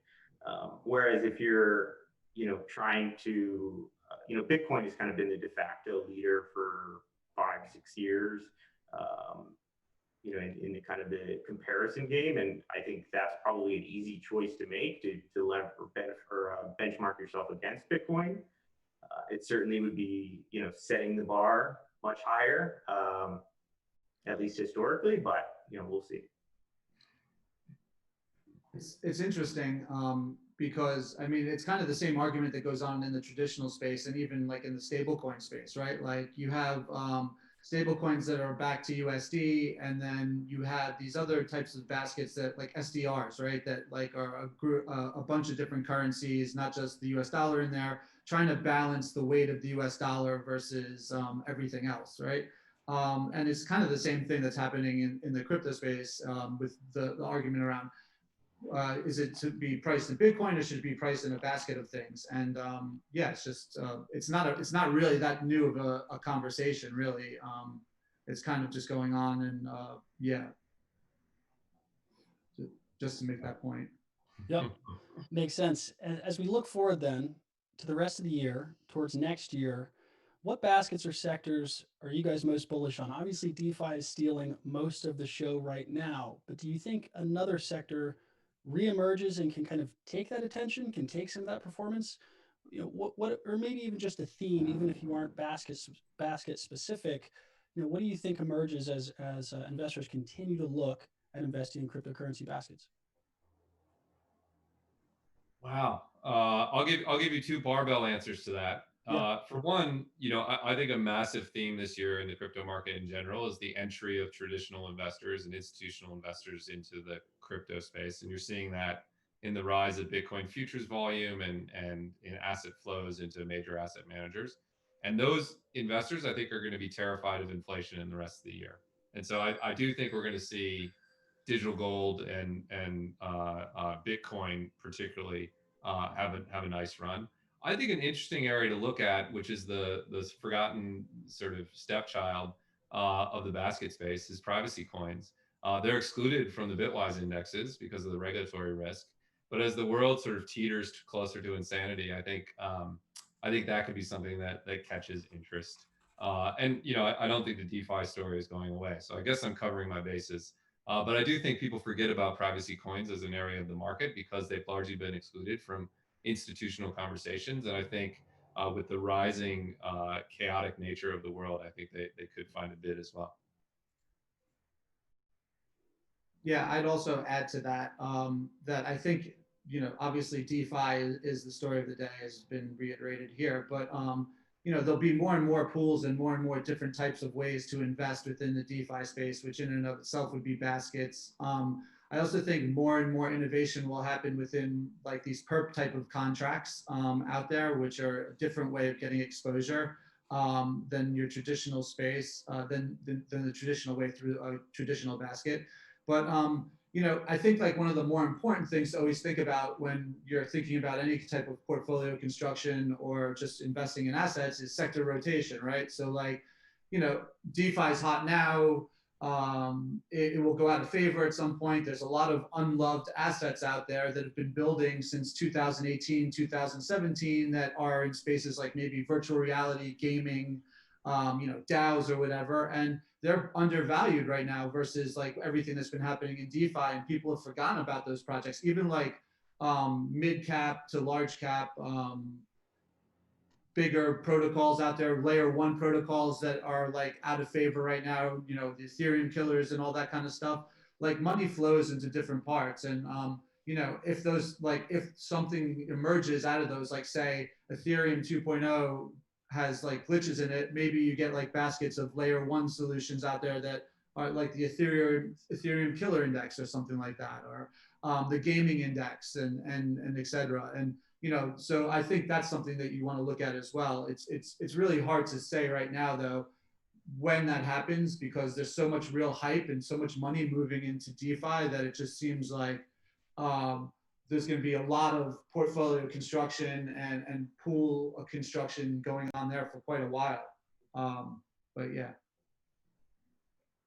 Yeah, I mean, from my perspective, I would really just love to see a Bitcoin, you know, ETF first and foremost. I think, you know, something like that is going to, you know, pave the way for the rest of these conversations to have, you know, be meaningful.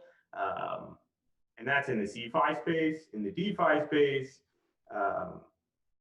you know, I don't really have like a specific preference, but really would just love to see something, you know, win or be really, really successful, so that it is, you know, kind of a de facto, you know, choice for the market, and, you know, can build and grow into something that is, you know, very successful, where, you know, there are liquidity providers providing liquidity, and, you know, it's something that we can all point to and say, you know, this is a success of the market, and is a clear example that, you know, the market should continue to develop in this way with clear guidelines around it. I think we all want the ETF, and I think everyone's been waiting. Easy answer. Exactly. Everyone's been thinking about it, but I have to ask the question though: do you guys think it happens in the next 6 months to a year? I remember a year ago people were saying, "Just wait 6 months, the ETF will pass." Do you think it's inevitable in the next year, or is it still like 50-50, something closer to 25%? What do you think, Matt? 6 months and a year are two different time frames. I think 6 months is difficult because we're entering an election season, and the SEC tends to clam up during election seasons. But real progress is being made. So at Bitwise, we have multiple people working full-time or more than full-time trying to push forward a Bitcoin ETF, and I think we're narrowing the scope of concern rapidly. So I do think a Bitcoin ETF will happen. I'm skeptical it will happen before the election. But I think we'll get it soon, and I think that'll be a great day for the industry, and honestly a great day for most investors who still don't have an easy way to access Bitcoin through their primary brokerage and retirement accounts. So I'm working hard. I'll be working on it after this call tonight. Yeah, I would certainly defer any guesses to Matt. You know, our objective is when it does happen that, you know, we'll aim to be there. You know, we think we can, you know, provide liquidity, and then it's going to be great for the space. It's going to be, you know, a great opportunity for a lot of investors in general. There is, you know, as Matt mentioned, countless people working on trying to solve this problem, and I think it's going to get done eventually. George, anything else? No, I don't have anything to add there. You know, I'm hoping it comes as well.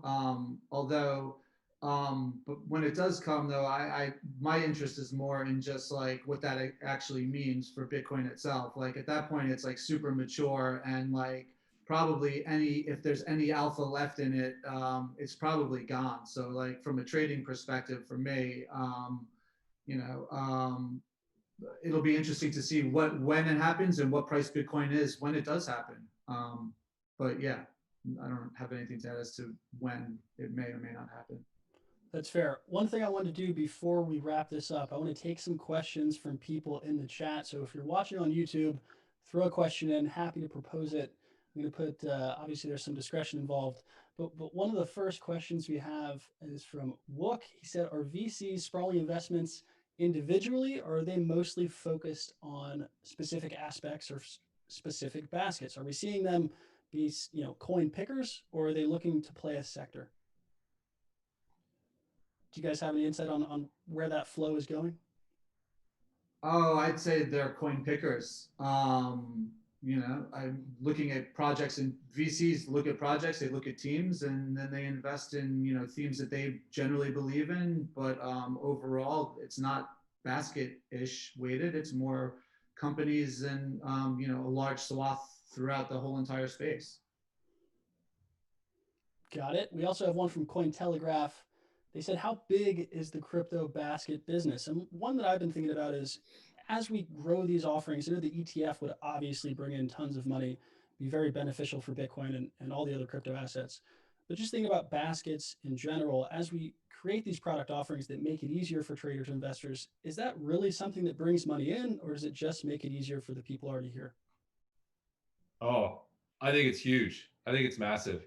So the reality of crypto is that most crypto is owned by retail investors who control about 8 to 9% of the wealth in a country like the US. The vast majority of wealth is controlled either by institutions or by financial advisors. Financial advisors control $22 trillion in the US, about the same as main institutional investors. The only way they really want to get access to this is through an index. They'll buy a Bitcoin ETF because it's the easiest thing for them to do. But these are the folks who buy SPY and Vanguard funds and BlackRock funds because they just want to make a bet on the sector. And so long term, yeah, I could see hundreds of billions of dollars in crypto index funds. Obviously, the sector has to be much bigger to sustain that flow. But I do think for professional investors, index-based strategies are going to capture, I don't know, 30, 40, 50% of the market long term. And that's a really big market. Yeah, I mean, look at what Grayscale has done.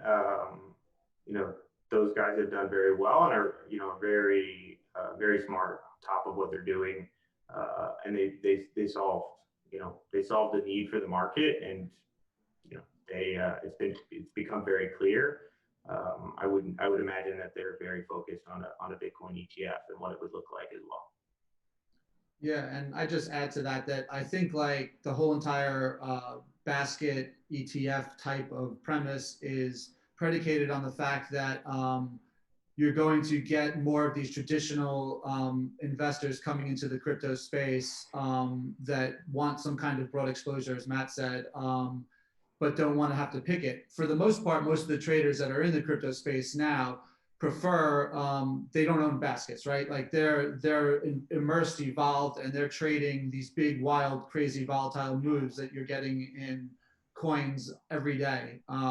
A lot of it is, you know, based on technical analysis and, you know, information flows and stuff like that.